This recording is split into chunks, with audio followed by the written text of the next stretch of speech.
something so crude can be graced with a splatter of beauty.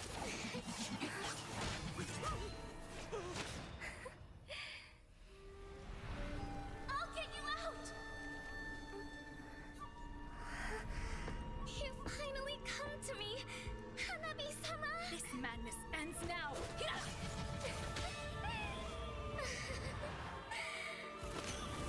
At last, I'm shivering with excitement!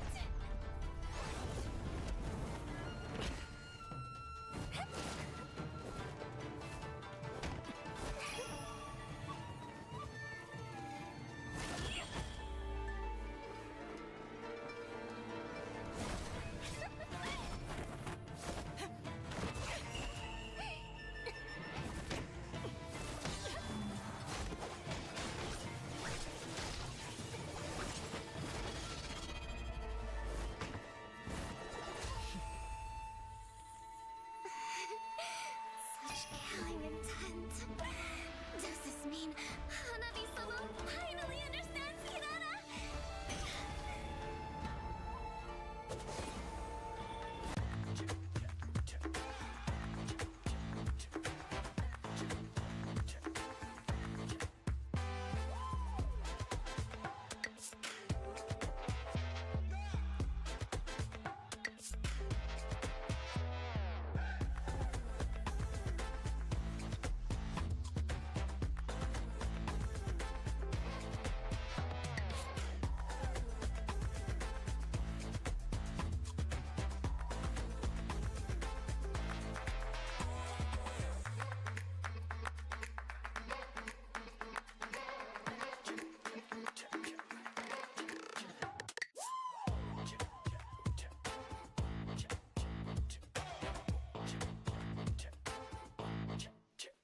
Hold up.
All right, ladies and gentlemen, welcome to the 2026 Asian Games Esports events, MLBB, or rather Mobile Legends Bang Bang Qualifiers.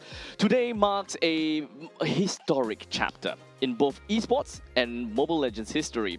As Mobile Legends Bang Bang celebrates its 10th year anniversary, the title reaches yet another incredible milestone, taking its place as an official medal event at the Asian Games, one of the most prestigious sporting competitions in the world. What began as a game enjoyed by millions across Asia has evolved into a global phenomenon and now stands alongside traditional sports on the contingent's biggest stage. But this tournament is far more than competition.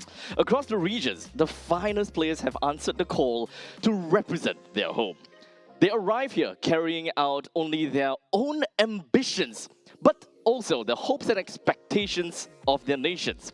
For these athletes, the journey takes on a whole new meaning.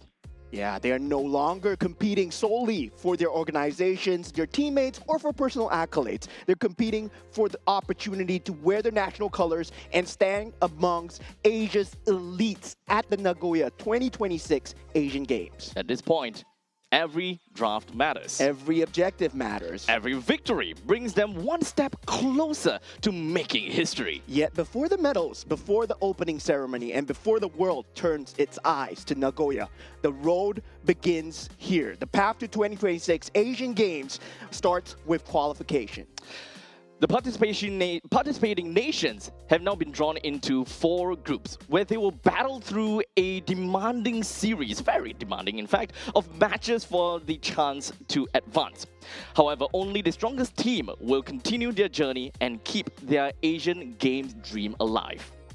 So, how does the road to Nagoya look? Let's take a closer look today as what it will take for these teams to earn their place on Asia's biggest esports stage. As I'm your caster, Momad, joined with me is Abstract. As we head on to today's games, we have match 1. It's going to be Team Saudi Arabia versus Team Oman. Next up, we're going to have Team Iran versus Team Oman as well. And last up, for match number 3, Team Sri Lanka for Team Pakistan. But stay tuned, we have more. We have more.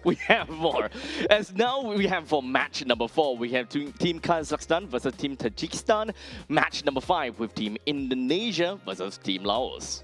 Yeah, these groups look extremely scary as we go on as well. We have the headliners for the day, Team Malaysia versus Team Philippines, and also Team Indonesia going up against Team Vietnam. The best of the best are gathered here in Resorts World Sentosa right now, and we're ready to watch a lot of good Mobile Legends Bang Bang. That is right.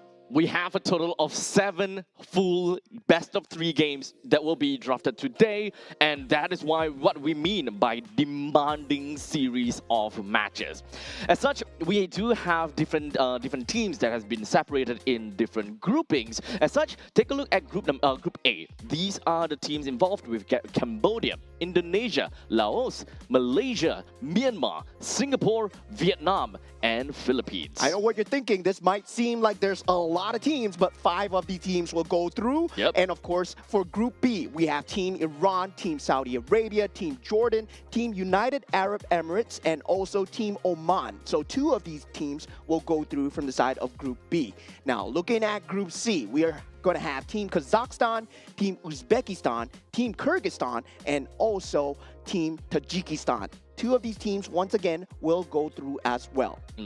Now, on the side of Group D, we do have got Team Nepal. Team Nepal, Team Sri Lanka, we got Team Hong Kong, China, we do have Team Mongolia as well as Team Pakistan, whereby the top 2 will qualify while the third team goes into the last chance qualifiers. Good for you guys to know as well, when it comes down to Group B, the third place also goes to last chance qualifiers. Yeah, that's right. So on the last day itself, once the standings are set, we get our top 3. The third place of B and D will battle out for that final position. So we do have a bit of a last chance qualification as well. But of course, since we are here, we have to thank the people that have brought us here so far. And first of all, I would like to thank the Singapore Esports Association and also Zenway Productions for being our co-organizers here. Of course, in support of sports promotions, we do have Sports Singapore in part with us. Alongside our official integrated resorts partner, we've got Resorts World Sentosa, which is where we all are. Oh, hold on a second. There we go. All right. And of course, our official partner comes down to Moonton Games, My Republic, and Secret Lab. Yeah, thank you so much for having us here. And of course, thank you so much for watching, for all the audience that are watching right now, and all of you guys that are gathered here at the live arena. And I do feel, right, today we're going to have a very good standing of where all these teams are at, especially in terms of placements, when it comes down to, you know, just feeling each other out a little bit. Exactly. So at this point in time, it's all about feeling for each other. You know, in boxing, you always kind of test distance. This is the kind of day that we can expect coming in, especially for match number 1. So we have Team Saudi Arabia, very familiar faces here. We have El Rashidi, we have Karaba, we have El Khoraini, and we have El Sulaimani, and also El Karni as well. And of course, these are their official names, but they do have their monikers in-game, right? When you think about their in-game monikers, these guys, Team Falcons, Twisted Minds, the best from MPL MENA, just gathered over here. Yep. As much as we have managed to dug out based on their names, well, we do have Sanji, Troll, Coffin, and Sano from Team Falcons, while Ashvin is actually from Twisted Minds, and if I'm not wrong, currently a free agent. Yeah, so I'm not too sure of whether he's a free agent right now, but we know there might be talks. There might be talks. Might be talks of him. Yeah. Going Team Falcons. Yeah, at this yeah. point in time. Looking like he's wearing green right now. Yeah, I mean, it might be the Falcons, might be the Hawks, might be, you know, some other birds out there in the nation. I don't know what's out there, but you guys pretty much get the idea. We have 4 out of 5 of these players that are from Team Falcons after all, so maybe there will be some developments. In the meantime, for the side of Team Oman, we do have El Rakadi, we got El Karusi, El Ghasani, El Breki, and El Alawi that comes in to the team. Now, we don't particularly have any much information from them. As much as we try to dig out from them, doesn't really give us a very good idea, you know, if whether they are veteran players or, you know, starting new players. So coming into this stage, right, going up against experienced veterans such as Team Saudi Arabia, when it comes down to Team Oman, do they have that competition experience? Can they handle that on-stage jitters? When you're playing on that main stage, it's a completely different experience from when you're just playing at home, you know, when you're just doing community tournaments, online qualifiers, very different when you're representing your nation and your team. Yep, you have a lot that is going to be on your shoulders, and we have people all around the world that is watching. After all, this is the Asian Games, after all, right? And this is, after all, going to be the qualifying stages where there is very limited spot where you'll be able to head over to the main event there at Aichi Nagoya. So you're going to have to show your best hand. Perhaps not day one, but at some point in time, because we have a total of 4 days of Mobile Legends Bang Bang games for you guys. Every single day are chock full of games where I believe that is all 7 series, or rather 7 games of best of 3 series. Yeah, and of course, all the group players will be happening at the same time. So there will be concurrent games going on. So Yes. we'll try and update you guys as much as possible with the standings from the different groups. Once we finish one series, once we finish second series, as soon as the information comes in. But of course, at the group stage and also at the main stage itself, the games that we'll be watching, we have already announced. But looking at all these games, it's going to be best of 3s. And now going into the map, veto, map selection, map randomization, we're going into Broken Walls. Yep, it's going to be Broken Walls, so we should definitely be able to expect some, you know, lot dances that are going to be extended a lot longer because of the resets that we can expect to see. These kind of normal talks that, you know, when the new map just came out, you know, we had a lot of talks about it. But we have come down to the point where the meta is not really defined by the maps all that much. Maybe a small little inkling, maybe, you know, one hero is great for the map. Everyone else just kind of don't care about it. Yeah, well, when you talk about Broken Walls, right, when you think about ranked gameplay, you think about Grok, right? Having the ability to place that barrier, having the ability to just wild charge through the walls as well. So that just gives you another setup option as well. But now taking a look at the current meta, as you said, the map doesn't really matter in terms of meta-defining characters, meta-defining heroes. And we just had a hot patch just coming through just yesterday.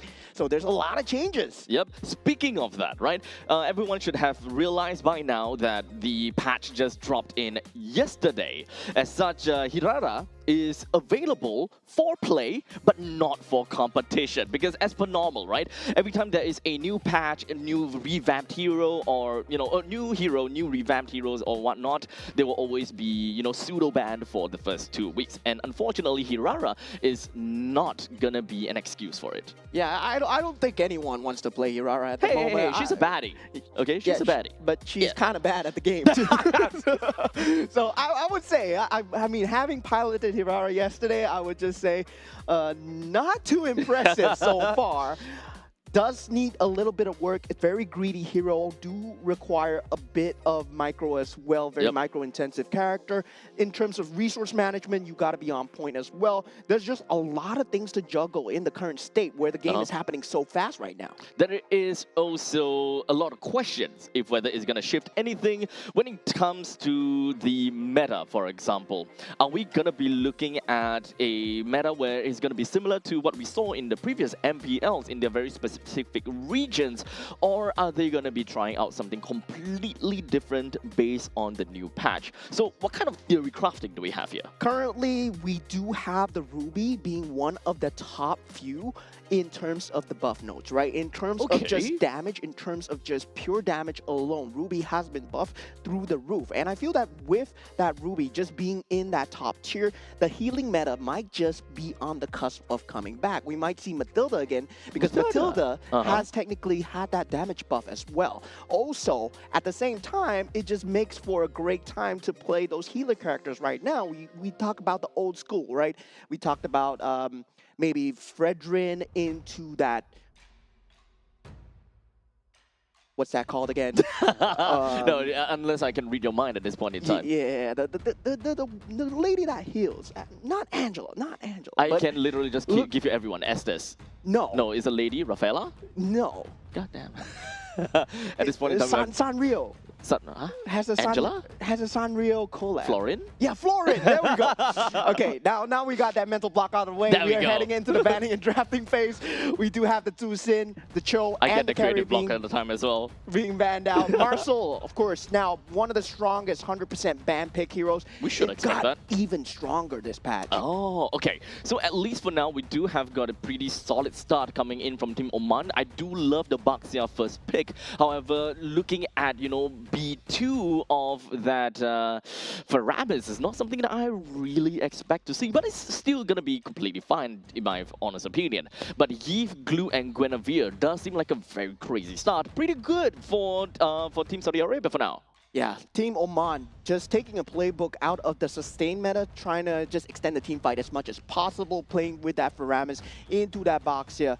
And now with that Guinevere pick looking extremely good coming out from the side of Team Saudi Arabia as well. They have extremely good catch. They also have an extremely good front line as well. Now they do take out the Khalid. Now with the possible bans that will come through, the gold laner has yet to be picked from the side of Saudi Arabia. Claude is still in the pool, still extremely strong and impressive, whether or not they choose to ban it out right now. That is the question, if it's going to leave the banning pool, which is the main question here. Now, let's identify a little bit what we can expect from each of these two teams and if whether they're sending us any form of signals. At least for Team Saudi Arabia, they are a very containment-based composition for now. We've got Glue and Guinevere both as a very strong harasser, Glue being the main annoyance, but with a simple form of crowd control or area denial coming in from Yves. This generally just means that Team Saudi Arabia, they generally want to play around the river lines as much as possible, and they do want to be a little bit more on the aggressors. While in the meantime, for Team Oman, they want to be fast by the pick of the Baxia along with the side of the Faramis. However, we don't really quite have a very clear idea if whether they are actually going to play a Faramis roam, or because there is always a possibility of seeing a Faramis mid, which is quite unlikely, but we should never throw that out of the window. Yeah, so this ban from Saudi Arabia leaves the Kalea in the pool, right? The Kalea is extremely strong at dealing again with that Glue, having the ability to just isolate as well as the Guinevere and the Yves as well. Now, with the side of Team Oman still lacking that gold laner ban, Team Saudi Arabia, they have yet to pick up the gold laner. I'm not too sure whether they should let Claude out into the pool, especially against a Faramis and also Baxia. Yes, you do have that sustain available, but once that ultimate is down, that might be a great timing. And they actually ban out the Arnold instead. I don't think that they are particularly too concerned about a Claude, because as of now, it doesn't necessarily mean too much if Oman wants to aggress and be the fast one.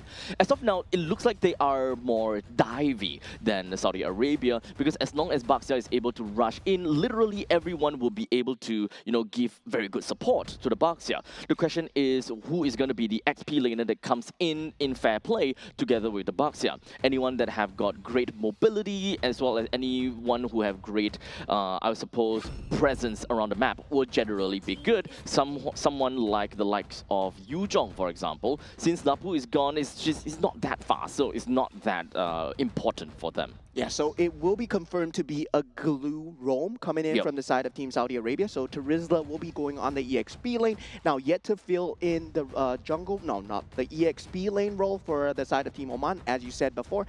Going up against the Tarizla, yeah, you still have that CC pick available if, let's say, you just want to win the lane alone. But in terms of team fight as well, yeah, like what you said, the Yuzong would be a great pick here, but do you want to pick up the Ruby here? Do you want to go for that buffed Ruby? Because it has left the pool completely as well. So that will be an available pick for them.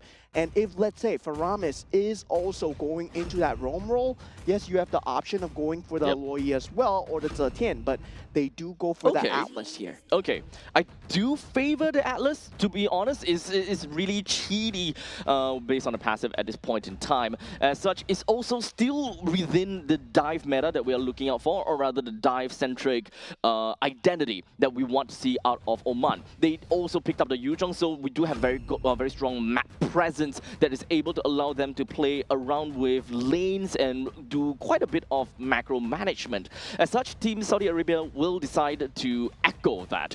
They do have some dive elements in it. They, however, don't have a lot of map presence or global map presence. As such, split pushing is going to be super important. As such, picking up a Moskov and relying a lot on the SOD is going to be their way of playing around. Yeah. Atlas completely leaving the pool there, and that was just ignored all the way to the last pick. I can't believe Fatal Links, you let the Fatal Links come through. And for the side of Team Saudi Arabia, no respect to the Atlas, dude. 3 flickers, only 1 purify. I mean, at that point, Team Saudi Arabia, they're not playing for the 5v5, right? With a Guinevere around, you're playing for the catch more often, and then with the macro play coming through from the side of the Moscow, yes, there's going to be a lot of solo plays, but at the same time, there's not much synergy. Only the real-world manipulation into that penalty zone. Honestly, there is a lot more of the counter-engage that we want to see from the side of Saudi Arabia, right? As much as possible, they want to also kind of see where Oman is going to be targeting, how they are going to be looking at things, because the main point here is that they want the glue to be the main person, the main tank, the main vanguard. Well, in the meantime, allowing the Tarizla, because Tarizla does have the range and mobility to reach over to the back line, such as the Irithel as well as the Faramis. They want to be slightly away from the dive-centric team from the side of Oman. Yeah, this is why the Faram is still not very favored in that early stage of the game, right? Not having that clear speed available, already brought down, chunked down to extremely low. Karaba will be expanding a flicker here for Al Fadi's Purify. And for that mid lane, I would say currently still looking good for the side of Team Saudi Arabia in just terms of clear speed alone. And Glue is just going to have a better level 1-to-3 ratio of just trying to zone the Atlas out. What else are we going to be looking out for? Like in the terms of XP lane as well as gold lane, I believe that the lane priorities is going to be super important here.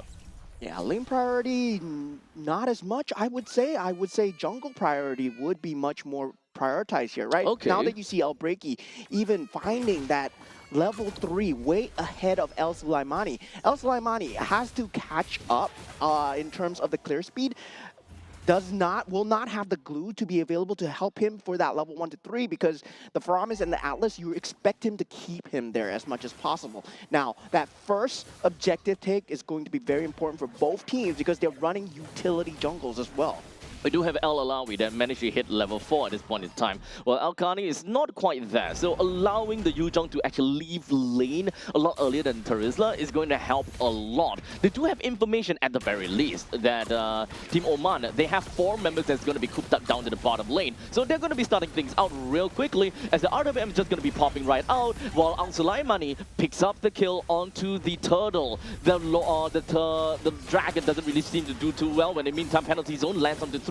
Jumping right on top of Al Alawi brings him down right after the Violent Requiem.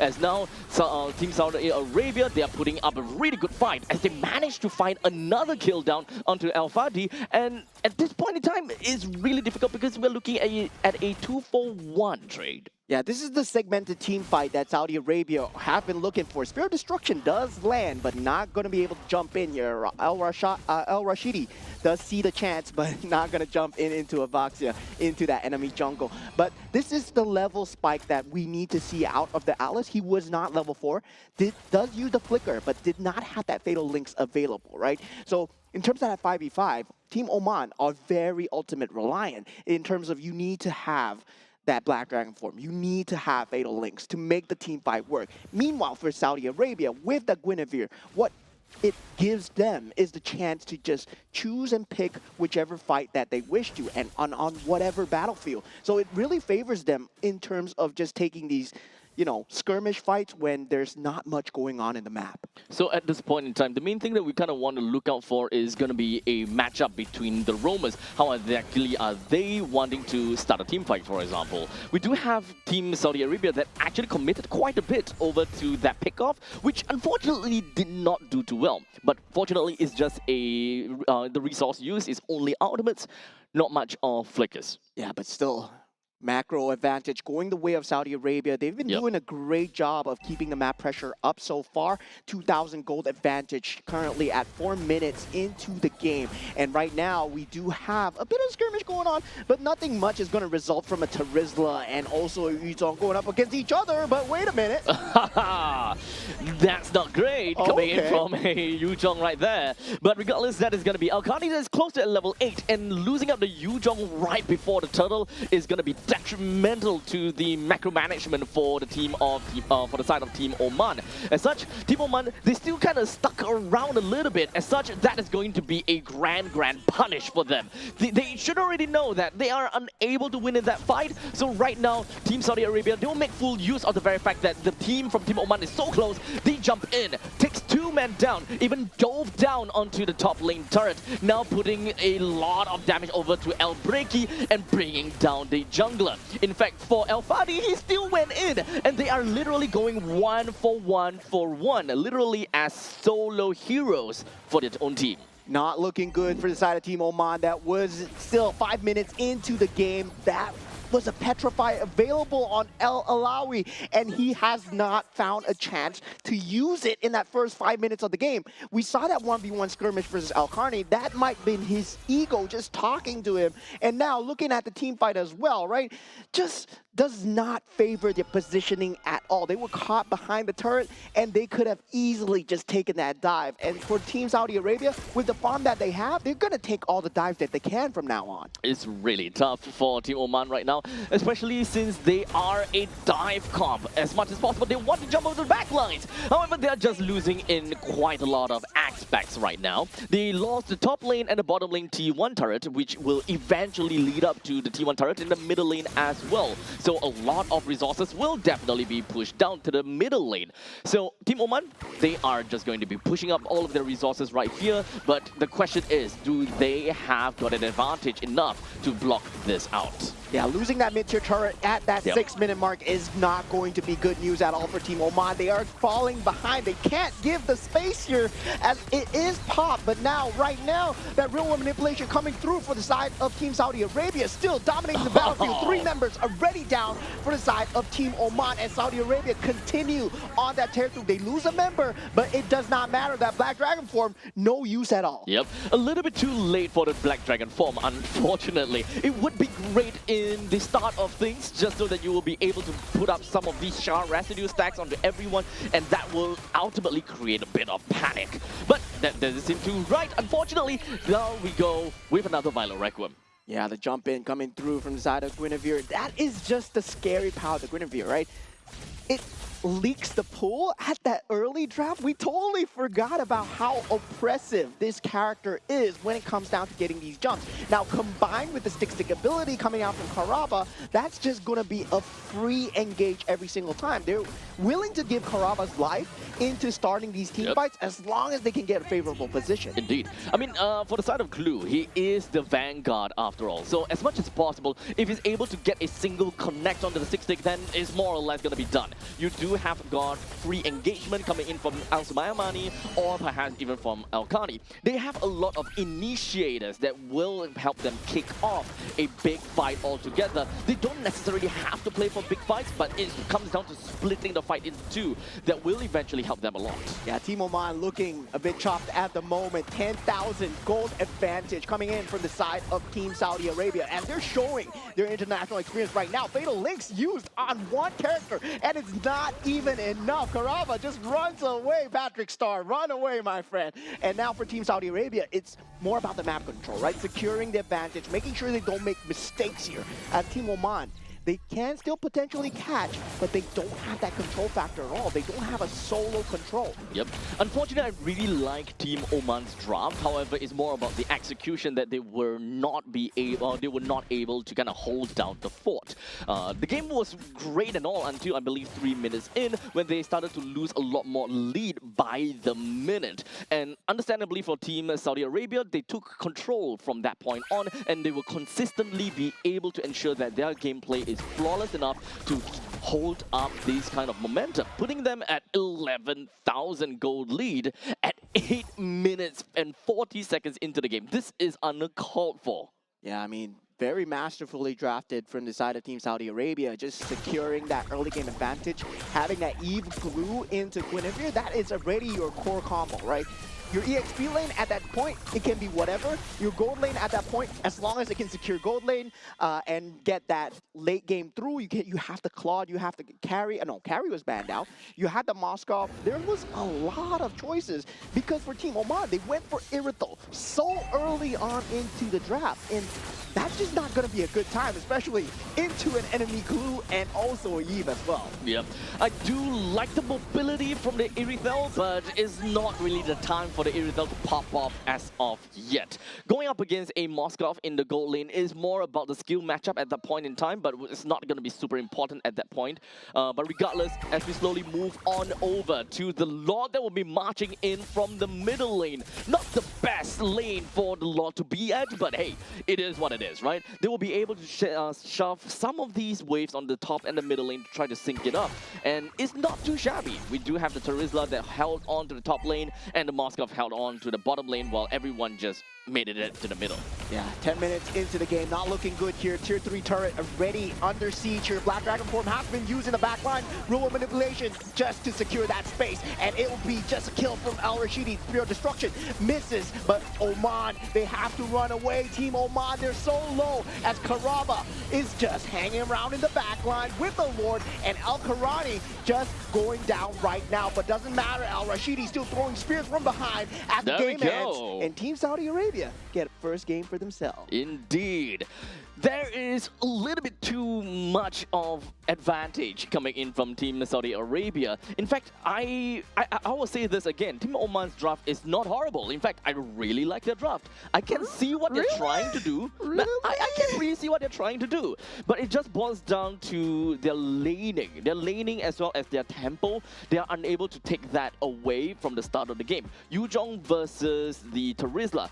In most contexts, your Yuzhong is not looking to win against the Terizla. You want to leave the lane faster than the Terizla in order to help out your team.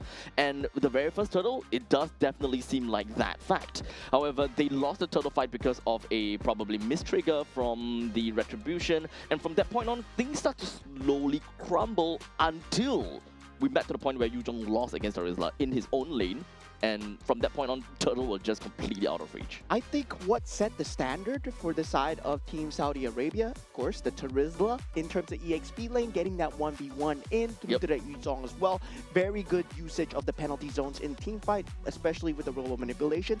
But what set the difference between Team Oman and Team Saudi Arabia was that mid lane priority, right? Yes. Faramis not having that level of mid lane priority that the premier mid laners have right now. That's why we see people pick up the Lilia. That's why we see people pick up the Gord, the Eve as well. Yeah.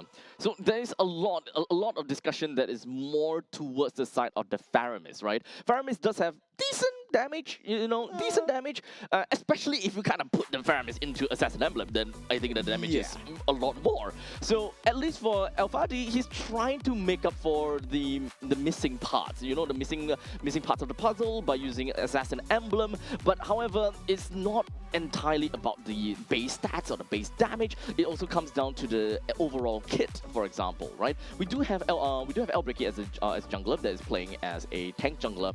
Really strong damage in the early stages of the game, but if you kind of think about it together with the Faramis as well as the Atlas, they can definitely be very annoying to deal with. However, if they want to really go for anyone, they have to dive pretty hard. Yeah, that was just not going to work out against Team Saudi Arabia, right? The harder you dive, the harder they can catch you. They do have a great solo catch coming in from the Guinevere, as well as El Rashidi with the Spear of Despair. Anytime you jump in too deep, you can be pinned against a wall. And the combos just coming through. There's a lot of synergy from the side of Team Saudi Arabia. Meanwhile, for the side of Team Oman, yes, they have very good teamfight capability, but we're so ultimate reliant. And just taking a look at the damage taken, 250k damage taken, they were not firing back on any kind of cylinder at all. If we were given this kind of lineup coming from Team Oman, I would say that they will be able to, do well in very certain and very niche situations of hero composition on the opposite side. In this very case, we do have Team Saudi Arabia that plays a lot more on counter-engage. They have very good utilities that will be able to counter-engage against the opponents. I may be hit first, like as a glue, sure, but I do have a Guinevere that could come in. I do have a Terizla that will be able to come in as well. So in most situations, having a Baxia, Atlas, and a Faramis, you can slowly bring the opponents down. You would have definitely enough damage for your skirmishes, but not quite enough against a counter-engage comp like these.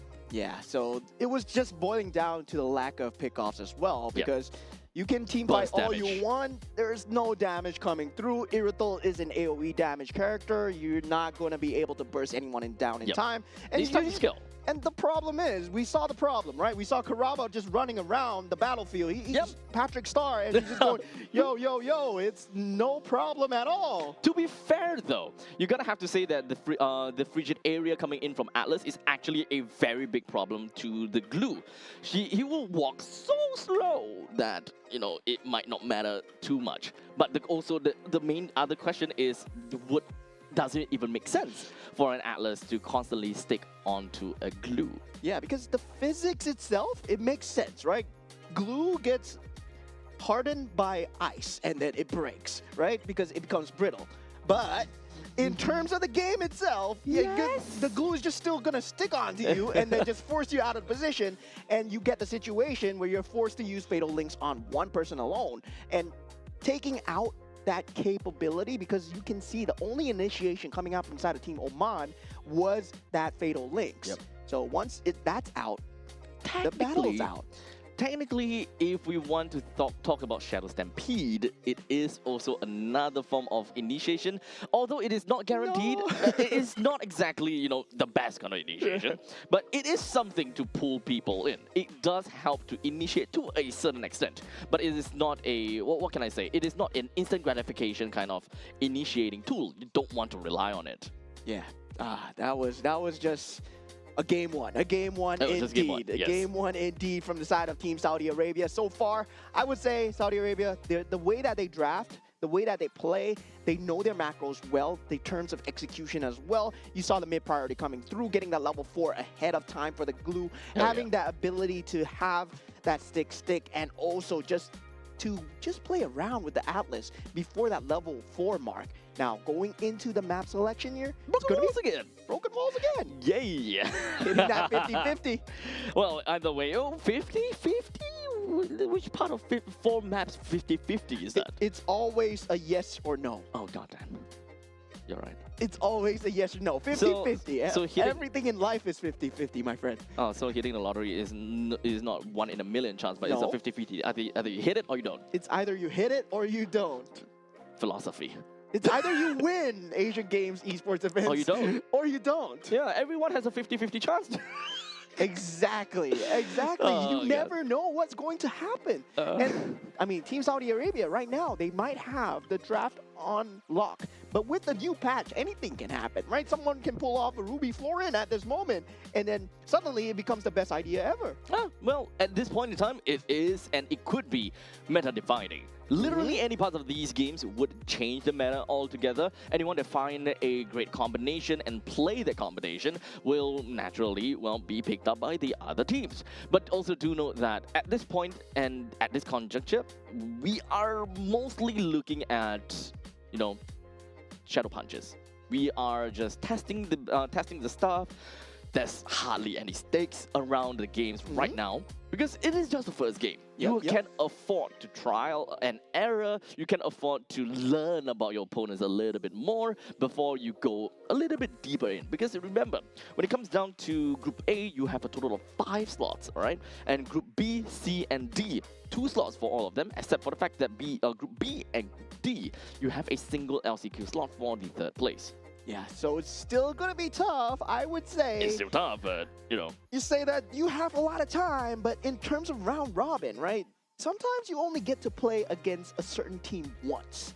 And you want to make the most out of that game time as well. So whether or not you want to get an early head start or whether or not you are going for that last marathon sprint is going to matter in terms of the points, because only 2 will make it from this group. Now, looking at the band stages coming through, the Phobius, Kalea, and also the Freya stable bands coming out, the Cho, Dusin, and also the Paquito as well. So this leaves the Marcel in the pool as well. So 100% going to be picked up from side of Team Saudi Arabia. Without a question, right? Team Saudi Arabia will pick that up really fast. Well, in the meantime, Team Oman, they have picked up the Guinevere for themselves as well for the R1 pick.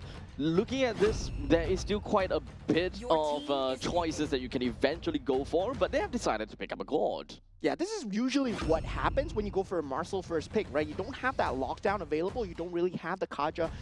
Maybe you think about the Franco having the ability to just hook. I mean, it works in rank, but competitive-wise, the Kaja is really much more preferred. Now, going with the Marcel, you do want to just back up on your team fight composition. They're going for that tank capability. Baxia currently still sitting at the top of that tank so far, and we feel that teams, they've been using it a lot, right? But so far, we have also seen the Fredrin and the Arlot combo come up into the question quite a bit, but you need to get those 2 as a 2-piece.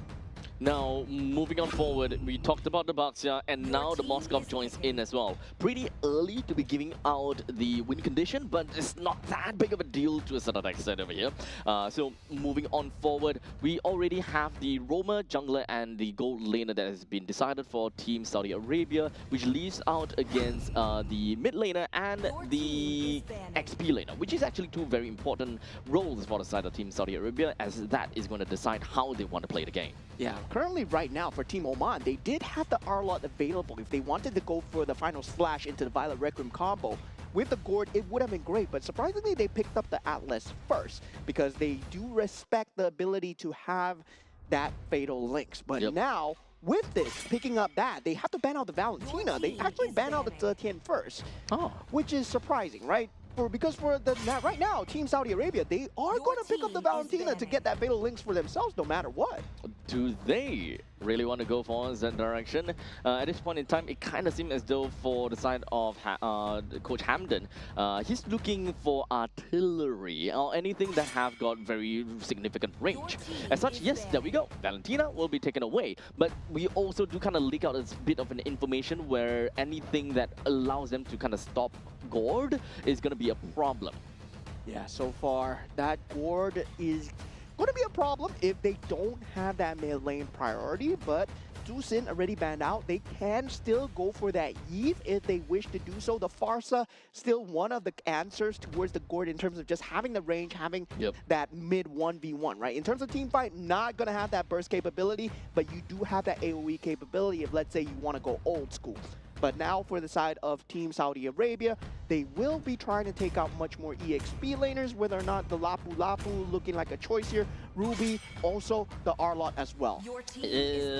Team Oman still seem as though they like dive.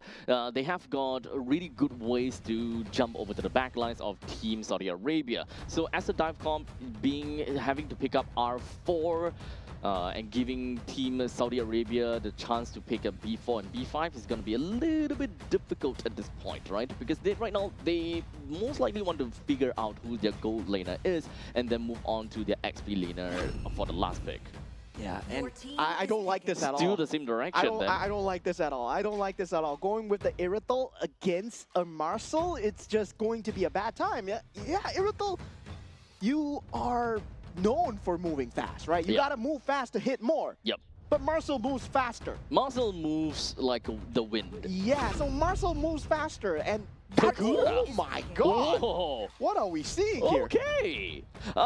Nice. Yay. I'm not too sure about that. I'm not too sure how to feel about this. However, Kagura does have Rashu Umbrella Flea that does help her deal with some of these very pesky catch heroes. But in the meantime, you also do have your... What's that? You do have your ultimate deck. Do have a knockback. I'm not very sure if the knockback does anything to Gord in this situation.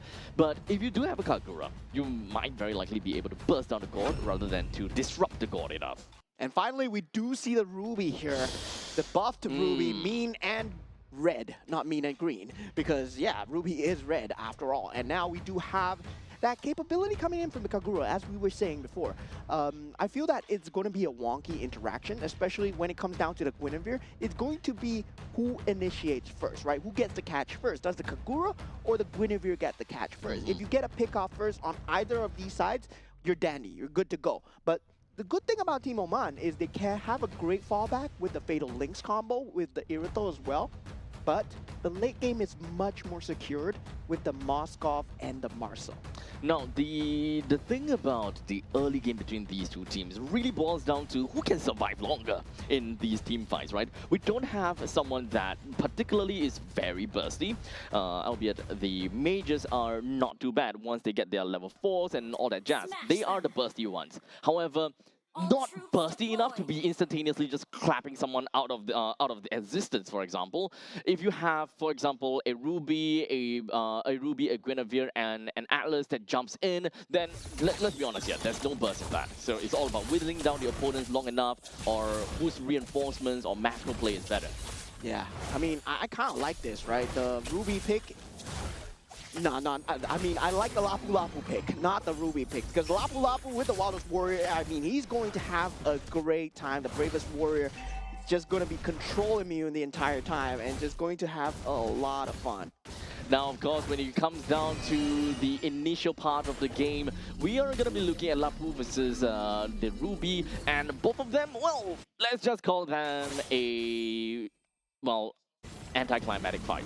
They are not going to go anywhere. They are just pool noodles that will be slapping one another. But in the meantime, up above, we have Irithel as well as the Moskov. I don't expect too much out of either one of these two, so this really boils down to the main roaming trio in the middle lane. So having mid lane prio sounds fun. Yeah, now that Marcel is going to become a huge problem, especially when it comes down to these objective fights. And when we come down to the objective fights, that Fatal Link time is going to be very key here, still not giving El Carusi any form of level advantage at all, forcing out the Flicker once again. But now we have the Flicker already used on both sides on that EXP lane as well. It's really unfortunate though, they weren't able to layer the crowd control for long enough to be able to really hold down onto Elkani. Because if they actually manages to bring down Lapu, that would be great because the turtle is about to come out and that will leave Elkani at level 3, unable to do too much. But now with the Bravest Warriors, pretty darn sure that Team Saudi Arabia, they do have got the power spike already from this point onwards. Yeah, right now Team Saudi Arabia having complete control of that turtle. And yeah, without the flickers available from El Alawi, there was no way from the I'm Offended to come through. And that might have been just greatest pull of the trigger from the side of El Carni so far. And this gives them control into that orange buff as well. So Saudi Arabia right now, in terms of just resource management, in terms of just invasions, in terms of just map control, they're just starting to ramp up already. And we can see how strong the Marcel is in terms of that vision game as well. Just look at him. Karava is a problem in Game 1 and Game 2 as well. Literally just riding the wind as he's just going to be walking past the two heroes from the side of Team Oman. They take the opportunity and they will be racking down all of these damage onto El Carusi, bringing him down very effectively without any one of the members from Team Saudi Arabia to suffer much consequences at all. Yeah, so far, very good golden hour, and now we do see El Fadi in a lot of trouble here. Yep, doesn't seem like he's going to get away, but hey, take a look at that. We do have the SOD that will manage to land, but I don't think that that is going to mean too much for the Moskov. He's not going to jump right in. Now, you also need to remember that at this point in time, El Carusi, he does not have got his Fatal Links as of yet. He's still stuck at level 3, one full level behind El Karaba, and this is generally gonna make a very big problem because there is no power spike from Team Oman. Even for the XP laners, there was no power spike. No power spike at all for Team Oman, while in the meantime, Team Saudi Arabia, they can be so oppressive with that Baxia plus Marcel. Let's be honest here, the jungle does not belong to Team Oman at all. Yeah, early game priority still very good for the side of Team Saudi Arabia in terms of just mid management into that EXP lane management, getting that level 4 just way ahead of time. But now we do have a flicker. Fatal Links only onto one though. But it's okay because the rest of the members coming from the side of Team Saudi Arabia, they wanted to go in as a counter and engage from all of that. In the end of the day, quite a lot of them has been dealt quite a bit of damage, but no one has went down yet from the side of Team Saudi Arabia. In fact, it is the other way around. It is Team Oman that suffered 3 losses. Yeah, in terms of Team Oman's pickoff comp, if let's say they don't go first, they're doomed. But they don't go last, they're doomed as well. So it's damned if you do, damned if you don't. It's a bad situation, and they had to split up the fight with the Guinevere and El Carusi, but the Fatal Links going first was not something to be expected there for the side of Team Oman. Yep. Now, this kind of boils down to the question that whoever have got the advantage would generally be a lot better because we don't have that power spike from the side of Team Oman. They don't have that burst damage that we could see. In retrospect, technically speaking, you can say that a Lapu Lapu does have a certain level of burst in his Ultimate Warriors, or rather Bravest Warrior, the moment that he have got the lead. So you gotta have to really look out for that. In the meantime, a simple clapback from the side of Team Oman. Very good catch coming out from the side of Team Oman. They need to win battles like this, right? Take out the Moskov, take out the Kagura as much as possible, but now, El Rakati, well, what were you doing still in the lane as an Irithel, my friend? I mean, you should have saw that from a mile away. You might be fast, but Marcel is faster. Yep, literally. To a certain extent, could even say that he's riding in the speed of sound at this point in time. He's fast, but you know, not a lot that can compete against him. But right now we do have El Kani that just went straight in for the Bravest Warrior, but he suffered a lot of damage coming in from the Mystic Gush. He stood there for an extended period of time. Small little mistakes from the side of Saudi Arabia, which does help Team Oman quite a bit. Yeah, this is huge coming in from the side of Team Oman. This might be the game-defining moment here because El Fadi, with those 2 kills, just essentially brought them back into the game because that factor, that burst factor that we were talking about that Team Oman lacked, this was going to be their comeback in, but still, right? Kagura has been a problem. El Koraini, I don't know how he's doing it, but he's currently 5-0-2. This means that both teams, they have a very obvious, okay, maybe not for both teams, but for Team Oman, they have a very obvious target board onto Team Saudi Arabia, and that is mostly going to be onto El Koraini, because a very fed and a very snowbally Kagura is not going to be great at all, and is very difficult to handle at this point in time. Yeah, we start to see the damage coming through from the side of El Rakati as well on the Irithel. So definitely picking up that Haas Claws is still missing out on that crit build, I think. Yes, he will be going for either the Berserker's Fury at this point, but right now the Holy Trinity is very close from the side of Al Rashidi, and once he pops that up, it's going to be that power spike coming through from the side of Team Saudi Arabia. They're still keeping the macro up at 4,000. 4,800 gold lead is the more approximate amount that we're looking out for the side of Team Saudi Arabia at 7 minutes. I would say is a lot of a improvement for the side of Team Oman, because in the previous game, by this point in time, we are roughly looking at 9,000 goal lead already. So definitely, we are looking at some improvements that would help Team Oman a tad little bit. But we'll see how. Wait, was that a flicker coming from El Breaky? Because okay, no, that's weird. But regardless, there we go. It is gonna be a golden moment. It's exactly down onto El Breaky, but he don't have enough support from anyone to bring him down. In the end of the day, it is just gonna be a simple 1-for-1 trade between between two members, and the entirety of Team Saudi Arabia, they're going to be focusing down in the middle lane. Not quite enough to bring down the T2 though.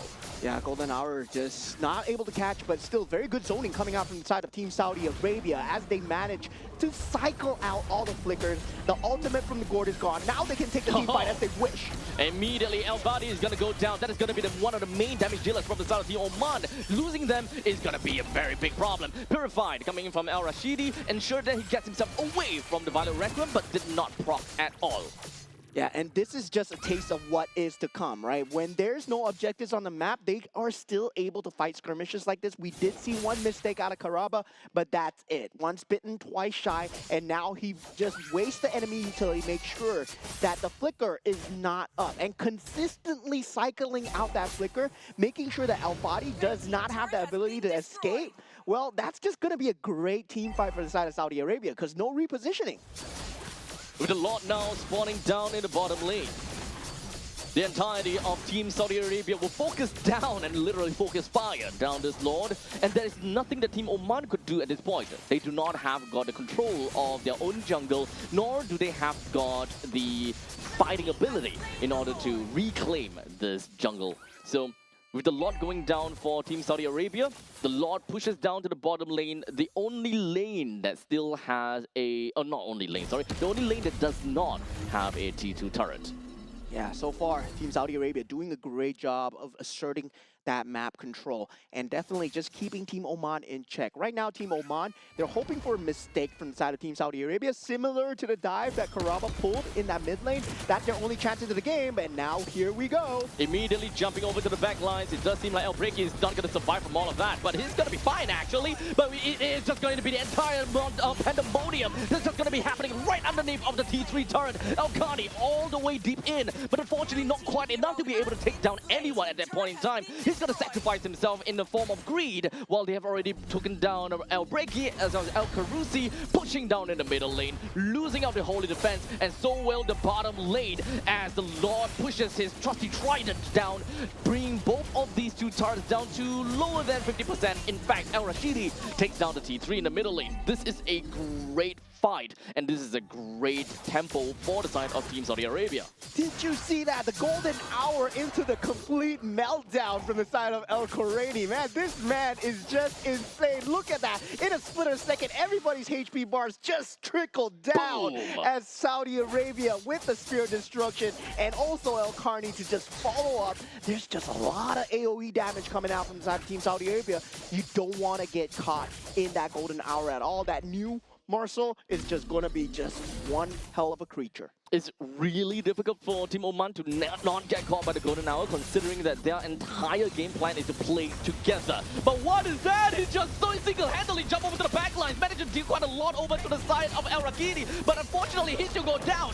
And that is going to be a fatal link that connects down on the 3. Doesn't do too much from the side of Team Oman, as now they're just going to be focusing down onto the other side. As El Rashidi, he deals a lot of damage. He's going to be one of the main powerhouses. He's pushing the rest of the members from the side of Team Oman away, while the creep wave is just going to be pushing right in. But will they have enough to take this down? Yes, they will, as Team Saudi Arabia will take the first game. Yeah, showing why they're the big brothers of this bracket here, the Team Saudi Arabia, the team with much more international experience. Congratulations to them for taking the series 2-0 and just shortening our series for the day. Yep. So do note that this is, of course, a best-of-3 series. In the very event that Team Oman were to win, then we will look at a total of 3 games. But that's not going to be the case, as we did manage to see a flawless victory from the side of Team Saudi Arabia. Once again, is made up of 4 members from Team Falcons and a single member from Twisted Mind, quote-unquote free agent. Not too sure about that. Yeah. But still, congratulations over to Team Saudi Arabia. That's a fabulous display.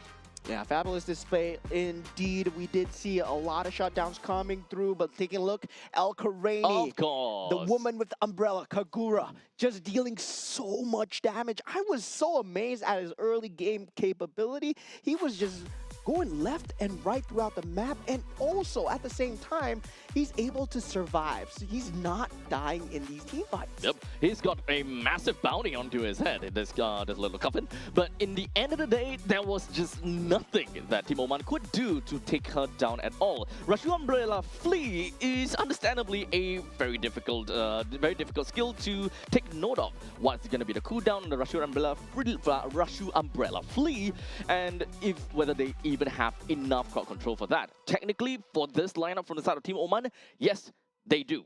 But they need time in order to get there. They do have got initiators from El Alawi, from El Breaki, El Fadi himself can even initiate, and El Karusi mostly goes down as the Vanguard sacrifice, where he goes in, fatal links, and you should expect that the Mystic Gush just rolls right in. Yeah, you see the movement speed emblems coming out from the side of Karaba as well into El Rakadi, right? El Rakadi on that Irithel, I would say, yeah, not really a very good pick coming out from the side of Team Oman, especially going into it so late as well, especially against a Moskov. We saw Game 1, Game 2, they were going for that Irithel strategies, and yeah, currently I would say just not favored in the meta as well, because you're forced to take Sprint as much as possible. So if you take Sprint, well, you don't have Purify, you don't have Flicker. Well, as an Irithel, you have to take Sprint. Yep.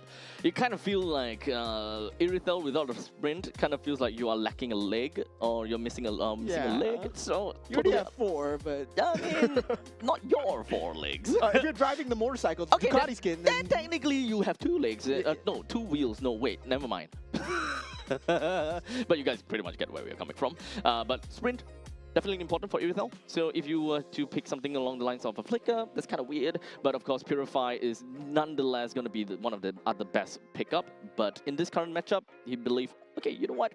Gotta go fast. yeah, I believe the Irithel and the Atlas combo, it can work very well. Big game. But it does require a lot of farm, right? It does require a lot of greediness. Yeah, they need to be able to hold out in the early games first, which unfortunately was not the case, because the moment that the Lapu Lapu goes online at level 4, you generally lose all form of I would say snowball potential, because that is what a Lapu Lapu could do, just absolutely shat on the Ruby at that point in time. Yeah, the control meta right now, I would say on the EXP lane, it is very favored towards trying to help your jungle as much as possible, trying to get the clear speed. That's why we see Paquito just being so strong right now, right? The ability to clear the lane and ability to join the team fights. But I would say maybe we're on the cusp of a revitalization meta, where the revitalization is going to come back for the side of EXP lane. Definitely for sure. That sustained meta is on the cusp of coming back. With the recent buff notes and everything, the healing meta, revitalization meta, I'm calling it, guys. It's going to come back soon. I sure hope not, because the games are generally a lot longer than that.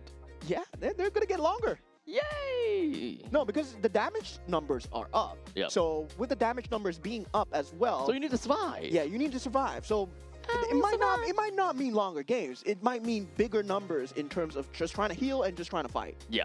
So ultimately, we gotta have to see how the meta is gonna shift, if whether the meta is even going to be shifting at all. Because at least for the very first series that we've seen today, I don't think that anything that is too meta defining or anything that is too wow, boom kind of situation. Yeah. The only thing that kind of, I guess, kind of took us away is the fact that a Kagura is picked. A little bit of throw back in the past, something like that. Yeah, the Marcel pick though, that was not supposed to have come through, because currently I feel that Marcel is just very strong. You don't want to give it as a 1 or 1-2. I don't think there's a way to deal with it, but so far here at AGQ, we're going to find out how they deal with the Marcel, right? Because now it's going to be the new Marcel, and yeah, now teams are going to have to deal with him again. Well, it's all once again back over to the drawing board. If they do have an idea what are they looking for, or there could always be the situation that we just throw Marcel into a never-ending ban. Just ban him and never see him again. If you can't deal with him, that is. I would say so. Just ban out Marcel, man. Ban out Marcel. In our ranked games as well, you should ban out Hirara as well, because make sure that your own teammates don't play him, because that's so sad, dude. That is not a good hero to be playing right now. Is this really a situation where it's kind of like don't blame the game? Don't blame the player. Blame the hero. No, blame the player. No, blame the game. No, don't blame the game. Blame the player. No, I'm not the only one saying it's bad. Okay. I wanted to kind of like cuss you out a little bit. I'm not the only one saying it's bad, man. I'm not the only one. Take responsibility. Who's the one that said that? Who else? Who else? There's a lot of research being put Oh. into it. There's a lot of research being put into it. I mean, nothing I can do about it. Maybe it's really that bad, but you know, we need a little bit more information or a little bit more time before we'll be able to do that. But you know, speaking about time, this current MSC 2026 and MWI 2026 group draw results will be announced today, and that's the time for you guys to tune in. 18th June. I don't think any of you guys are time travelers. Well, in the meantime, stay tuned to the MLBB Esports social media channel for all the latest updates. The road to Paris is about to begin with the MSC 2026 wildcard kicking off on the 1st of July. Oh, that's really soon. Followed by MSC 2026 and MWI 2026 at EWC. And also remember to follow our social media pages, especially if you want to stay updated on the latest MWI 2026 news, teams, and players, and also exclusive content as you want to follow our queens on the MWI social media pages and be part of the journey as the world's best MLBB female players compete on the international stage. I'm sure that Churros is super stoked for this. Yeah, he's always very stoked for MWI. He loves MWI. He loves MWI. Hint, hint. A bit too much. Yeah, we're kind of helping him. We're kind of helping him as much as we can. But regardless, I hope that you guys enjoyed the very first series of the day. We still got 6 more series to go. A lot of games. We are still in a wee early in the morning. We'll see you all the way to the evening. So, well, you've got the entire day to listen to us, to watch the game, and have some very enjoyable Mobile Legends Bang Bang content. We'll be back in a jiffy. Don't go anywhere too far. We'll be right back.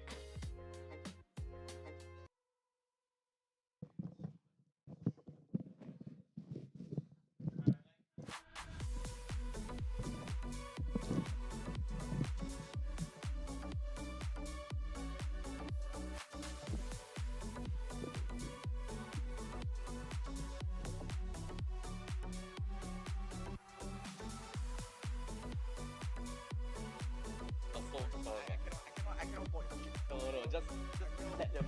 They are kind of like, I mean, I can tell that they're kind of, I don't know whether it's like kind of or very. They're not new at all. I think it's more the fact that they don't have a way to reach over and at the later stages. It's just like they're gonna jump right in and like and.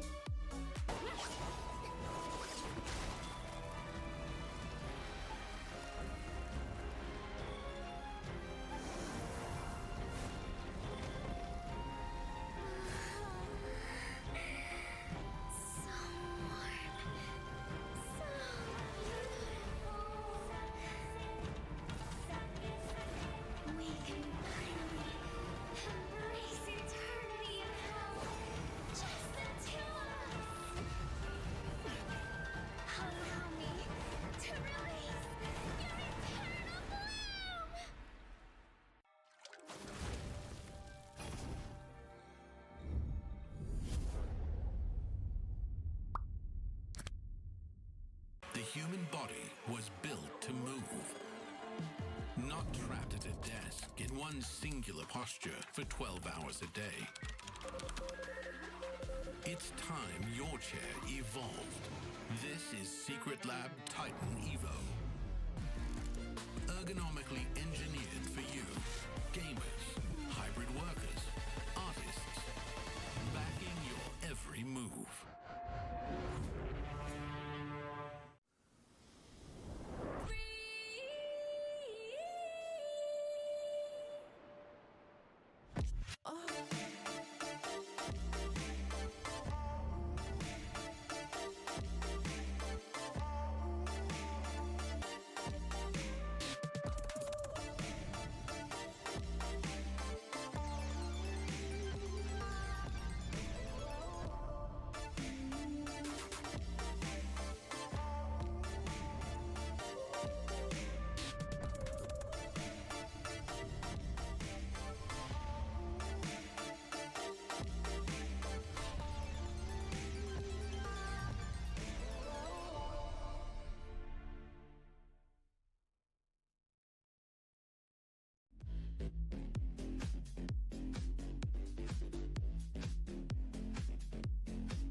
moment. In crimson splendor. Even something so crude can be graced with a splatter of beauty.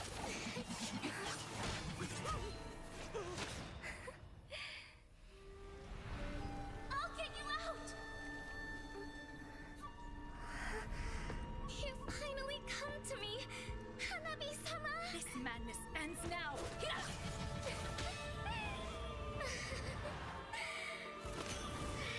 last, I'm shivering with excitement!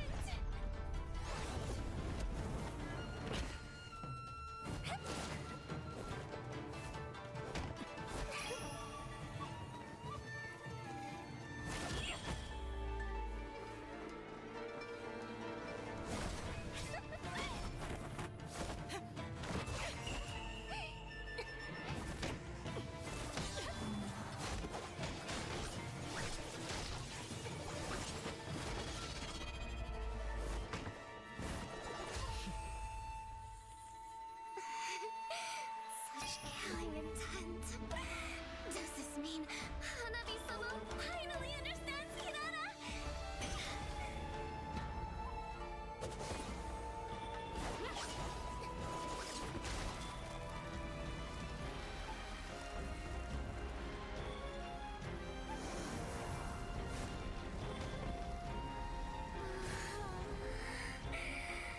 So warm. So beautiful. We can finally embrace eternity in hell. Just the two of us. Allow me to release your eternal bloom.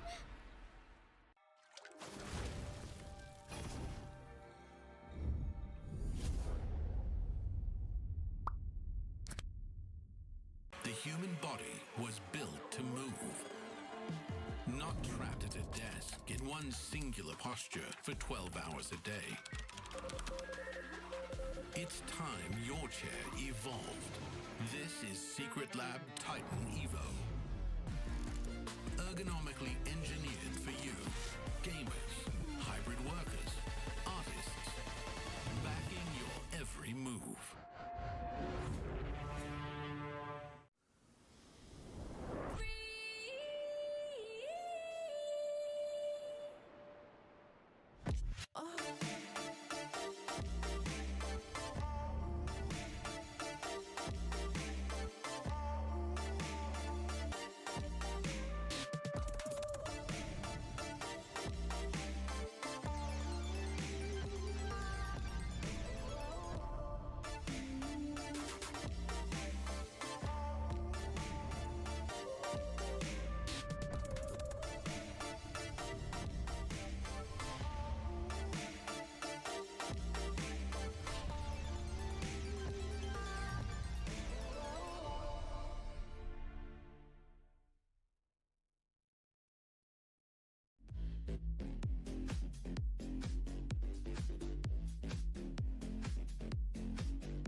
moment.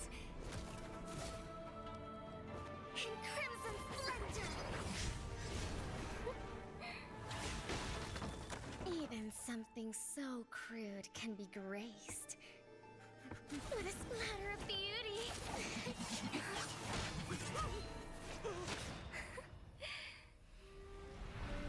I'll get you out! You finally come to me, Hanabi-sama! This madness ends now. At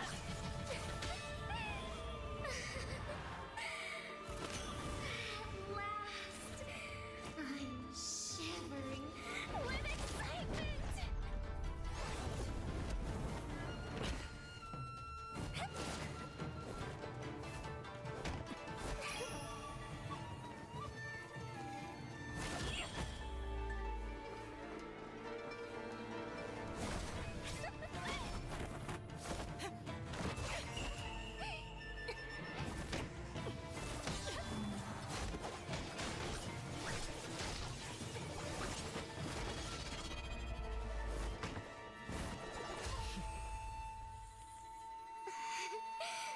Such killing intent. Does this mean Hanabi-sama finally understands Hinata?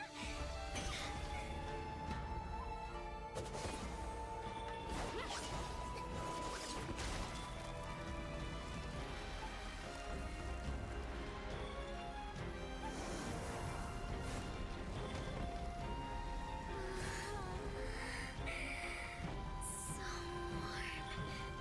So beautiful. We can finally embrace eternity in hell. Just the two of us.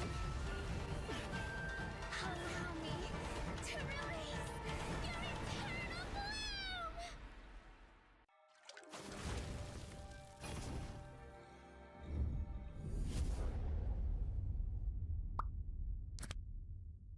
The human body was built to move. Not trapped at a desk in one singular posture for 12 hours a day. It's time your chair evolved. This is Secret Lab Titan Evo. Ergonomically engineered for you, gamers, hybrid workers, artists, backing your every move.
can be graced with a splatter of beauty.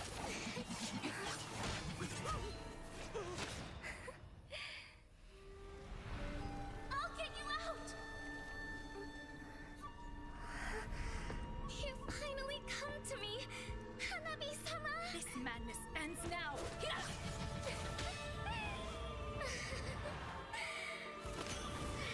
last, I'm shivering with excitement!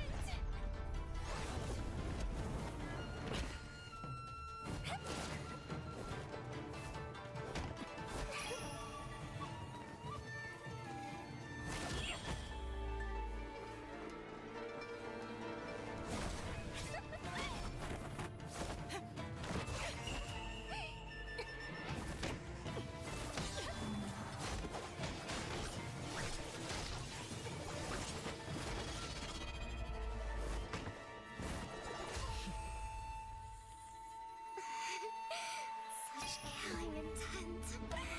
Does this mean Hanabi-sama finally understands Kirara?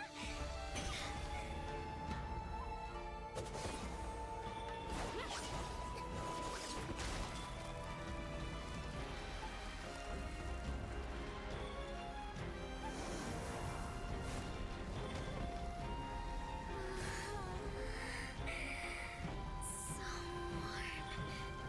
So beautiful. We can finally embrace eternity in hell. Just the two of us. Allow me to release your eternal bloom.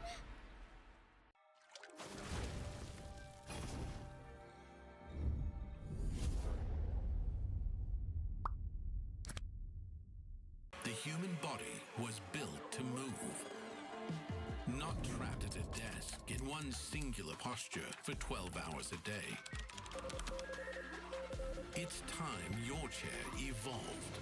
This is Secret Lab Titan Evo. Ergonomically engineered for you, gamers, hybrid workers, artists, backing your every move.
in crimson splendor.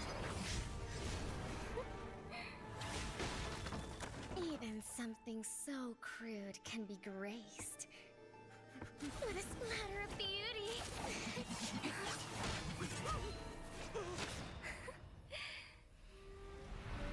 I'll get you out!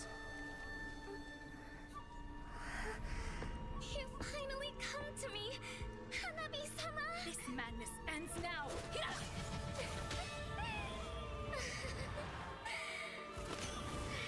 last, I'm shivering with excitement!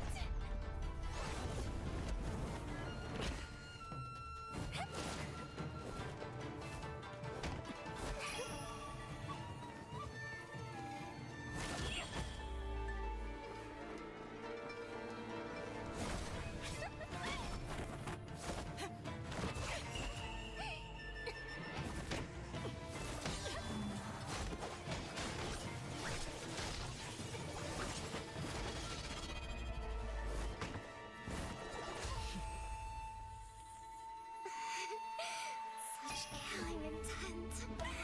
Does this mean Hanabi-sama finally understands Hinata?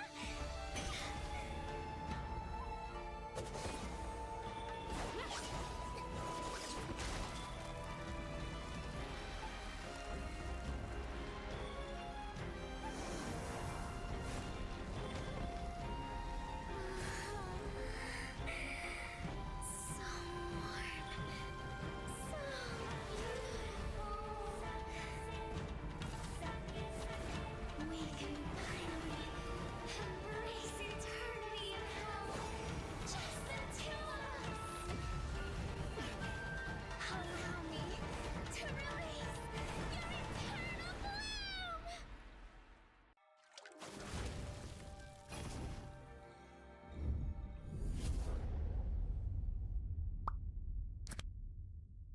The human body was built to move. Not trapped at a desk in one singular posture for 12 hours a day. It's time your chair evolved. This is Secret Lab Titan Evo. Ergonomically engineered for you, gamers, hybrid workers, artists, backing your every move.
All right, ladies and gentlemen, welcome back once again. Once again, we've got the 2026 Asian Games, and of course, is the esports for Mobile Legends Bang Bang today for the qualifier stage.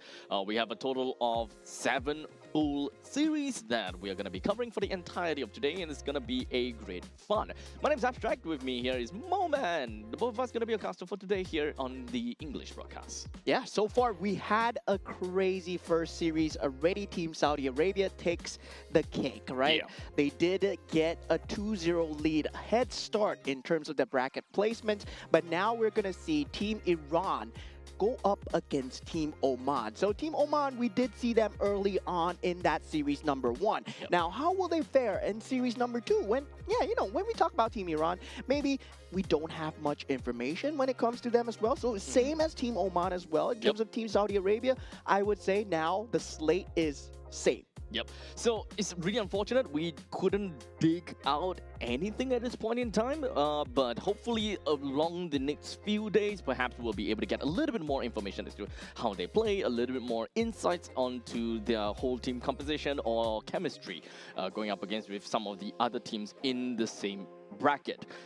Without a doubt, some of these teams are definitely going to be on the stronger half onto the score leaderboards, and the others, they might suffer a little bit. Yeah, but so far we do have that group available, right? Yep. Where we talk about Group A, there's a lot of strong teams in Group A. That's why we have 5 teams that will go through in Group A. But meanwhile, for Group B, C, and D, only 2 of these teams will make it from each group as well. But Group B and D, they will have that third placement match at the end of the AGQ. So Asian Games qualifiers, we will have the end of that third place of Group B versus third place of Group D to decide that final slot. Indeed. So definitely there are going to be some competition between B and D. A little bit of overlap per se.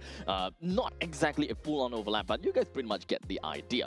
And of course, aside from that, you guys also do need to know that every single one of the teams here, they are playing for qualifications, and they will be chosen to play at the 2026 Asian Games in Nagoya, Japan in September, which literally is pride, prestige, and qualifications all at stake. With day number 1 right here, right now, most of these teams are still feeling each other out, trying to understand a little bit more about their current groupings and who are going to be playing in these respective teams and such, in order for them to strategize as to how they want to play in the upcoming few days. Yeah, we are also on the cusp of a new patch, right? The new patch that has just entered. So metas are still being defined. We are still looking at what's good, what works in the meta. I'm sure teams have tried and figured things out. We did see the Ruby coming out in that first series as well. Did not do particularly too well. I gotta say, maybe you gotta go into a bit more of that healing, a bit more of that sustain. That's what I feel should be good, given the fact that, yeah, you do have a crazy amount of sustain, especially with the damage that's coming out. But we've yet to see the Fredrin. We've yet to see we've only seen the boxes so far. Yep.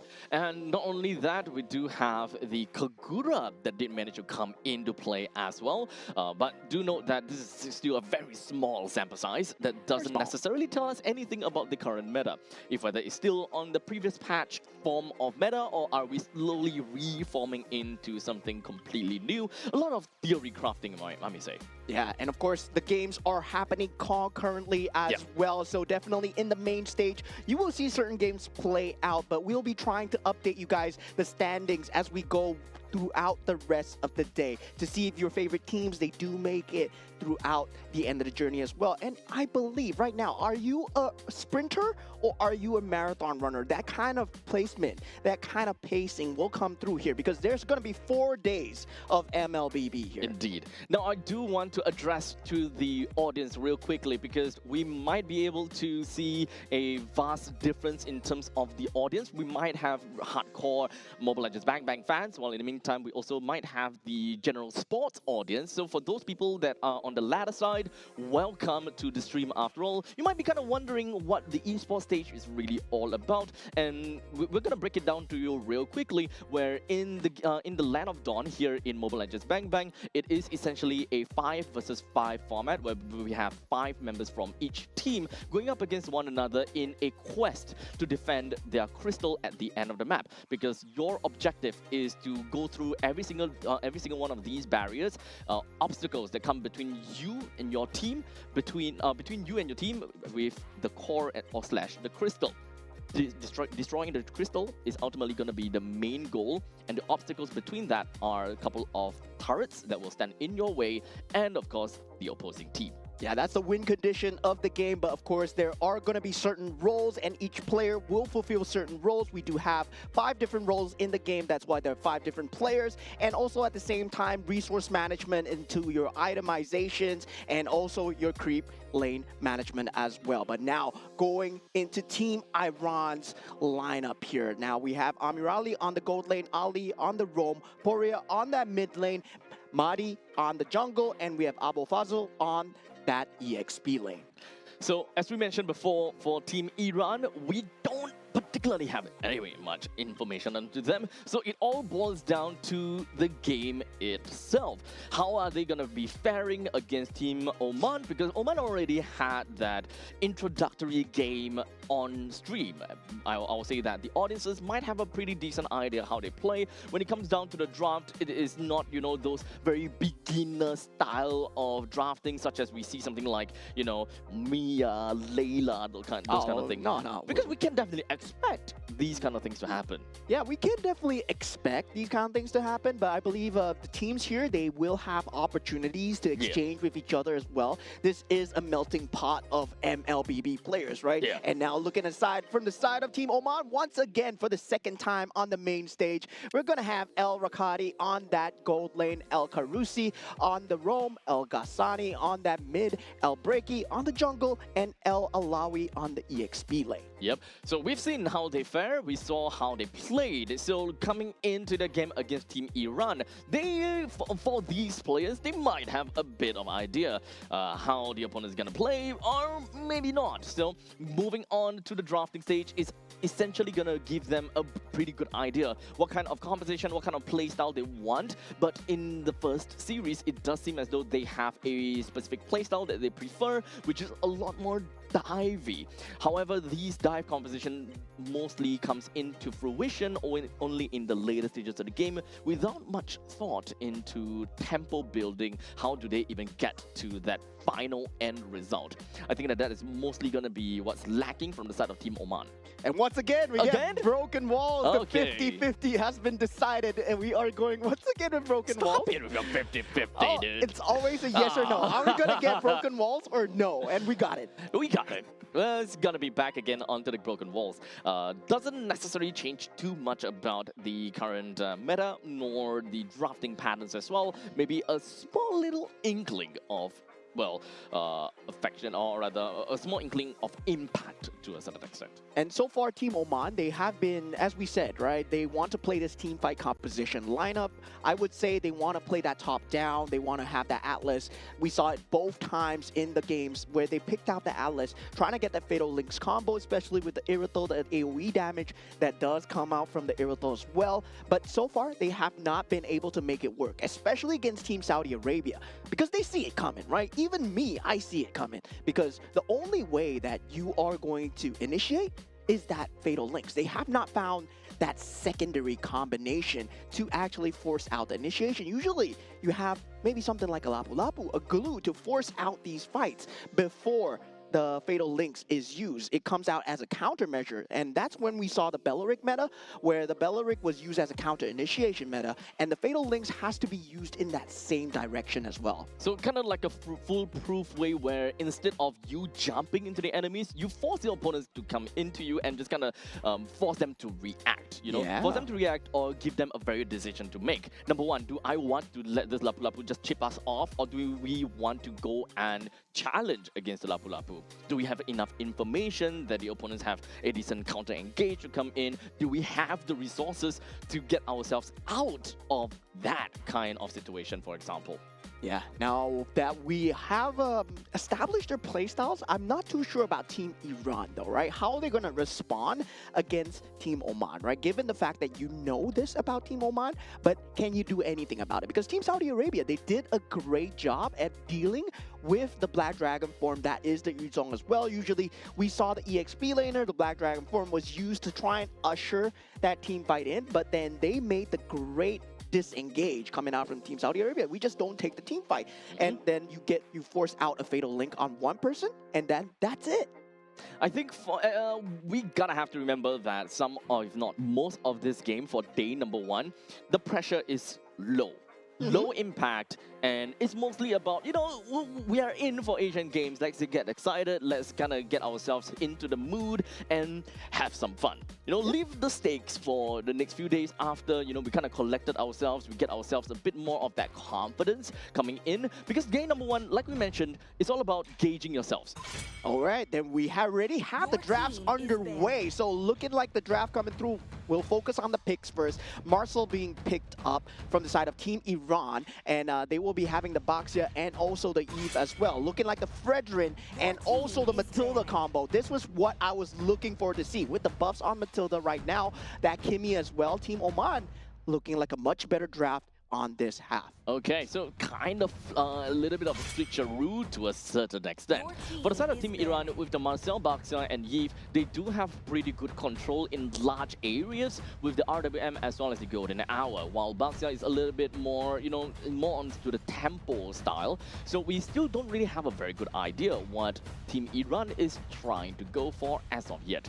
But for the side of Team Oman, we can generally say the same, but they do have a lot of a stronger foundation in the early stages of the game, having the Fredrin as well as the Matilda. With the Kimi in the middle lane, this is their roaming trio. So they do have chip damage that eventually helps them pretty equally. So they are probably just lacking on that XP laner that can give us that level of burst in order to enjoy more early game kind of damage or early game of impact. Yeah, at the same time, I do like the Phoveus ban coming out from the side of Team Oman. It seems like, yeah, they really know what they're doing, right? When you're playing against this heavy mobility coming out from the Kimmy, coming out from the Fredrin, Matilda, and also this Ruby pick, that Phoveus ban is crucial. And now for the side of Team Iran. Right now, will they want to go for that kind of glue pickup? No, they don't. They go for the Lapu into the Granger as well. Okay, so at this point in time, this is probably one of the only moments that I'll say, okay, Oman, I think picking up the Irithel is going to be great. But in this case, it's going to be completely different. Okay, wait, hold on a second. Wait, are we looking at a Ruby gold lane? Yeah, it might be. Might be a Ruby gold lane, yeah. This is a Ruby gold lane. Yeah, because Ruby is so good in the gold lane right now. We were talking about the Ruby just being good as a general pick. And now Ruby just destroys every gold lane. I would say even the Granger is going to have a hard time, even at level 4, right? One, I'm offended. That combination comes through, that control. You gotta have the Purify, especially on the Granger, as much as possible. It's kind of like a blast in the past, right? We are going back to the we're going back to the fighter meta once again. And I did mention, of course, that from the XP laner, I do want to see someone that have got the that does have the early game potential to be getting yourself a good amount of power spike. And as a Benedetta, if you do want to go for more of the assassin style with the Blade of the Heptases, that kind of stuff, it does help your team a lot more because your team is relatively tanky in the front lines. You don't have the form of burst to help the team secure kills. But with the Benedetta coming in, you've got great mobility, you've got great damage. It should be able to help the team pretty effectively. Yeah, you should know you're a Benedetta player, but I would say, right, on the contrary, you want the Benedetta to be just irritating as much as possible, right? Survive, don't go for the team fights, go for the macro plays, go for counter cross-map objectives. And now, with that being said, that revitalized option for the Benedetta, it actually seems like a great idea because you have a Fredrin that can make use of it. You have a Matilda that can make use of it. So that might be an actual battle spell that might be picked up from the side of the Benedetta here. If we are looking at more of a sustained style of Benedetta, I would agree. But in this case, they are lacking in quite a lot of that damage department. They would require a bit more damage and a lot more stakes in order for them to secure the early stages of the game, in order to get themselves the tempo and to get themselves the lead. As such, I think that if they're going to go for Benedetta with more damage style, then picking up the Petrify might be the better case, as they shift themselves a little bit more towards the utility, allowing the Mathilda to go for flickers to enable more risky plays and to kind of yoink that Benedetta out of very risky scenarios, which pretty much means that the main focal point of this game very likely is going to be more on the Benedetta, as the Benedetta kind of shifts itself and gravitates itself based on which lane requires more focus, which fight is more important. At least that is the case for Team Oman. I would say it's a rock, paper, scissors here, right? What battle spell does the Granger go for as we head on into the land of Dawn for Team Iran versus Team Oman? This is the Asia Games Esports events for Mobile Legends. Bang, bang, as we are in the qualifiers. And game number 2. This is series number 2 of Team Iran versus Team Oman. As we jump right in, we're going to be looking at the fact that for the side of Team Iran, they're going to be starting off at the purple buff, and eventually should be able to get them in a pretty good spot, as he's going really aggressive right into the opponent's jungle, or rather taking the Little Wanderer first. So at least for now, we can definitely assume that Team Iran, they want to play things a bit more aggressively in the early stages of the game in order to get themselves some of that tempo. Yeah, and surprisingly, it's going to be a Benedetta gold lane coming out for the side of Team Oman at this point, right?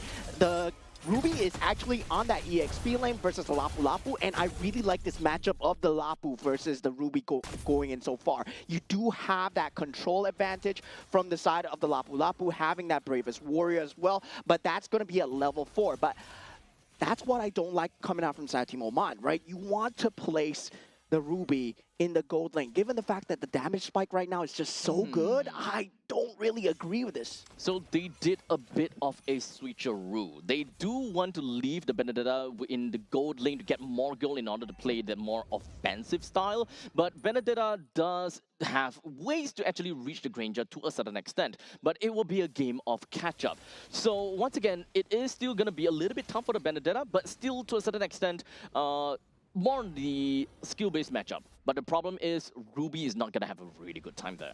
Yeah, that rock, paper, scissors I was talking about, that Purify not being picked up from the side of Amirali, he's going to have a hard time in this game and very reliant on the Marcel as we head on into this first turtle fight here. The Bravest Warrior is just going to be putting himself right onto El Breaky, breaks him down, and unfortunately at this point in time, Team Oman, they will have got no retribution to play for against this turtle. As such, the turtle will go over to the hands of Team Iran.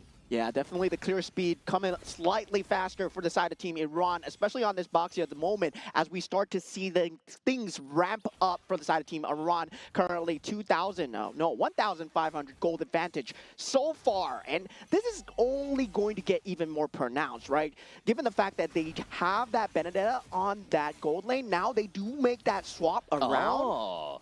I'm not too sure whether that is too late, because we are already past the first turtle stage, where this is where Benedetta wants to be a little bit more aggressive, right? Maybe, okay, so you can kind of see it this way, where Benedetta already have got decent amount of the items, as a Benedetta is pretty greedy for items. You want to have the items, but for Lapu Lapu, you don't particularly care about winning the lane, you just want to clear the lane fast enough and get out of there. And Lapu Lapu is already at level 6. Yeah, then the thing about the Fredrin is, right, if you are unable to get any form of early game semblance, you get shut down so easily. That's why you generally need another frontliner on the EXP lane. And that's maybe their idea of putting that Ruby there to get that bit of sustain through. But at the same time, it's just a very greedy lineup right now. Suddenly, they're just lacking all forms of damage. They're not going to be able to take the mid-game team fights. It's always going to be on that Kimmy to land the shots through. And, well, they just need to build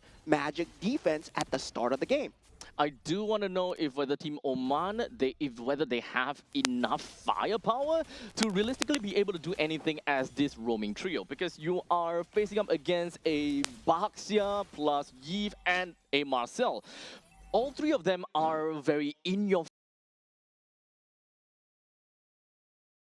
you can see, Team Iran literally just bouncing right into the opponent's jungle and being quite a nuisance, as now they are putting quite a lot of effort down onto Elbreki. He doesn't have, he had lost half HP already. Yeah, ready. Early game not going well for the side of Team Oman. Once again, Team Iran really knows how to play with the map, and this Bravest Warrior usage is putting Benedetta in a lot of trouble here. Yep, as such, Benedetta now have already went straight in for that Lecto final blow, only to get stunned in by the Bravest Warrior and losing her own life. The entirety of Team Oman now will have got no Benedetta to play for them, and the RWM opens up from Puria, just immediately locking down the Elbreki, and this is yet another turtle fight that did not go to Oman. Yeah, this is the case where mobility doesn't matter if you can't survive, and look at them. Once again, the mobility is there, but not enough to survive, right? Team Iran just brings in the control. Having the Marcel is going to be a huge issue for the side of Team Oman, and we have not talked about this enough, but Marcel being out in that pool that early, and given to the fact that given to the side of Team Iran, it's just going to be very hard to deal with. That vision game is going to be consistently up. And not only that, you also need to consider the fact that we are already at a point where, oh wait, hold on a second, that is going to be Amon Benedetta will be able to connect on the 3. Pretty darn good from the side of Team Oman as they managed to take down Puria, which is one of the main clutch stones or cornerstones of the team fight. As such, all the Team Iran could do is just flee. But very good disengage coming out from the side of Team Iran, right? You saw the macro gameplay going in, that usage of that golden hour just to get out in time. And on the other side of the map, Lapu Lapu gets a solo kill onto El Alawi. That Benedetta was not there, was not in time for the EXP lane, and this switch up might be going against Team Oman right now. Both teams are going to go head-to-head with one another. They do have a way to pull the Brethren right out, but unfortunately not for El Ghassini, as it's going to go straight down as well. Team Iran is constantly just in the face of Team Oman, not quite oppressive in terms of the standing objective, but they can definitely reach there, as now we've got Ali immediately just running by and being a drive-through on the two members, take one person down quite immediately, and they are trying to rack up as much kills as possible for Amir Ali. 6 minutes into the game, ready. That tier 1 turret for that mid round is already down. Crazy map advantage coming in for the side of Team Iran. They're going to continue to push it, but they have the range, right? Rhapsody is now going to be a huge threat. Sky Piercer probably going to be picked up from the side of Amir Ali. At the same time, Abu Fazil, he's 301, level 11 on the Lapu Lapu, mind you. There's no one crossed the level 10 on Team Oman at this point. It's really difficult for Oman to do anything at this point in time due to the levels, as you mentioned. So trying to fight for the turtles is definitely not quite there. As you can see, Elbreki is currently at level 8, which is actually the same as Ali. But hold on a second, we do have the golden hour just going to be popped while the Baxia just going to be hoping himself, just going to be in the proxy position. Manages to get a pretty good stun down on the Elbreki and followed by a kill down onto El Karusi. This is a complete shutdown over to the side of Team Oman, and they have got no controls of their own jungle. Yeah, damage should come naturally for Team Oman at the late game, but at the early game, they need to survive, and this is the survivability that they don't have. They don't have the ability to withdraw the time. They don't have any borrowed time, as currently right now, they're doing what they can on the macro factor. El Alawi on that cross map play. That's going to be the only silver lining here, as you're down 8,000 already at 8 minutes into the game. At this point in time, what a Benedetta would want to do is just to play for cross map plays and being able to proxy as much as possible. The more turrets down for tier 1, the better it is. However, the only tier 1 turret that's down is at the bottom lane, so there still need a lot more time from Team Oman to be able to open up these maps to allow the Benedetta to go a little bit more crazy. But looking at that fact, I don't think that Al Alawi have got a lot of items to back himself up to be more damaging. As a matter of fact, I'm not too sure what items that he has. Yeah, damage is going to be tough. Oh, only the Blade of Heptases. So only the Blade of Heptases is actually going to be really difficult to deal with because the Lapu Lapu is so far ahead. But we take a look at this fight. This is going to be Elbreki that is not able to survive. While, of course, the Bravest Warrior lands on 2, allowing Alco Fazil to just go absolutely ham and crazy, allowing Amirali to pick up a mania for himself. Do remember that this guy has got Sky Piercer. 6-0-0. This guy, no assists so far, able to secure all the kills for himself, and Team Iran they are running away with this game for sure here, right? Barring a huge mistake coming out from the side of Team Iran. If you take a look at the team fight, that real manipulation, just using time, Bravest Warrior into the back, Team Amirali untouched, even flickers forward to get that Maniac. Yep. So at that point in time, they are just so far ahead that the flicker is used aggressively in order to get himself a lot more of that snowball control over to the side of Team Oman, leading them to a 10,000 goal lead by 9 minutes and 45 seconds, which is a crazy amount once again. Yeah, fast forward pickup coming in, the photo coming through, but we will have that tri-lane push being set up from the side of Team Iran. Barring that, they will have that mid lane as well, but it's not going to be coming in at the same time. They got to deal with the tier 2 turret at the bottom lane at first, and they choose to forsake that. Unfortunately for the side of Team Oman, they don't have a composition that is too great when it comes down to wave clear and wave control. So when it comes down to clearing up these waves, they will take a lot longer of time. And despite the fact that this is only the first Lord, they very likely will lose the T3, as now the members coming from the side of Team Iran is just going to be putting themselves right in the face of Team Oman, and RWM into the golden hour, locked 2-person out of the fight, leaving El Rakadi to just put himself right in the front of the battles. He will lose his life on top of all of that, but that will open up a very good avenue for the rest of the members from Team Oman to push the rest of Team Iman away, or rather Team Iran away. But there is still going to be another point in time where they can just jump in onto the T3 turret in the middle lane and effectively even the bottom.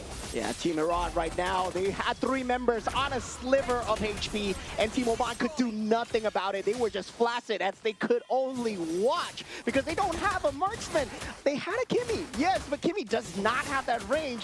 11 minutes in the game, 14,000 gold behind. It's a very tough spot from Team Oman to get out of. In fact, losing all 3 of the T3 turret at this stage of the game, and the fact that this lineup does not allow them a proper wave clear, it kind of puts them on a really difficult spot. And in fact, I think that they're just surrounded by walls where they couldn't get out of it. Yeah, they did have the game plan coming through for the side of Team Oman, but it might just be falling apart right now as Team Iran are going for it. The golden hour is just going to be popping onto 2. They're just going to be doing everything that they can onto Kurasi, and brings him down pretty effectively. All 5 members from the side of Iran will do what they can as they have a Maniac and of course even a Savage collected by Amirali as the head from the side of Oman rolls. And there we go, the first Savage of the Asian Games Esports events, Mobile Legends Bang Bang qualifiers from the side of Team Iran. Coming out from the Granger, man, that is Amirali, that he picks up the Savage. Maniac then Savage, wow. Yep. Literally, we've got Amirali that conducted a symphony of death, doing what he can to play all the way from the start to the end. The moment that he picked up the Sky Piercer, he realized, you know, this is my time. With the Benedetta completely out of the game, with only a Blade of the Heptases, there really is no threat going to the side of the Granger at all. Yeah, there was no threat indeed. You saw the systematic control that Team Iran had over the side of Team Oman, right? At the start of the game, yes, their game plan should have been to put that Ruby in that gold lane to get that kind of a bit of a lead towards that Granger, right? Yep. Threaten the Granger a bit. And that's something that the Benedetta couldn't do. That level 1, level 2, you're not going to have the range. There's not going to have that control available. And I was looking forward to see whether or not they put that Ruby in the gold lane. Didn't happen. Switch came in too late, and it was just too far gone. Indeed. You want to have the early game advantage as a Ruby who have pretty innate healing factor coming in from her passive. We do have a little bit of a change from the passive though, but it's still good enough because Ruby is still still pretty tanky in the early games, and you still have healing factor built into your own kit, while for Benedetta you don't. You are more of a poke and run kind of style. You're trying to exchange pokes between a Granger. Whoever can poke more, poke better, will win in that matchup. Versus a Granger that can poke versus a Ruby that can, well, poke and heal, we naturally know where it's going to gravitate towards. Yeah, but the crux of the problem, right? The main problem has still been the Marcel. Letting the Marcel in through that ban pick stage has been the bane of a lot of these teams. Even in the international stages, even in other MPLs, right? Marcel used to be such a heavy threat. Now he's worse of a threat. He's got better. He's got faster. His golden hour is now good for even more because he can target people now. This is kind of crazy and kind of annoying to deal with at this point. But, you know, we're going to have to move on to the MVP, the Savage holder. We got from Iran, Ami Raleigh. Great team, great player, and just like that, 13 is to 0 is to 0. Like we mentioned, 0 threats towards the Granger at all. Yeah, so far, what a stellar showing from the Iranian sniper, Amirali, pulling out the Maniac and the Savage as well. Of course, 1,000 GPM, by the way. 1,000 GPM, yeah, 1,000 GPM. We were that close in kill participation, man. 1% less or 1% more, it would have been a memeable moment. But man, oh man, Amirali, you did such a great job on the Granger, but the team setup coming through on the Marshall was so good. Ali, Poria, I would say, real manipulation into that bravest warrior. That timing, man, that was just impeccable. Yep, at this point in time, like for Team Oman, the moment that they kind of caught into any of these ultimates, be it the Golden Hour or the RWM, the first thing that they gotta think of is to get a quick runaway.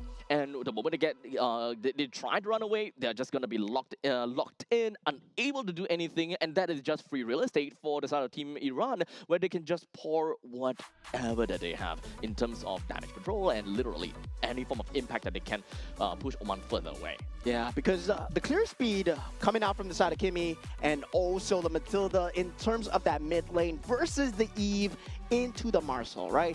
It's going to be a wash, but at the same time, the rotations weren't coming through on time. And we saw the early game where they put Rakati on that EXP lane, and that was just all sorts of trouble coming out from the side of Team Oman. Switch came out a little bit too late, but looking at the damage dealt, it's just going to be all Team Iran at this point, because at that point, there is no sustain coming out from the side of Team Oman. They did not have the farm to work with. They couldn't even survive these team fights. In fact, I think that Team Oman did kind of shuffle their players a little bit, if I am not wrong.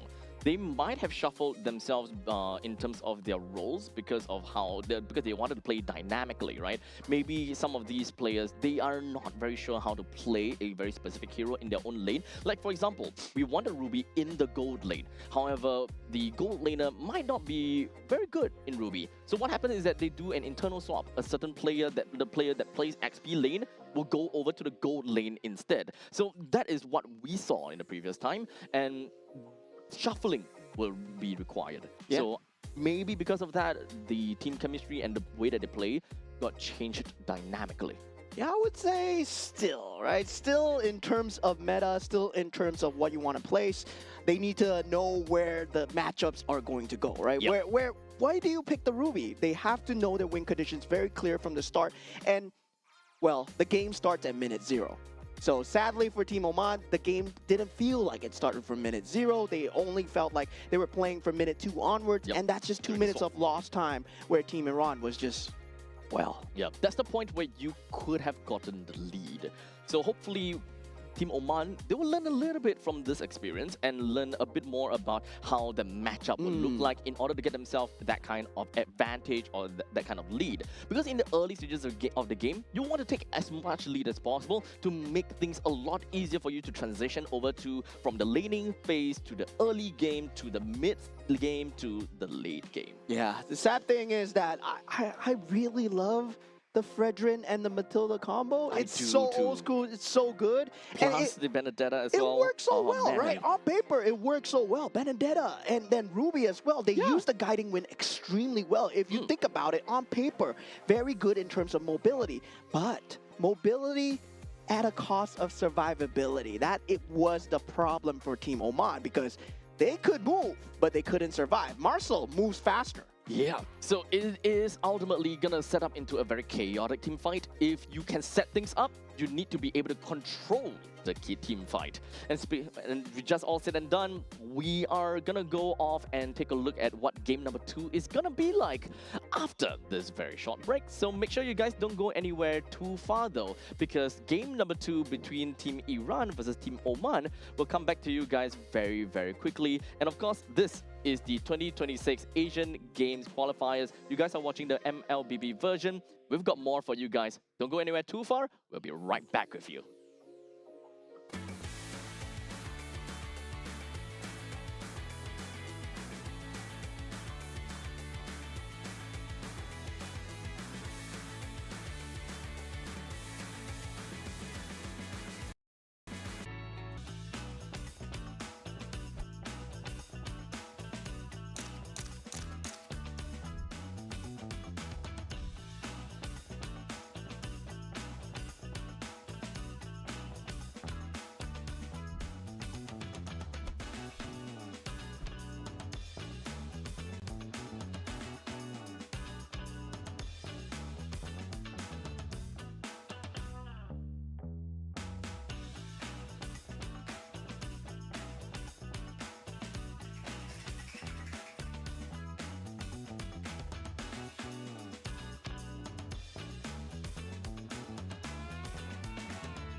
Nothing so crude can be graced. What a splatter of beauty!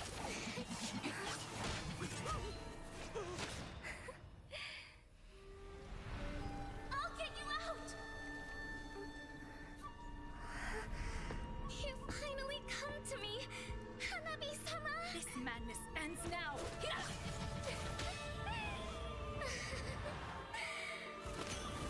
At last!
And we are back once again with you guys, and of course we'd like to give a huge thank you to everyone for your very kind patience, and we apologize for the very long technical pause in between of game number 1 to game number 2 between Team Iran versus Team Oman.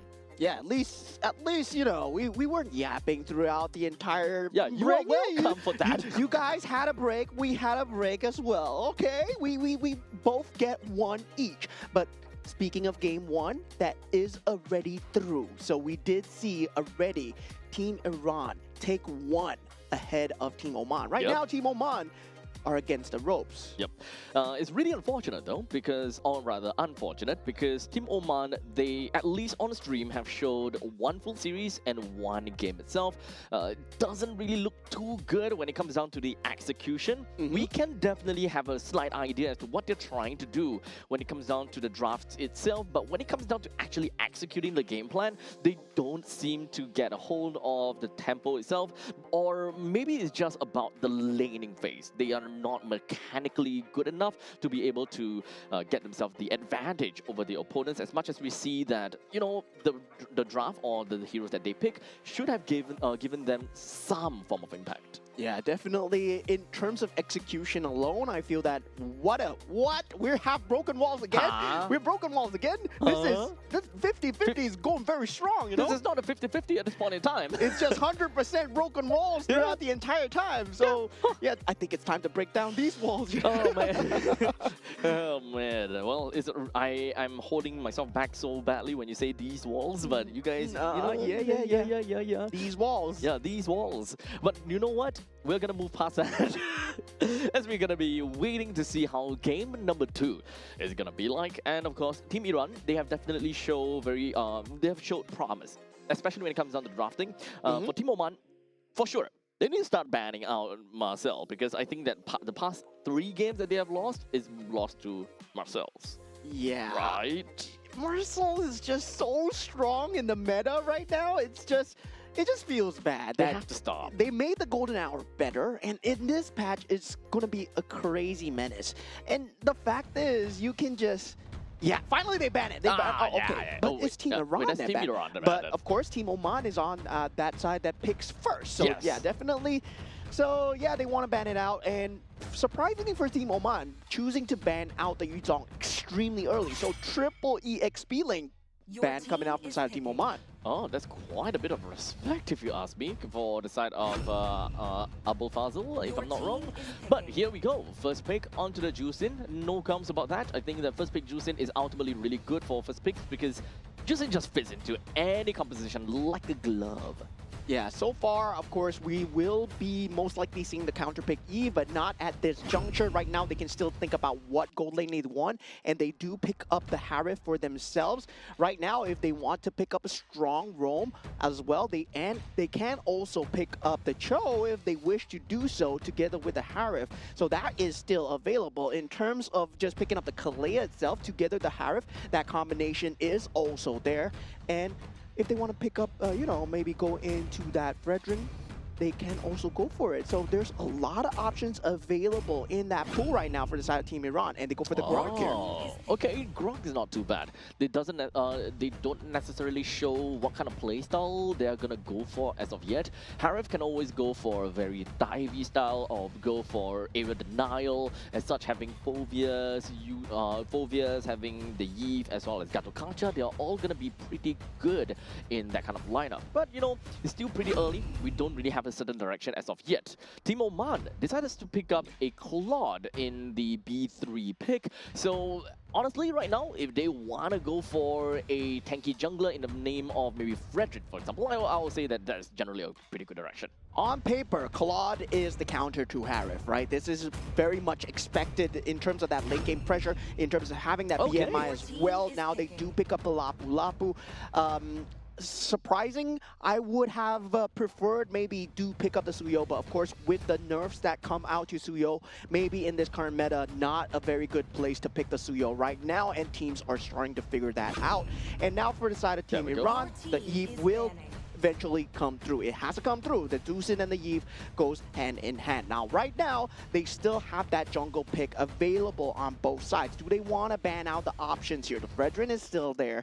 There's still the ability to pick up the Hanzo that we have not talked about, which has been buffed in this patch as well. Oh, but is it a meme pick? That's the question. Is it really meme, or is it actually like legitimate strategy? We did see people use it at MPLSG.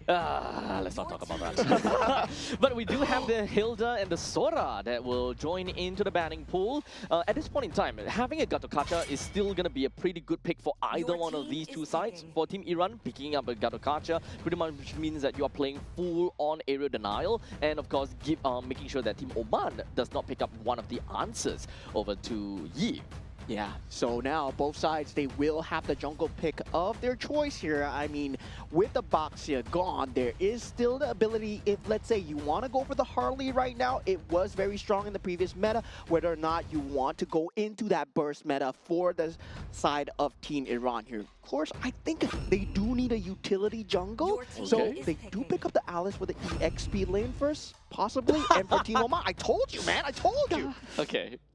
Okay, so you got that right. They have also picked up the Cho, so right now they are going for a slightly more of a pick-off kind of game, right? With the Cho for themselves, Hanzo can make full use of the Cho's way of the dragon after all, and aside from that, they picked up a Lancelot from the side of Team Iran for more of that tempo-based game. Yeah, but Lancelot would be a very greedy pick coming out from the side of Team Iran. Of course, they have to secure that early game pressure. That Grok rotation together with the Eve, very strong in terms of that lane pressure, right? Yep. And Alice, Harif, just independent on their own, they will do extremely well. Now, it boils down to that Hanzo rotations in that early game. If they can shut down Hanzo as much as possible with the Lancelot, they secure that mid game, that objective take does not become a problem for them at all. Well, understandably, when you are playing as a Hanzo, you don't particularly have too much that is at stake. You're not too afraid in engaging and all that jazz.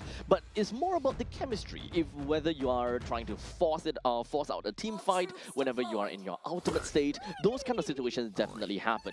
And it is also very telegraphic for your opponents. The moment they know that, okay, there is a shadow around here, or rather the shadow has appeared, that means that, do we want to take up a fight? Are we ready? Do we have the resources for all of that?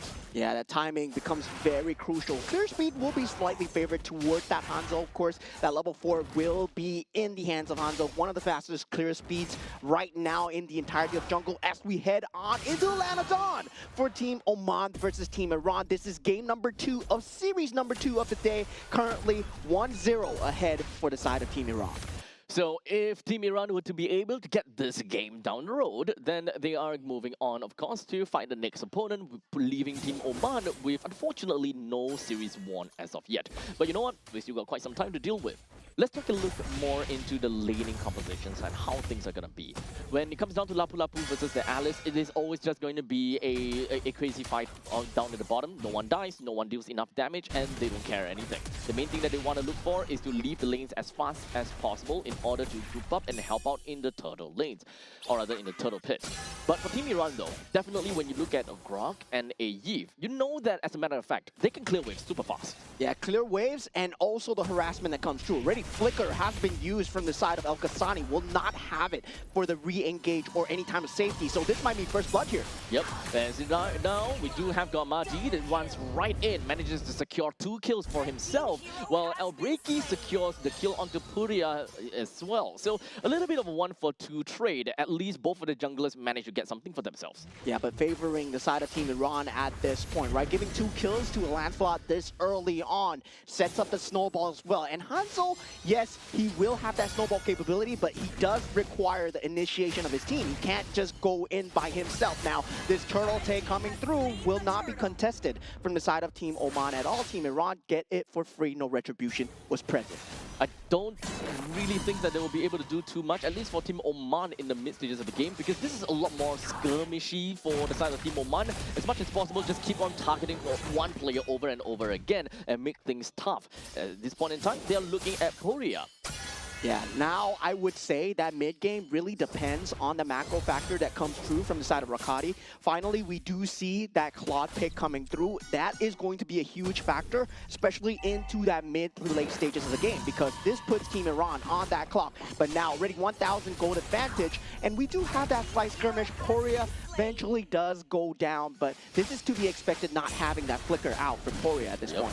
So at least for Team Oman, they know what they are targeting and they know and expect what are they going to be looking out for. That will work out for them for a while. I'm not too sure how impactful it really will be, because right now for Team Oman, they are still kind of lacking in terms of XP in various departments. The roamer as well as the mid laner, they're still having some difficulties trying to claim some of these gold and XP, where they are pretty far behind. El Ghazani level 4 as opposed to Puria. This is only to make sense because Puria is constantly being targeted by the Hanzo. Yeah, the power spike timing will be very handed for both sides of the jungler here, right? The onus is on both junglers to secure that mid game as much as possible. And definitely the mid lane turret is going to be that aim of the game for that first 5 minutes. If you can get any form of turret advantage, it favors the map movement so well for these junglers. Just forcing El Carusi out of his own jungle, trying to be that annoying Lancelot that has a lot of firepower to just ensure that they can steal more resources away from Team Oman. In the meantime, take a look up the top lane. Amirali had to use his own Zaman Force, but the Zaman Force is not used offensively, or maybe he was trying to. But the moment that he sees El break, he realizes, okay, you know what? It's over for me. Let me get back and regroup again.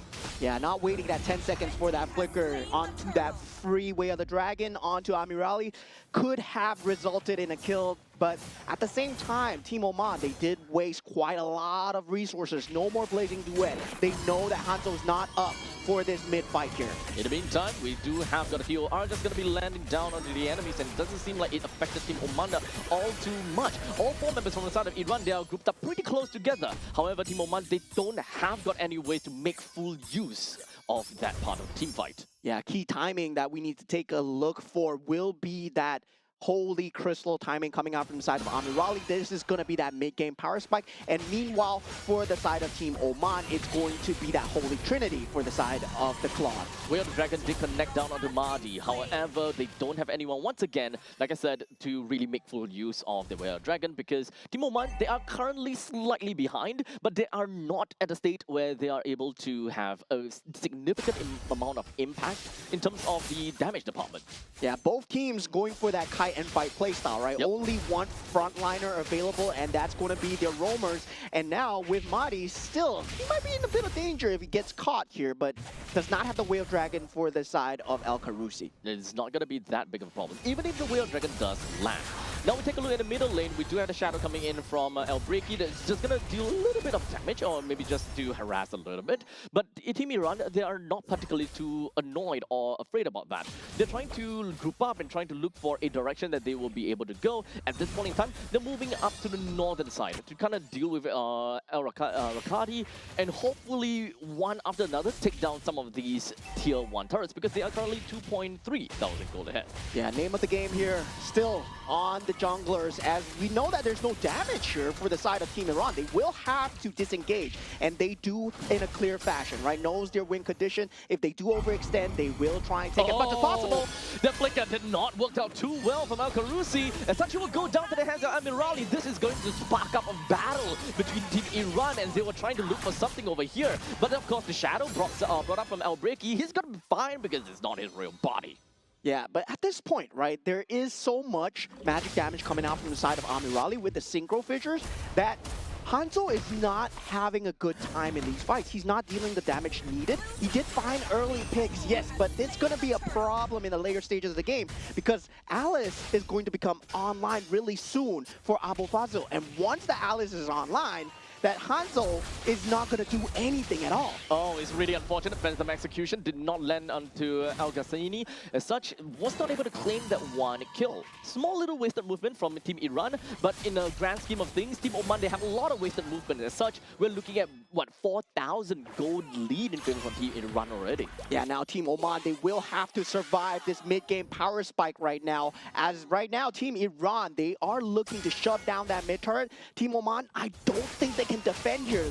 Alice is here. Yep, I don't think so either. In fact, the Bravest Warriors is already popped. As such, he was looking to get himself right out of that and just kind of hoping that he will be able to clear out the way fast enough. However, with already 2 men down, Team Iran, they will do whatever that they can to take down more that they could chew. At this point in time, it doesn't really matter because Team Oman, they're not even holding them back. Yeah, I mean, Team Oman, they are playing kind of a pickup lineup with the Way of the Dragon and also the Hanzo, right? They want to take isolated team fights, and they're unable to find any form of isolation so far. You see the damage coming through from the side of El Breaky, yes, but it's not resulting in anything. Yeah, Early game got 1 or 2, but now we see the problem. Yep. Perhaps we'll have to take a look at the items to get a really good idea why is it so that El Breaky is unable to get a kill on the Puria. Because I think that the items for the side of El Breaky is going to be super important if they want to play the pick-off and to make full use of the Way of Dragon. But we'll talk about that in a bit later. Unfortunately, Cho completely caught off guard, completely singled up from Iran with no way to escape. Yeah, currently the Zaman's force, there's nothing they can do about it yet. They were hoping that they will reach a power point where the Blazing Duet will do something. But look at this Hanzo going at it against Puria. Puria might go down actually, but yeah, Almost. not enough here. Not enough, yeah. So it's really unfortunate, but at least Team Oman, they know that, okay, the main thing is the RWM is really, really annoying. If we can take that out, we are going to be good. But Marty is not going to let any of the members from the side of Team Oman get away with it. Even someone as tanky as El Alawi, he's not going to get out. Yeah, and the early game pressure that resulted in Hanzo not being able to get these pickoffs, you can take a look at the itemization. It's only the golden staff so far, right? Only 1 item so far. So there is no timing available. Now, Holy Crystal being picked up, 8,000 gold advantage. Team Iran, they have reached their critical max. And Mahdi is level 15. So yeah, he's going to deal a lot of damage. Not only that, there is no way for Team Oman to strategically be able to fight for any of the neutral objectives at all until El Breaky eventually hits level 15. That is the only point in time where there could be any point of contest or challenge for the Turtle or the Lord by this point in time. But right now, we do have most of the members from the side of Team Iran just going to be coagulating together, ensuring that that is not going to do too much. But there we go. When it comes down to tectonic charge and the flicker from, of course, the side of Ali, it did enough. Brought 2 men down with the help of his teammates. And of course, let's not forget about the Lord. They'll be marching down the middle lane with his trusty trident, taking out every single one of these creep waves.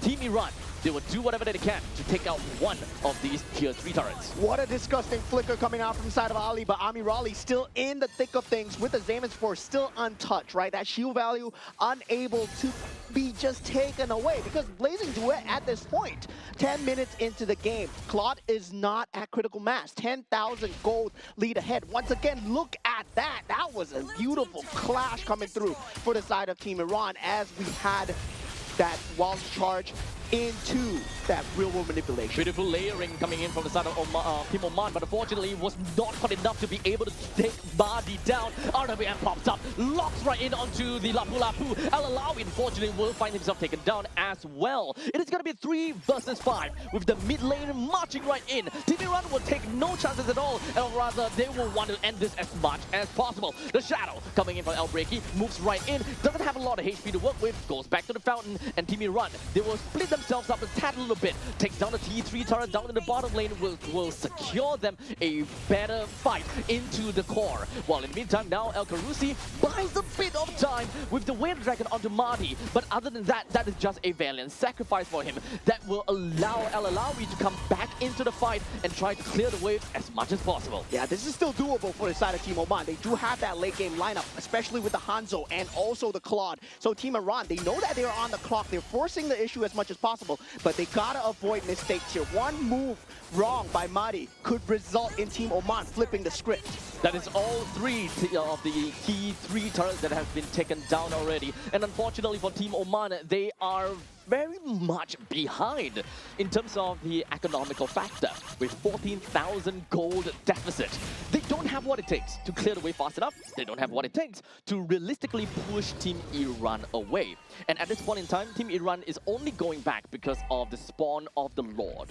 Yeah, right now the only control factor coming through is the Way of the Dragon and also the Bravest Warrior coming out from Al-Alawi, right? And Team Iran, they have been playing around these utilities extremely well, baiting it out with their flickers, making sure that their timing is consistent when they go for the clash into the inhibitor turrets. So this is good utility cycles, and now with that Lord being taken, Team Oman, they have nothing to be doing in the outside of the map. They gotta be playing in the inside of the base. As much as possible, Team Iran would ensure that Team Oman would not be able to get out to, do any realistic farm or split pushes. So Iran just literally gatekeeping onto Oman, saying, you are not gonna go anywhere at all.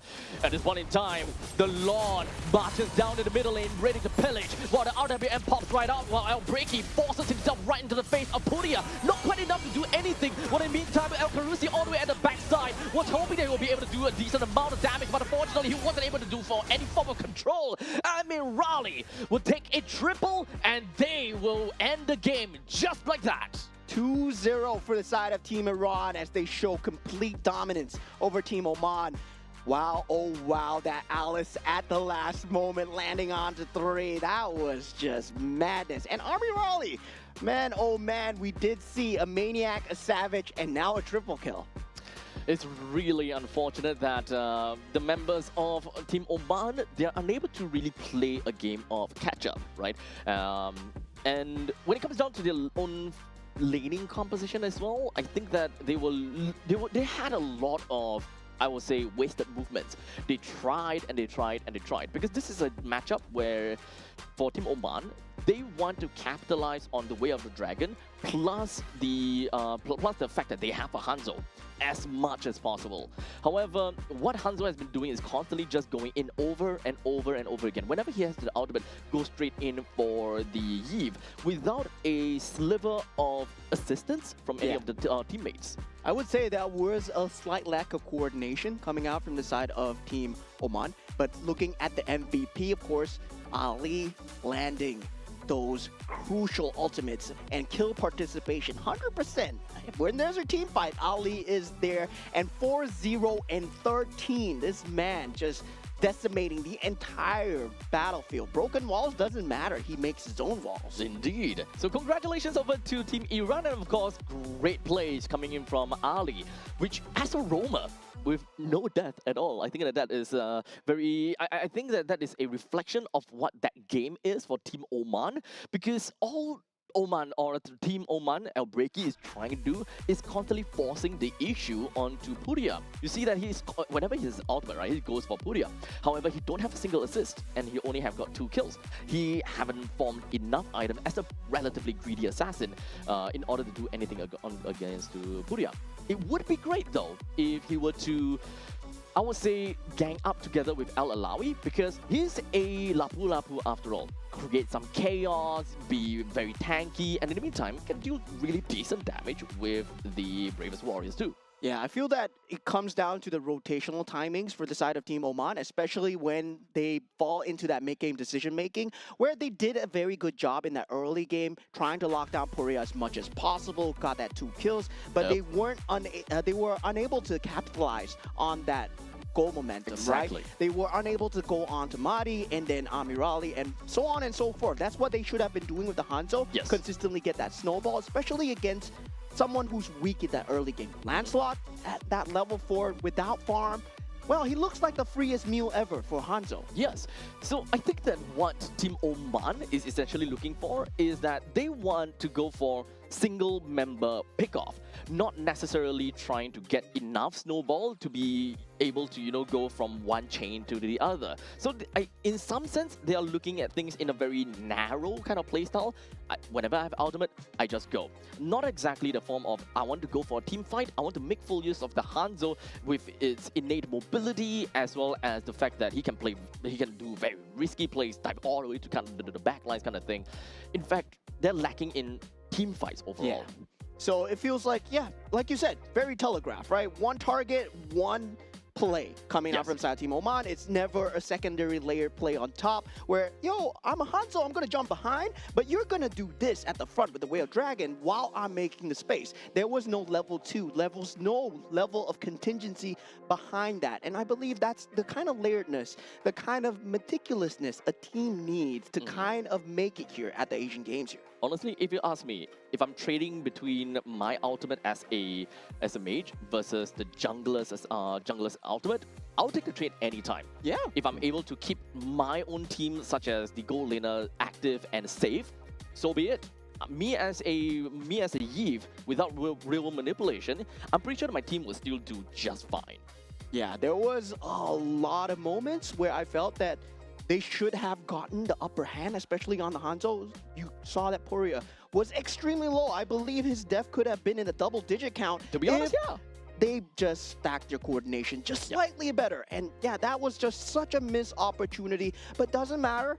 Still day one, we need to reset and we need to go on into that next games as well. We still got 3 more days of MLBB here. Yeah, a lot of days, a lot of games. We are currently down at 1:13 p.m. right now, and we have covered 2 series. We've got all the way, I think we have 5 more series to go. So if you guys have any, Mobile Legends Bang Bang craze or itch, this is the place that you want to go, as you will be able to watch so many teams going up against one another.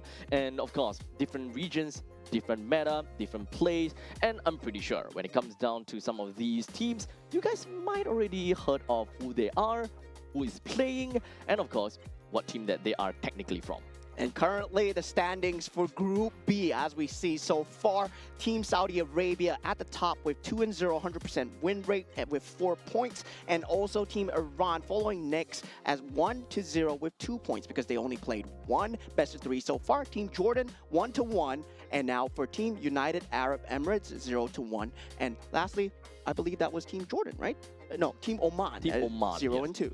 So technically speaking, we're not too surprised about the fact that Team Saudi Arabia is all the way at the top of that list because, I mean, after all, they are names that we could just Google search, right? And like, oh, right, oh, Team Falcons, okay. Oh, Twisted Minds, okay. The kind of thing, right? Well, for the rest of the teams out there, it's a little bit more difficult for us to kind of get a hands on. Although I gotta have to say, Team Iran, we have seen one game from them. They do look pretty darn good though, so they might be a pretty good rivals to Team Saudi Arabia. Yeah, definitely. Only 2 teams will make it from Group B. Of course, that 3rd place, they will have only 1 slot, so they will have to fight it out with Group D eventually in that last day, where that 3rd place, well, it might look good now, but as we head on into these Asian Games, into the group stages as well, you're going to see much more desperateness coming out from these teams. Now, of course, we do have got games that is running concurrently, right? From Group A, B, C to D. Eventually, at a certain point in time, whenever we have the standings, we will, of course, show it to you guys and tell you guys, let you know how it's faring so far throughout the entire table. But of course, before that, we're going to go off for a short little break. And once we're back, we'll give you guys 3rd series of the day.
intent. Does this mean Hanabi-sama finally understands Kirara?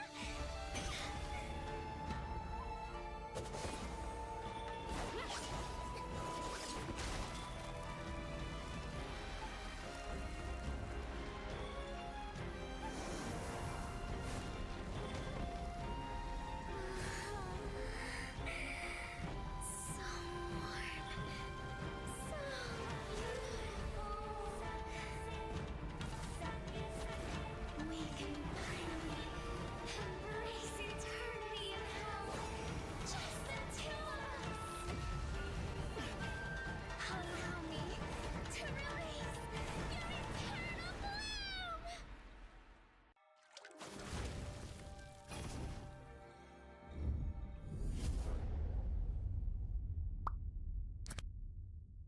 The human body was built to move. Not trapped at a desk in one singular posture for 12 hours a day. It's time your chair evolved. This is Secret Lab Titan Evo. Ergonomically engineered for you, gamers, hybrid workers, artists, backing your every move.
human body was built to move.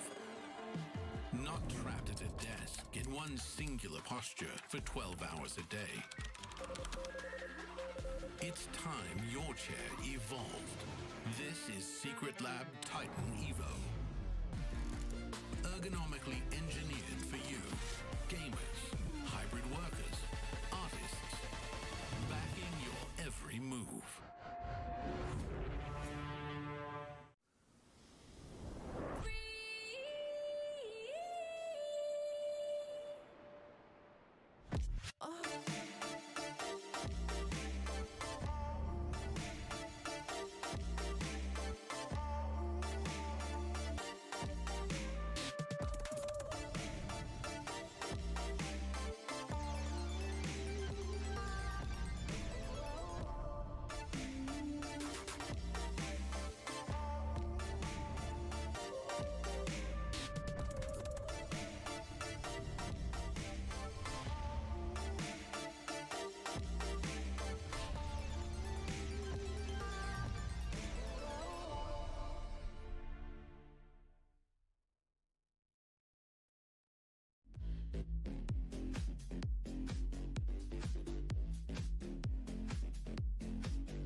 All right, ladies and gentlemen, welcome back once again.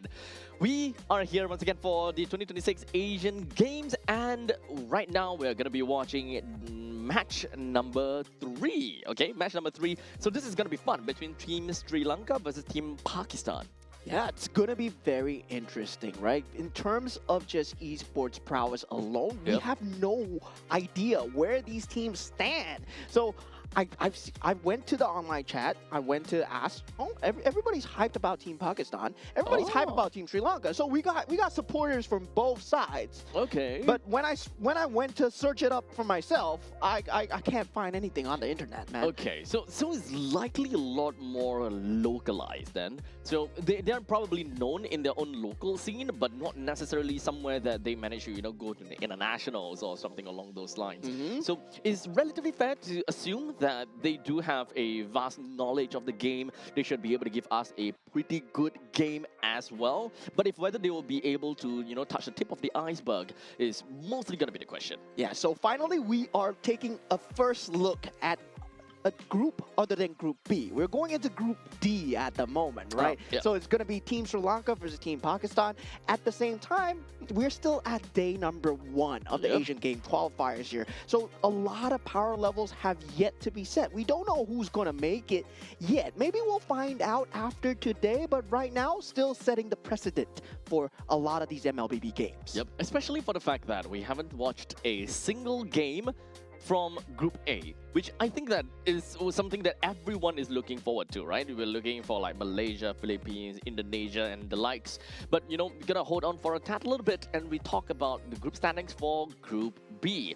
As of now, we have watched 1 game from Team Saudi Arabia, and even off stream, they managed to get 2 games for themselves, or rather 2 games in 1 series. So total point, 4 points. Yeah, so far standing at the top, followed by Team Iran, which is 1-0 right now, and Team Jordan 1-1, Team United Arab Emirates 0-1, and sadly for Team Oman, on the first day itself, already at the bottom. Yep. So looking at all of these, it is not out of, most of these teams, they're not exactly out of the woods, and they shouldn't, kind of throw caution in the wind as of yet. It is still day 1. There's still day 2, 3, and 4, which they could slowly accumulate more points. And after today, they will probably have a very good idea where they stand, if whether they can be a little bit more confident, learn about very specific things, such as a matchup between them and the opponents, or if they're still kind of below, down below of the leaderboard, maybe it is more about the mechanics that they're gonna have to learn more than, the matchup between them and the teams. Yeah, and we are also sitting on the cusp of a new patch that just come in. But speaking of new, this is for the first time here on the main stage. It will be Team Sri Lanka. We got on the gold lane, we got Praveen, we got on the roam, Hashen, Nisal on that mid lane, Kavindu on the jungle, and Ramanayake on the EXP lane. Well done on that one. Oh, yeah. I would have fumbled, but you know what? Team Sri Lanka, super looking forward to what they have got in store for us. As Modin mentioned, that they do have quite a bit of supporters, probably from the local scene that knows about Team Sri Lanka and how they would fare. In the meantime, on the opposite side though, I think that is something that we would generally want to talk about, right? Because this is a battle between 2 teams that we haven't seen on broadcast as of yet, as of yet. So this is still gonna be a point where we want to understand how they fare in their brackets, if whether they're going to be at the top of the leaderboards, bottom of the leaderboards, or maybe in the middle. And now for the other side, Team Pakistan. We got on the gold lane, we got Gurmit. We got on that roam, Hasnat. On the mid role, we will have Azan. And on the jungle, we have Haisham. And EXP lane, Oh, hey, look, it's you. It's me. It's you. Hello, Moed. I With am an Moed. ID. Yeah. Yeah, with an ID. Yours is just with a man. Moed. Moed. He's Moed. You're I'm Mo Mo. man. Yeah. You're Mo. Yeah, that's right. That's right. My fellow man on the EXP lane. I'm looking forward to see what Team Pakistan brings in terms of just esports accolades itself. I would say slightly ahead. I would put Team Pakistan in terms of structure there, right? We've heard of them in other titles, in other games across regions as well. Meanwhile, for Team Sri Lanka, I would say they're relatively new when it comes to the esports in a community as a broader scope itself. Of course, now with the 3rd game on the road, we are mostly gonna have have an idea about the current patch as well. We talked about a patch, right? Maybe we're gonna have to remember this as well. Different regions does have different meta. If whether they have played enough to get a close idea as to how the meta is gonna shape up to be. Maybe there is a flavor hero that comes into this patch, or maybe in the previous patch. That is a lot of questions that we generally want to talk about. However, though, I think that it is universal that we talk about. Oh my God, not again! So, current count for Broken Walls. It's so broken. This is the 5th map that we've seen for Broken Walls. We've got like 5 out of 5. 5 out of 5. 5 out of 5. Oh man, oh man. Broken Walls has officially broken the randomizer. Yeah, I mean, currently this is all we're gonna see right now. Broken Walls. Hopefully, we get something else for game number 6 of the day of the stream. But for now, we're gonna have Broken Walls. We'll be jumping into the drafts really soon. But we're talking about the patch, right? We're talking about the meta, and Marcel has been that menace of this meta so far, and luckily it's banned out so far from the side of Team Sri Lanka. So jumping right in, we do have Ruby, Paquito, Baxia, and the Marcel that will go over to the banning pool. As of now, you know, it doesn't really quite suggest too much other than that. The Fredrin joins into the banning pool as well. But you know what, from this point onwards, I kind of want to see new heroes that kind of surfaces. Like, what are the other more prominent heroes that we could be expecting in this current patch? Yeah, currently I would say it would still follow that previous meta. I did expect that Guinevere ban. It was that secondary utility jungle that I was looking at. Now with the Zusin and also the Eve available, right? In terms of that mid-roll, I would say maybe you can play the Gord, you can play the Zetian, but you gotta have the lineup to make it work as well. You kind of open things up with something completely ambiguous for now. Opening up with Juicin first pick is always great. Like I mentioned before, fits like a glove into most, if not any, composition. Wow. But Team Pakistan is going to open things up and shake up the board a little bit with a first pick carry. Yeah, that is very aggressive coming out from the side of Team Pakistan. They know completely what playstyle they're going towards, I guess, because as a carry pick, you generally want to chonk down the tank junglers, right? You want to just try and burst down as much as possible. And given the low range that carry has, you don't want to pick it so early where you can potentially get out range. And for Team Sri Lanka, this is a choice of now you don't need to go for the gold lane. You don't need to show your hand. That Khalid pick, yes, very flexible, but at the same time, there's also very strong mid lane picks where they can go for the Eve, they can go for the Zusin as well. Yep, I personally would have loved to see the Juicin, just so that, sorry, not Juicin, I personally would love to see a Zetian over to the side of Sri Lanka, but you know, Zetian, Eve, I think that they generally lie in the same kind of position. But I do like the Khalid pick though. Immediate response to the carry, just pretty much saying, hey, look, our roam is not that tanky after all, see what you can do about that. Yeah, right now, they will have the ability to knock over the Zusin for the side of Team Pakistan. If they want to go for the Lilia, I would say still possible. The Leomord, yes, still very dominant in this meta as well.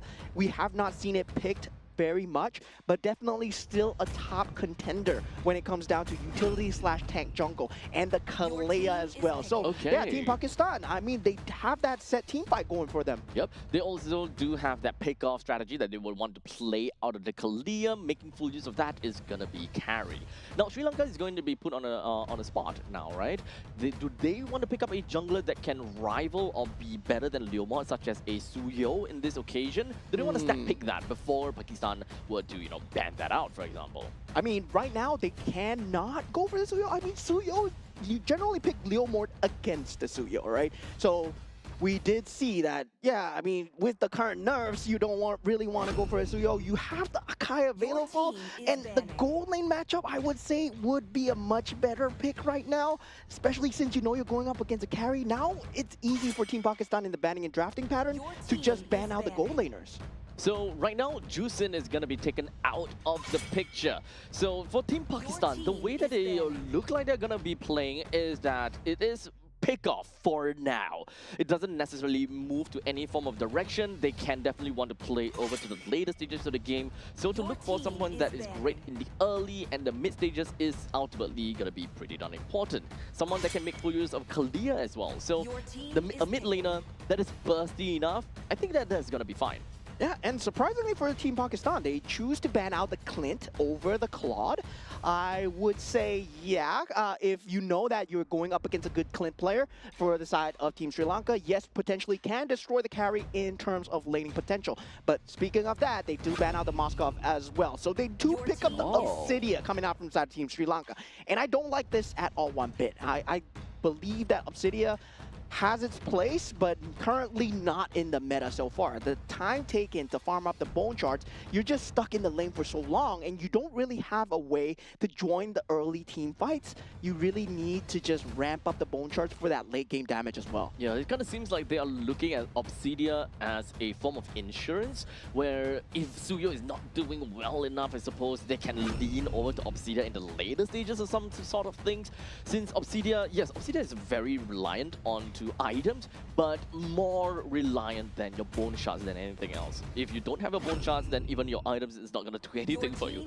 But now we've got an entire lineup for Team Pakistan. I do like the Kadita though, exactly what I was kind of asking for, to have a very good burst in the early stages of the game to make full use with the with the Kalia. So pretty bursty matchup, plays well in the early to the mid stages as well. Carry takes over in the late stages. Right now, they are lacking that front line for the side of Team Sri Lanka, right? If they don't go for a front line here, they're making the worst possible mistake. And Belarik, I would say there was Lapu in the pool, there was Glue in the pool, and yeah, there's Arlot in the pool if, let's say, they want to go for that final slash into that tankiness factor as well. But instead, they go for the Belarik, so they have that Raging Sandstorm into the taunt ability, but with the rule manipulation, I see the AoE going for them. They're very AoE dependent and ultimate dependent. So once again, I say favoring Team Pakistan in terms of draft at the moment. Yeah, even for me, I'm not exactly sure if whether Sri Lanka is kind of playing kind of like a protect the precedent kind of thing. It doesn't exactly look like it. It does seem like they want to do an early game funnel onto Suyo, with the Suyo being the main point of damage in the early stages. Since Yve likely looking more into utility, at least the Khalid does pave a pretty good way in the early stages when it comes down to harassment. However, none of the members from the from side of Team Sri Lanka can realistically be able to help out the Khalid. But we also need to remember the Khalid should be an XP laner here, not the roam that we expected. Yeah, now we head on into the land of Dawn here as we go into series number 3, Team Pakistan versus Team Sri Lanka. For the first time, we're showing Group D, and now let's see where the power standings are. Right now, I would say the draft still favoring in terms of just lane priority alone. Team Pakistan just doing extremely well on that draft department. Yep. As you can see, at this point in time from Team Sri Lanka, Ramanayake does seem to have a tad bit of a problem dealing with the Alex. But the main thing is not to win the lane, but is to be able to leave the lanes as fast as possible to kind of give some assistance over to the middle lane. With a Belarik plus the Jusin, with a Belarik plus a Yve, you don't really get anywhere too far. You don't really clear the wave a lot faster either. But if you kind of look at it on the opposite side, Hasnat and Azan, not that great too. Yeah, and I don't like this coming in from the side of that mid laner, especially when you're playing a Yve, right? You have that range ahead of the Kadita, and you clear out the creep wave so fast, but there is no objective rotation. You could have held the EXP slightly longer and denied it away from Azan. So now Azan, he gets that level 3 close to level 4 for free, and does not even burn out the Petrify, does not even burn out the Flicker. So when it goes down to that level 4, that burst potential from the rough waves is going to be rougher. At this point in time even for the Sandaka Vindu, he rotated himself all the way to the top lane preparing for the upcoming total fight. However, I'm not exactly sure whether they can do this or not. It is going to be a 4v3 though, so that is going to be... Wait, no, never mind. We do have a stack down onto the Pixel Brush, and that is where Hashin moves right in. We do have, of course, Barbil that will be summoned right in together with Nisal, opening up the RWM right onto Haisham, but didn't go to anywhere. In the meantime, Team Sri Lanka manages to pick up a total for themselves. Yeah, not able to get the positioning, but a lot of battle spells used, right? That Nisal does not have that flicker anymore. Revitalization not available for Hashin, so there is that slight timing, despite the first turtle being taken, but at the same time, Team Pakistan didn't get any kind of macro advantage Nope. when the turtle was being taken. So Team Sri Lanka, well, right now they got basically the turtle for free, and they might have a reset on that flicker if Team Pakistan does not push the issue here. Honestly, at this point in time, it doesn't seem like any team fight from here is going to benefit anyone. This is more or less a game about the junglers right now. But Praveen somehow manages to pick up a kill for himself onto Azan. What was Azan doing all the way there? That's the question. Yeah, he was there, and I believe he was just looking at the minimap, and he got caught out by Hashen's ultimate. And he had the ability to go out, he had the Petrify, he had the Rough Waves, he had his entire kit available, but he was just caught lacking. Yeah, it's really unfortunate, especially since that kill went over to Praveen, which is going to be the insurance policy for the side of Sri Lanka. The more that they kind of give it over to Praveen, then a lot more accelerated is going to be the growth for the side of Praveen, which is something that you don't want.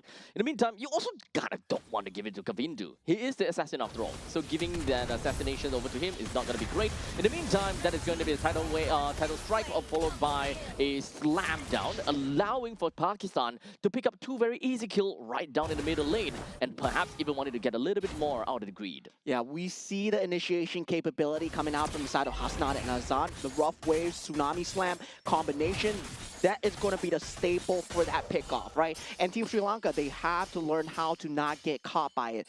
And jumping onto Nisal, that's the prime target that they're looking for. Nisal not having that Purify, going for that Flicker, might have been a crazy, crazy move. That's a lot of ego on his part.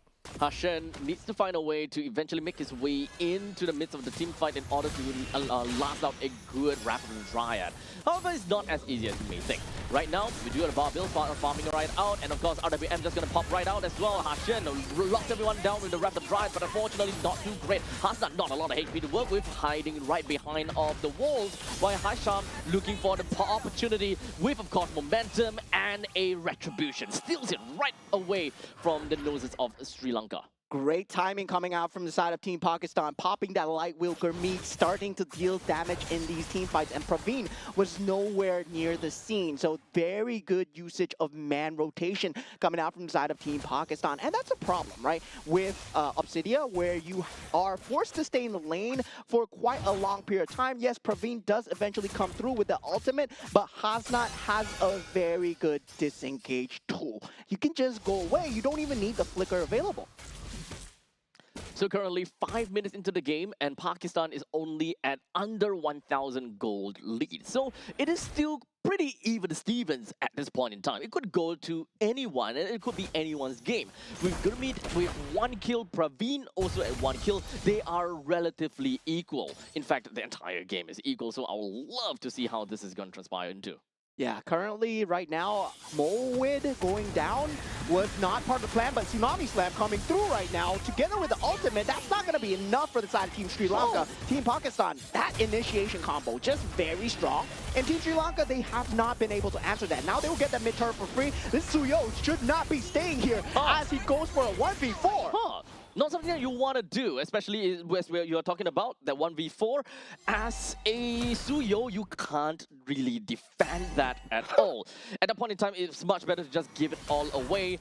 At least for me, you know, I can understand that a Suyo is very slippery. You can skill 1, 2, and 3 right out of it really quickly. However, this is also a team that has got pretty good crowd control. Yeah, decent lockdown. Yeah, so you're kind of balancing, or you're kind of gambling for a fact that, you know, you're just hoping that they don't lock you down.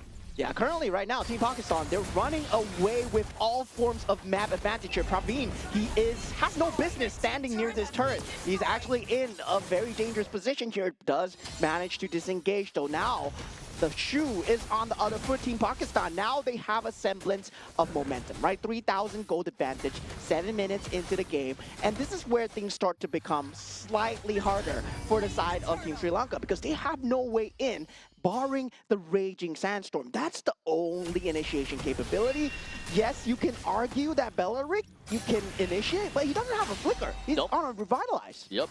So at this point in time, right, we kind of saw that, we were kind of seeing for the first 5 minutes, the pressure cooking is just kind of brewing until eventually Pakistan just released all of those pressure and just went straight to town. It was under 1,000 goal lead, and now they have managed to float themselves up to 3,000, or rather 3,700 goal lead. This is all gonna get higher and higher because the whole time for the first 5 minutes, Haisham has only been building survivability items. In fact, his first item was an immortality. Yeah, right now Tsunami Slam does go through. Revitalize not there enough to save. Real World Manipulation is there, but there's no damage coming through from the side of Team Sri Lanka. And now Hasnat eventually goes down, but he's just a roamer. The EXP lane for the roam, he will take that trade any day for the side of Team Pakistan.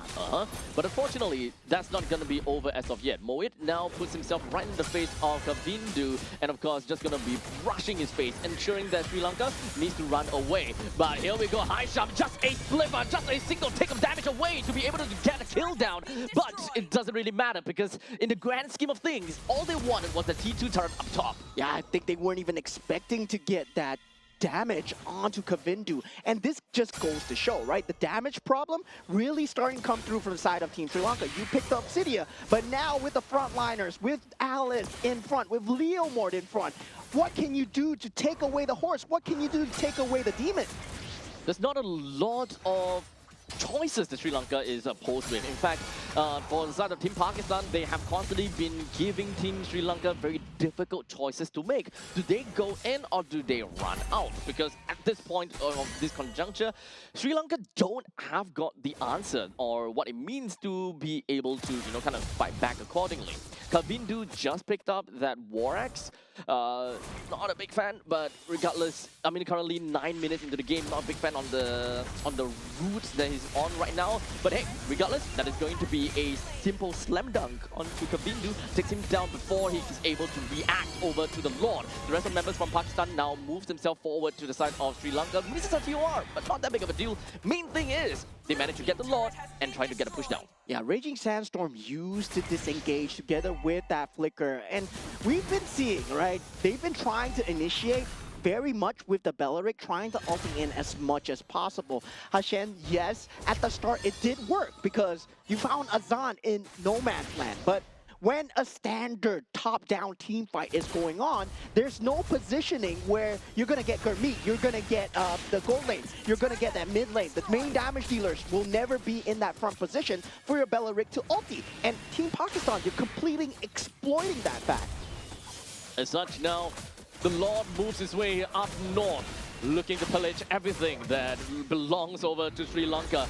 As he spins his trident, lands a hit, Hasnat just immediately running with a title strike, landing on a 3-person. Well, this all from the back opens up the RWM, hoping that he will be able to cage up the rest of the members from the side of Pakistan. However, Sri Lanka, trapped in their own cage, like a bird cage they are in. They were unable to do anything as Pakistan rolled over them.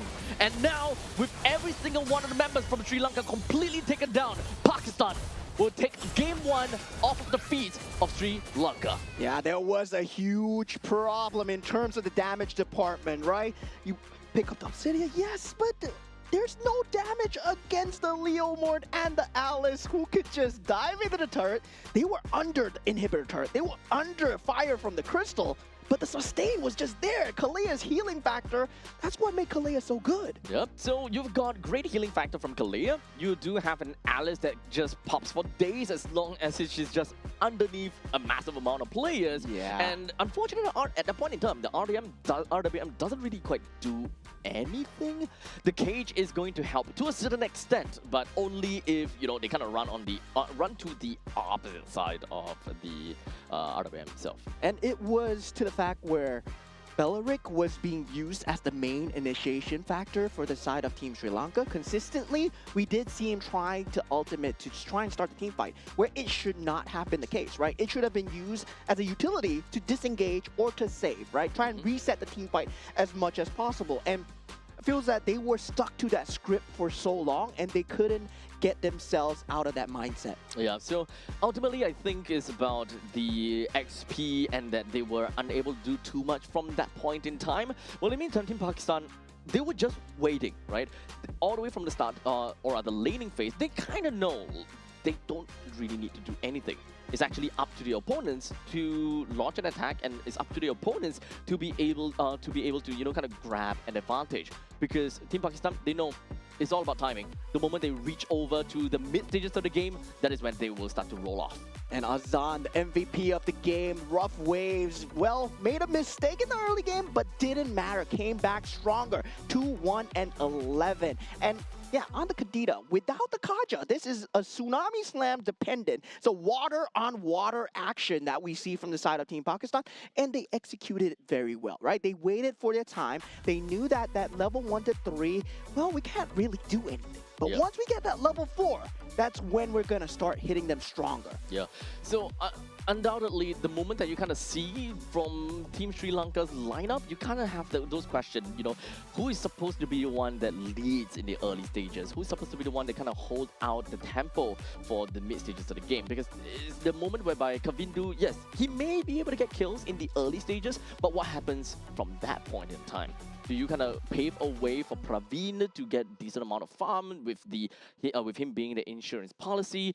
I don't really quite see. I don't quite see how it transitions very well for Team Sri Lanka. Yeah, that was one small mistake in the early game, just compounded into multiple fractures coming through for the side of Team Sri Lanka, right? At the start, you did have that lane clear with that Eve as much as possible. You need to try and deny away that EXP from the Kadita because you do have that range over the Kadita. And yeah, as a Kalea, well, you can do something, but the Bellaric should be there to block. But that early shove coming in, giving Azan that level 4, that Rough Waves was beginning of everything. And Team Pakistan, they exploited it extremely well. Yeah, the only thing that I'm not exactly a huge fan of, especially when it comes down to having a Kadita on the team, is that your wave clear in the middle lane is just meh. Yeah. Especially since you have a Kalia with you. So technically speaking, with a Yve on the opposite side, you can kind of get out-poked by the Yve. Yeah.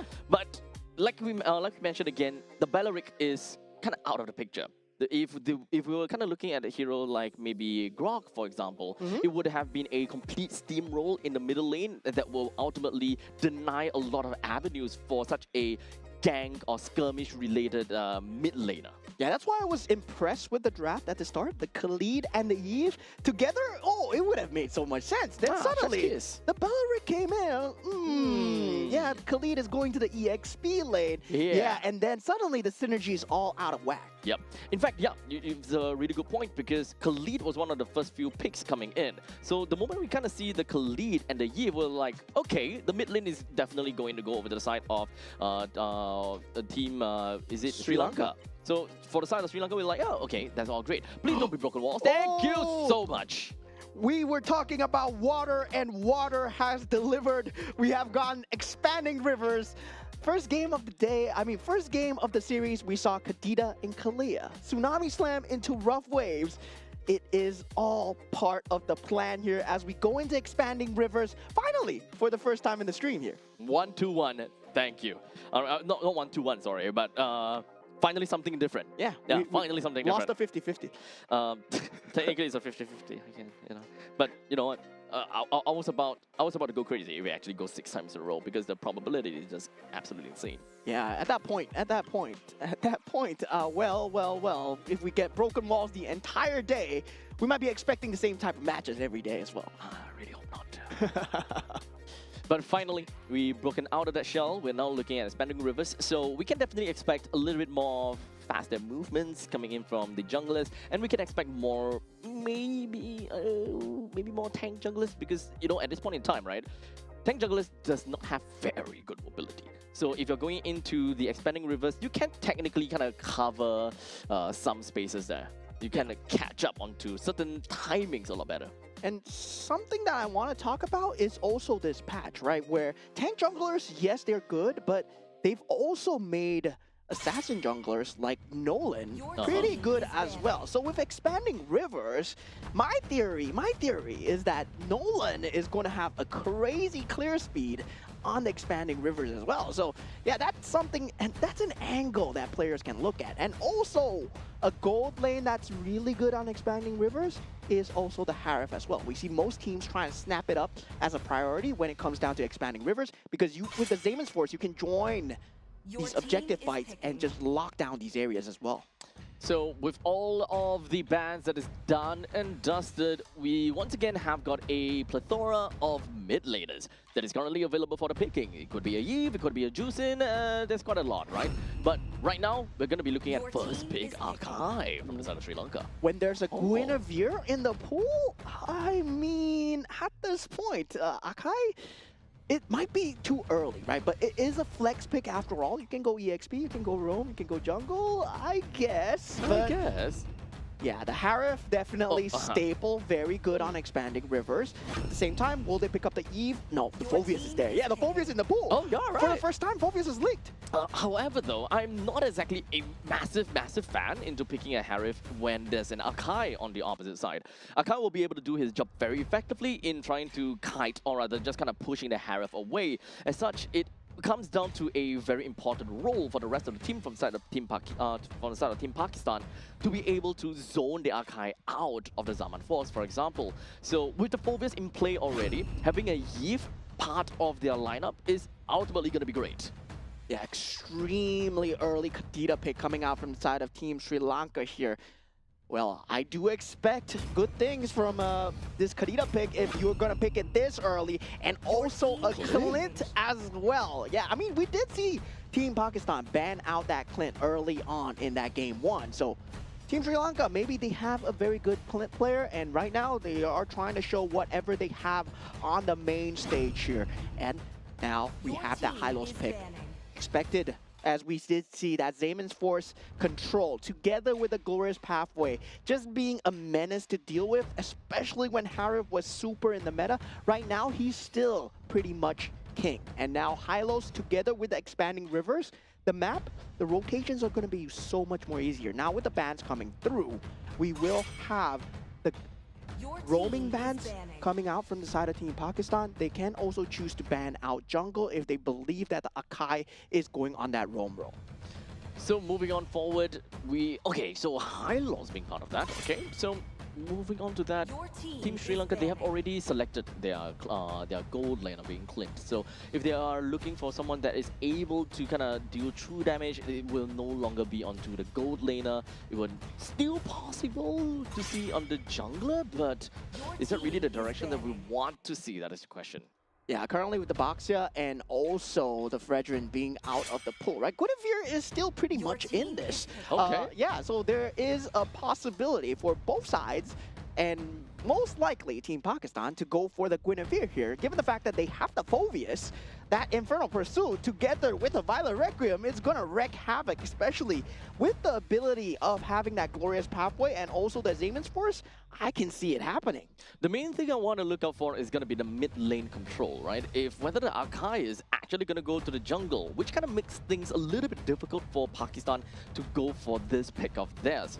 They are indeed going to go for a Lilia and kind of wait it out, because right now they're just lacking of a single jungler for the side of Team Pakistan. The jungler is ultimately going to make or break the early to the mid stages of the game, with the Leomord being picked by Sri Lanka. So Akai is undoubtedly going to go into the roam position together with the Kadita. So once again back into a position where their mid lane clear is not particularly very good. They go for the Edith. So there is there is a flexibility where you can put the Edith on the roam or the Akai on the roam as well, right? So depending on which they would prefer currently in this situation, Kadita would be good. The Edith should be on the EXP lane, because they are going to lack a lot of damage when it comes down to that Lilia, Hylos, Phoveus front line. Yeah, but the thing is, for me, I'm looking at Akai in a way whereby Akai will want to get out of lanes as much as possible and just kind of assist from level 4 onwards. So Akai being stuck in the XP lane is not that big of a problem, especially since you are going up against a Phoveus. You are not particularly afraid of the Phoveus in the early stages, and both of them hitting level 4 is completely fine. What is that Thamus jungle? What in the Thamus jungle? Okay. Okay, so we said it ourselves, right? We're going to get some new metas. We're going to get some new picks, fresh picks, and now we do see it, right? Thamus coming out for the jungle. I don't see the vision here at all. I don't see it as well. I mean, it's a fun hero to play in ranked as a jungle Thamus. you can straight away just go straight into the opponent's jungle and try to steal it away from them. But other than that, there's not much that you can do from that point on. You can clear creeps pretty fast in the jungle, but aside from that, Ithama doesn't really give a lot of utility as a jungler when it comes down to fighting for turtle, fighting for lord, those kind of stuff. You're just a surviving fighter. Yeah, hear me out. Thamos gold lane, Harif jungle. Oh man. That's even more cursed. Yeah, that's not gonna happen. That's but, even more I mean, cursed. if Team Pakistan do that, they'd be living my dream right now. Till the enemy reaches the But okay, so Haisham is still Smash gonna go to the jungle, so that is gonna be fine and dandy. He's starting things off onto the purple buff. Well, in the meantime, Leomon starts off in the orange buff. So they're both of these junglers is going to end up together in the top lane, highly likely, and then slowly work their way back down to the SP lane to deal with the turtle. Now we are heading into that game number 2. Already 1-0 up for the side of Team Pakistan. And we are having a Thamos jungle. Taking a look at the emblems, nothing too wonky so far. Everybody just going as it should be. We do have that, okay, a bit of Assassin's Emblem coming out for the side of the gold laner. I would say on the Clint, I would say with that, either the fighter emblem or the Assassin emblem, both of them work, but for the Clint, well, you can see what he's trying to go for, right? Trying Very to go early for, game. yeah, very early game, trying to win the lane as much as possible. Yep. Especially since he's kind of going up against a Harith, which naturally have got lane priority on top of a Clint. Clint can poke pretty well, yes, but you also need to remember that Harith can poke too. Whenever you go for a chrono dashes, you also do have got free shields for yourself, and synchro vision, you can clear wave plus poke the opponents at the same time. So as much as possible, most of the time, Gurmeet should have a way better time as opposed to Praveet. Yeah, but at the same time, right? Purify versus Flicker. So there is that opportunity for that kill potential if he does get into a bad position. So Gurmeet has to watch his positioning very closely. The spacing, well, Hasnat does spot Hashen out in the jungle so far. And Haisham's clear speed so far so good, but Kavindu, well, on the Lure mode will be slightly faster. Now, this is what's going to kick. That first turtle take, the first objective that's going to come out. I'm very curious to see how this Thamos matches up against Leomord, because we have not seen that in competitive play for the longest time. Unfortunately, it was not going to do too much. But in the meantime, we do have Ramanayake. They start things off a little bit onto Moed. He's going to summon up onto Barbil, hoping that he'll be able to do something over to Moed. But this is all going to be a false start for the side of Sri Lanka. In fact, it is going to be slightly out of the turtle fight. As such, hey, Niso!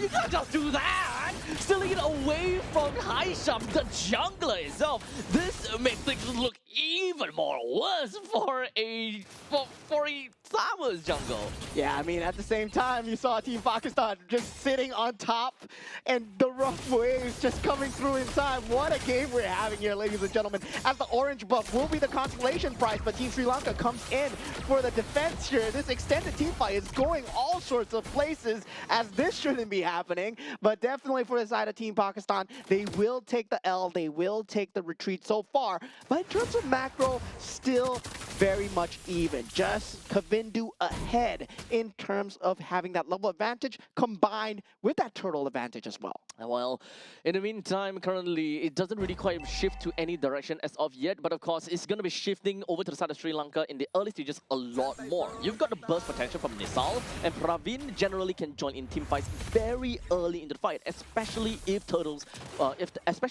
were to bump themselves over to the gold lane, for example. But unfortunately, the turtle is going to be back onto the bottom side, and this is not the point in time where a Clint will be able to join in. Usually, by the third turtle, that is where Clint can come in.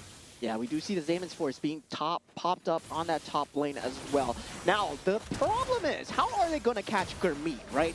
And he is going to have that Purify available, so a lot of it is going to be on Nisal, right? The catch is, everything is on Nisal so far, and Team Pakistan, once they realize that there's only one telegraph catch for the main damage dealer, Azan and Gurmeet, they can play around with Nisal's rough waves if it does not take out any one of them. Honestly, at this point, the question is who in the Sal is actually going to go for. Yeah. Because the thing is, you know that for a matter of fact that his job to deal with Gurmeet is not the high priority.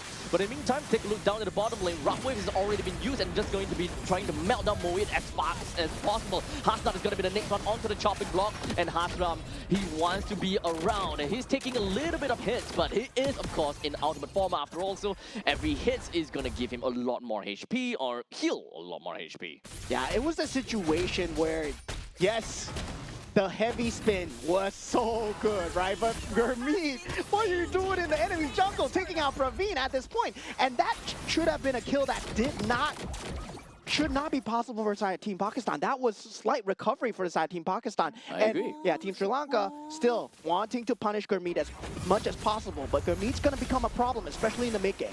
Well, we'll see about that, because like I mentioned, it is not exactly Nisal's job to really deal with Gurmeet. In fact, Hashin is one of the only members, or rather one of the members that is a direct counter over to the side of Gurmeet. Gurmeet would be forced to use the Purify. However, once the Purify is used, it's naturally going to be the green light for Nisal to go in and burst Gurmeet down. However, I still believe that going to burst Azan down might still be top priority, at least in the 5 to 10 minutes mark. Yeah, and that was the one case where the heavy spin landed onto Moed at a worse opportune time, but now going at it in the back line with the Zaman's Force just collapsing onto Praveen. Flicker use doesn't matter, takes him out instantly. We'll see how that is going to work out, as now Sri Lanka hopes to be able to load out and ensure that they keep the top lane secure. Hashin pops up into the heavy spin. That's going to be pushing Azan right underneath the turret, but I don't think that is not going to go anywhere too far. A good amount of burst damage onto Haisham, as a matter of fact, with the rough waves, but he's putting himself right in the face of Azan. But Kavindu joins into the fray, looks to get a kill on the Gurmeet. However, the Zaman Force activates and gets him running out of the way away from Kavindu. Yeah, very good disengage coming out from side of Gurmeet. Looking so bad in no man's land right there, but now slight macro advantage coming back to the side of Moed, as well as he does manage to get his farm back into place. Now, currently, with all things being said and done, right, we are back at a consistent wash. Only 1,000 gold advantage for side Team Sri Lanka. I gotta say, Team Pakistan on the macro factor looking extremely good, looking like it's anyone's game again at this current point. However, we also need to remember, going over to the late stages of the game, Team Sri Lanka might have a lot of problems dealing with the sheer willpower of Pakistan. We'll see how that goes. Ramadayake is just going to be jumping himself right into the opponent's side with onwards and now popping himself right out of his armor. He's going to do quite a lot of damage, but unfortunately, Haisham will go down. Next one is going to be Moyen. This is going to be absolute pandemonium, as even when it comes down to the Zaman Force, it's not quite enough to stop the onslaught of Ramanayake. Yeah, a bit of an early call coming out from side of Team Pakistan. They were going up against a very heavy sustained lineup, and in this choke point here, right? Infernal Pursuit is there, but it's not enough damage. There wasn't enough time bought. And right now, Gurmeet still doesn't have the items to just burst everyone down. Yes, great positioning, but at the same time, Praveen, he's also at a great positioning. Yep. That fight was ultimately very, I would say, very advantageous for the side of Team Sri Lanka, right? Because of Hashem, the fact that you do have a Archive. But hold on a second, up to the top lane, Moyed! No way, Jose, will he be able to do anything at that point in time, being completely clashed down by four members. Yeah, slowly building up the momentum once again is Team Sri Lanka, just based off that mistake, right? One mistake in the jungle that put Gurmeet on top 2-0. Now, he will be a problem later in that later stages, but Haisham has not been finding any value on this Thamus so far, and once again, he's falling extremely low. We'll have to watch out for his HP because, yeah, Nisal will be on the chase here. It's gonna be fine for now, but this guy is supposed to have a lot of healing and a lot of HP in the later stages of the game. The entirety of Team Pakistan is that they are really tanky. So the only one that comes in the later stages of the game that can really put the, these tanky heroes down is really gonna be Edith, because Edith especially if Edith were to build the Stallium Scythe, that will go crazy if Ramanayake were to continue to, you know, kind of build more tanky items on top of the Stallium Scythe. Yeah, that EXP lane, well, just going well so far for the side of Team Sri Lanka. They're looking very good in terms of that mid-game power spike, but Team Pakistan, they're still not out of this. Right now, one mistake from the side of Team Sri Lanka. Heavy spin does go in. Gurmeet does have that Zaymans Force available, still not popping it. Unfortunately, because of the fact that there's no more of the heavy spin, Gurmeet actually have got free real estate to drop down the Zaman Force. But the moment that he dropped down the Zaman Force, everyone else has moved away from all of that fight. As much right now, Hasnan, next one down. The fight is just still going to be continuing between Haisham as well as the side of Kavindu. But they're going to be forced breaking the fight because Pakistan, they have lost 2 already. Yeah, Team Sri Lanka, very good usage of map space there, dragging the fight away from the Zaman Force, where Gurmeet is going to be that main power source coming through. Now, Gurmeet does go for that Zaymans Force. Nisal looking extremely low, but the bubble shield pops just in time. Now, Gurmeet in trouble. Purify, not enough. Counter kill here. Overextension for the side of Team Pakistan, and that was the only damage factor that they could have had. Oh, what a bait, man. Well, in the meantime, we've got a really nice instant replay of that previous fight. Haisham is just rolling through and hoping that with the Quadrant Inferno, he's able to do quite a bit. In the meantime, Kavindu down over to Lord, takes that up for themselves, picks up a killing spree on the Moed, and they should be able to get yet another turret to themselves, especially in the middle lane. That is super good. Yeah, and that's the point, right? The Thamma's not going to be, in terms of that mobility factor, just not there versus Kavindu's mobility, right? The man is on a horse. The man is able to jump behind and able to deal so much damage that it is just bad time for the side of Team Pakistan at the moment. But now, at this point, Gurmeet is still going to be a lot of pressure on him as the Glorious Pathway is being used in revitalization just to keep Haisham alive, but Hasnat has to cut all ties with him, and does he even get out here as Kavindu is on the job and on the chase, will get an easy 2 KO for the side of Team Sri Lanka. So right now, we are currently at 11 minutes into the game, and we are going to be looking, we want to kind of see what kind of items that they have from the side of Sri Lanka and Pakistan, because right now, it does seem as though that Haisham is having a lot of difficulty kind of holding out at this point in time. So with the corrosion side is generally what we want to see from him, but it's not tanky enough. Moving on forward, we've got Sri Lanka that is generally very far ahead, especially for the Eden. He does have got a good amount of, I'm going to talk about that a bit later, as they are trying to rack themselves in over to the inhibitor turret in the middle lane. Moed finds himself taken down once again. Yeah, rough waves still proving to be a huge problem for the side of Team Pakistan.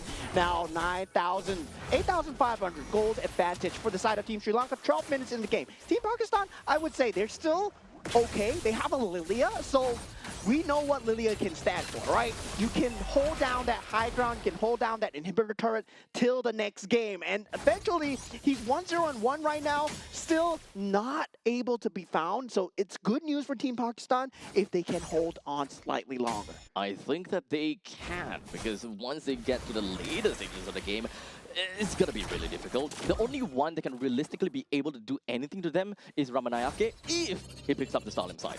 He does not, though. Right now, all he has is the Feather of Heaven, decent amount, if not actually quite a bit of damage for himself if he just pops himself out of Phylax. But of course, that's this meme build, right? Stallium Scythe plus Holy Crystal plus full out tank items, because your magic power just skyrockets from the point in time. Yeah, but I think at this point, right, Underdog is gonna be a complete must for the side of Edith because of the fact that, yeah, you do have that you slow want factor. skilling. Yeah, for especially against Haisham, right? And you want to have that kite positioning fighting as well, given the fact that you are going against these lower range heroes as well. So right now, I would say a lot of attention needs to be placed on Moed. If you can keep Moed down, if you can consistently make sure that he's out of the fight before he gets to drag it on with the Infernal Pursuit, Team Sri Lanka, well, good for you. You're going to win the fight. But Team Pakistan, they're going to reach that power point really soon. It's still 10,000 gold advantage, though. Still far away. This is the problem about having a Thamus being in the jungle. Jungle currently level 15, currently constantly just going to be smacked up through the wall. Hasnat did not receive much damage at all, but in the meantime, the Glorious Pathway is just going to be popped right out from the side of Sri Lanka, or rather for the side of Pakistan. He wants to get himself running away. All 5 members from the side of Pakistan is still going to be fine and dandy. They can clear the wave extremely fast, so Pakistan they're not too afraid. Haisham can also deal a mean damage over to the Lord the moment he kind of crash in. But you also need to remember the current T3 turret is already down to a low amount of HP. As Kavindu launches himself forward with momentum as well, comes down to the bar bill. That is going to be the launch that's going to be knocking down onto the walls on the side of the core. Every single one of the members from the side of Pakistan, they goes right in with a heavy spin. Coming from Hashan, pushes the rest away. Someone force drops down and brings down the Lord effectively, ensuring that Sri Lanka is unable to break in even more. Yeah, Team Pakistan whole for now. Gold advantage kept for the side of Team Sri Lanka so far. 11,000 going the players' way. And now for the side of Team Pakistan, right? They need to think that it is a very easy to build against Team Pakistan because they're so magic damage based. And meanwhile, for the side of Team Sri Lanka, they just need to make sure that they're building the Athena shields, they're building the Radiant armor, and make sure that Kavindu and Hashan are not perishing in these team fights. And Kavindu so far left unpunished, unable to punish anyone at all because they don't have a semblance of control coming out from the side of Team Pakistan. But a well-placed stun from Hassan might change everything here. With a total of 37,000 gold over to the side of Pakistan, their items should be more or less there, especially for Haisham and Azan, maybe just lacking of one full item. But hold on a second, look at that. It's going to be a complete two-way roleplay coming from the side of Sri Lanka as they evolve themselves round to Hassan. And right now, his HP went all the way down, but Gurmit, he goes all the way to the back line. He does have the summon force that he used all the way to the back, but unfortunately taken down by Praveen. Pakistan loses 3, while Sri Lanka only lost 1. Yeah, they will try to hold on to the inhibitor turret for now. Black Shoes still available. Azan still alive. But Praveen is going to be a crazy factor, dealing so much damage in the backline. Heavy spin being used. Black Shoes being popped as well. This Crystal is under threat as their final creep wave does come through. Haisham. But it looks like Team Pakistan, they're holding the wave for now. Haisham hoping that he'll be able to stay alive a little bit longer. But there's way too much crowd control for him to be able to consistently deal all these damage. And that has allowed for Sri Lanka to pick up game number 2. Yeah, 1-1 will be the score line here. I gotta say, right, draft-wise, just not in the favor of Team Pakistan at all, giving Team Sri Lanka a very clear-cut victory, given the fact that they ran away with so much momentum at the start and they weren't able to hold on with the Lily at all. I gotta say, that's just the Thamos problem, man. That's the Thamos problem. That's the Thamos problem. You lost a lot of advantages that you could have gotten in the early stages of the game. Sorry, not early. Throughout the game. Because you've got no way to contest against the Leo mod in terms of these neutral objectives. No way at all. You are a fighter that can hold down the fort pretty darn well. If you have endless battle, great. You can melt down some of these tanks. But aside from that, he is just a brawling machine. Not a jungle material. Yeah, and we saw the plays coming out from the side of Kavindu, our MVP of the game as well. 5-0 and 11, 89%. He's able to join these team fights consistently. I mean, he did have a marksman emblem, so I'm not too sure whether that is correct or not. But yeah, he did have a marksman emblem for. I think he does. Yeah. Yeah, he does have it. He did have it, right? So, but he built the Athena shield, right? At the end, I was expecting a Radiant Armor Athena shield coming out. Kavindu would have been untouchable. But going for that brute force breastplate into that endless battle, still very good build coming out from the side of Kavindu, identifying the fact that he needed to go for that magic defense. Yep. So understandably, throughout the entire game, we've got a total of, more than 11,000 gold lead in favor for Sri Lanka as they kind of led their way in the early all the way to the later stages of the game. We have to give enough and quite a lot of respect over to I would say a hidden MVP, and that is going to be the Edith. Most members just kind of look at Edith and like, it's a tanky guy, or rather, she's a tanky girl.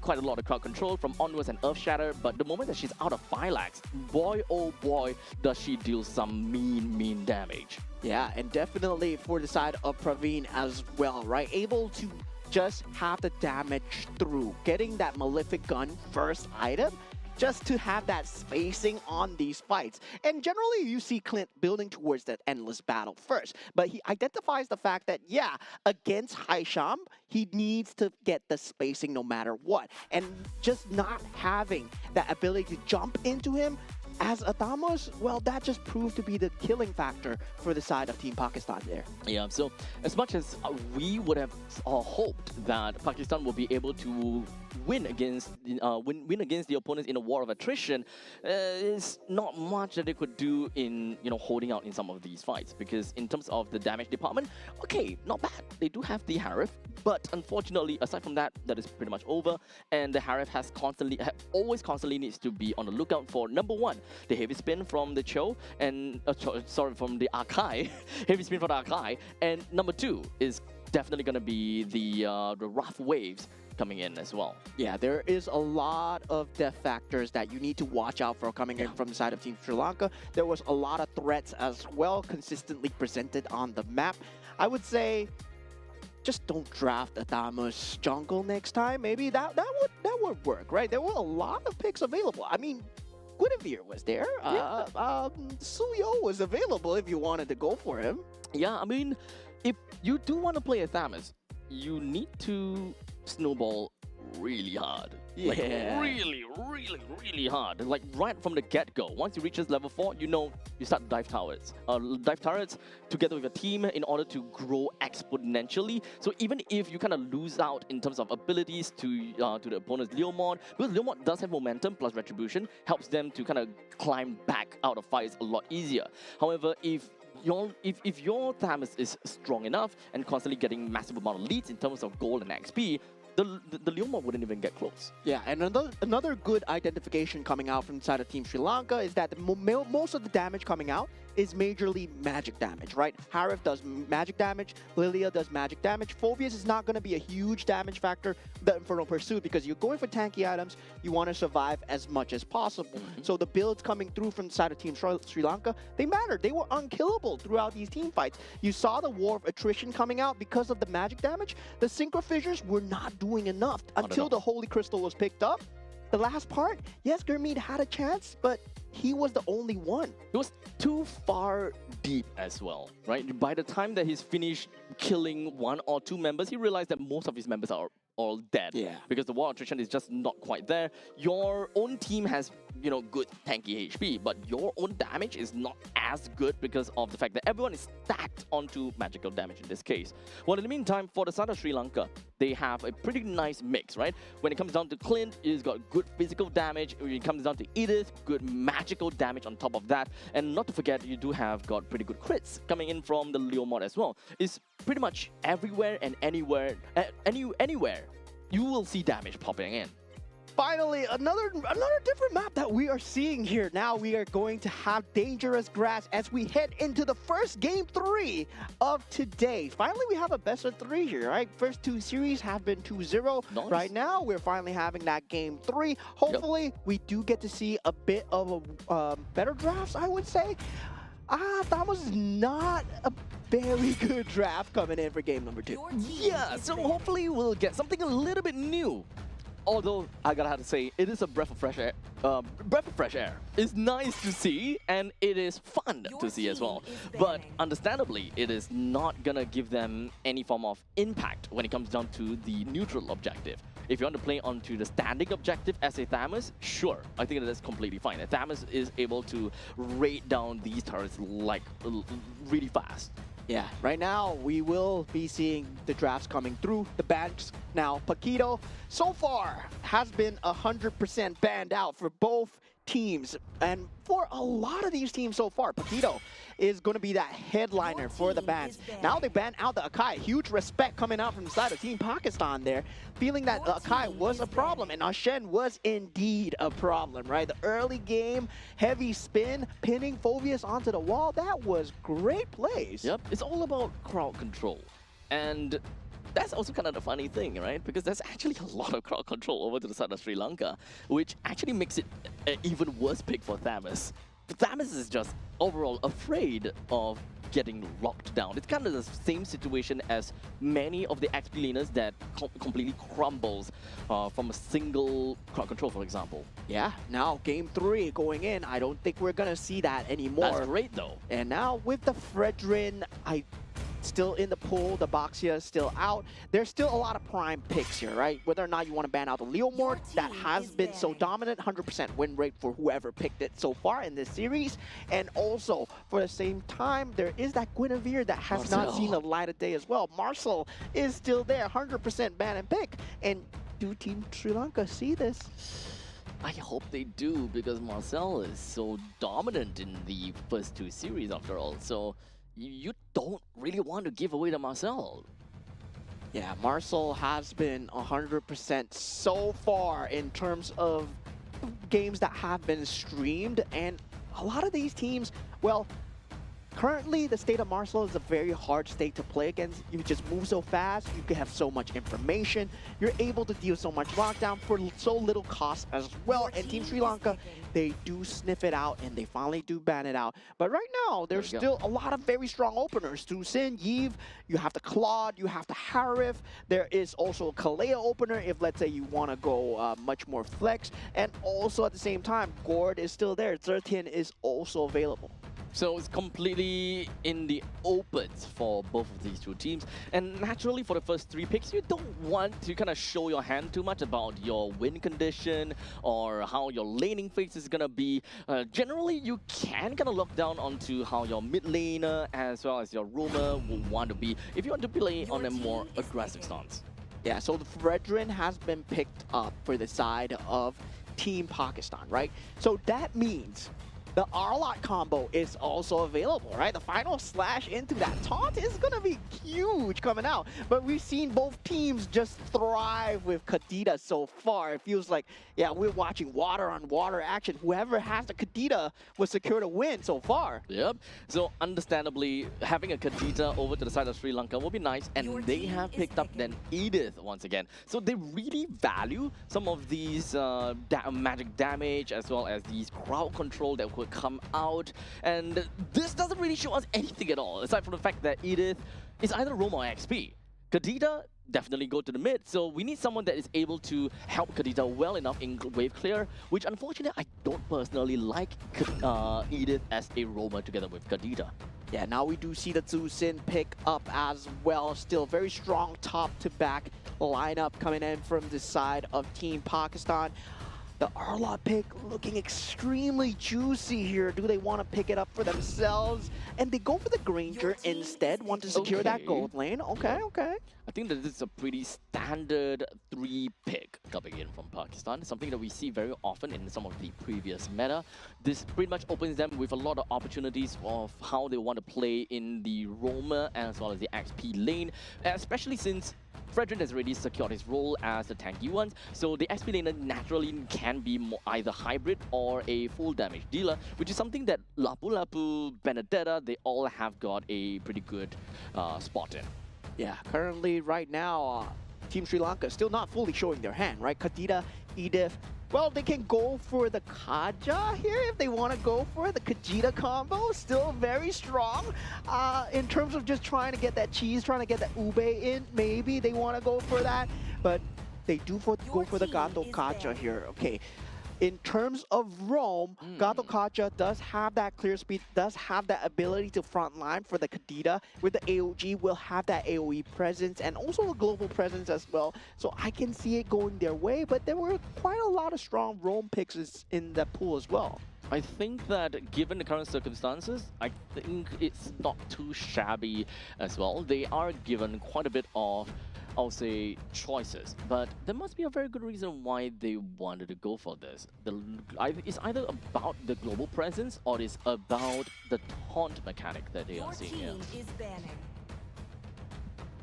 Yeah, the ability to have that counter taunt as well, right? So now with the Khalid being banned out, feels like the gold lanes will be getting banned out from side Team Pakistan.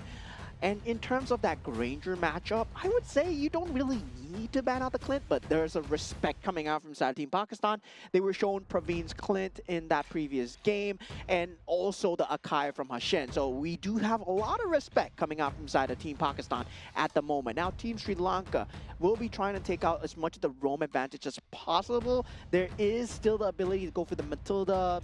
There is that cheese available. Kalea is strong as well. There's also that Florin pick if you want to go for that healing meta. Yep, so Team Pakistan, they are not too afraid of losing out in terms of, last hits and all, since they do have the Jusin and the Granger.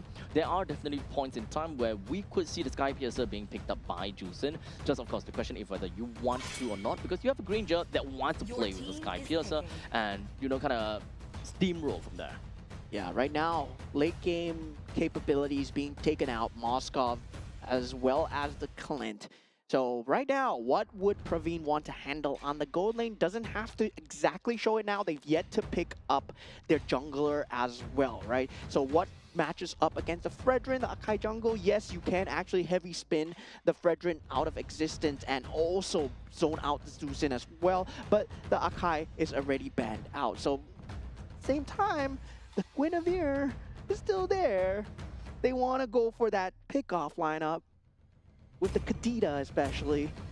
With Edith kind of being the hybrid, they can kind of go for a jungle on the final pick. So going for the gold lane first. Oh, Lucas jungle. Ooh. We haven't seen Lucas jungle in a long time, but I think he's still fine. But going up against Team Pakistan, I'm not too sure if whether the Lucas in the beast form is able to do relatively enough of a job, especially since now Atlas comes in, even kind of makes it even worse. Yeah, team fight looking extremely strong from the side of Team Pakistan in terms of the just front to back alone. Taunt Fatal Links into Jusin, just trying to protect everyone, trying to keep the umbrella, trying to keep that lantern over everyone as much as possible. Now, for the side of Team Sri Lanka, they will have that Lucas, yes, but gold lane, where is the damage coming from, right? Kadita right now with the rough waves, is that going to be enough? Edith, yes, Mostly definitely in the late game. I would say the damage mostly comes from Lucas in the early stages. If you do have Snowball, sometimes you don't even need the Snowball per se. Once you hit level 4, when you're in the Beast form, you naturally kind of have elevated stats, and that should generally be enough for you for the first turtle. So if you don't manage to kind of get a good control from that point on, I think that Lucas will be having a really tough time. Yeah, definitely. You do need to get a semblance of a snowball going, like you said, with Lucas as well. So, yeah, in terms of the draft, still looking kind of enigmatic coming out from the side of Team Sri Lanka. I still don't see much of the synergy coming through because Kadita, yes, you're playing by yourself with the rough waves, you have the Edith. There's not really anything that ties the team together for the side of Team Sri Lanka, right? It feels like everyone's going their own individual routes, especially for the side of having that Gato Kacha, yes, having the Edith. I don't see the clear initiation for the side of Team Sri Lanka. I guess what is left... Okay, so technically they still need a gold laner, right? Yeah. If they really... Ruby? I was kind of thinking about that, but with this composition, that doesn't necessarily mean that they are super good in the gold lane.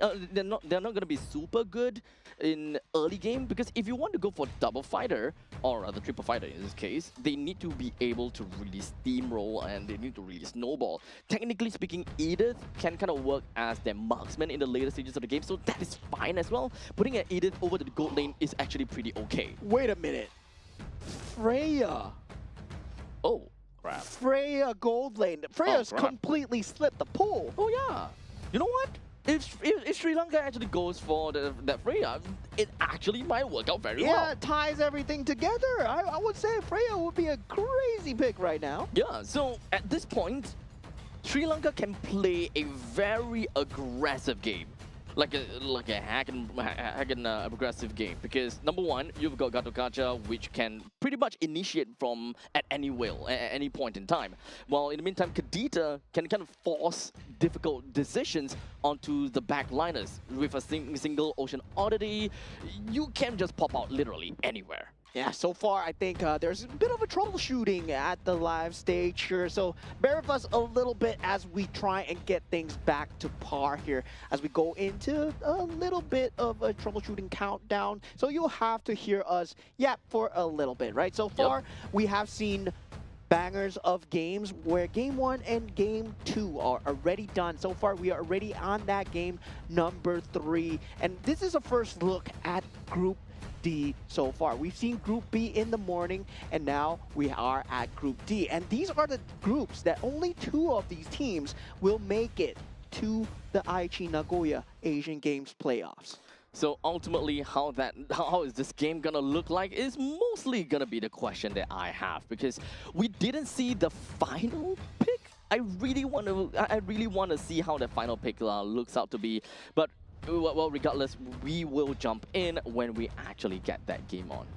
Yeah, so far I would say in terms of just hype alone, I'm waiting for Group A, right? Like waiting for Group A, Yeah, really. where Group A, there's going to be a lot of the powerhouses. A lot of the playoffs for Group A just ended. So a lot of these players, they're very warm here. And Group A, well, so far, most of the Southeast Asian contenders are there. Most of the teams that we know are there. Team Singapore is there.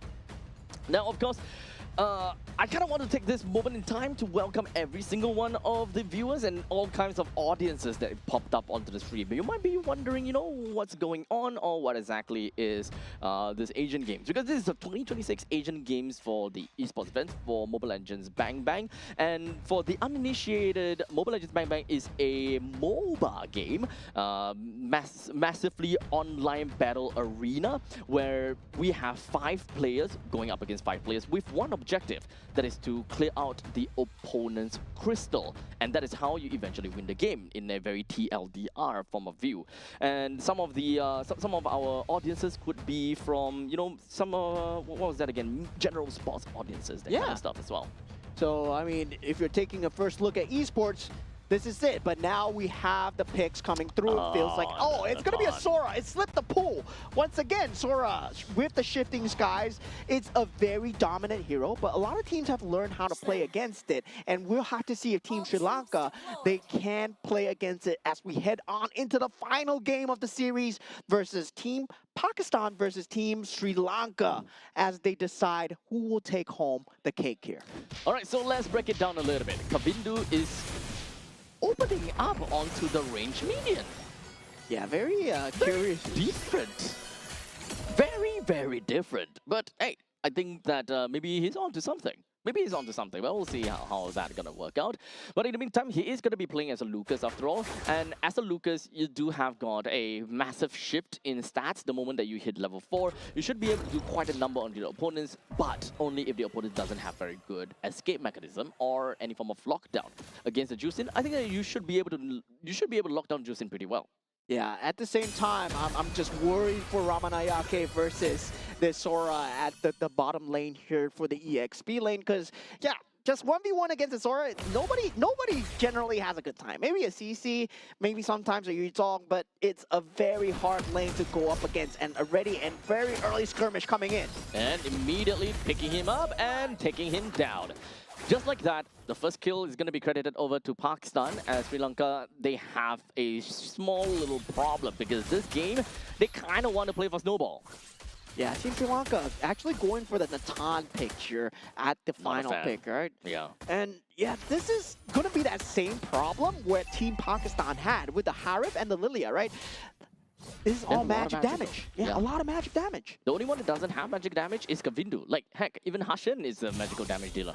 Yeah, so a lot of magic damage, and Team Pakistan, if they can identify it early, they just need to start building that magic defense as fast as possible. So Athena Shield, Radiant Armor, name of the game here, especially for the side of Hashan. Technically speaking, it is going to be a buff over to Kavindu, because you kind of force the members from Pakistan to respect the magic damage, but this opens up a way for Kavindu to come in with those physical damage, which can be really annoying to deal with. Yeah, and Turtle surprisingly not being contested for the side of Team Sri Lanka, as Praveen does go down solo in that top lane against Gurmeet. And yeah, just slightly overextending his hand here, using that entropy just too aggressively. Yeah, Pakistan currently with 2 kills for themselves, for Sri Lanka not anything picked up for themselves as of yet. But Moet actually went into cloud form in the early stages. Most of the time going in with the storm form may actually be a lot better because you can deal so much more damage in the early stages, and your scaling with your health is not that great yet. Yeah, Shifting Skies just extremely good at dealing in these team fights. Well, I'm good. This is going to be a rougher time for Rough Waves, even in Dangerous Grass as well, where Nisal, I don't think that he's going to be able to catch anybody here. Gurmeet, if he plays this correctly, he's never going to be in a position where Nisal should be able to jump onto him. So definitely Team Pakistan, they need to keep their vision game up and make sure that consistently getting Nisal's information, right? Make sure that Kadita is never able to jump into your back lines there. Just like that, 3 minutes and 30 seconds into this game, Pakistan has already gotten themselves a 1,000 gold lead. With Hashem moving himself all the way up to the top lane to deal with Gurmeet, wanting to kind of slow down that growth a tad little bit. But understandably, between the two junglers, the two of them are still going to be in a relatively same state, both of them at level 7. But what we want to see from Kavindu is for him to be able to go completely ham. Well, the one that's going ham is the member from Pakistan, constantly just hitting down in the bottom lane, ensuring that they have got a hold of Ramanayake.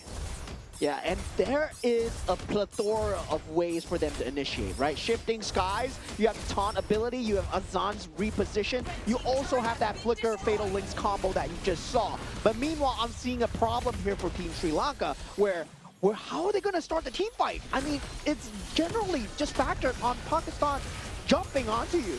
You don't want Kavindu to start off the team fight first, and unfortunately, even after he's in this beast form, he's unable to win in that battle of the turtle. Now he's going to be cropped up in between of the entire team fight.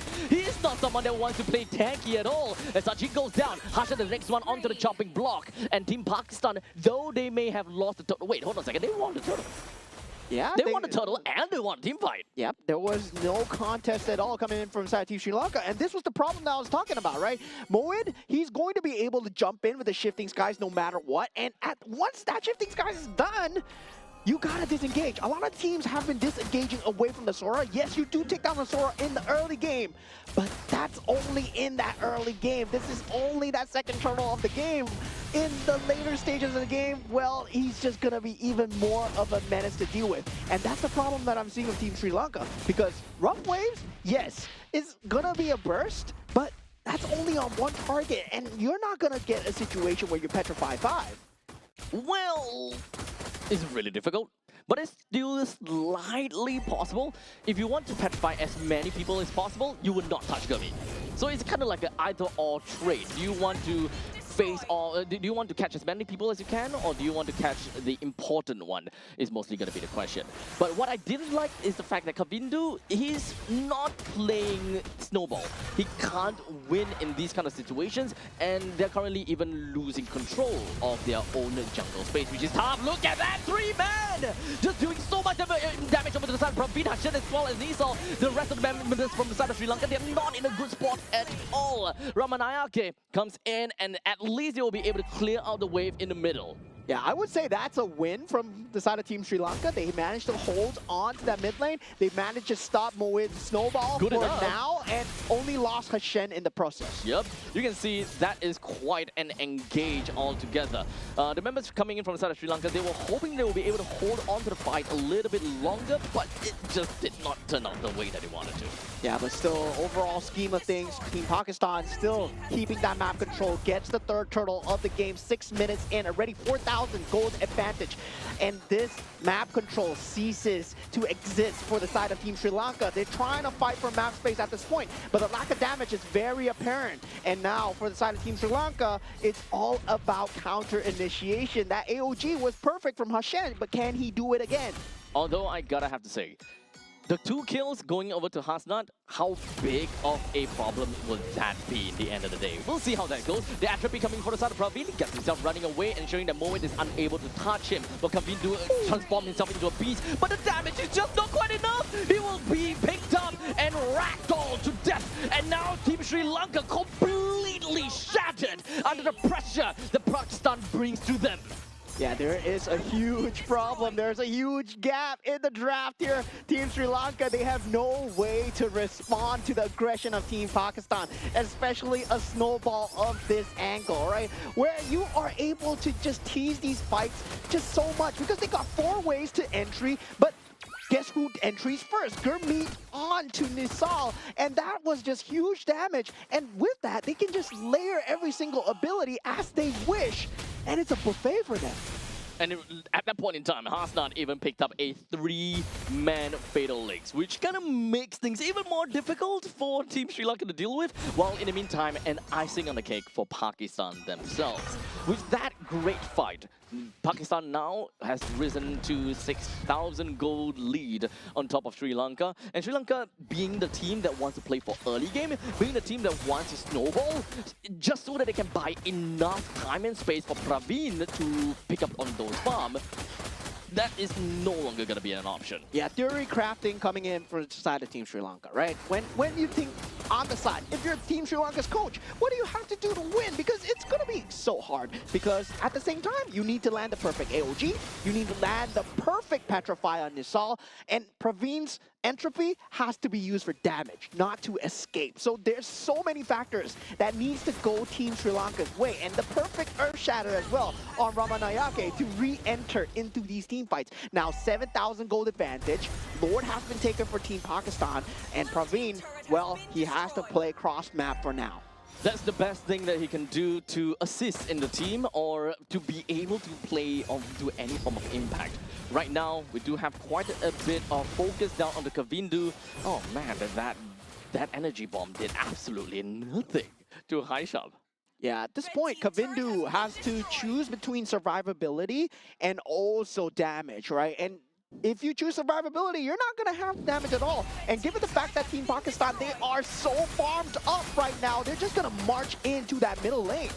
Well, there is still the Holy Defense that is currently available, so that will be able to be, that would do enough to deal with that Lord. That is only a 9-minute Lord, mind you, so for the side of Pakistan, as long as they're able to take down every single one of the outer turrets, that is good enough. You don't really need to be greedy or, kind of do anything. While Haisham, that is a very greedy play, and no one capitalized on that is what boggles my mind. Well, Pakistan did manage to get themselves the middle lane T3 turret. While in the meantime, Gurmit picks up a kill for himself as well. Picks up a double kill right now. Praveen with the atrophy. He tries to go for a decent amount of damage, but unfortunately goes a little bit too far in front, allowing Gurmit to pick up a triple kill. That is not supposed to happen. Sri Lanka should be able to defend well enough for this game, but they have lost 2 of these turrets. Yeah, there's no punish coming in from the side of Kavindu as he jumps 1v4 and gives up his life once again. It looks like it's set in stone for the side of Team Pakistan as they will take the victory here 2-1. A bit labored nonetheless, but finally doing it here at the Asian Games Esports events for MLBB. Oh, that's not supposed to happen. I'm gonna be honest. That end was not supposed to happen. They shouldn't be ended by 10 minutes and 45 seconds. I think they should have, because there was nothing that they could have done behind the turrets. Because if they were in a situation where if they jumped on the Fredrin, there was still so much behind, because there is the Fatal Links available. There is the Shifting Skies available. There is also the taunt that you need to watch out from the Fredrin. So there is so much initiation capability that I would say they were in a spot where it's a rock and a hard place, man. There's nowhere to go. The time between the 6,000 goal lead to the 8,000 goal lead was just a matter of 1 minute and 30 seconds. So that Lord advantage ultimately meant a lot to the side of Team Pakistan, and honestly that surprised me as well. Within 1 minute and 30 seconds they climbed like 2,000 gold. That is crazy. As such, it does make sense now. Even if the Fredrin were to go so deep in, there's really not much that Sri Lanka could do with the fact that they don't have enough damage. And the man of the match himself, it's gonna be Gurmeet here as MVP of the game. 9-0-3 GPM, close to 1,000. Close. Yeah, very close, very close. But not the highest for now. Yeah, of Not course. the highest. We did already have that Savage, right? Yeah, From yeah. Team Iran. Yeah, so honestly, those are crazy. But still, we can't compare because right now, Gurmeet come in 9-0-3. Still performed very nicely and managed to technically a pseudo maniac because it was a triple kill plus 1.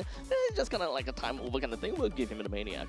Yeah, I mean, at that point, I would say, well, it was a huge drafting issue. I believe going for the Kadita and the Edith at the start, already set the fact that, yeah, you don't really have much initiation capability. I was expecting some setup to help out the Kadita to set up as much as possible. Going for the Gato Kacha pick, I didn't really like it at all because, well, I was expecting some form of setup, right? There's no setup available. Even Hylos would have helped. Technically speaking, if we put the Edith on the roam, that setup is more than enough because of onwards plus Earth Shatter. That crowd control chain actually lasts pretty darn long, which allows Nisal to actually land the Breath of the Ocean very, very consistently. Yeah, but that would require a flicker usage as well because most of these players, they know how to play with that spacing. So you get that once every 2 minutes, but the plethora of choices coming in from Team Pakistan, right? They have so many choices. Flicker into Fatal Links. The Lantern lift up from the side of the Tucson. The Taunt coming in from the Fredrin. Shifting Skies from Moed as well. Any one of them could be the main setup, and they kept threatening them from all sides. So even behind the turrets, they didn't feel safe. So it really boils down to the fact that there is no control of the game from the side of Team Sri Lanka. Yeah. It would have been very different if Lucas had a good early game.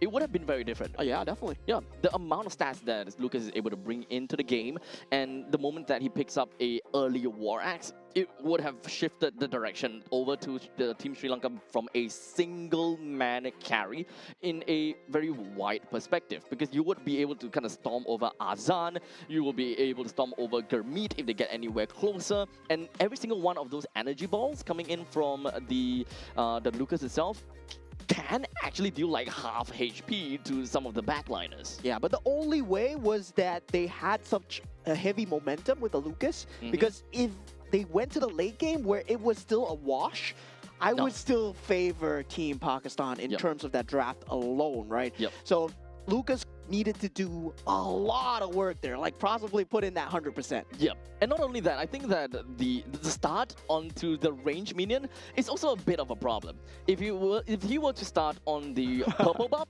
orange buff, and then slowly make his way over to the XP lane, that by that point in time, he should reach level 4 pretty effectively, and you should be more than ready to fight over the turtle. You will be a lot faster than the Fredrin to reach the turtle, and of course in terms of level itself.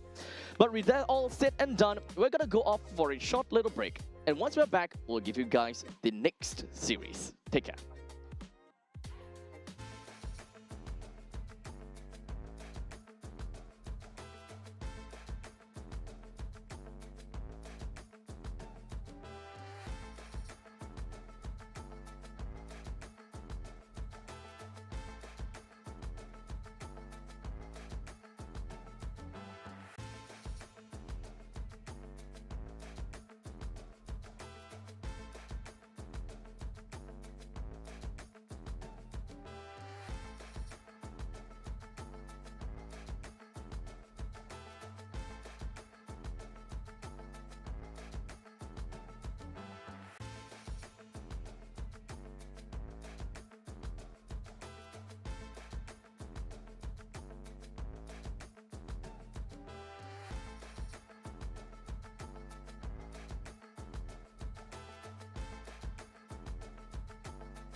so crude can be graced with a splatter of beauty.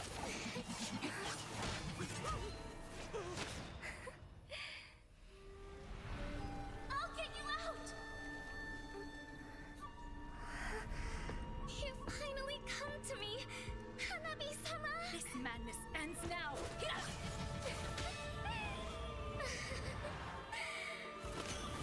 At last, I'm shivering with excitement!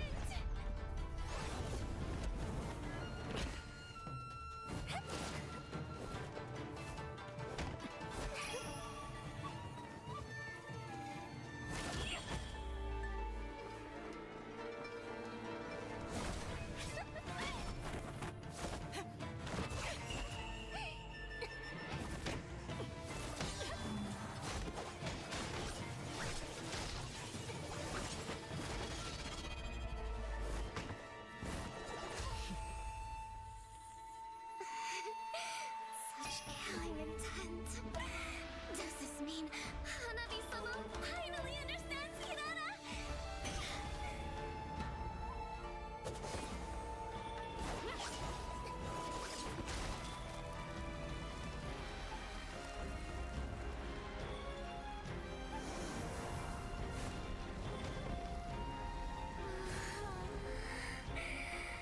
So warm. So beautiful. We can finally embrace eternity in hell. Just the two of us. Allow me to release your eternal bloom.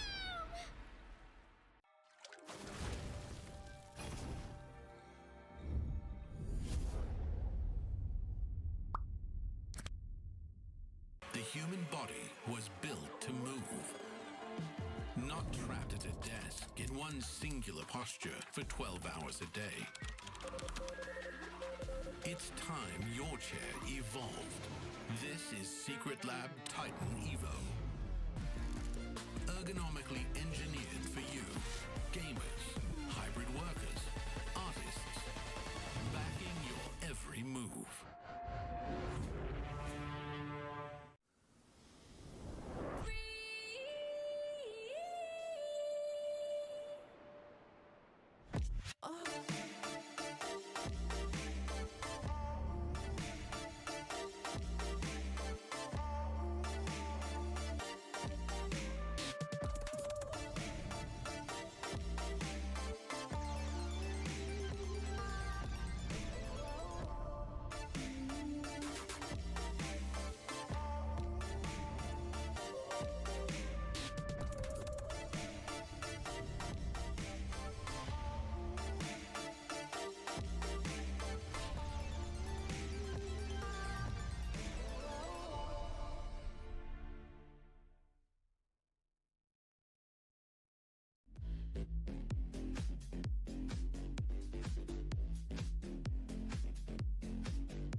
something so crude can be graced with a splatter of beauty.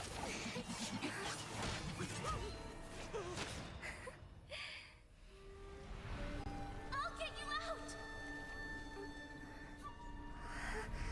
You finally come to me, Hanabi-sama! This madness ends now!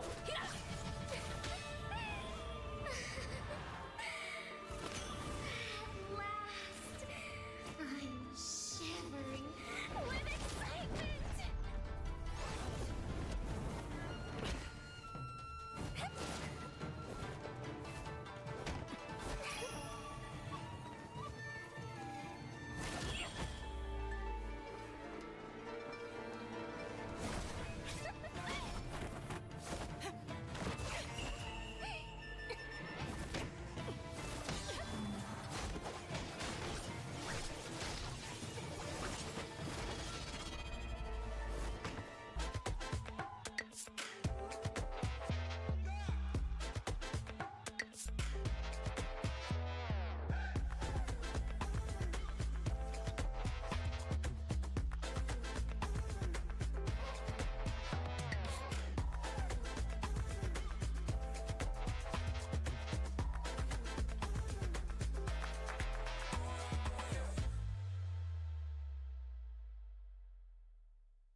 right, ladies and gentlemen, welcome back once again. We are here for the 2026 Asian Games Esports event for Mobile Legends Bang Bang Qualifiers. My name is Abstract. With me here is Moment. Once again, we are coming in to you guys with a game between Kazakhstan versus Tajikistan, which we haven't quite seen on stream just yet. Yeah, a lot of unfamiliar players, a lot of unfamiliar teams have graced the stage so far. And for Group B, we already went through, right? Yeah. Team Saudi Arabia on top. But now we did see a glimpse into Group D as well, where we did see, yeah, between Team Pakistan and also, I believe that was Team Sri Lanka. Yeah, Team Pakistan came out 2-1.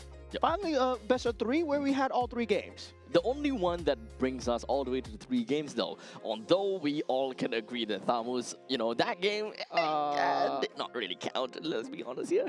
Pakistan could have probably picked another jungler, and I think that they would have been able to win the game pretty effectively. But, throughout the entire game, the Thamus just wasn't able to secure anything. But, that part's the past. That's the past. That's the history.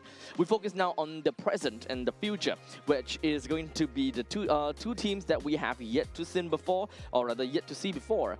This is generally going to give us a pretty good start, right? Because this is Group C, where there are only 4 teams in this group. We have Kazakhstan, we've got Kyrgyzstan, Tajikistan, and Uzbekistan.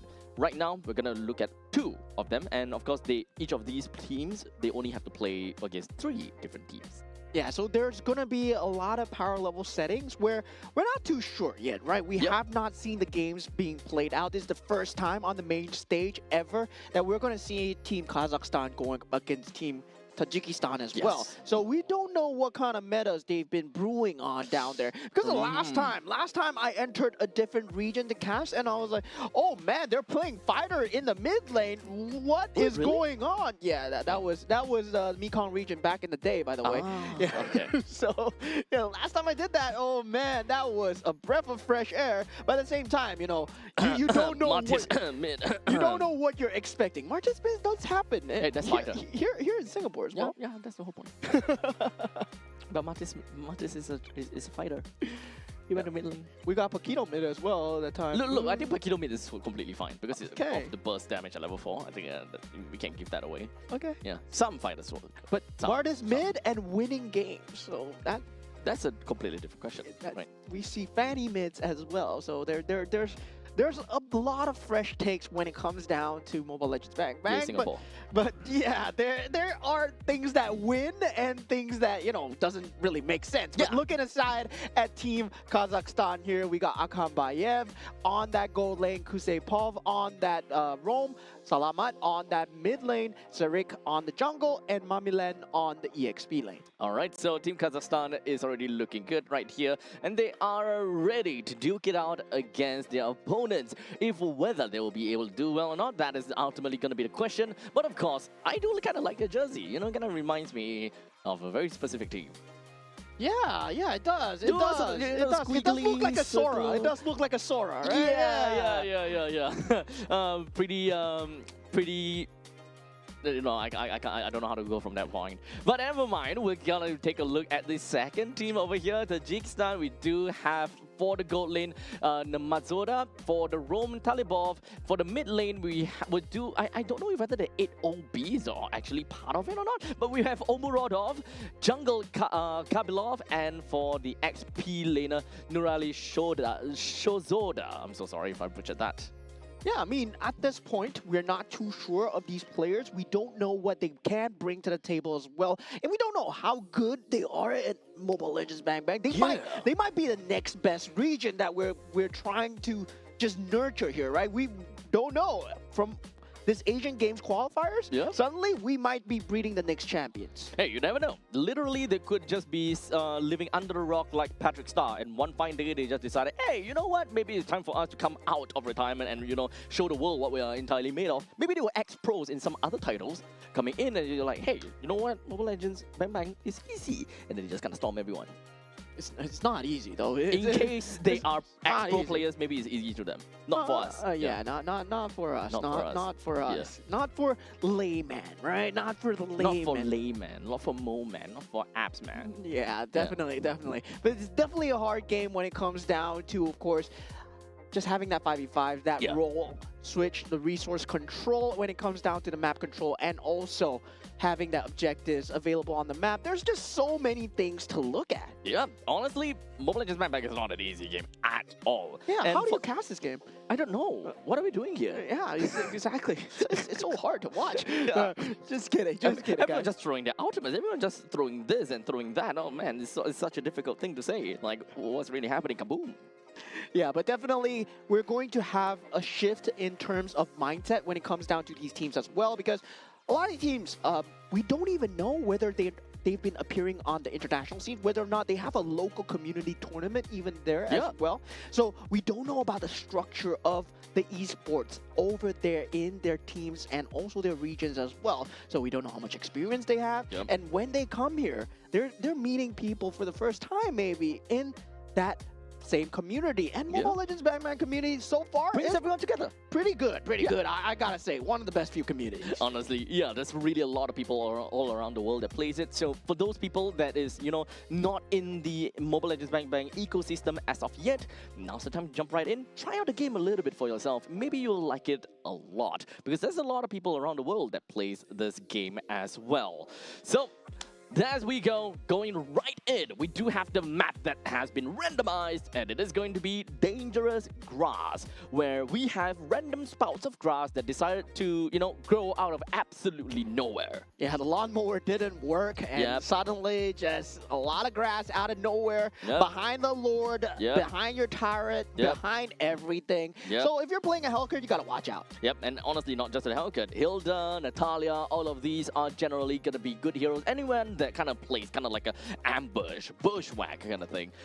Dangerous Grasses is indeed very dangerous. So far of the map rotation, the only one that we have not had so far is Flying Cloud, right? We've had Broken Walls, right. we've had Expanding A Rivers, lot of broken walls. Dangerous Grass. Yep. No Flying Clouds. No Flying Clouds as of yet. But we did see a Sora. Yeah. And a team that... And we have a team that... Jersey that looks like Sora. Pretty niner, if you ask me. Yeah. Pretty dope, I would say. Yeah, I would say too, yeah. Definitely for the side of... We get a Sora this game, maybe. Hopefully. It's hinting to a Sora this game. Manifests. And we've had a lot of heroes that have been slipping in terms of pool, in terms of just meta as well. Honestly, yeah. You off stream, off cam, we were kind of talking about Guinevere. Yeah. Where in the Southeast Asia meta, or the obvious regions that we normally watch, Indonesia, Philippines, Malaysia, all that, Guinevere has always been a really big pick. Even when it comes to Singapore, Guinevere is such a big pick. Yeah, leaks the pool, it gets instantly snapped up. And we do see the standard bans being more towards, heavy-handed towards the Paquito, right? Yes. The Paquito has been fair. that 100% so far. And now we do see more teams taking out Marcel as well. In that Series 1, it was just... Oh man, Marcel is just scary. Yeah, the first series and the first and the half of the second series as well. I think from that point on, people are just deciding, you know what, Marcel have got no spot in the picking pool. Yeah, and I'm surprised that a lot of teams have not been trying to just play out the Loyi as well. And also, there has been the chip available every single time, that shortcut capability that just defies distance throughout that map stage. Well, it is still a problem, and a lot of teams still not choosing to play around it. Well, maybe not suiting their current needs at that time, but there has been a lot of picks that have slipped the minds of a lot of these players. But now looking at the drafts going in, we have the Marcel, Guinevere, Freya, and also the Phoveus, Baxia, and Harif being banned out. Okay, Paquito. Yes, sir.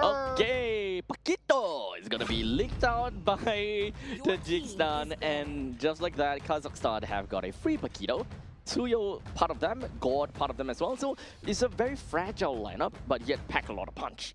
Yeah, so there's a lot of mobility when it comes down to the Paquito and also the Suyo, right? But of course not if you are a Suyo jumping into the 1v4 that we saw just now, but definitely not going to be the case for most of these Suyo players. And also at the same time, we do have the ban coming out for the side of Team Tajikistan, where they choose to ban out the Moskov. And gold laners still yet to be picked up inside of Team Kazakhstan, and carry will be that gold lane of choice here for the side of Team Tajikistan. And I don't really like showing the carry pick so early, because the enemy team doesn't really have a tank that you want to burst through. Yeah. So yeah, there's maybe a lot of burst damage coming through from the side of Team Kazakhstan as well. But hey, maybe that is just 5 head picks, because now you pick up the carry, you're essentially telling the opponents, I dare you to pick tanky heroes. And if they don't pick up tanky heroes, then you're just kind of on a pretty good spot where your Lapu just melts everyone down. Yeah, Right? I guess Yes. that would be the case. 5 head. Okay, maybe that works. Maybe that works. Okay. I see the direction. I see the direction. Right. Now, meanwhile, for the side of Team Tajikistan, they will have to deal with that lane clear that the Gord has. So they do ban out the Zusin and also the Yves. So Kazakhstan really singling out that mage pick here. Now, for the side of Team Tajikistan, they will have the Zetian available, and it feels like Zetian has been somewhat overshadowed as of the late, and we do see Kimmy being the choice here. I'm actually not exactly a very big fan of that, considering the fact that we are technically looking at a Suyo and a Paquito. Both of them have got very good reach over to the back lines to really burst someone down. So both the Kimi and the carry, they're kind of in a pretty tough spot to a certain extent. Kimi doesn't have very good range, carry as well. In fact, I think the both of them will stand together if they're just hitting the same enemy. Yeah, Right? That's going to be a huge problem, especially given the fact that you have a Belarik on the other side as well. Which right? is it, but was, yeah. Yeah, as a Kimi. Team Kazakhstan, I would say they know a little something. They've been picking, they've been watching, and they've been learning the as metas. well. Right, the Gord into the Belarik. It's a very good combination for initiate into counter initiate, and they go for the Bruno here. Very long time that I've not seen this man. Yep, very early game, centric draft for the side of Kazakhstan. Well, for Tajikistan, they are trying to kind of go for all-rounder composition. Both the Kimi and the Lapu Lapu does have pretty strong presence in the early to the mid stages of the game, but of course, Kimi starts to kind of skill a lot more in the mid and the late. So most of the time in the early stages, you'll mostly just see Kimi trying to be there for some of these crowd control, especially when it comes down to her ultimate. Yeah, fist bumps all around as we head on into the land of dawn for Team Kazakhstan versus Team Tajikistan here. And I've got to say, right, that Bruno pick, there was a period of time, right? Remember M6 where Bruno was just a monster with the Malefic Gun meta, where the Malefic Gun just made Bruno just a disgusting lane bully. Indeed.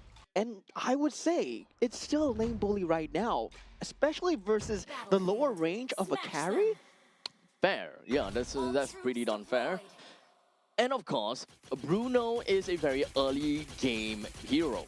As long as you kind of bring it up in the early game, and especially depends on what is the first item that you go for as a Bruno, right? You can go for a more sustainable, safer way by going first item Heart's Claws, or you want to go completely out of town, first item Berserker's Fury, and you just go literally kill everyone that you see. Yeah, and now we do have that similar creep start coming in from the side of Team Tajikistan. I mean, generally this is done just so that the buffs do last a bit longer into that first objective take. And you will know that that means that level 4 objective take will be coming through from the side of Team Tajikistan no matter what. And they will have the Matilda for that early game rotation as well. But Serik already in opponent's jungle trying to deny away as much of the enemy resources as possible. So very good rotations coming out from Team Kazakhstan in that first half of the map so far. Yep, but however, do note that team for the side of Serik, he doesn't really quite do any. He wasn't really quite able to do anything. Perhaps it's just looking for information coming from their team. However, that is more of a Kusepov move, if you ask me. Roma want to kind of go around, take a look at which creep camps have been taken away, just so that they have an idea where the Fredrin's rotation is like.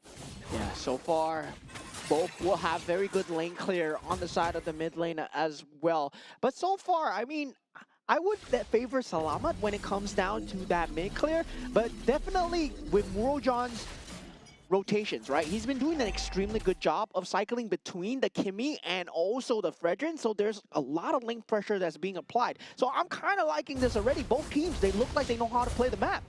Well, in the meantime, down to the bottom lane, Mamaland seems like he's about to hit level 4, and this should be more than enough for them to kind of power through the first turtle, which Tajikistan might have a little bit problem with, because they don't have the kind of power spike. Take a look at that. An initial ball from the side of Salamat lands onto both members and really took their HP down. Yeah, they were trying to contest for the turtle, but a straight ultimate coming out from the side of Salama, forcing out the flicker. Now already a secondary extended fight coming through. Zarek unfortunately did not manage to land the second skill onto anyone at that point in time, but that is more than enough to kind of throw the rest of Tajikistan and tell them, hey, we have control. Yeah, so far control towards the side of Team Kazakhstan with that first turtle take. They will have that turtle buff to work with. They want to go for the invade as much as possible, but very good keep away mechanics being played on by Murojan. Very good use of this dangerous grass terrain so far. And so far, I would say both sides, they know how to play the map rotations correctly. The push and pull is going as it should. Now, that gold lane matchup, it's going to slightly favor that Bruno in that early stage of the game. But once you reach out level 4, that kill potential does come through for the side of the carry. Although I do want to say that the gold lane is getting a little bit too much off time. We're not really seeing too much movement or rotation coming in from the side of Team Kazakhstan, considering the fact that we are kind of looking at a Bruno that wants to snowball a little bit. But in the meantime, here we go. Rapid Dryad just going to be connecting down to the Kabalov, and the Mystic Gush more than enough breaks him down. Very good trap set by the Team Kazakhstan here as they were waiting for any member. And at this point, right, where Salamat is able to get uncontested farm in that mid lane, that ultimate is just a beam of death to anyone that walks through with the Wrath of the Dryad as well. So that combo already early game paying dividends as we see Team Kazakhstan. They want to try and force the invade even more, but so far Team Tajikistan, they have responded very well. I think that is going to be a lot more openings for Team Kazakhstan to be able to come in with some more farms. Like I talked to you about, Mamaland picks up that kill. They have a lot of burst damage and they have a lot of opportunities that they can open up for themselves. We'll see how that is going to go. In the meantime, Kabalov hiding right behind of the turtle pit, waiting for the perfect time to go right in. But here we go. Mamaland picks up the kill on Tolibov, while Zarek still manages to take the turtle for himself. Considering the fact that he's currently at level 8 versus Kabalov at level 6, there's no chance in fighting for that retribution. Yeah, Tolibov not as tanky as he thought he was. You see the frontline problem here. Kabalov not being in that front line, hiding in that push, and Tolibov did not have the tank capability. Now Team Kazakhstan, they start to push the tempo here as they do take out that mid lane turret, and we do see the carry trying to farm up as much as possible. But now with Zarek trying to form up that snowball, and also Mamaland getting that farm, that cross map control is going to start to come through in time. Zarek and also the Paquito on Mamaland, he's going to have a great time playing that top and bottom side. Honestly, that's an insane timing to be able to get the T1 turret in the middle lane. That's insane timing, and they already have got 3,000 gold lead.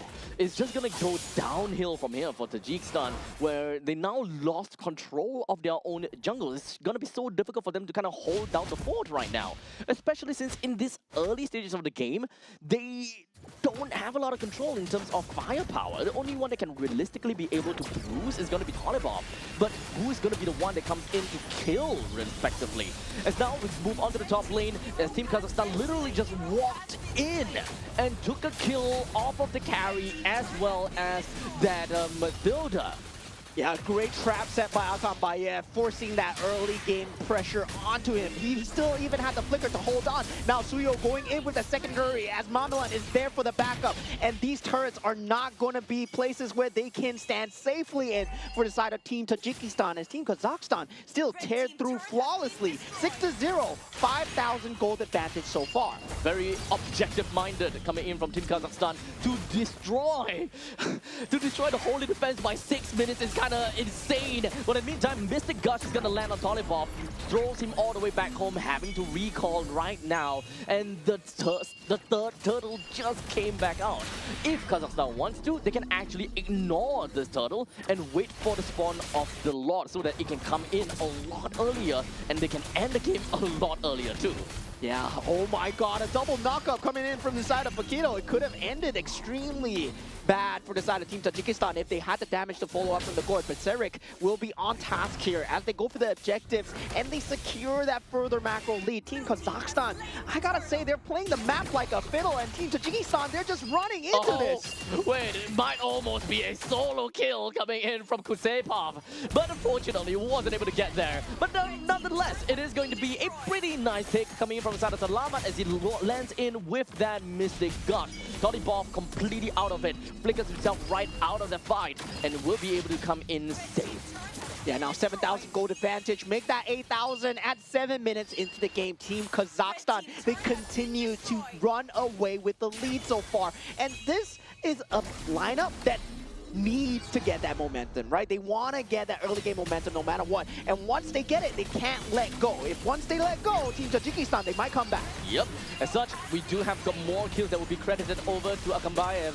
As long as this Bruno consistently gets himself more kills and participations, he's just going to steamroll from this point. And speaking of steamroll, the amount of burst factor coming from Kazakhstan was just too much for Tajikistan to be able to get out of that. Take a look at this as they move on from one member to another, leaving no man behind.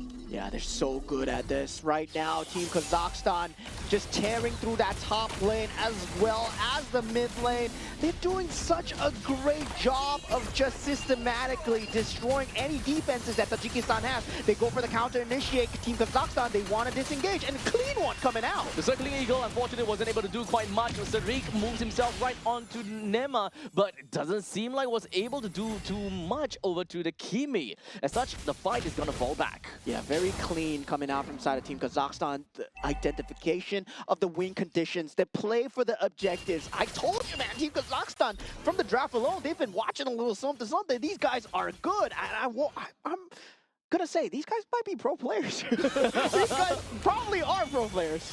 You know, at one point in time, you can play very aggressively and you know that you have very good lead. But to be able to consistently end the game fast is probably going to be how a team shows their discipline and their experience. So from this very first round, it will be able to tell us just how good Team Kazakhstan is, because any team can win. Any team can get a lead.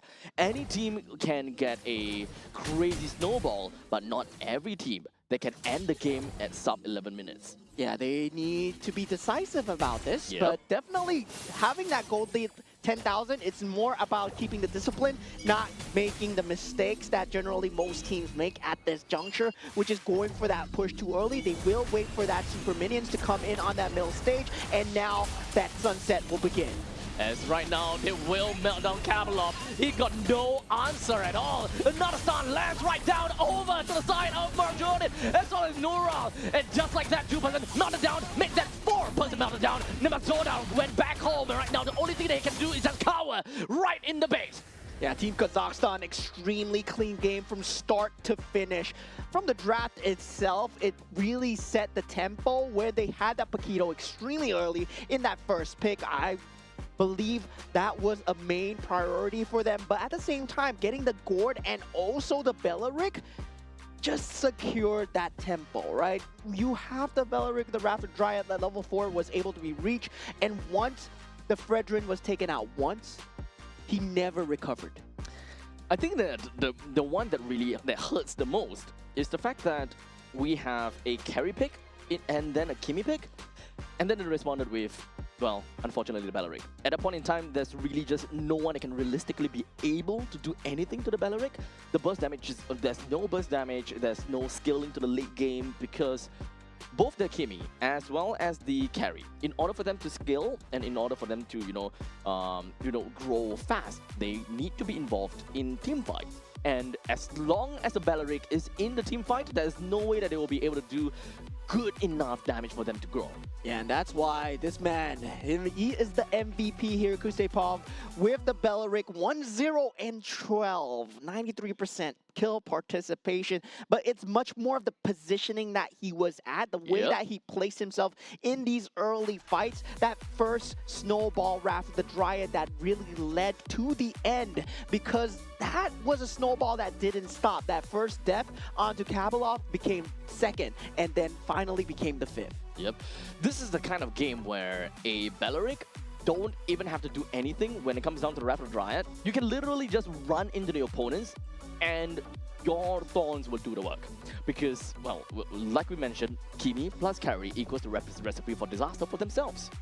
Oh my god, yeah, and 6,714 net worth on For Kusepov. a, And- for a Belleric. 10 minutes in the game, those are gold laner stats. Those are gold laner stats at 10 minutes in the game. And yeah, Akambayev, the rest of the team, they were all at 7 to 8,000, and Kusepov just having that level of farm. You can see why Kapilov just melted in the face of the Suyo, in the face of Salamat as well. There was no way Even that... Mamelon. Yeah, there's no way that anyone can frontline because at the same time, Circling Eagle was used just plainly defensively. Yeah. So honestly, at a certain point in time, Tajikistan, they have got no answers. They don't really have got any ways to get out of that. At one point in time, they knew it is GG go next. There was no way out of that. And many people, of course, say draft makes up like 70% of the game. In this case, it kind of makes up like 90% of the game. Yeah. Yeah, you kind of went into the Land of Dawn knowing that you are in a heavy disadvantage because you are just counterpicked down to the ground. Yeah, this is where the draft really matters here because, as we can see, there was really no answer. I mean, the only answer that was there, maybe the bravest warrior for Lapu Lapu. You had to find the perfect slam, but on to 5. But But well, who can come in to help? good luck finding Team Kazakhstan grouped up as 5 when they're playing a Belleric and a Gore. They don't have to play together. They don't have to. In fact, they will be able to, they will space themselves out so effectively that it's really going to be very tough to reach the God. And if you are in between of the God and the Belleric, you're kind of in a really tough spot because a taunt may come in, the Wrath of the Dryad may come in, pulls you further away from God. Let's be honest here. At that point in time, the moment that you're locked in, unable to use any form of escape mechanism or any form of skill to burst someone down, you are going to get bursted first. Yeah, and a lot of the times I feel that it boils down to the choice, right? It boils down to having that choice of initiation. And it feels like Team Kazakhstan, they had multiple choices. Meanwhile, for Team Tajikistan, they did not have any singular choice at all. Yep. So with that all said and done, we've got game number 1 that pretty much is done and dusted. And I'm pretty sure that when it comes down to this part, this is such a difficult game for Tajikistan to play. And, you know, hats off to them. I hope that they will be able to come back a bit stronger for game number 2.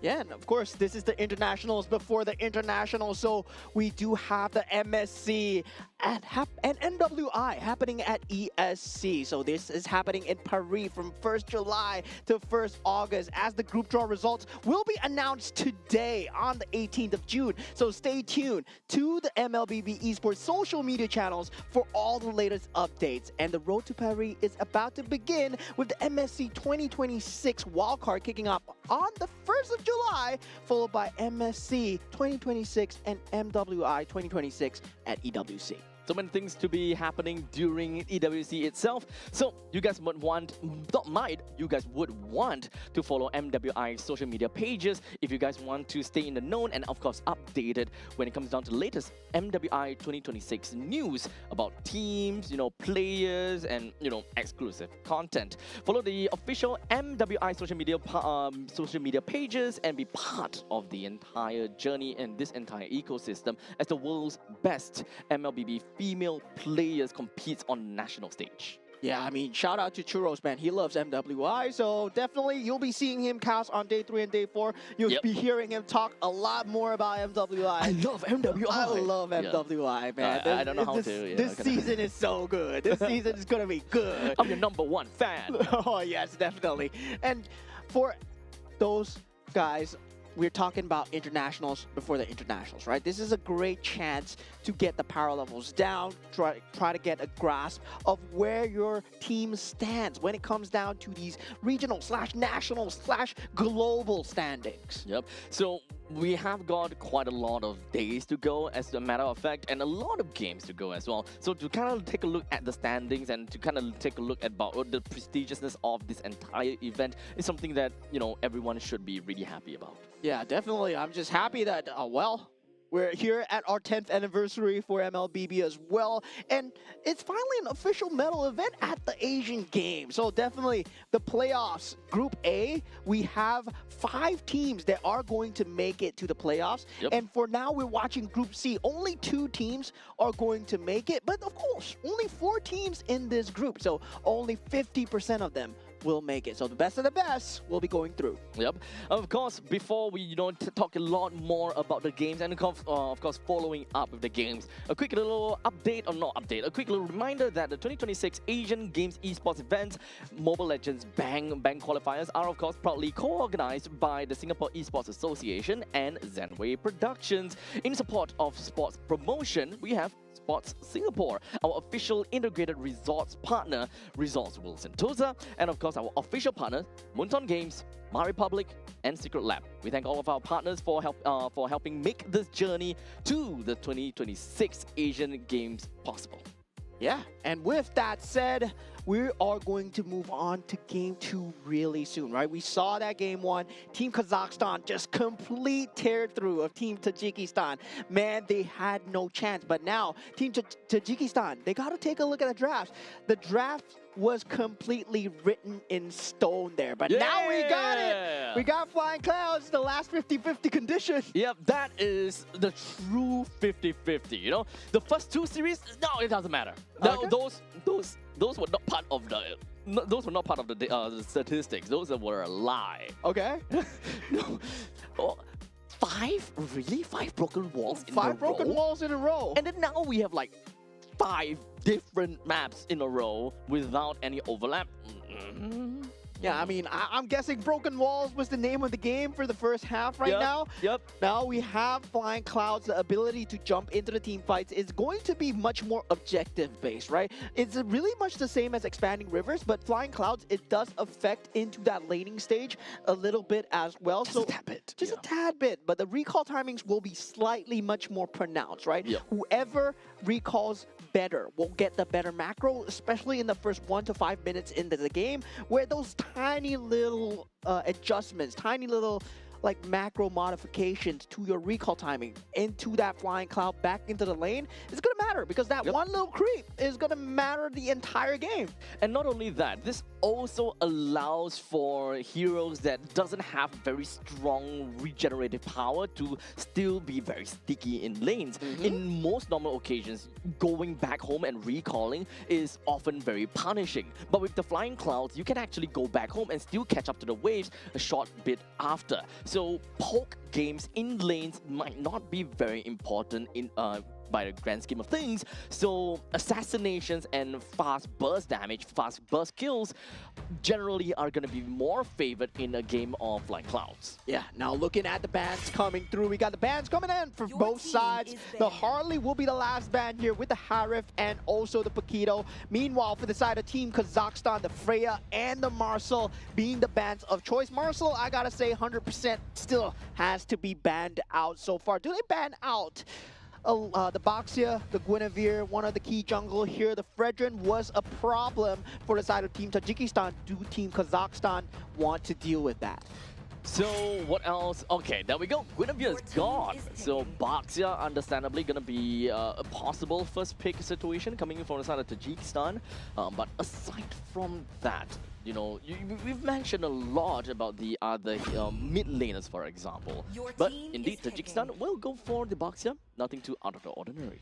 Yeah, generally we do see the Fredrin being that counterpart, right? Where the Baxia, yes, you do get that ability to have that degeneration on the Fredrin as well, but that taunt just keeps the Baxia away from your key target. So definitely, I would say that would be one of the measures that they go for, but you could go old school as well, right? You could go Barats into this. Oh, wow, that's very old school. Yeah, that's something that we have not seen for a very long time, but usually Barats has been the answer for Baxias, and it's been in that meta for a long time. It's just that teams have not been experimenting with Barats as of yet. I think to a certain extent, it can be said to be a forgotten strategy, right? Yeah. Because it's been so far and so long ago that at one point in time, we're just thinking, why was a certain meta prevalent to begin with?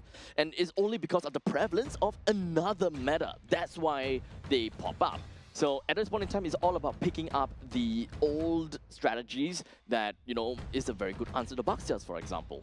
Yeah, going back to what works, but meanwhile, for the side of Team Kazakhstan, it looks like it's going to be Serik's Suyo once again. We see it on a complete tear-through in that first game. So, you know, Suyo is a very mechanically heavy hero where once you get that snowball going, you can carry the game.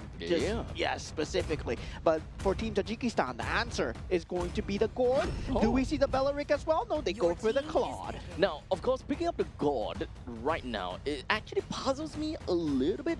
Now, of course, the idea of bringing a God in naturally gravitates towards the fact that the opponents are playing more of a tanky composition and something that we would see from a tank jungler, and then you respond to a God. Because God's Mystic Gush deals crazy damage over to players with really high HP, for example.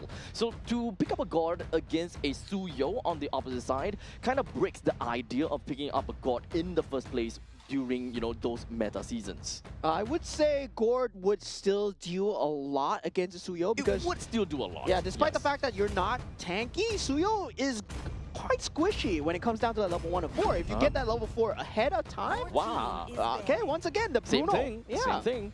So it does seem like for Team Kazakhstan, they still want to play a very early game-centric composition. The only thing that isn't too early game is the Phoveus to a certain extent. We don't have an idea how Tajikistan wants to play their XP laner as well, so perhaps that is something that Team Kazakhstan will want to think about, how their mid lane wants to play. Yeah, the Alice, very good ban coming out for the side of Team Kazakhstan. And meanwhile, for the side of Team Tajikistan, they have yet to pick up their EXP laner as well as their jungler, right? So for the side of Team Kazakhstan, well, they can just try and ban out as much of these strong picks. And also, for the side of Team Kazakhstan, they've yet to pick up their mid laner. So yeah, the Tusin, the Eve, there is that possibility of the Lilia as well. Pick your poison, right? Pick your poison. I think that early game or laning phase is the important part. If we are looking at a Jusin, if Team Tajikistan wants to play a Jusin, then they would need a very oppressive, or not oppressive, they need a fast clearing roamer in order to do decently in the mid lane. So this is probably going to go down to a fight in the middle lane in order for Team Kazakhstan to set a pace for themselves. Yeah, they do ban out the Lapu Lapu coming out from the side of Team Kazakhstan. So yes, it means that the Phoveus is just going to have a much better time in terms of that 1v1 mechanic. But for the side of Team Tajikistan, right, generally we did not see this much as of yet, but when Phoveus was super into the meta, what came to rise against him was the glue in the EXP lane, and it might be the situation here where it might pop up. Yeah, where it might just pop up again. The glue with the Gourd into the Mystic Gush, still a very good combination for the stick into forcing out that Mystic Gush into that burst damage down. Well, we'll see how that's gonna go, because right now we still don't have the XP laner being picked up from Tajikistan yet. Now, of course, Lilia and Yi being taken away from Tajikistan is definitely pretty darn good. Now, Kazakhstan picks up a Khalid for themselves, still in the very early game-centric composition. They have very good harass, or in fact, containment style from the side of Kazakhstan, where they want to be so powerful in terms of firepower. They kind of force Tajikistan in a very difficult spot. Yeah, that Belleric pick right there, I would have went for an Atlas. Still, I mean, the Fatal Link's just extremely strong right now. Yeah, and they do pick up the Terizla for the EXP lane as well. And I'm going to say for Team Kazakhstan, right now, the team pick looks extremely good. Because Fury of the Phoenix into all of this, into whatever that they have behind, especially if they get a lead going, that's going to be great. But at the same time, they can still pick up the Tusin if they want to be safe. They do have burst potential coming in from Suyo already, but they have decided to pick up on a Valier. Yeah, very good pick. Okay, so Valier is essentially a really good answer to Terizla and the Bucks here, because if they were to kind of go for a dive or counter engage, at least the Searing Taunt from Valier does give the team a little bit more space to play around with. Yeah, and also the repositioning on the box here as well, the ability to push him away, and also the setup capability coming through with the Phoveus Infernal Pursuit. So there's a lot of combinations coming out from the side of Team Kazakhstan, but I gotta say, Team Tajikistan's draft of this part, it looks slightly better, right? They're taking a book out of Team Kazakhstan, going for the Gourd Belleric themselves, but I don't see the kind of mid-game potential that they have, especially leading into the Claude, because they're going to need that space with the Claude, that Blazing Duet, eventually in that later stage of the game. How do they build up that advantage on the Claude? And I don't see the Belleric being the key player behind that. I don't think it is, honestly. The main thing is, or rather, the main question is, how are they transitioning? That is always going to be the main question. This Khalid is going to be number one, really annoying. Especially since we do want, as a Baxia, to kind of roam a lot faster, right? You want to finish clearing out your own jungle and then move over to the opponent's jungle to kind of spy things a little bit. You want to move from lanes to lane a little bit, but you also require your own team to be fast moving, which unfortunately God as well as the Belleric does not really fit the bill all that well. Yeah, Fovia is still doing extremely well against that Terizla on that 1v1 as well. Now we do have that 4-member already stacked up on that middle side. Serik not landing the second skill so far, but still, he is behind them, and that's going to be a free first blood coming in for the side of Team Kazakhstan. Yep, totally understandable. With the amount of damage that they have in the laning phase, they can melt down quite a lot of these members. Even for the side of Morojon, he would just go down if Kazakhstan just didn't care about anything at all. Yeah, and that's going to be a huge problem because, yeah, same time they have that late game with Claude, but it's always about just having that first capability, right? That first in. And that first in is looking like it's going to be a Baxia, it's going to be a penalty zone, and that's not going to be the best way to start a battle. Meanwhile, for the side of Team Kazakhstan, they have multiple ways to force it out, especially the Infernal Pursuit.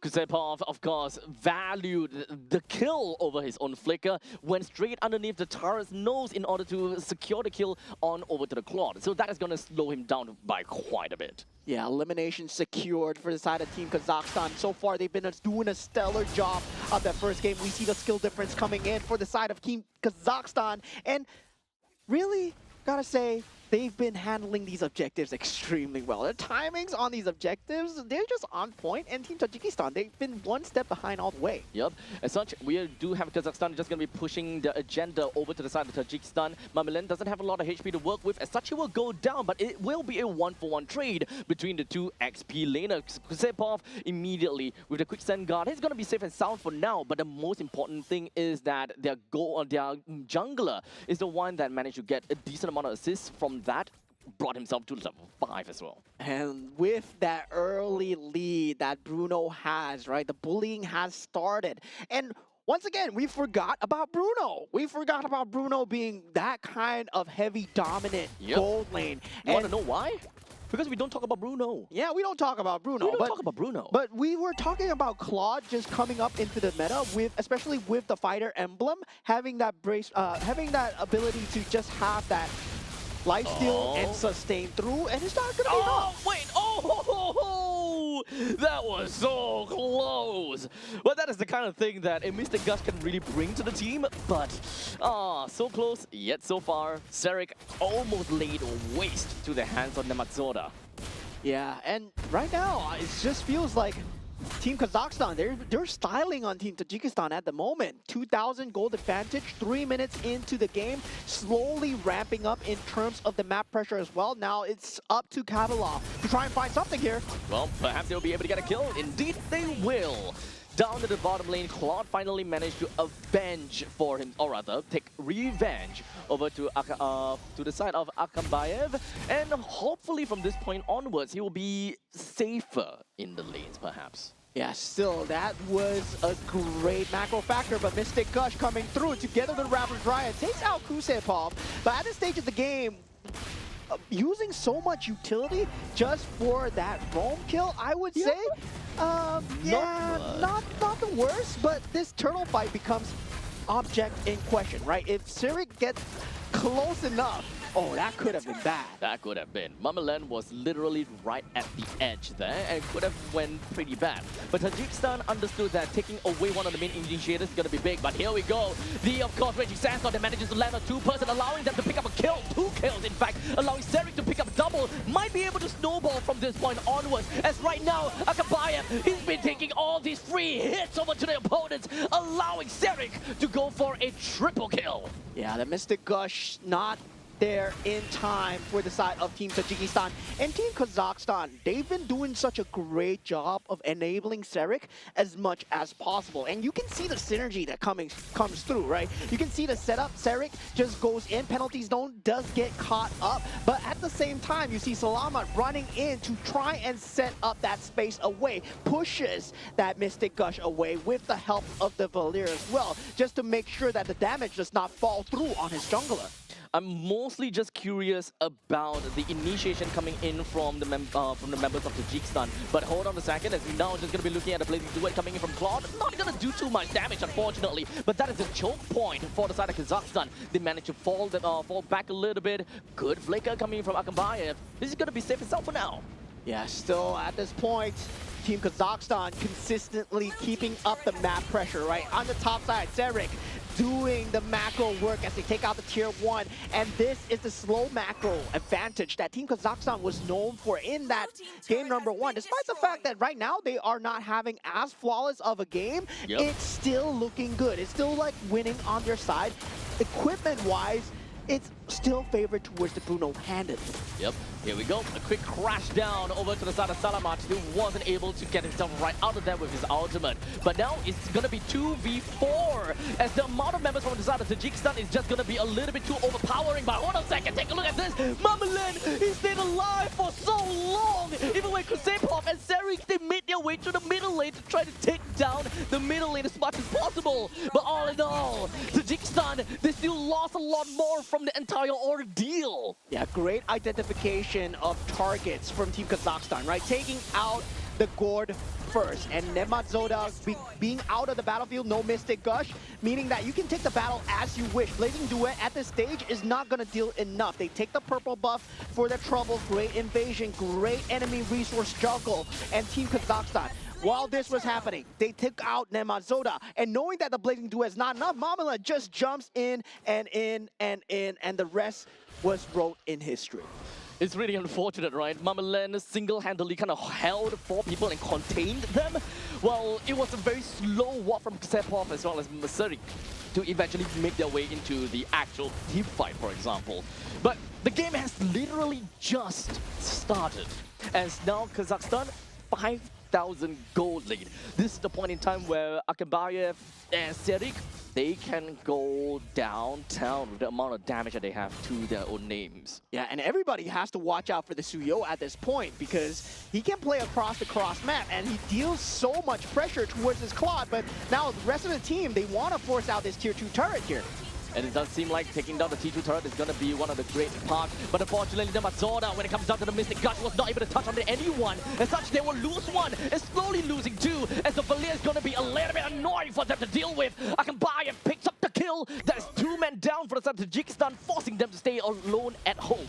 And that was Kusepov reaching that critical mass, unable to be touched in this entire battlefield. Kabalov, he's not going to have a great time here as he does not find any initiation. Team Kazakhstan, they can initially stick as 4 and leave Serik to do the dirty work on the cross-map plays. With all of the T2 turrets already taken down before the Lord even appears, this is once again yet another one-sided game for the side of Kazakhstan. If whether they can even close out the game with these one-sidedness is ultimately going to be the question. With 3.5 or rather 3.7 thousand gold lead in favor for Serik, I'm pretty sure that his assassination attempts will go completely unnoticed sometimes. Yeah, I mean, the team has been playing so well, especially for the jungler. You can see that Salamat really does complement Serik extremely well in that early game phase to that mid game phase. Make sure that Mystic Gush is never used onto Serik. If Kusepov goes down, so be it. As long as it's not used on Serik, you're winning the game. You're winning the team fight no matter what. And Serik, he has been the bane of Team Tajikistan's existence since game 1. And now game 2, he's proving it even further. Yeah, it's really difficult for Tajikistan to get themselves kind of out of this ditch, right? They kind of found themselves in a very deep hole, and Kazakhstan is constantly just shoveling more dirt in their faces, and now they are grasping for air to breathe. Yeah, generally Kabalov would have been that first point of contact, but now with the damage coming through from the side of Team Kazakhstan, he can't even stand in front in the front line. And Abaxia in the back line, that's not something that you want for these team fights. As such, we'll see how this is gonna go. The Mystic Gush has already been expended onto Salamat, but not quite enough to deal any damage, or he managed to bring him down to half HP, but that's about all. That's all that the Mystic Gush can do to another fellow mage. And now they don't have a way to really clear out the wave too well. They can try, but however, they have already lost the T3 turret up in the top lane, and Kazakhstan do have pushing waves down in the bottom lane even. As such, Yusupov doesn't seem like they're trying to go for anything, but Sarik almost landed an assassination attempt. Yeah, and they gotta consistently juggle that because they have to get these inhibitor turrets now. They know that they're on a clock here. If they don't take out these inhibitor turrets into the next ward, gives Tajikistan a little bit of space here. Lands all the way to the back with the Raging Sandstorm, allowing them to pick up a total of 4 kills right now. The last member left, Sarik crushes the rest of the members with a triple kill credited for himself. They don't even need to care about the middle lane T3. They will rush it right in and end Tajikistan. Team Kazakhstan with a very clean victory once again. A bit more scrappy, I would say, but still, they did it in their particular style, right? Go for the macro control, keep that momentum going, get a chokehold, and then don't let go. Great game coming from Kazakhstan. This is literally a game that all 5 members played a very big part at every single stage of the game, at every single roles that they do. Yeah, Team Kazakhstan, I would say, wow, oh wow. They look really strong in terms of just drafts alone. In terms of playstyle alone, their win conditions are very well set. And also, they have clear idea of how to play the map as well. Team Tajikistan, it's not like they're a bad team. No, not at all. It's just Team Kazakhstan is just way better. Yeah, so honestly, with only 1 series out of this bracket, it's not exactly a great litmus test. However, it does definitely give us a very good idea that even for these 2 teams to go up against one another, it's still so one-sided in favor for the side of Kazakhstan. It really means a lot. Yeah, I mean, it boils down to the draft as well. We do know that they have a very one-dimensional kind of entry, right? Where in terms of having that Baxia and also that Gore to follow up, yes, you can see it. The stun into the Mystic Gush. So that's going to be their main combination, and all they have to watch out for is the Wrath of the Dryad coming in from the Belarik. But given the fact that Team Kazakhstan played that similar lineup, but they just slightly tweaked the positioning, it was just magical to watch this man, Sarik here. That pose though, Sarik. Too bad this KDA is not 60. Okay, never mind. 8 is to 0 is to 4. This current KDA for himself with a great amount of GPM as well, 914 on top of that. Yeah, I mean, he kind of looks like the Suyo, no? In terms of the pose, yeah. Right, not bad. 804. Like, pretty much. He does look like a studio. He does have the colors going for him as well. Very nice pose coming out for the man Sarik here, as he did an extremely stellar job of controlling game 1 and also controlling game 2 as well. Rest of the team, credit where credit is due. Indeed. Mamaland survived for an extremely long time. Yeah, that guy's a beast, dude. In fact, I actually don't know if whether he's a beast or the fact that Tajikistan just didn't know what to do when he's just constantly flying up into the air. Yeah, I mean, they knew what to do. They just couldn't do it because while Mamaland was flying up in the air, Sarik was taking out Nemat Zoda to the side, making sure that the Mystic Gush is not available. So that was what they were on. Yeah. You know, at that point in time, we were just kind of thinking, wait, hold on a second. Sepov and Sarik, they were just slowly walking into the team fight from the middle lane. And surprisingly, they still managed to catch up and do significant amount of impact in that fight. It's kind of uncalled for, and I think that Tajikistan at that point in time probably just tunnel-visioned.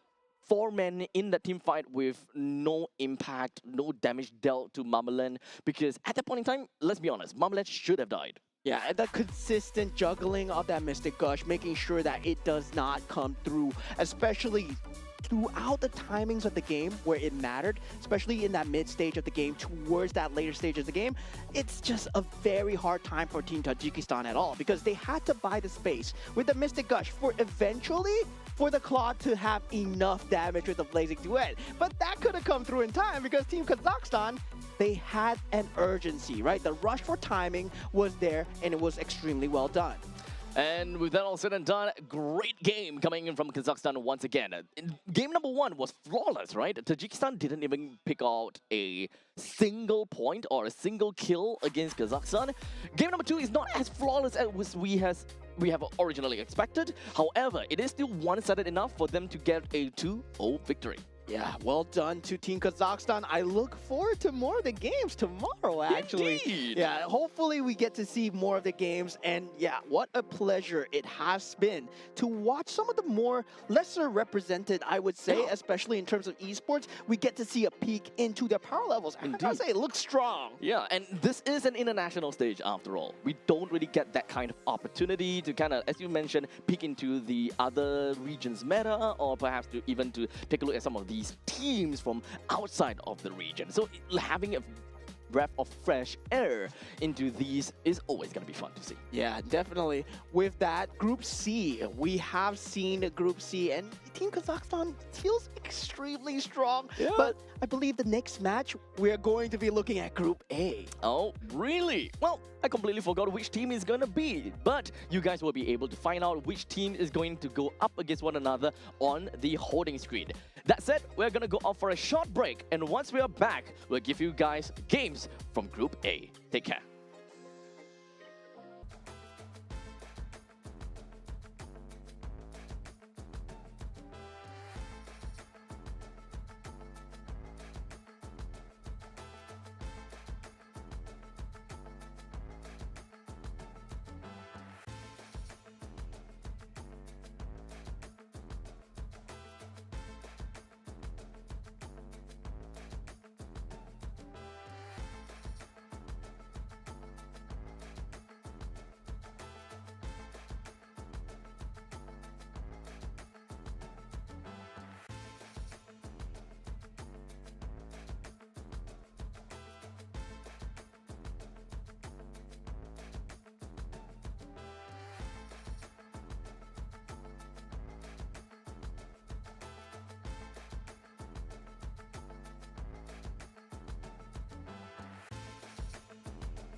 Such killing intent.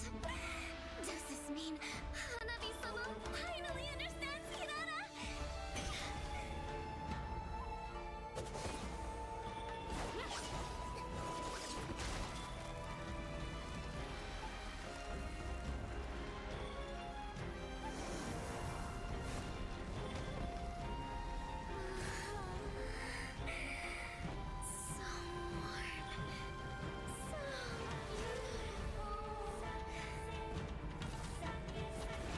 We can finally embrace eternity in hell.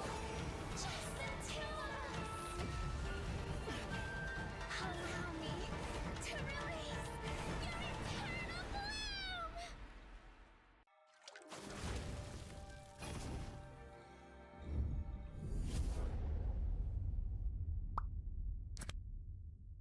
The human body was built to move. Not trapped at a desk in one singular posture for 12 hours a day. It's time your chair evolved. This is Secret Lab Titan Evo. Ergonomically engineered for you, gamers, hybrid workers, artists, backing your every move.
wither.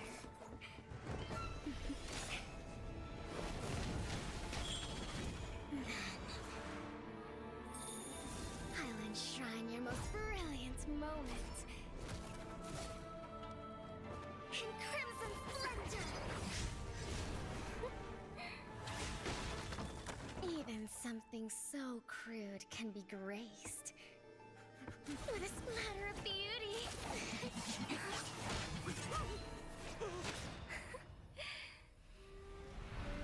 I'll get you out! You finally come to me, Hanabi-sama! This madness ends now!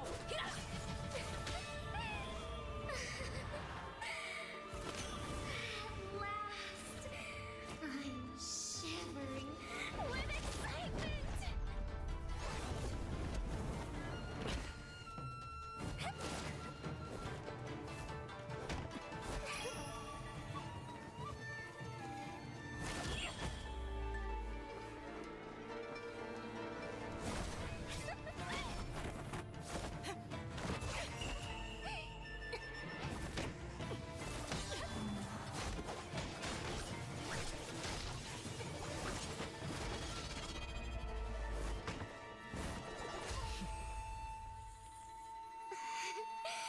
Such killing intent.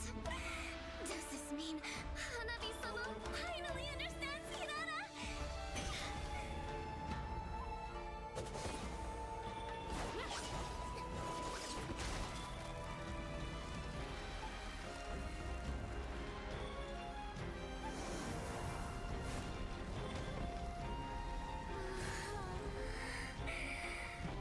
So warm.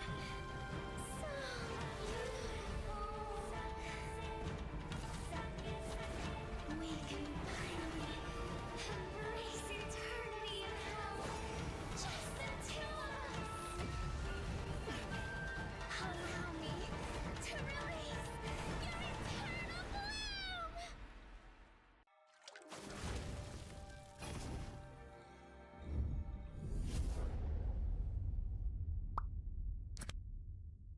The human body was built to move. Not trapped at a desk in one singular posture for 12 hours a day. It's time your chair evolved. This is Secret Lab Titan Evo. Ergonomically engineered for you, gamers, hybrid workers, artists, backing your every move.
moment. In crimson splendor! Even something so crude can be graced with a splatter of beauty.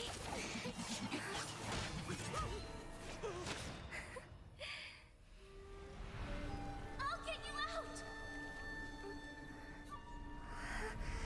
You finally come to me, Hanabi-sama! This madness ends now.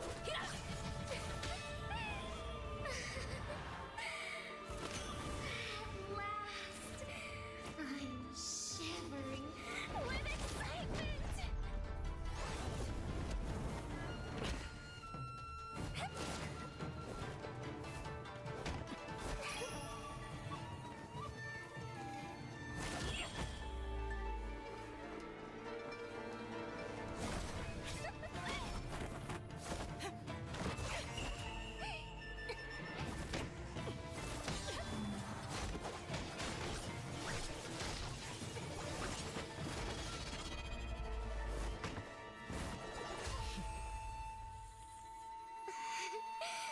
Such killing intent. Does this mean Hanabi-sama finally understands Hirana?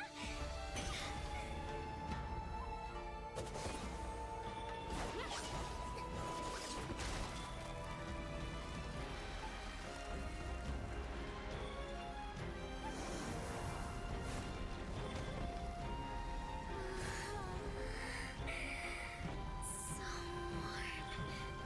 So beautiful. We can finally embrace eternity in hell. Just the two of us. Allow me to release your eternal bloom!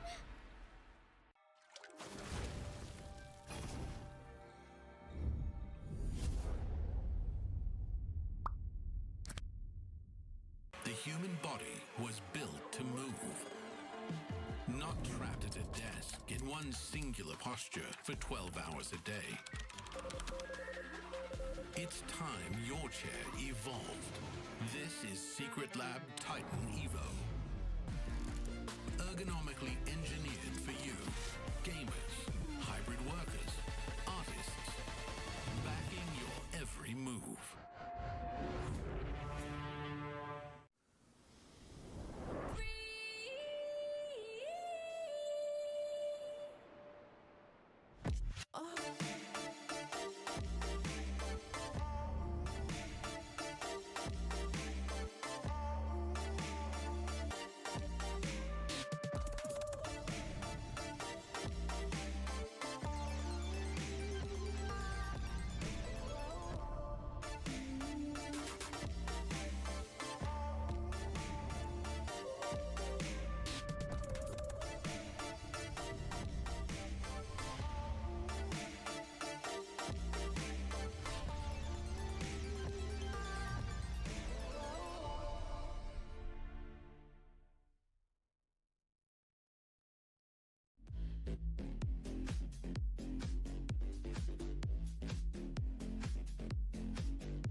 crude can be graced with a splatter of beauty.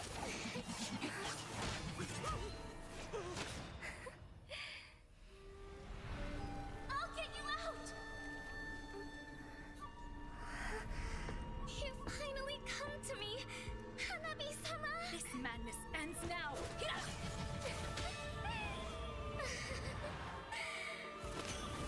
At last, I'm shivering with excitement!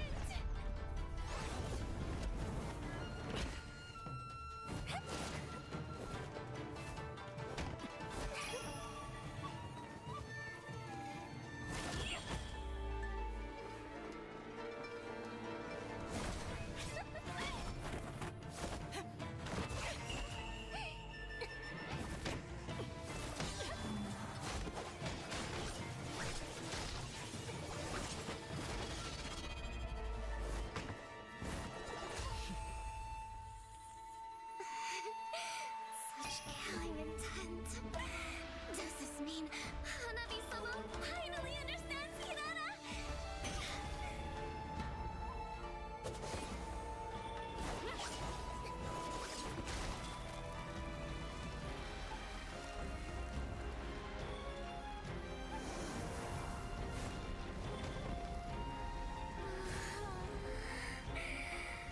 So warm.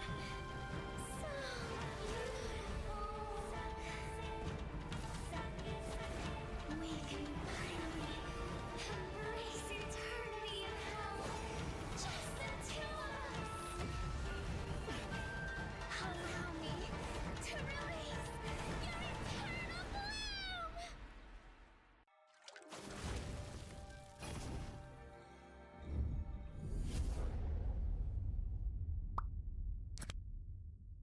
The human body was built to move.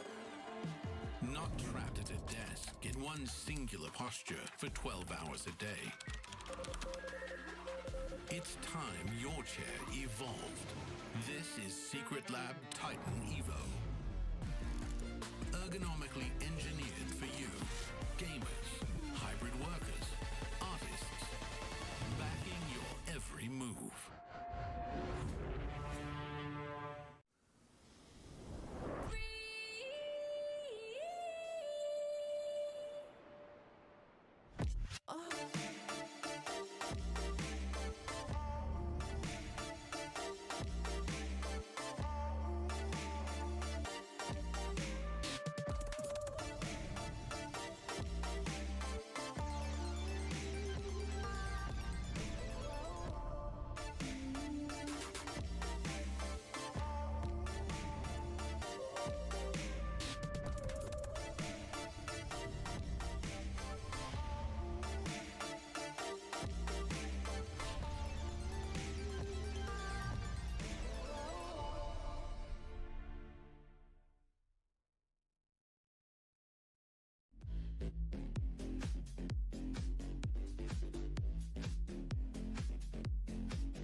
moment. In crimson splendor! Even something so crude can be graced with a splatter of beauty.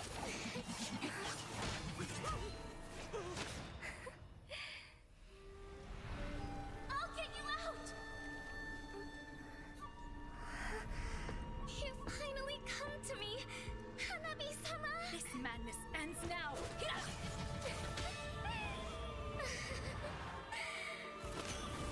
At last, I'm shivering with excitement!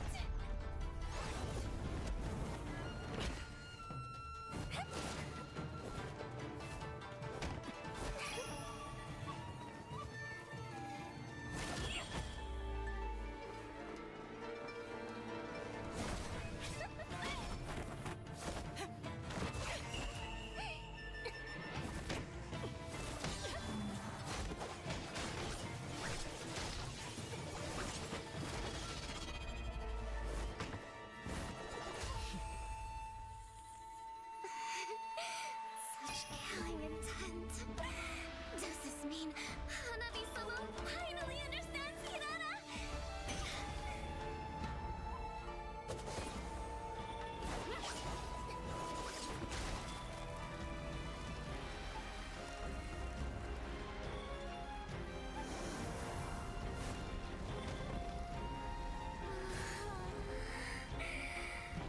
So warm. So beautiful. We can finally embrace eternity in hell. Just the two of us. Allow me to release your eternal bloom.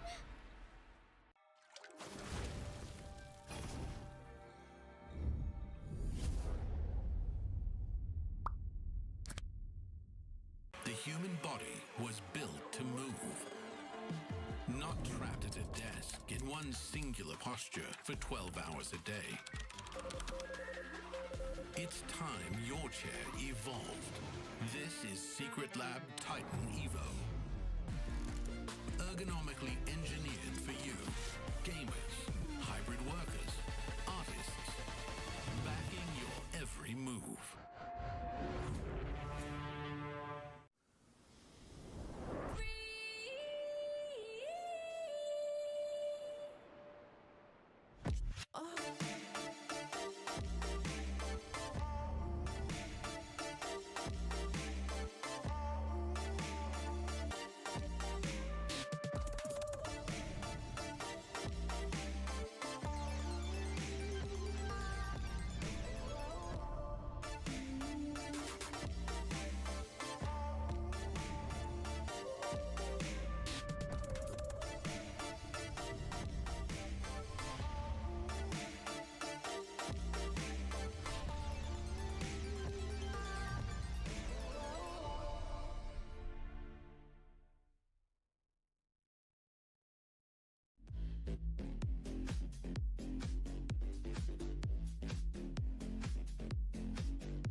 What a splatter of beauty!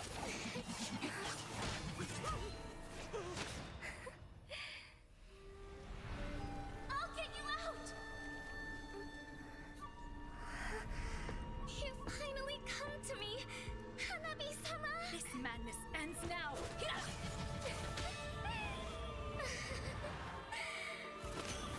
At last, I'm shivering with excitement!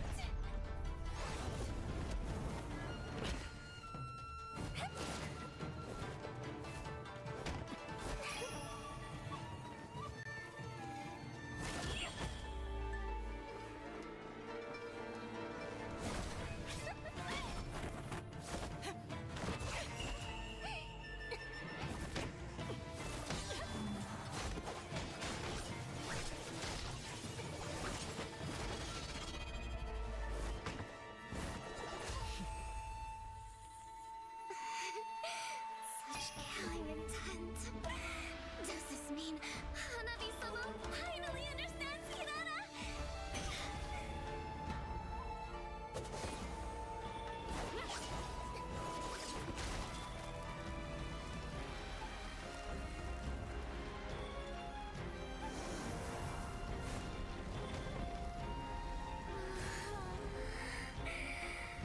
So warm.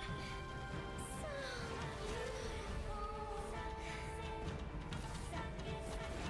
We can finally embrace eternity in hell. Just the two of us. Allow me to release your eternal bloom.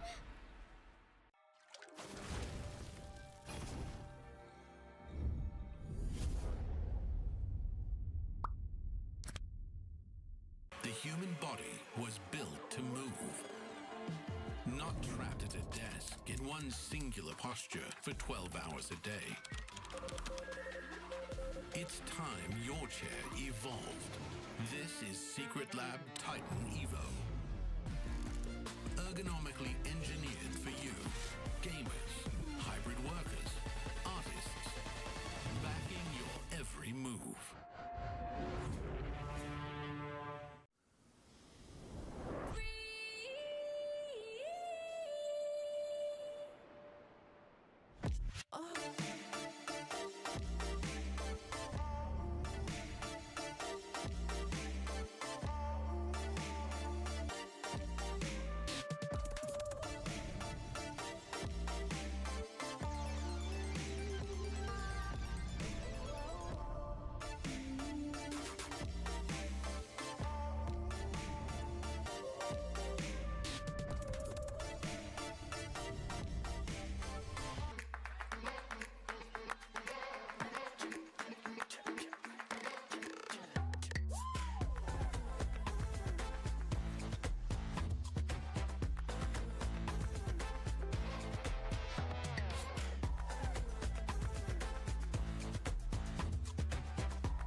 right, ladies and gentlemen, welcome back once again. We are back at it once again for a pretty amazing game that is going to be back for us. And we are finally going to be looking at Group A.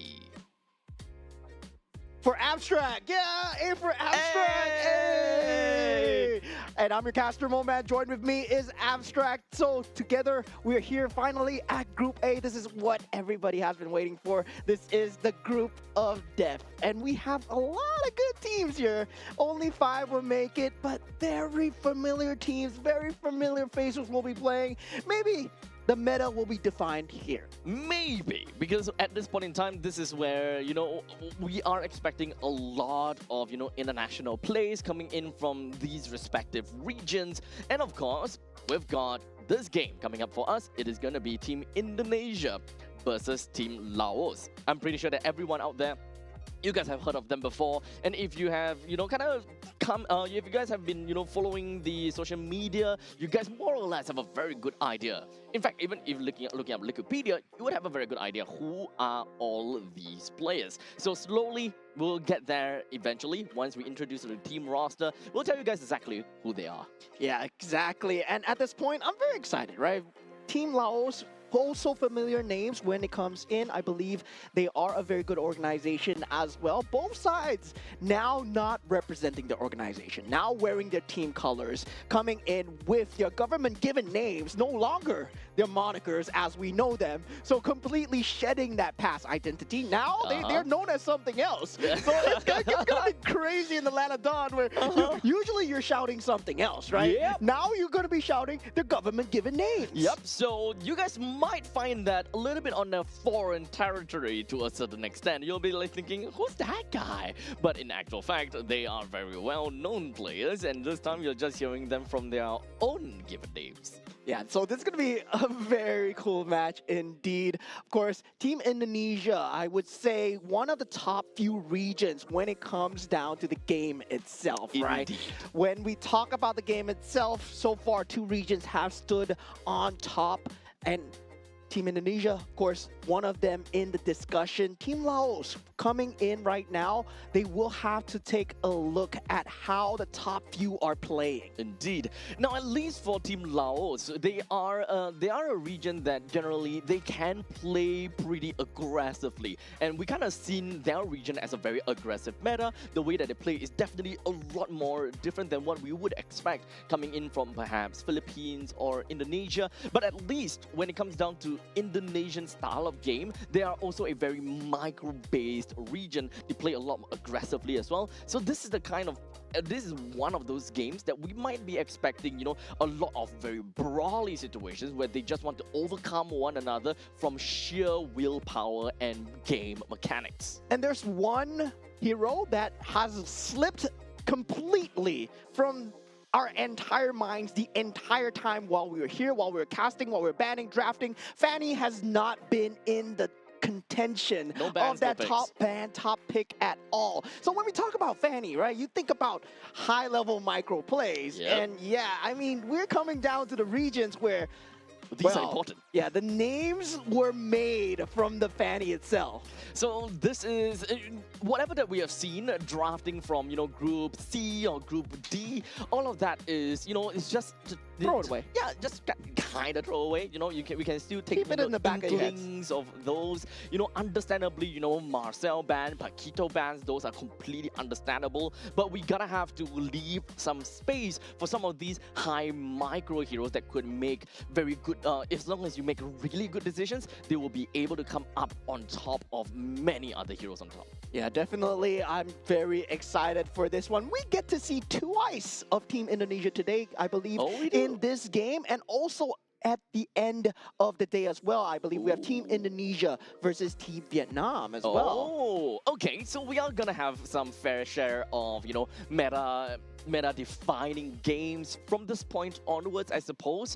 So we definitely do want to keep our eyes very much peeled in order to find out, if whether, Indonesian players, they are gonna change things up or not. Oh man, these guys look super familiar. Very familiar. Oh man, on the gold lane we have Mr. Dingarai, aka aka Arfi, and we have Alexander on the roam, and he's known as Alec by his moniker. We got Delvin, aka Hijume, on that mid lane, Afan, that jungle, Mr. Yazuke himself, and Nino, Mr. Shauki, on the EXP lane. So Indonesia is completely stacked, and we pretty much expect that they are gonna go pretty darn crazy. And of course, for the uninitiated, they are the ones, of course, that represents the team Alter Ego. So without a doubt, you guys definitely will heard of them. If you don't hear their names before, you heard of their team names. Yeah, and for the side of Team Laos, also very familiar names. We got Hansana on that gold lane. He is coming from Nightmare Esports. Phone Savat on the roam as well. He is Jasmine, and Latana on that mid lane as well. I believe he is Soso. And for Sin Bandit on that jungle, he is Too Easy for Lexi, and Phone Pasomse, which is Juviana on that EXP lane. So these guys, they've been playing together as a professional organization for a very long time. And as we said, right, you were talking about Alter Ego organization, and this is their alter ego. This is their alter ego right now. This is their actual names. Yeah, actually showing us what a nightmare they can be. Well, understandably, Nightmare Esports coming in. So we kind of strip away the team names for now, because all we need to know is where are they from and who they are representing. So in the end of the day, we strip all of their, their monikers, we strip all of their in-game names and their team names. Right now, coming in is gonna be Team Indonesia versus Team Laos. Yeah, and just to give those uninitiated, those people that are new to the world of MLBB, a little bit of a context here. Alter Ego recently in the M7 World Championship, they were the runner-up. So they are currently, I would say, most recently, the second place. And the entire world. So Team Laos right here, they have a huge task ahead of them. And yeah, today we're going to see quite a lot of history being made right here. Yep, so there's of course a lot of things that could potentially happen, and how the game will eventually work out to be is generally going to be the main question that we always want to find out. When it comes down to their local MPLs as well, we watch them. A lot of you guys definitely watch them. You guys know about how the game eventually transpires and all that kind of stuff. So those people that is out there and you guys know a lot, make sure you guys make full use of the chat box and kind of help one another for those people that are watching, to give them some information too. Yeah, you got to give the audience some hype, right? And you as the audience got to hype it up yourself, as we are going into expanding rivers for that first map selection, aka randomization as well. So far so good, but definitely I'm looking forward to see, Coach Zephyr, I believe his full name is Kenny Dio, and also Satafon Kayavong as the coach coming in for the side of Team Laos as well. Now, with the bans coming through, we were talking about it, that not being picked up. Now we see the ban is there. The Fanny finally being banned out, together with the Freya, the Paquito, and also Phobia. So finally in familiar territory here. Yeah, so this is something that we expect to see when it comes down to the ban picks. Now, Marcel and Baxia currently is still not banned out just yet. Obviously, at least for the side of Marcel, I would want to see that being banned out. While in the meantime, for Baxia, it's kind of like there or not. It definitely increases, or rather, it defines a team as to how they want to play. But, some teams, they don't really quite see that as main prio. Yeah, this is going to be a one for the road here, as now the Marcel is still in the pool for the side of Team Laos. Whether or not they choose to ban it out and give it to the side of Team Indonesia here. And yeah, definitely for both sides here, I feel that Baxia does have that place in the meta right now, but I don't feel that it's going to be that top tier, right? I really believe that Freya, Paquito, yes, up there. Fanny should be up there as well, especially since most good teams, they would have a good Fanny. Now, Marcel is going to be that top tier pick coming out for the side of Team Indonesia. And right now, Marcel, I believe he's warranted that top spot. Yep. With the given changes coming in from Marcel, we more or less have an idea that he's going to be a really annoying roamer who really rides the wind. He runs a little bit too fast and one of the pretty annoying heroes to generally work with. So given that information from the side of Team Indonesia, Team Laos now have got R1 and R2 picks. They have that priority to pick two heroes right off the bat, immediately picking up a Yi for themselves and of course a probability that they will just lock in one of a hybrid or rather one of the more open heroes, Gatotkaca, if they want to deny Team Indonesia from being able to go for a jump taunt onto Eve. Yeah, and generally we do see the Claude being a very early priority for a lot of the teams here. Claude, I have to say, it's still one of the top tier gold laners, and I not seen it being given enough respect. But now, right now, we see where it's at. Currently, it's going to be in that top tier right now. And for Team Indonesia, right now, they can answer back with a Moskov of their own, probably, if they want to do so. Harley. That Harley is going to be one scary factor as well, and Zusin, that will be their pick here. Now, for Team Laos, shoes on the other foot. Okay, so now given that fact, Indonesia now have now left with their XP laner and their gold laner. So understandably, it does seem like Indonesia wants to leave some of their, or rather all of their win condition for a later parts of the stage. Harley comes into the equation with a little bit more of that burst factor that will, of course, tilt the game in ways that we can definitely imagine, dependent on how Team Laos wants to draft for themselves. Yeah, and I was expecting maybe a utility jungle here, but they go for the EXP lane first. The Uranus still extremely strong in terms of just getting that lane advantage. That proxy capability is there for the side of Uranus as well. But right now, with the bans coming through, they will have to think about the gold lanes that are available as well. The Harif being taken out, that's already a good breathing space. The Moskov, also a possibility. And also, you can take a look at maybe the Bruno as well that we see out of Team Kazakhstan that has been used very well against the Claude. I do want to talk a little bit about this Uranus pick though, because of the fact that there's already a Marcel and a Harley being picked up from the side of Indonesia. It definitely makes things kind of difficult for Uranus to play any form of proxy, because going too deep into the opponent's jungle is definitely not what you want to do. If Marcel, number one, can reach to you really fast, and number two, Harley is the kind of hero that can burst you down pretty effectively, which is something that Uranus is really afraid of. Number one, burst, and number two, generic crowd control, forcing you to unable to, number one, use consecration and kind of get yourself out of these very tricky scenarios. So more often than not, Uranus is still more gonna be that annoying hero in the middle of team fight where Indonesia just don't want to deal with most of the time. You just kind of want to leave him alone and see what he can, really brew for the team. Yeah, and meanwhile for the side of Team Indonesia, taking out that box here, really good ban coming through. There is still that Fredrin in that pool as well, so definitely looking forward to ban that out as well. Sora being taken out, that would be a huge initiation factor coming out from the side of Team Indonesia. Right now, they will have their pick available of the EXP lane. They can go for the glue, the Lapu Lapu still available as well. With the Bravest Warrior, I still think it's a very good initiation tool, especially against the Claude, right? You want to have some semblance of control, some semblance of lockdown, especially before he can BMI away. So with the Yuzhong and the Sora being taken away from the side of Indonesia, they are trying their very best to disable any form of hybrid XP laners from the side of Indonesia. So this is a way whereby we are looking at main bruisers who deal very decent damage at level 4. They have their kind of power spikes while still being able to serve as a pseudo tank, or mostly as a tank in the later stages of the game. This is where we kind of contemplate, is this a point in time where we want to see a Ruby that can play in later stages in the game as a pretty tanky and also damage dealer, or do they want to keep at it with a Lapu Lapu, which have seen a lot of success lately? Yeah, they are going to need some more form of frontline, because for Claude, you do require a lot of meat shield. Uranus is not going to be enough.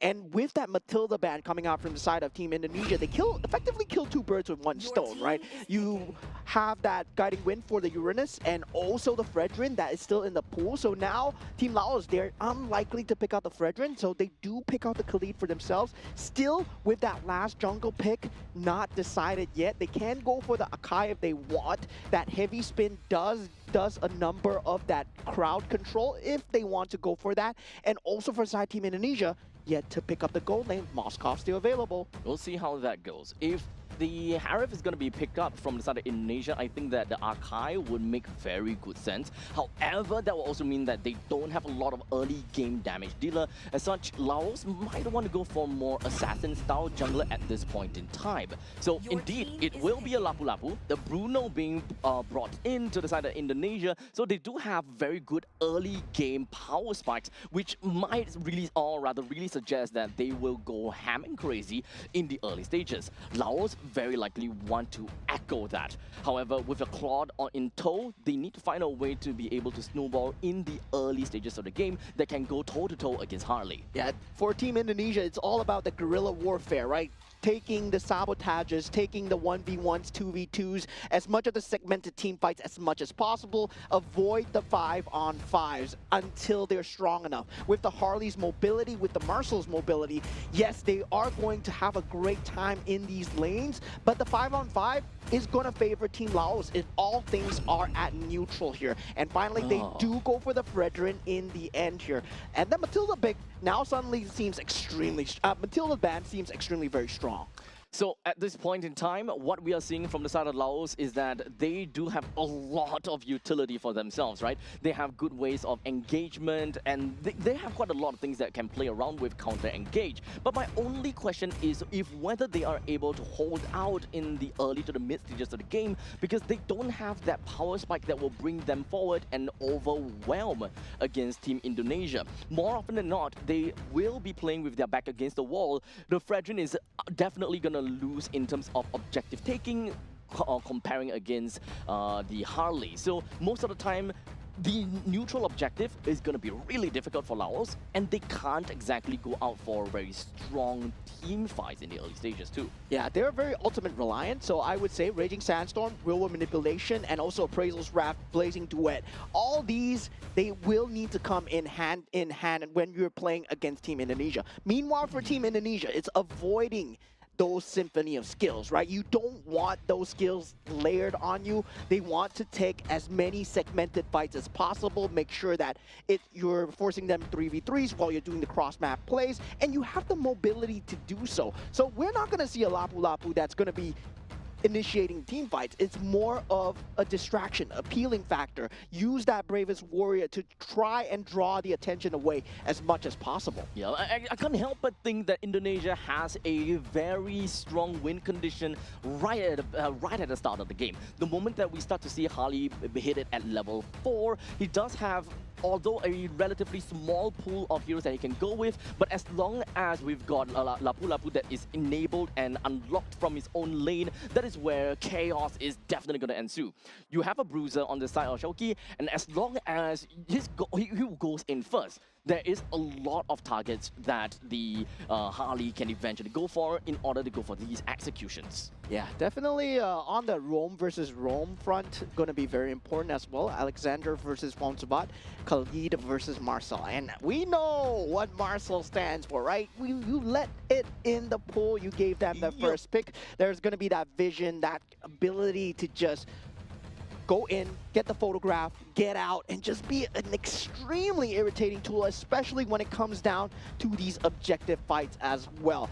And what's good about these photos is also the fact that Harley can follow up behind, and you never know when there's going to be a pesky little Harley dealing so much damage behind your enemy's back. That's the kind of thing that Harley will be able to do, very sly kind of gameplay that you can generally expect. And of course, just like that, we are going to be starting things out when it comes down to Team Indonesia. They're going to be starting it from the bottom side of the jungle, and Team Laos is going to be starting on their bottom side as well. So eventually they will finish up all of their jungle rotation by going to the XP lane. Which, speaking of the XP lane, it is once again going to be a pool noodle fight between the Lapu Lapu as well as the Uranus, where Lapu Lapu can't stand to do anything against this Uranus. Yeah, it's definitely going to be a tank-on-tank action. Most of the action Delvin will be on that middle lane. Delvin still dealing a lot of AoE damage and really good usage of that early game capability of that creep there as well. Now this photo is proving to be a menace to deal with as they do get the lead though from the side of Team Indonesia, despite the fact that Team Laos has 3 people there.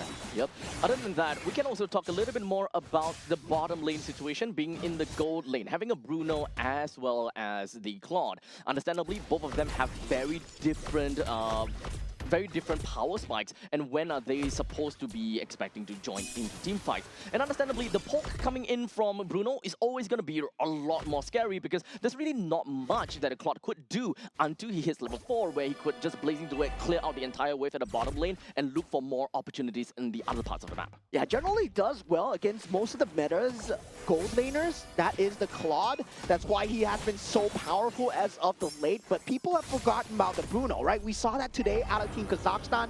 Now Team Indonesia, they have figured that out too. The Bruno is now back, ladies and gentlemen. It is so good at dealing with the Claude and dealing with that poke damage, dealing with the quantum charge that he has. But look at this first turtle pick here. It does seem like as though Zimbandit is not going to be having a good time as he's immediately going to go straight down to the hands of member from Indonesia. And that kill, of course, goes over to Shelky. While Afan picks up the kill onto the turtle, Indonesia now has got a slight bit of advantage. Yes, currently so far, Team Indonesia doing a very great job of having that map control. And now Hansana in a lot of trouble. Blazing Duet has been used, and now with the golden hour, he's gonna be in a bit of danger. Has to flicker away though, and that would mean he's safe for now. And that's a flicker gone though. Yep. It is 120 seconds though, so I think that he should still gonna be safe and sound for the next 20 seconds unless Team Indonesia wants to be supremely aggressive down to the bottom lane. Understandably, it is still gonna be a Harley. A Harley can join in and really just dive the turret as much as he wants because of the hat trick, and he can literally just go around the map, which is exactly what we see in the middle lane. Dealt enough damage, it didn't even have to proc the ulti. Yeah, and Fosavat has to give a lot of respect here to the Zhu Xin, the ability to just clear out these creep waves alone, and you gotta worry about Afan now. The power spike has been reached. Sin Bandit as well, unable to get any form of map advantage for themselves. Team Laos right now, they do all have their ultimates up, so they are relying on these ultimates without the help of the Blazing Duet to try and stabilize into that mid game. They're not trying to look for kills. They're just trying to bring themselves to a wash before that mid game advantage is reached for Team Indonesia. Now, while we currently have a situation where, you know, kind of both teams, they're just kind of like slowing things about, but maybe not that slow after all.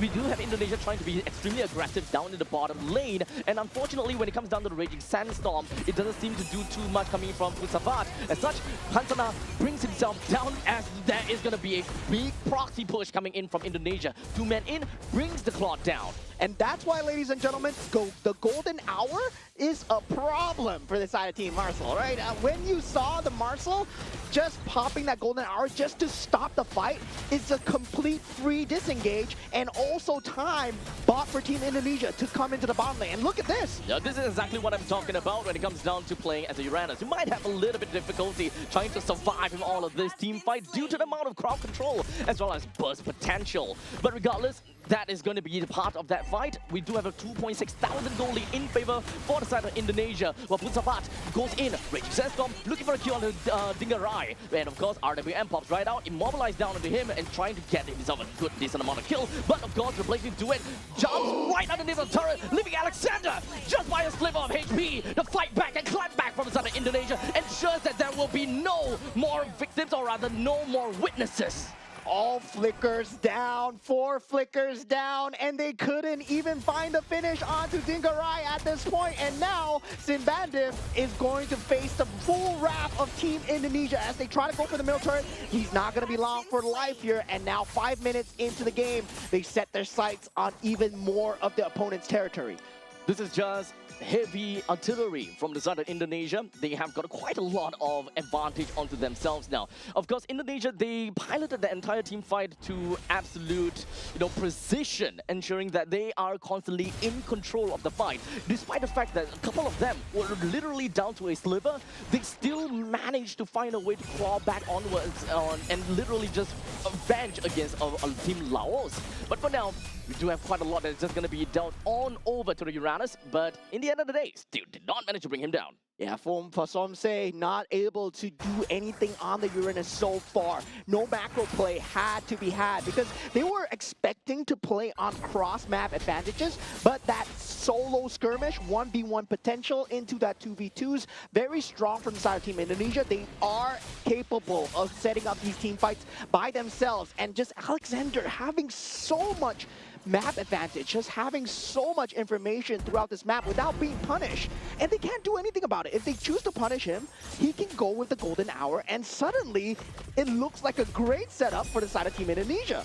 We also need to remember that Team Laos is a lineup that doesn't have a lot of damage. So even if Indonesia just kind of rush right at them, do they even have any form of punish? As right now, Latana finds himself taken down, and Team Indonesia literally just going to be knocking on the doors of Team Laos. 1 down, 2 down. In fact, this is all double kill for the side of Dingarai as he wants to get a snowball ongoing.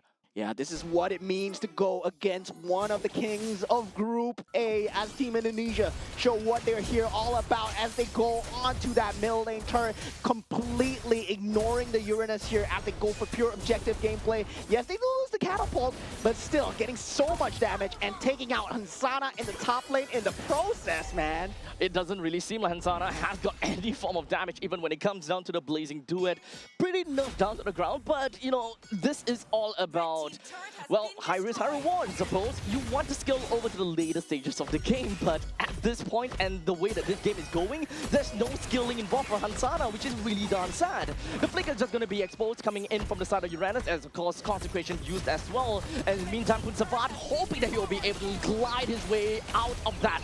He wasn't able to, unfortunately. Bad news bearers is when your Fredrin is getting chunked out from the opponent Harley. Arfan is having such a great time in just trying to deal damage as much as possible, and every single ultimate has resulted in a kill so far. And Team Indonesia is because of that insane gold lead that they have right now. 10,000 with the photo going through. This is not going to be punished at all as they get more tier 2s going for themselves. Team Laos has to wait for a mistake here. Unfortunately, we are kind of at a point where, as a marksman from the side of Dingarai, he deals already so much damage per soccer balls. And unfortunately for Uranus, there's really nothing that he can do, right? He can heal bit by bit, but you can see it takes a large chunk of armor out of him. Yeah, and just nice, it's World Cup season, ladies and gentlemen, as Dingarai is showing what the soccer player is all about. And Alexander just still proving to be a huge menace as he just dominates an entire half of the map with the information by himself. This is going to be a free lord for the side of Team Indonesia. They are going to continue ramping up and choking away the space. Now, Team Laos, we have not seen any semblance of them trying to use any form of their ultimates at all. They have been the one responding, but it is always one man down. Yep. For Team Laos, they just trying to, you know, kind of split up the farm a little bit and try to funnel some of these gold. And I think that it is starting to realize that the scaling for Hansana comes in a little bit too late for them to respond to this current problem. It's not about the fact that they want to scale late, but right now they want to scale right now. What is going to be the answer in order for them to stop this onslaught from inside of Indonesia? Who is the one that can realistically give enough damage to force Indonesia away? Yeah, the sacrifices need to come through for the side of Team Laos, and it feels like your inhibitor turret is going to be the sacrifice here, as the photo has been used as well. Now Team Laos in danger. Hansana unfortunately has to get himself right out of that with a BMI, while Indonesia forces themselves right into the face of Team Laos. Dingarai literally did not have to care about anything at all. He's just poking right out onto heroes such as a Uranus, and he just can't do anything. While in the meantime, Lord pounces down to the bottom lane, takes a very easy chip off of that. That is 2 of the inhibitor turrets down. When in the meantime, Shelky jumps himself all the way to the back line, but RWM just going to pop right out. Latana unfortunately would not be able to do anything to that glorious amount of damage. The next one down, and there is 3 men down already. The entirety of Team Laos, they are unable to hold down, as now Afan picks up a double kill, and Indonesia will finish things off. Team Indonesia showing what they're all about here at the Asian Games Esports events. Mobile Legends Bang Bang Qualifiers as they take the first game of the series in a very, very calm fashion. It's really unfortunate, I will say, that for Team Laos, I think it's only during the execution they realized that they do have the survivability. However, they even when they survive, no one is making full use of the time and the amount of space that has been bought. And having a Claude that skills over the later stages of the game and unable to make full use of those timings in the early stages, it just fell, or rather made the team fall to pieces. Yeah, they're completely outclassed at every single aspect of the game when it comes down to the lane control, when it comes down to the priority positioning of the creeps itself. Into the first objective fight, there was no semblance of control at all. They did know their win conditions, right? They had to group up as 5, they had to play it, but Team Indonesia, they're not giving them any breathing space at all. Yep. They know that once they group up as 5, there's gonna be that semblance of breathing space. And this man himself, he consistently denied away that breathing space, making sure that he's always on a target at every juncture of the game.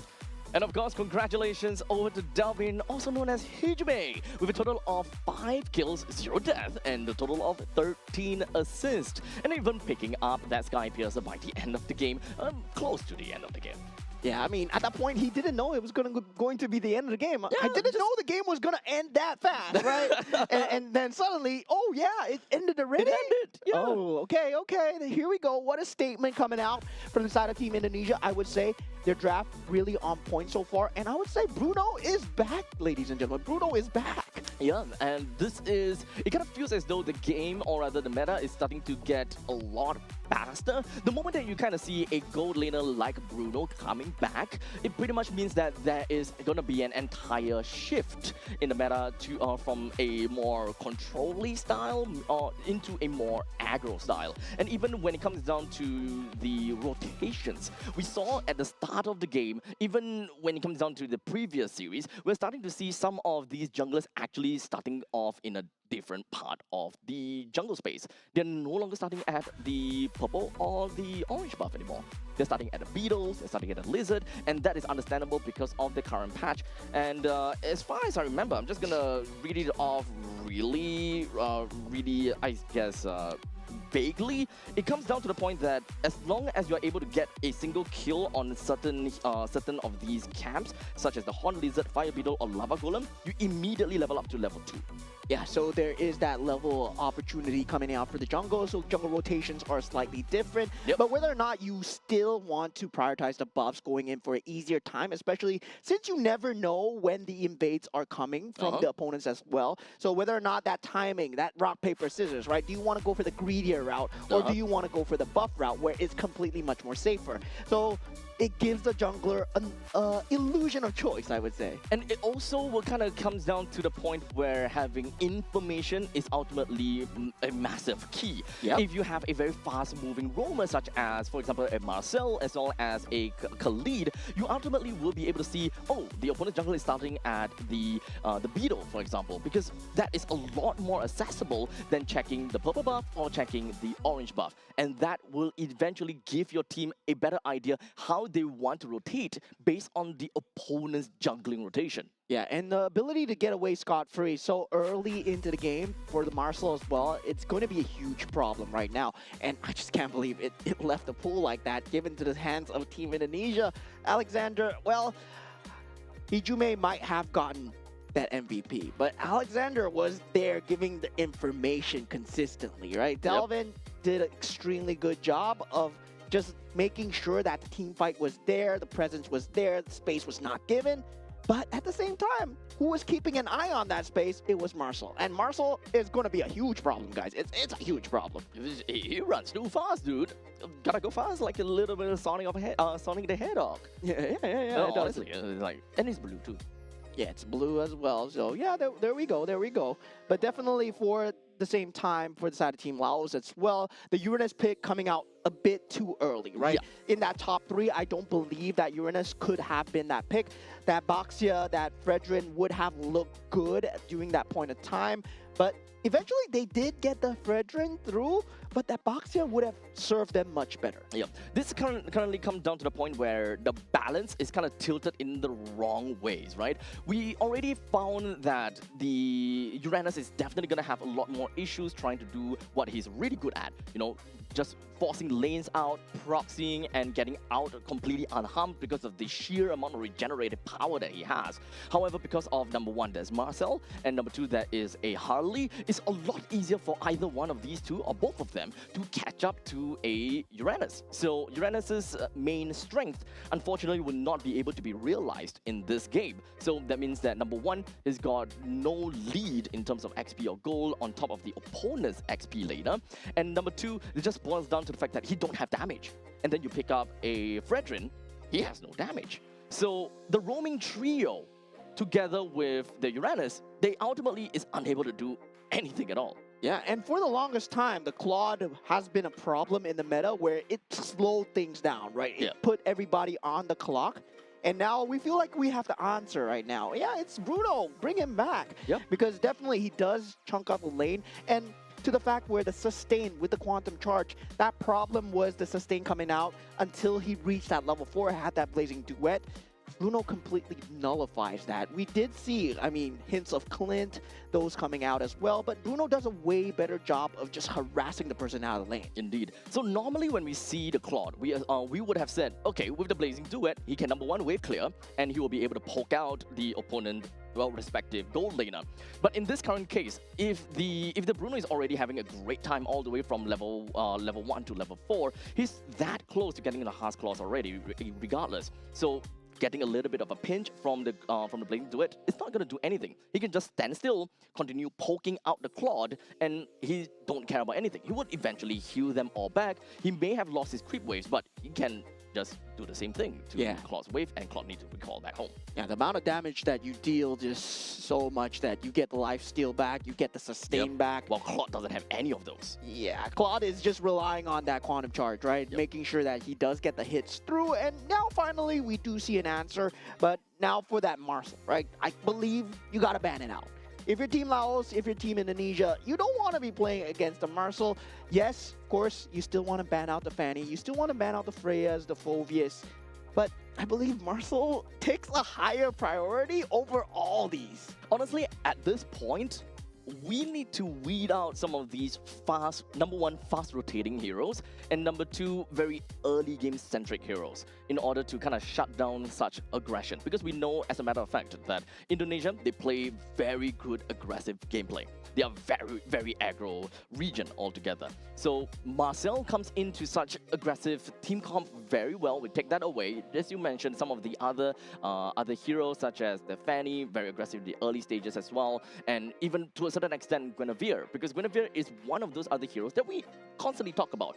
Very non-committal kind of jump. You can jump in, you may whiff, but nothing's gonna happen to you realistically. Yeah, and I would say right now I gotta put Marcel as a problem that no team can deal with yet. Number one priority. Yes, number one priority in terms of ban or pick. If you let it through, Marcel's gonna come through no matter what.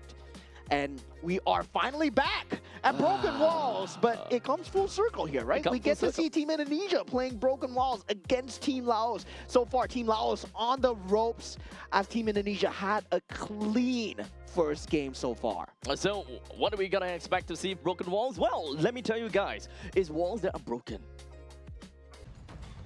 Wow. Wow. Philosophy. Wow, that's amazing. Oh my god. Oh man, I know. I come up with some of these good old words of wisdom. Oh man, I never expected that. You never knew that, right? I never knew that. I never knew broken walls were broken. Oh man, that's a crazy map. Damn. Never knew. Oh man. Now, with the Freya and the Fanny being banned out, do we see the Marcel being a priority here? Yep.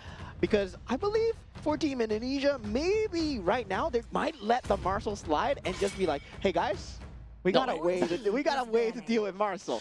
But for Team Laos, they're just shooting themselves in the foot. We're not gonna take Marcel. You're not gonna take Marcel. Yeah, no one's gonna be touching Marcel for now. I mean, this is still, remember, this is still day number 1, right? Technically speaking, we can always look at day 1 as a no pressure kind of day. To a certain extent, right? This is a place where you kind of figure yourself out and figure out where you are in the groupings itself. Are you the top half, bottom half, middle ground? And you will be able to prepare accordingly to your opponents moving on forward. However, going up against Team Indonesia, you can't help but feel the pressure. Yeah, the pressure, man. The pressure coming in from the side of Team Indonesia here as they do ban Your out team is the banned. Kalea. And still, right now, with a lot of good bans, a lot of good picks in the pool, the Phovius being one of them, that is a very solid starter pick. Their Guinevere as well, still very strong in terms of that non-committal jump. There is also the Claude. No, it's not going to be that top priority ban. I But don't we think that did we see care the about Claude. Harif being one of the Harif, yeah. top priority ban for I think, especially Team Laos. If you do have a team that can actually help to accelerate the growth of the Harif, I think that Harif is undeniably still a really good hero to play around with, because understandably, magical items are a lot easier, or rather a lot cheaper to max out. So Your team Harif comes is into banned. play pretty effectively, and he can make full use of each individual magical items to the best of his ability. Yeah, and the Zhu Xin as well. We did see Afan playing the Delvin playing that Zhu Xin to a very good degree just now for the side of Team Indonesia. And now for Team Laos, right now they will have that first pick available. Now finally Team Indonesia with the last man, they got to decide what they want to let through here. That Guinevere's still in that pool, very good in terms of that flex first opener. But I believe, what's that sound? I'm not too sure if they banned that out. That's a diggy, right? That's all to do. But there's a cat. Your Uh, team is picking. That sounds like that sounds like digging. Yeah, that don't sound like diggy, but they But banned that's too far out. they banned out banned the the Fredrin. All right, they Okay. banned the Fredrin. Well, that is a massive curveball thrown at us. But you know what else is a curveball? Not the Paquito. Because the Paquito is something that we should definitely expect. Yeah, but at the same time, I believe teams have figured out how to deal with the Paquito. There is that slight nerf coming in. Yes, that capability coming out from the side of the Paquito to have that ability to jump in and out as he wishes. Still deals extremely good damage in terms of the lane clear as well. But the Zhu Xin, the Boxia there, having a Nice. good utility jungle, ignore the Paquito as much as possible, go for the good team fight. And Team Indonesia, well, they love their team fights. Yeah, so this is, once again, still back to a very aggressive start, right? Boxia generally means that you want to be ahead of rotations. Team Laos, they can definitely echo that and try to go for someone that is really fast in rotations, such as the number 1 Suyo and number 2 Nolan. I think that Nolan is going to be one of the wow picks that we could very potentially see from Laos, because he has fast rotation, and number 2, he's got really good, well, burst damage in the early stages of the game too. Your Okay, team so is similar picking. to what the Marcel brings to the table, right? The Cho was the original Marcel, I would say. Very hard to catch with the Jeet Kune Do. Very hard to just kind of lock down, and also having the ability to have that one-person lockdown with the Way of the Dragon. Now combining that with the Gourd. Now, for the side of Team Indonesia, right now, they will have a lot of entryway into answering back on that EXP lane. And with that Paquito pick, well, do you want to go for the lane clear and match him speed for speed, or do you want to go for something else that can frontline into the team fight as well? So right now, with the Cho and the God being picked up on the side of Team Laos, together with Paquito, they do have ways to make full use of the Way of the Dragon, so this is more or less likely to look like a pick-off card. But we'll talk Your about that in a team bit, is because the banned. Sora comes in from Team Indonesia. Very hybrid kind of XP laner that can do very well in the late stages as a very strong tank, and Initiator, while in the early game, can still pull his weight very well as a damage dealer. And very smart timing coming out with the Sora right now after the Gourd has been Your picked up, team because the is banned. Valentina is no longer a threat, right? No longer able to take away your shifting skies. And yeah, you're not expecting an EXP lane Valentina. Well, we do see that in certain ranked games. Certain. Really, But Valentina? you can still Yeah, kinda- it's still possible. Yeah. It's still possible because you take the shifting Hey. skies. You're definitely a Sora at that point. Hey, let's not forget about the possibility Your of team is Valentina Jungle. No, that's not gonna happen. That's cap, man. That's cap. Well, we kind of did see that in, professional plays before, quite some time ago. Let's just put it as that, right? Very long time ago. And, we kind of have, Flash in the past. No, blast in the past rather. Blast in the past kind of situations that we've seen before, such as, yay, look, it's Bruno Your kind of team situation. is banning. And now we do have the Akai and also the Harif being taken out from the side of Team Indonesia here. And for the side of Team Laos, feels like they want to take out the possibility of the Fredrin being a thing. No, I mean, that Matilda is just for the Baxia alone. I don't feel that the Matilda would have been that huge of a problem. They had to think about the enemy gold lane as well. So they themselves have yet to pick up the gold lane and also the jungle. So that jungle pick coming in from the side of Team Laos right now, they have that Fredrin available. Are they shooting themselves in the foot here by not picking up that Matilda?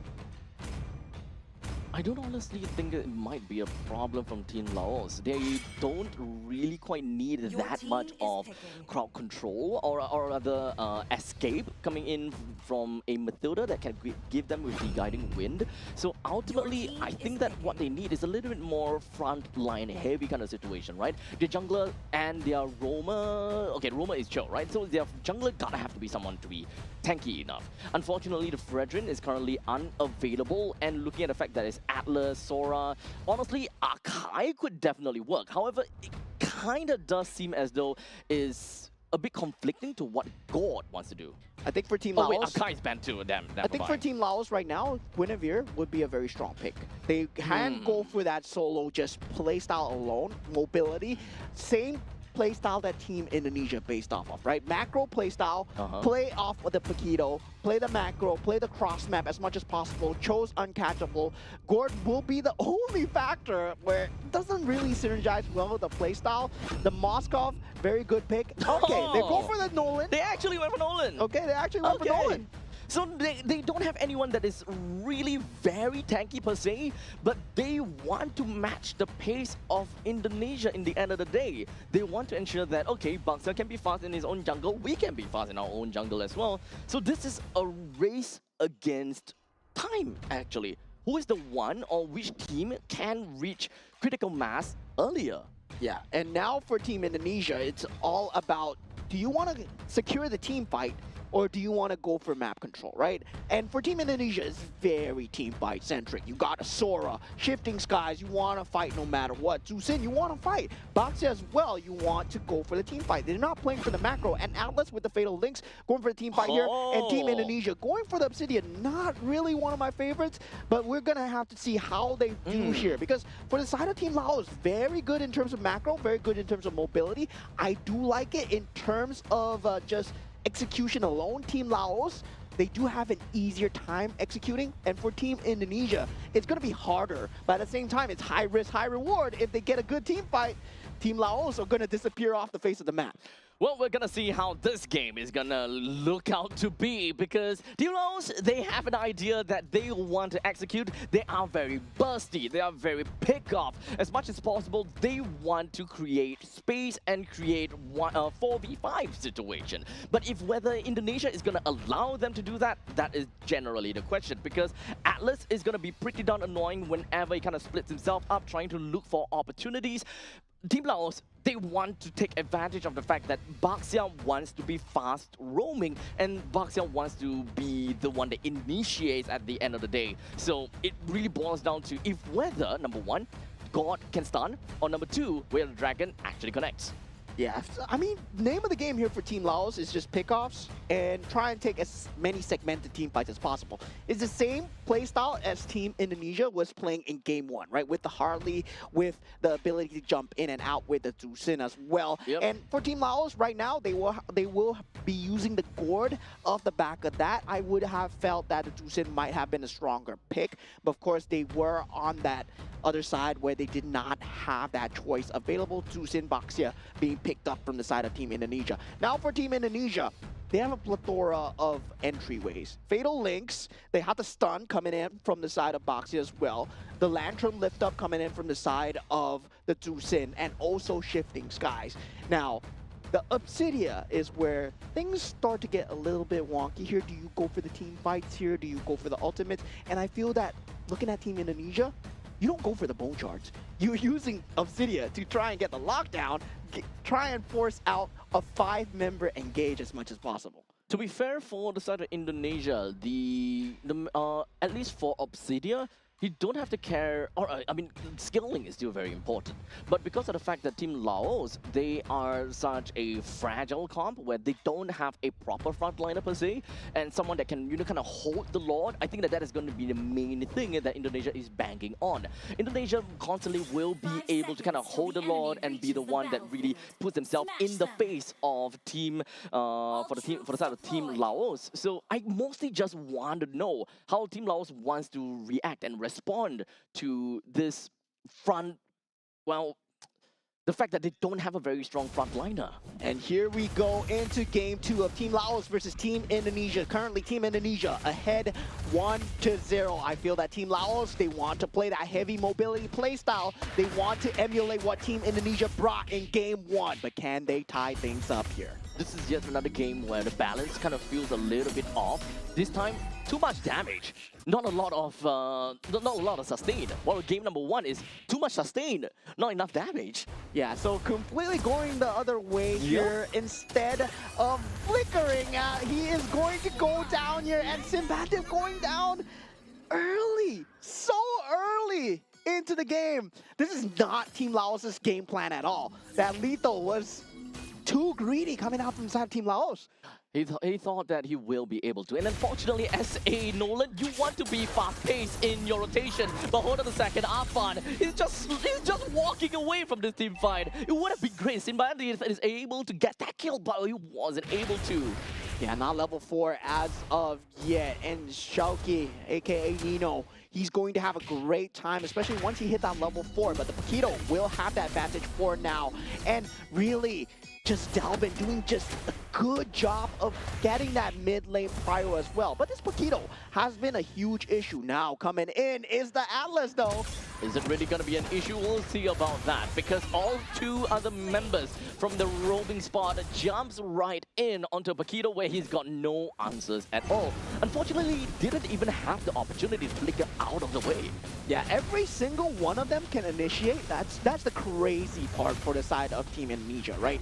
Even the Obsidia, right? You can lock someone up effectively for that 3 seconds. Now you gotta worry about this man coming in right here. Literally just gonna be jumping themselves right onto the members of Team Laos and invading over to the jungle. Dalvin picks up a kill and moving on forward, he's just gonna be sticking himself down on the Putsapat, bringing him down pretty effectively as well. Simbandit, he can't go down right here. If he go down, that is gonna be really painful. A masterclass in resource denial coming out from South Team Indonesia as they continue to go on a tear through towards enemy backlines here. And Dalvin Sander, well, you're taking too much. Yeah, let's not talk about that. Okay.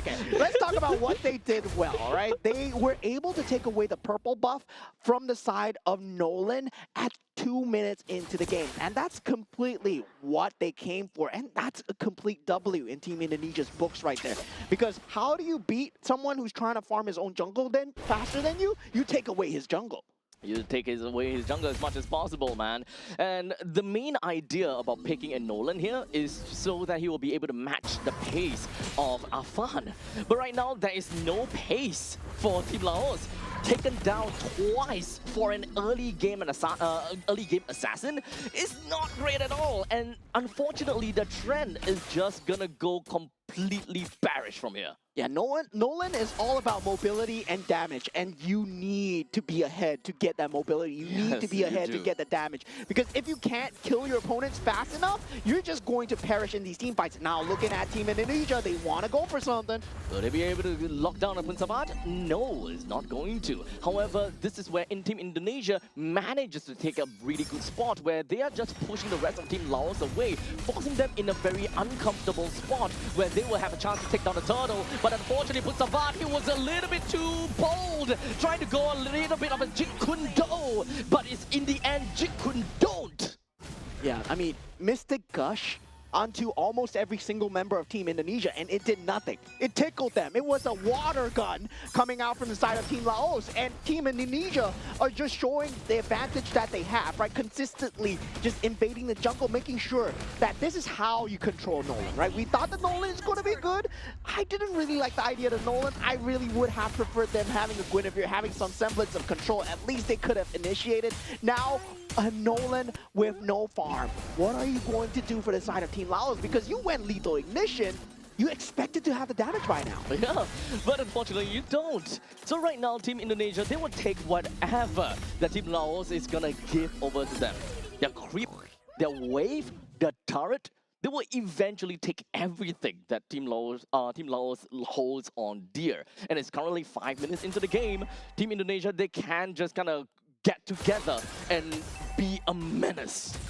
Oh my god, Team Indonesia is reading Team Laos' Shouty? movements as like a book. Shouty right here, he can just go in with the shifting skies if he wishes to do so. And you don't want to fight this cloud form Sora. I mean, he might be flickering away, but it might be a bait. Oh, Shouty taking a little bit too much damage, and of course that flicker did not go too well either. But it's not that big of a deal, because in the end, they still managed to fight back. Shouty with a total of 3 kills to his name. Yeah, and Hansana did manage to get the better of Dingarai in that top lane as well. There is a bit of recovery coming in from the side of Sim Bandit, but Team Indonesia once again not giving any space to breathe, as this purple buff has been a hot zone for contest so far for the side of Team Indonesia. And this is their win condition, right? Consistently taking away the purple buff. Nolan with no purple buff is the same as Fanny with no purple buff, right? Yep. You don't get the rotations through, you don't get the cooldown reduction, you don't get the cooldown, the skill reduction as well. And you don't get extra bars, which is actually super important. But take a look at this. Finally, a Whale Dragon that connects down to Alexander with the Mystic Gush eventually takes him down. But unfortunately, Dingarai just gonna be tattered down over to the side of the Paquito. Takes him down effectively. And this is the psychology behind that Obsidia pick, right? Usually Obsidia, we don't like it that much because you have to farm up the bone shards, but this is them saying, if you are going to initiate, we are going to keep you locked in, because every single one of us has a method to lock you down. Lantern Lift, Shifting Skies, we have the Boxer Stun, and once again, Shulky, he's just going ham on the Sora at the moment, and they have no response. Yep, that's the kind of power that you get as long as you're kind of in the storm form, right? Literally so much damage. But speaking of damage, down in the middle lane, that is what they want to do right now. And the two-man fatalities connect down, and this is nowhere for any of these two members to stay alive in. Yeah, that was the pile driver that could not be answered for from the side of Team Laos, as Team Indonesia right now, they have every single method. Everybody's dangerous, right? Yeah. Even Dingarai, he's 5-1-1 at this point. He's joining the team fights even, and this is a different look on Obsidia. Yep, Sim Bandit don't even have any place to farm. The lane is not for him. The jungle is not for him. There's nowhere that he can go, unfortunately. Yeah, currently, of course, for those of you that don't know, Team Indonesia are sitting in the top right now. And now with that, Gongfongse doesn't seem like he's able to do anything with the Mystic Gush. He's right in the middle of that fight. I believe Mr. Gush right now does not deal damage to the side of Team Indonesia at all. At this point, A little bit. It's enough to bring one person down. Dingarai, maybe the only one. It managed to bring down Alexander once. So I hope that they will be able to do a little bit more from this point on. But remember, this is even though we are looking at the Mystic Gush is indeed a splash or AOE skill, but Team Laos is not a lineup that have any form of AOE crowd control. Yep. The only thing that they have is a single bouncing ball from the side of Intafongse and a single kick coming from Putsapat. Yeah, that's what they're hoping for, right? Way of the Dragon, Mystic Gush, find that That's pick all. off, get that map control going, but the map control has been consistently denied for the side of Team Indonesia so far. And now with the next objective being spawning up on the map, 6,000 gold advantage, 10 seconds in towards that next Lord, and double flicker still available. So Fatal Links, something to watch out for. Pressures onto Punzavat, but he will be able to Jikundo himself right out of there. The Lord is just going to be spawned down in the bottom lane, and Shelky hoping that he will be able to also just kind of zone the rest of the members away. 1v1 between Hansana as well as Dingarai, but unfortunately a quick little proxy coming in from Delvin. But will be able to get a kill down on Hansana, but the rest of the members coming from the side of Indonesia, they're just going to be coming crashing in. 3% down already, and they're literally just going to be creating a storm right in the doors of Team Laos. And 5-man play could not be answered from the side of Team Laos. We saw the Paquito doing what he could, dealt the damage onto Alexander and Delvin, but almost is not enough. If there's a sliver of HP and you don't get the kill, you don't get the kill. And look at that going in. They were so close. That Fatal Links into that flicker out straight away, and every single one of them just collapsed. Honestly, the fact that Alexander still stayed alive throughout the entire team fight is essentially just them styling against Team Laos. Even if Alexander were to die, he actually didn't even need to use that flicker because they're just so far ahead. 8.9, in fact 9,000 goal lead as of now. Every single one of these players in their own respective role, they are pretty far ahead. And guys, this is not easy to do, especially against a team like Team Laos, Team Indonesia. They're playing out of their minds right now. They might be good, but they are just playing stellar gameplay today because the fact is, they have been consistently just punishing together as a team, and also they are very aligned when it comes down to these win objectives. Sure, you might go for the invade thinking that it's easy, but suddenly a one kill from the side of Team Laos, it sends you guys spiraling. But Team Indonesia, they've been making sure to cut their losses every single time and collapse on every single play that Team Laos can make. That's gonna be a massive spike coming in from Delvin as he picks up himself a pretty big item right now. So as much as possible, Delvin will definitely put himself right in the face of the enemies as much as possible. He did manage to get a nice pick on the Punsavat. As such, he will be not gonna escape from the grasp of Indonesia. The middle lane T3 turret will now be destroyed, and now the top lane is gonna be destroyed as well. No way from Team Laos to even come back from this. None of the members from the side of Team Laos will be able to do anything. Shoki! That's what we want as it goes in and pulls 2% in. Even when it comes down to the Fatal Links, get another more. Team Laos unfortunately will not be able to get themselves out of the situation, and Team Indonesia styled onto Team Laos and get themselves 2 wins in a row. Very clean gameplay. Once again, methodical, surgical coming in from the side of Team Indonesia as they finish 2-0 against Team Laos. And Team Laos, by any means, they're not a bad team. But Team Indonesia, wow, they were playing out of their minds today. This is amazing gameplay coming in from Team Indonesia, and let's be honest here, there was only 1 or 2 proper kills coming in from the members of Team Laos, because I think 1 or 2 deaths, it was just, you know, Team Indonesia just kind of trolling around. And remember that Atlas in the top lane? No, let's not talk about that. But, but you know, there's only like 2 combos that we managed to see, right? Or rather 2 in similar combo. We had a Dragon, Mystic Gush, boom, 2 kills. Yeah, that's all that they had, and there was the ability for Team Indonesia. How many combos did we see, right? We saw Fatal Links, we saw Shifting Skies being used, and also the Obsidian Ultimate every single time for that punish. Just disgusting. And once again, our MVP of the game, Mr. Hijume, Mr. Dalvin, as he is able to just be a monster on this 2-sin. Twice in a row. 4 kills, 0 death, and 14 assists is, of course, the situation that we see coming in from Delvin, and of course, great plays coming in from him. Yeah, very good itemization. They're not going for the Sky Piercer this time because he knows that, yeah, there is going to be a different itemization coming out from the side of Team Indonesia. They will have that ability to just try and fight every single time. Once the Fatal Links are up, once Afan has that stun up, there is just so much fear in the side of Team Laos' eyes.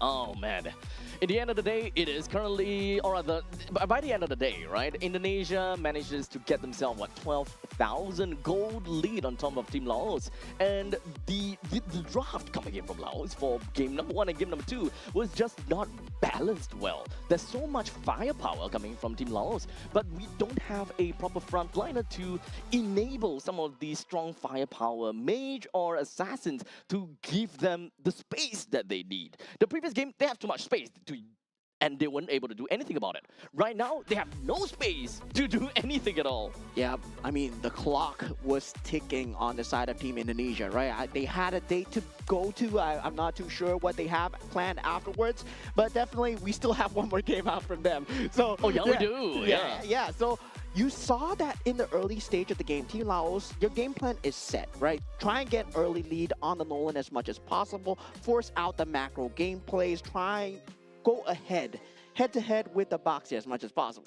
But that's when Alexander is like, no, my friend, no. I am Mr. Atlas, and I am in your jungle. Protect your purple buff. If not, we take it. And then, yeah, we got a Boxy rolling in, takes the purple buff away, and they never got the purple buff again. Yep.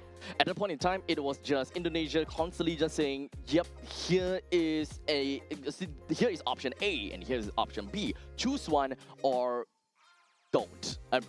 They don't care because they will stomp through everything. What do you mean choose one? They took everything. Yeah, yeah, there was nothing to choose because at that point in time, it's either you make the choice to defend it or you don't at all. And most of the time, we did manage to see that, Punsabat, which is playing as a chill, he tried to defend, but understandably, he's just kind of jikundoing in the middle of the team fight, which is not what you want to do as a chill. You kind of want to prep your jikundo and then go for the final jikundo, land on someone, kick them behind, but he was trying to deal as much damage as possible with each jikundo dashes, which is actually something that he don't really need to. Yeah, and there was just a master class in space denial coming out from the side of Team Indonesia. This is why they're consistently one of the top few regions to watch, especially when it comes down to team fights, when it comes down to resource management. Man, oh man, there's so many things to break down here. Now, of course, we're going to go off for a short break, so make sure you guys don't go anywhere too far. We'll be right back with you guys for more MLBB action.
enshrine your most brilliant moment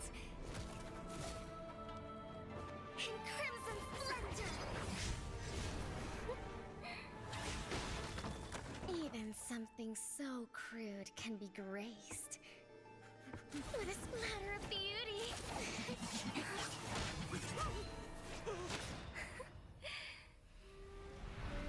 I'll get you out! You finally come to me, Hanabi-sama! This madness ends now. At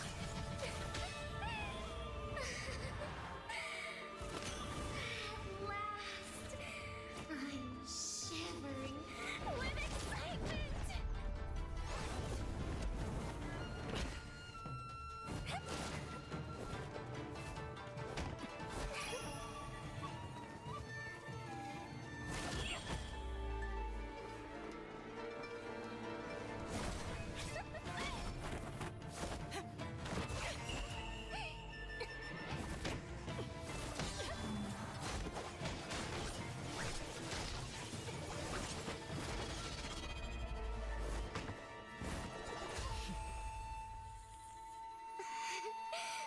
Such killing intent.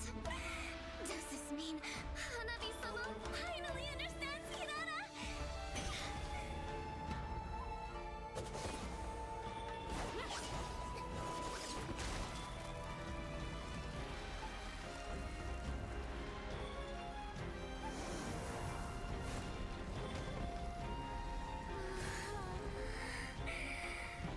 So warm. So beautiful. We can finally embrace eternity in hell. Just the two of us. Allow me to release your eternal bloom.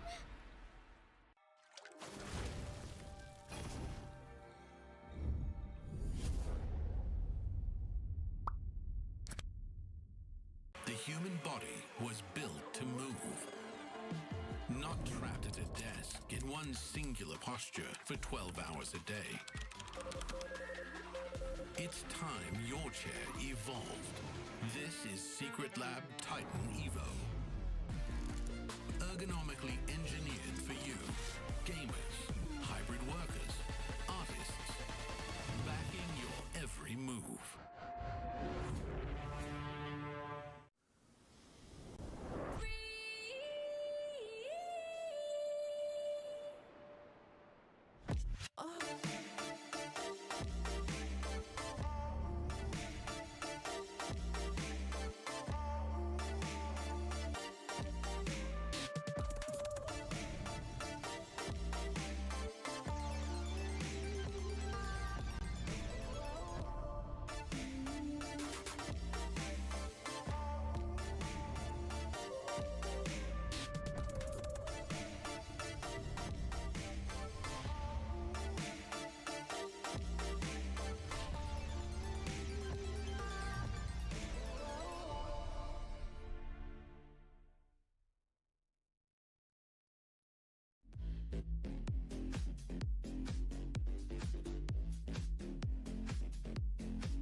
to wither.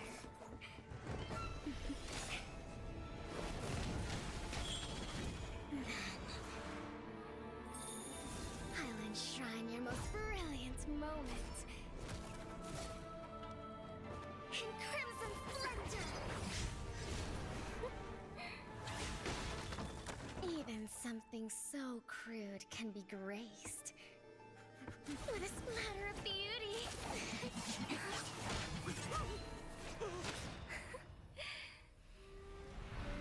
I'll get you out! You finally come to me, Hanabi-sama! This madness ends now. At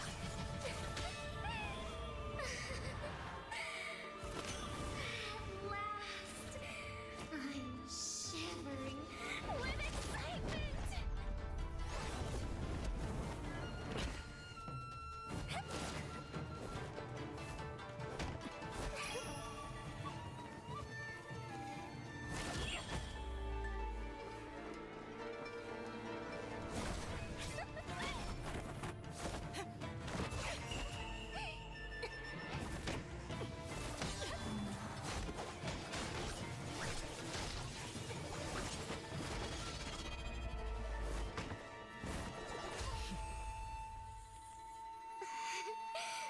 Such killing intent. Does this mean Hanabi-sama finally understands Hinata?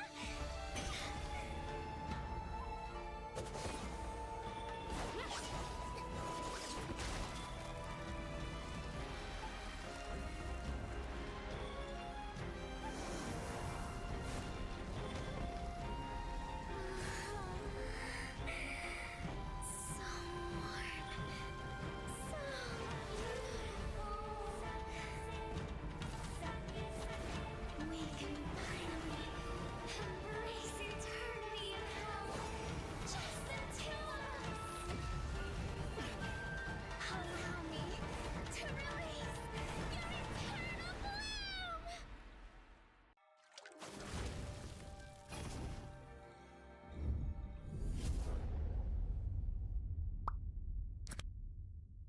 The human body was built to move. Not trapped at a desk in one singular posture for 12 hours a day. It's time your chair evolved. This is Secret Lab Titan Evo. Ergonomically engineered for you, gamers, hybrid workers, artists, backing your every move.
moment. In crimson splendor!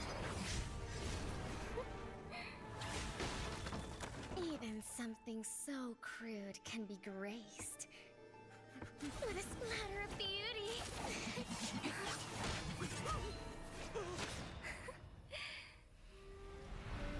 I'll get you out!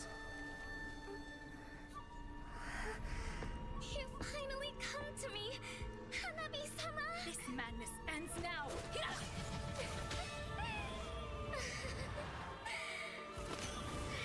last, I'm shivering with excitement!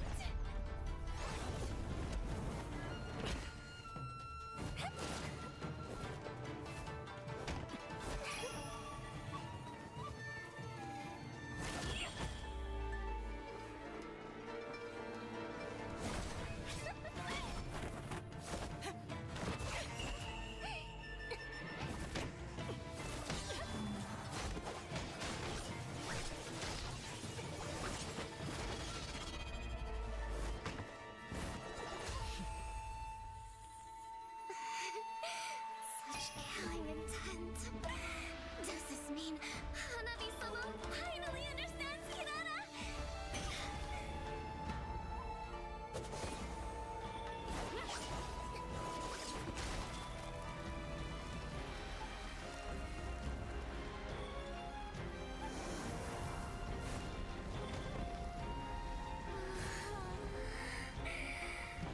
So warm. So beautiful. We can finally embrace eternity in hell. Just the two of us. Allow me to release your eternal bloom.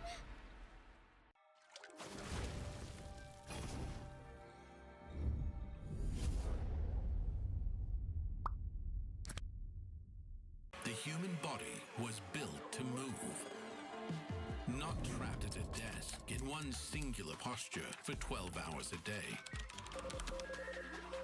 It's time your chair evolved. This is Secret Lab Titan Evo. Ergonomically engineered for you, gamers, hybrid workers, artists, backing your every move.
madness ends now. At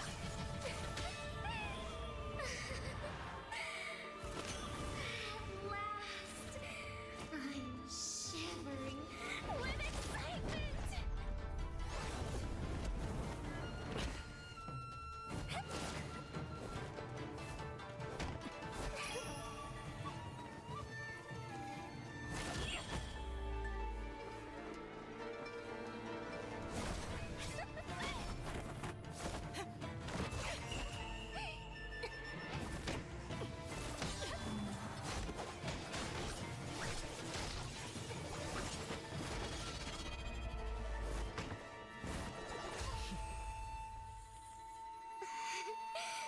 Such killing intent.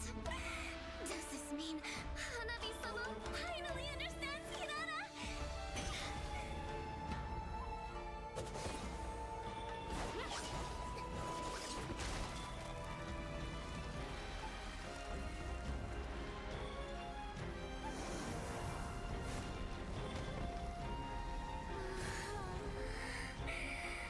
So warm. So beautiful. We can finally embrace eternity in hell. Just the two of us. Allow me to release your eternal bloom.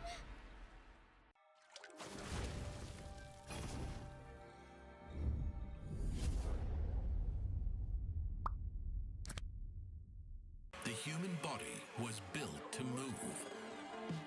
Not trapped at a desk in one singular posture for 12 hours a day. It's time your chair evolved.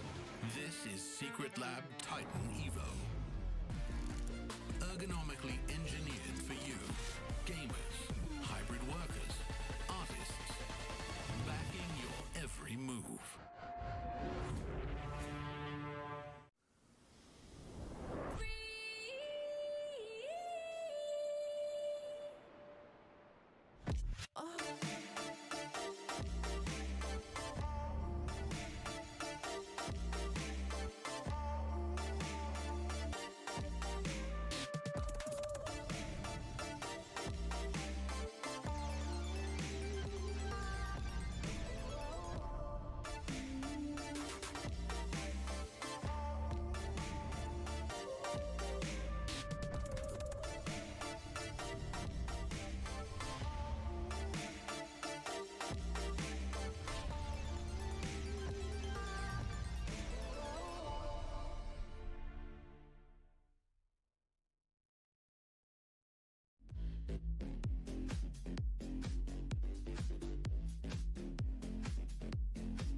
so crude can be graced with a splatter of beauty.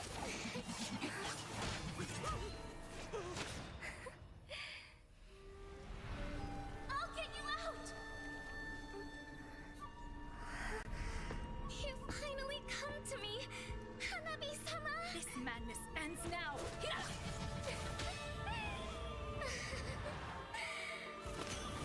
At last, I'm shivering with excitement!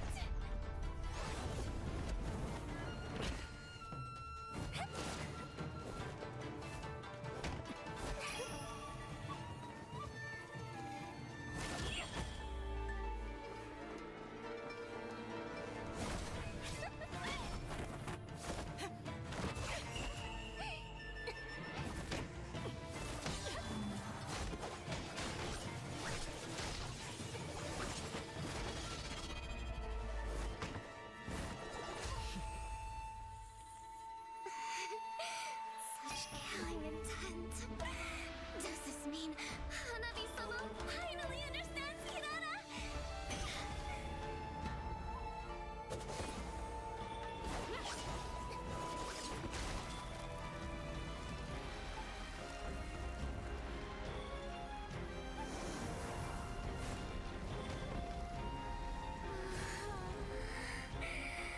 So warm.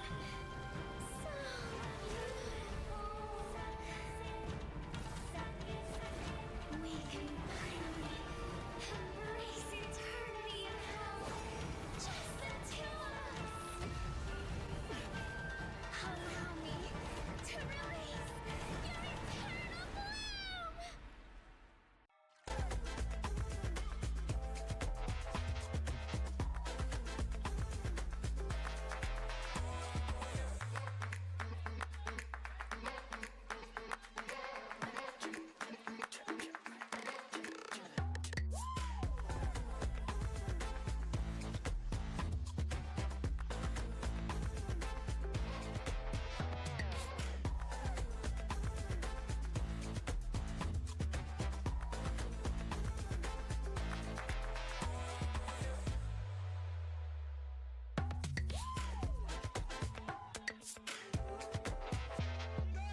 right, ladies and gentlemen, welcome back in once again to the 2026 Asian Games qualifiers, of course, for Mobile Legends Bang Bang. My name's Abstract. With me here is Bowman. We are going to be looking at one heck of a game upcoming, and I'm pretty sure that the arena behind us is completely filled to the brim. Yes, oh yes, we are going to have the headliner match for day number 1. It's going to be Team Malaysia versus Team Philippines. And yeah, familiar names across both teams so far. I would say not too famous, not people that you want to take photo with, not the GOATs, It's totally fine. Totally fine. Yeah, it's not like they're in Singapore or anything. I'm shaking, man. I'm literally shaking as I say this. Right now. Go on Oh over. man, I want to take a photo with them so bad, man. Oh, well, but unfortunately, they are going to be pretty separated away from us, and they won't be able to hear us yelling, shouting, and, kind of going fanboying on them, but you guys get the deal. But of course, this is going to be one heck of a game because we are talking about Team Malaysia versus Team Philippines, and both of them are equally really good within their own regions, and even when it comes down to the international stage, they are definitely one of those teams that can definitely climb really darn high. Yes, and it's going to be a star-studded lineup, especially for Team Philippines. I would say they did bring most of their team here of that particular organization, and one particular substitute player that is also known as the gold standard. So that moniker itself, it speaks for itself. I gotta say, Team Malaysia right now, they got a lot of work cut out for them. Honestly, I'm pretty sure that they are really excited to even go up against them, right? Because it's definitely not their first time going up against them. They gotta have some strategies going up for them and just kind of mess around a little bit, find out how their games is gonna look like by the end of the day. Yeah, in terms of power levels, they are the top few, right? And in terms of just the uninitiated alone, for those of you that don't understand what Mobile Legends Bang Bang is about, well, currently for that World Series, where we talked about Team Indonesia just now, they were the runner-up. These are the champions. Team Philippines, they have been consecutive champions.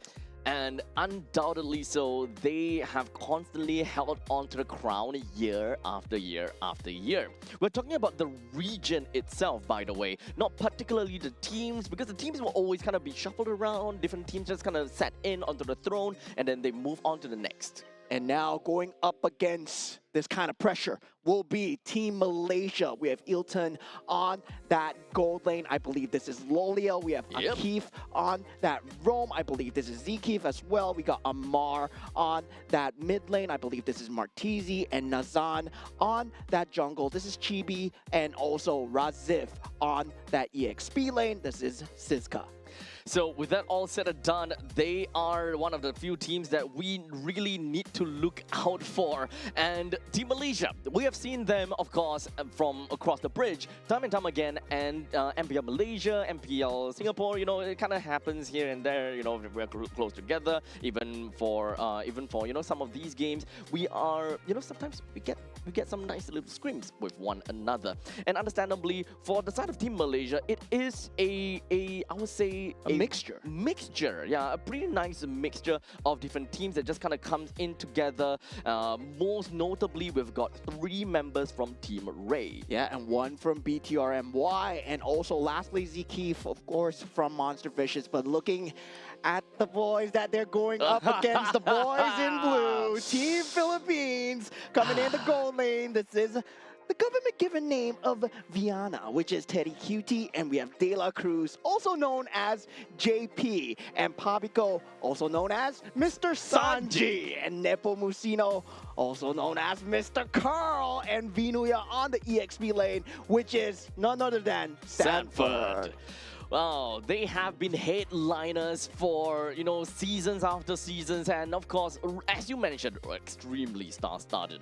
And for many of the Singaporeans that is out there here in the Resorts World Sentosa that filled up the seats, they are definitely here to look out for some of these players on the Philippine side and even for the side of Team Malaysia. Now, of course, we're gonna strip them off of their names. It's no longer about who they are. It's not about which team team that they're from.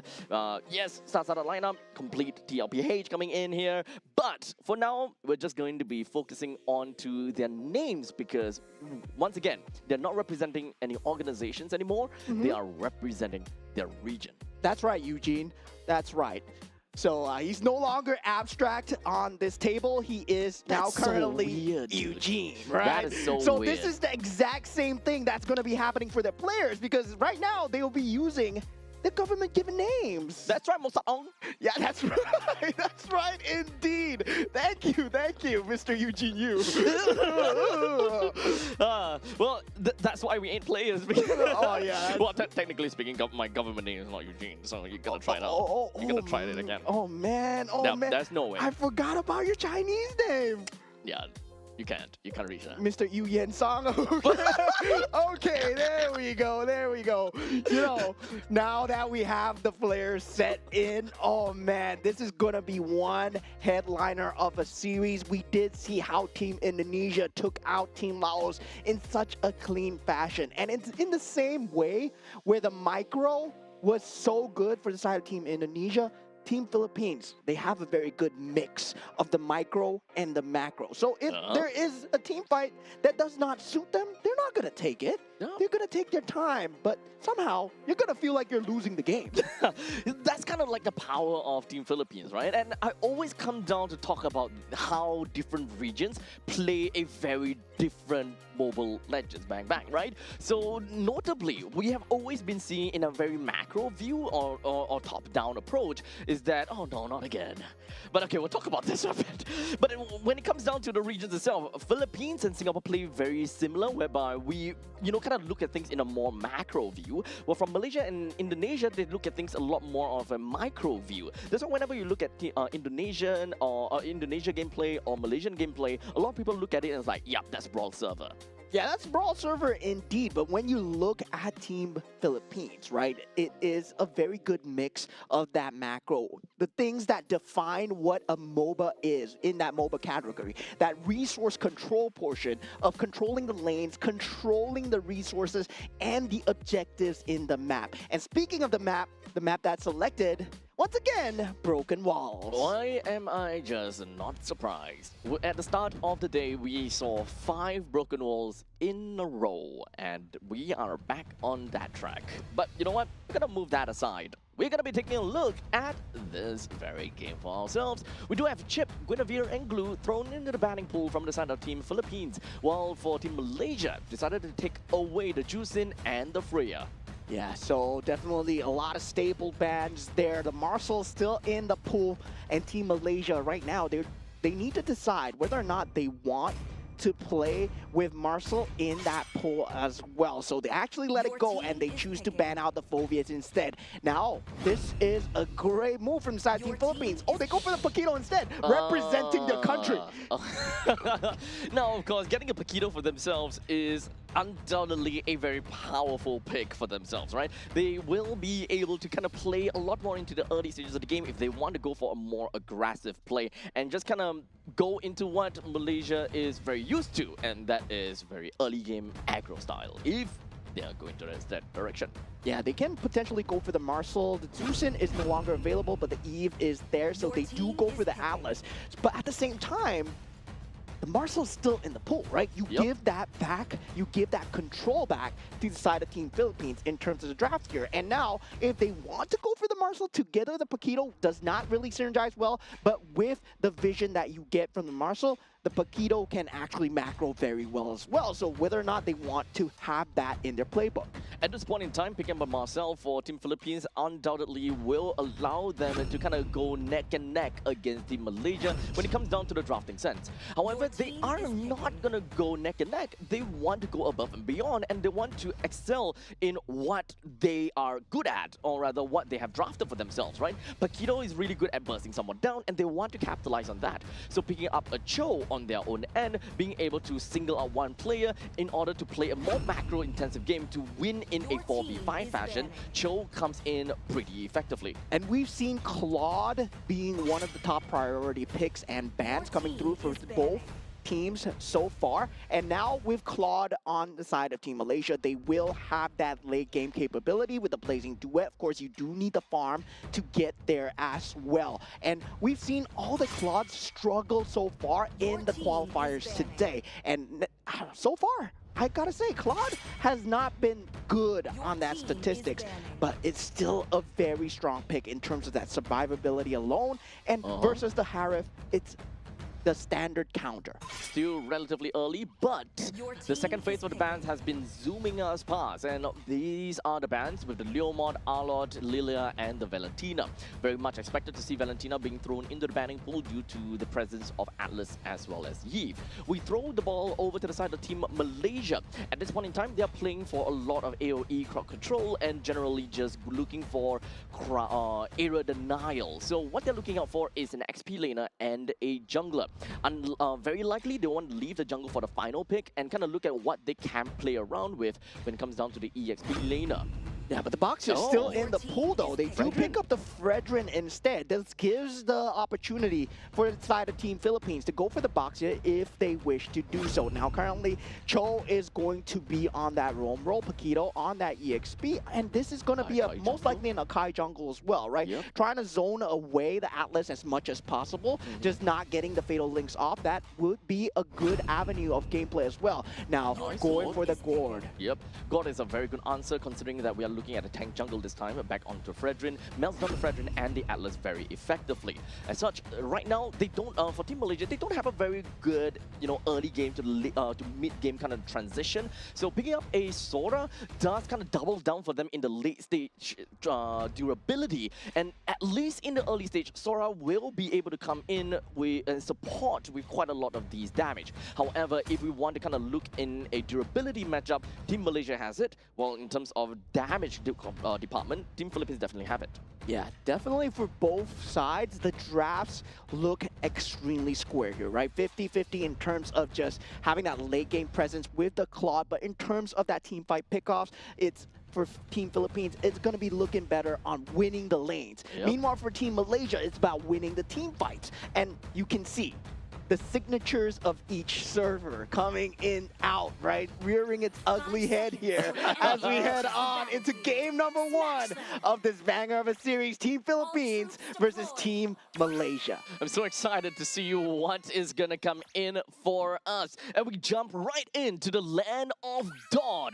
And of course, this is the brand new rotation that we were talking about. By the time that they are done with their respective Beetle and their respective Lizard, they will go straight to level 2 as per what the patch note says. So by the time that they reach over to the buffs, that is when they are generally gonna have a pretty much faster time to clear off, especially for the purple buff, because it is 2 minions right there. Yeah, and that gives you also a brief buffer of timing to go for the lethal here, and already we see Team Malaysia on the case, forcing the flicker away from the side of De La Cruz, who will not have it for the next few skirmishes. And just like that, Akai manages to snatch away that Little Wanderer in a quick little moment, and he's trying to look for some other avenues to play around with. And they also understood what is going to be the rotation coming in from Team Malaysia. So just like that, stole yet another one coming in from Team Malaysia. The jungling side from Team Malaysia is just not having a really good time at all. Yeah, forcing out that retribution early, and Azan not having it at that period of time would just mean that Nepomuceno,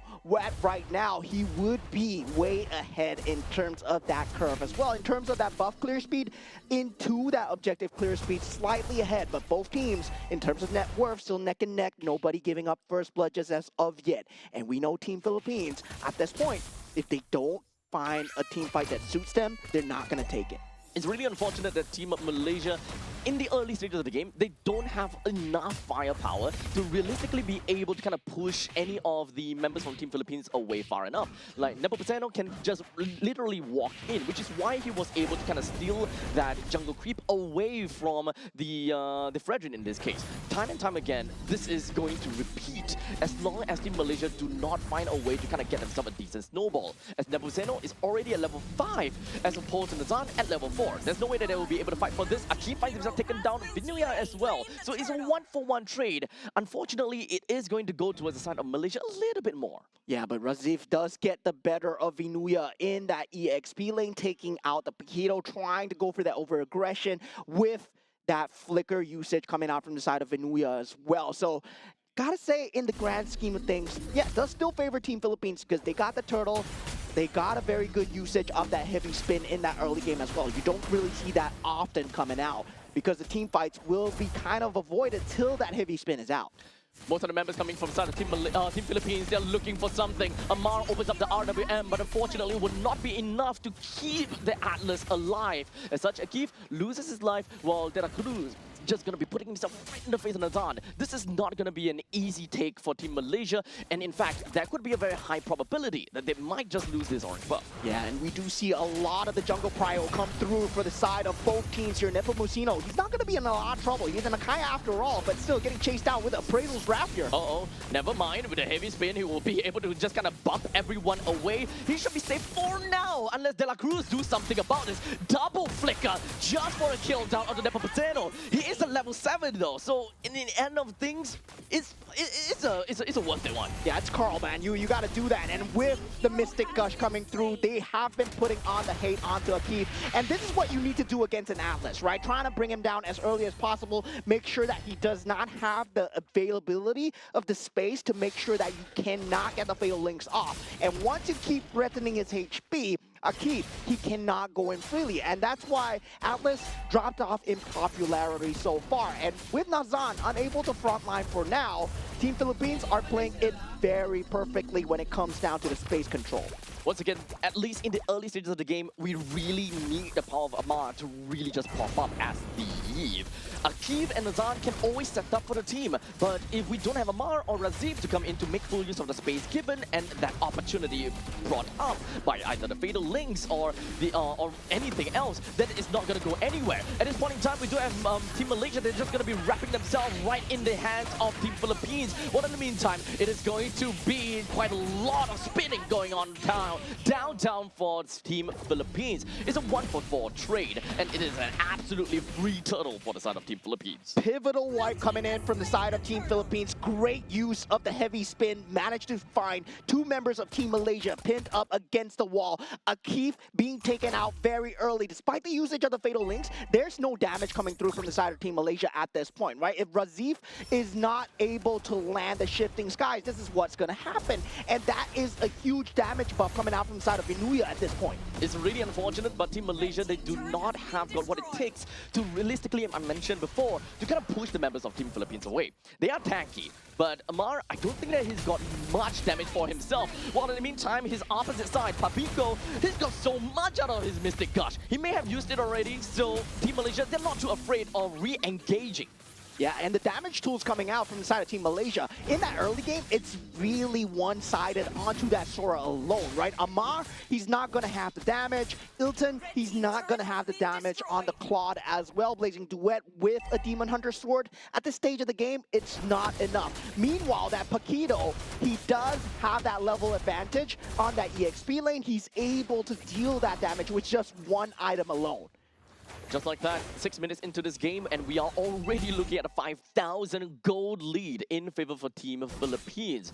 Team Malaysia, let's take a look at things, right? Or what exactly is going to allow them to get themselves out of this difficult spot?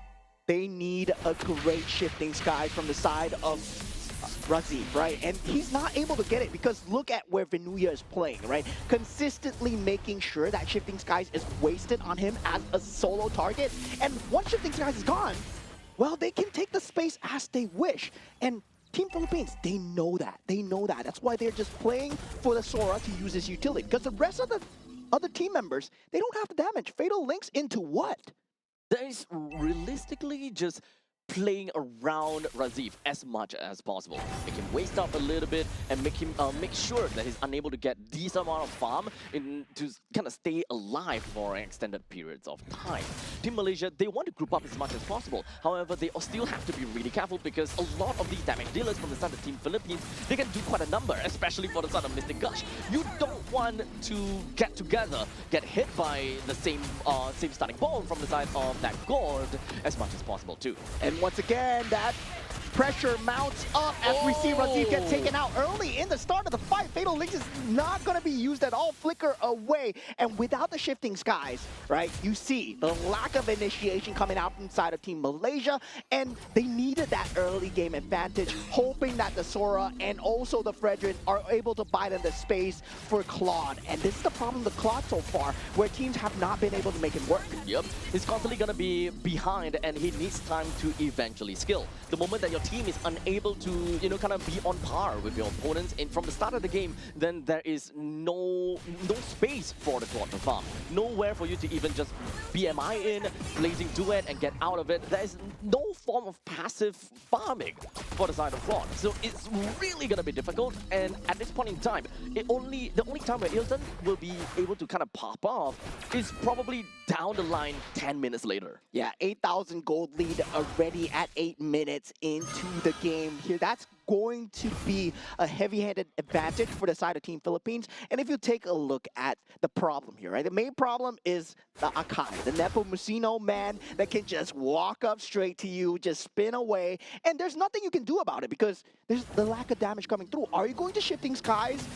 Someone who can potentially spin out of your ultimate, a huge ultimate for just a heavy spin. And I believe Team Philippines at this point, they've been threatening that trade ever since they knew that there's only one way. And look at this, once again, Nepomuceno straight away in front, no punish at all. I mean, Team Malaysia, they are trying. They're really trying to punish.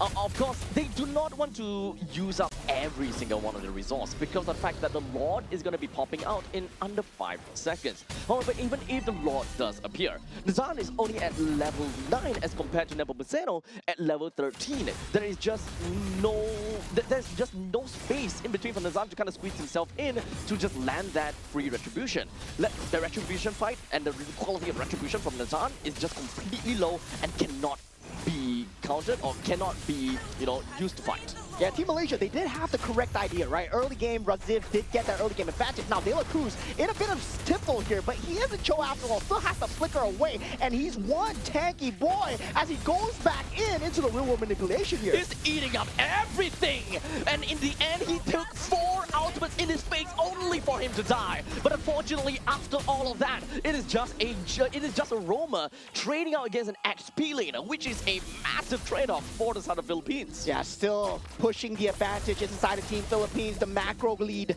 grows as they do get the Lord. They will get this tier 2 turret as well. And that's the point, right? For the side of Team Philippines, they know that they don't want to go into that late game as much as possible, especially against a Claude. Claude versus Harif in that late game scenario, it's not someplace you want to be as the Harif. That's why they have Vinuya consistently threatening the opposite side of the map. And if Ilton does make a misstep here, he can potentially get shut down out of the map. And the heavy spin is just going to be wreaking havoc onto Akib. He's stuck in the walls and unable to do anything. While De La Cruz is looking for an opportunity, trying to go for a king on the Razif. But unfortunately, that doesn't seem like they will be able to do anything at this point in time, as now they're just going to wreaking havoc throughout the entire map. The Lord is still alive, though. The entirety of Team Philippines, they will do what they can. Amar opens up the RWM only to get kicked and punched right in the face. And Team Philippines completely takes this all the way from downtown Malaysia. Unfortunately loses game number 1. A complete wipeout coming in from the side of Team Philippines as they secure a surgical first game for the side of Team Philippines. And Team Malaysia, gotta say, good try, but Team Philippines still stand on top. To be honest, they ended the game in sub 11 minutes. DLPH is undoubtedly doing whatever that they can in order to close out the game as soon as possible. Due to the fact that we are looking at the quality of gold laners, the Harif is well accelerated into the late stages already with the amount of items that he have. We're not exactly in late game territory, however his item speaks for itself. It is a late game build already, and if as much as possible, they want to end the game as soon as possible before they have diminishing returns. Yeah, and the win condition for Team Malaysia was very simple, right? They wanted to win the lanes no matter what, especially on the side of Sora. You saw them using the flicker extremely early with the Fatal Links as well. They did get very good catches in the start of the game, but the timing was slightly off, where they got the kills, but there was no objective to trade after the kills were done. So The macro play was not behind that micro, and that just came to bite them in the back because they couldn't take the next few fights when the turtles were up, when the buffs were up. There's also a very telltale sign that you're able to see from the side of Team Malaysia that they know that they need to play a game of catch-up. We'll talk about that in a bit, because right now we need to crown our MVP of the game. Understandably, it's gonna be Pabiko with 3 kills, 0 death, 11 assists. Definitely something that we can expect to see from Sanji. Yeah, 93% kill participation as well, straight away going for the blood. What's that item again? That's the blood wings, right? Yes. Yeah, the blood wings, and that was a good survivability item coming through just to make sure that, yeah, you don't get any form of shutdown coming your way. Razif, he wanted to aim down Pabiko no matter what. Yes. You saw that Razif was trying to make the play go through, but for the side of Team Philippines, they play defense very well, especially on the side of Carl. Nepomuceno does a great job of the heavy spin, just pinning Akif into the wall early into the game. Fatal links, never a problem because Akif was 90% down. Speaking of Razif, right, he's actually the telltale sign that Team Malaysia isn't doing well in some of these team fights. If you know that you are ahead as a Sora, or you know that your team has got each other's backs, then understandably the Cloud Form is what you need in order to, number one, be a lot more utility, and you'll be able to set up for your team a lot better. The moment that you see that he's gonna go into Storm Form, you know that they are lacking in damage, and they need to find a way to make up for it. Amar, unfortunately, at one point in time, he wasn't able to keep up anymore with the amount of items that he has for himself. They realize they need more firepower. Yeah, and this is all in the hands of De La Cruz as well, right? In terms of having that roam advantage, just forcing out the rotations, you can see how aggressive Mr. De La Cruz was when it comes down to chasing down these kills. It does not matter if he gives up his own life in the process, but Way of the Dragon, the threat is always there. Even if he gives up his entire HP bar, he uses it well as a resource. Yep, and in the second last fight in Team Malaysia's jungle, I'm pretty sure that you guys saw it wholeheartedly.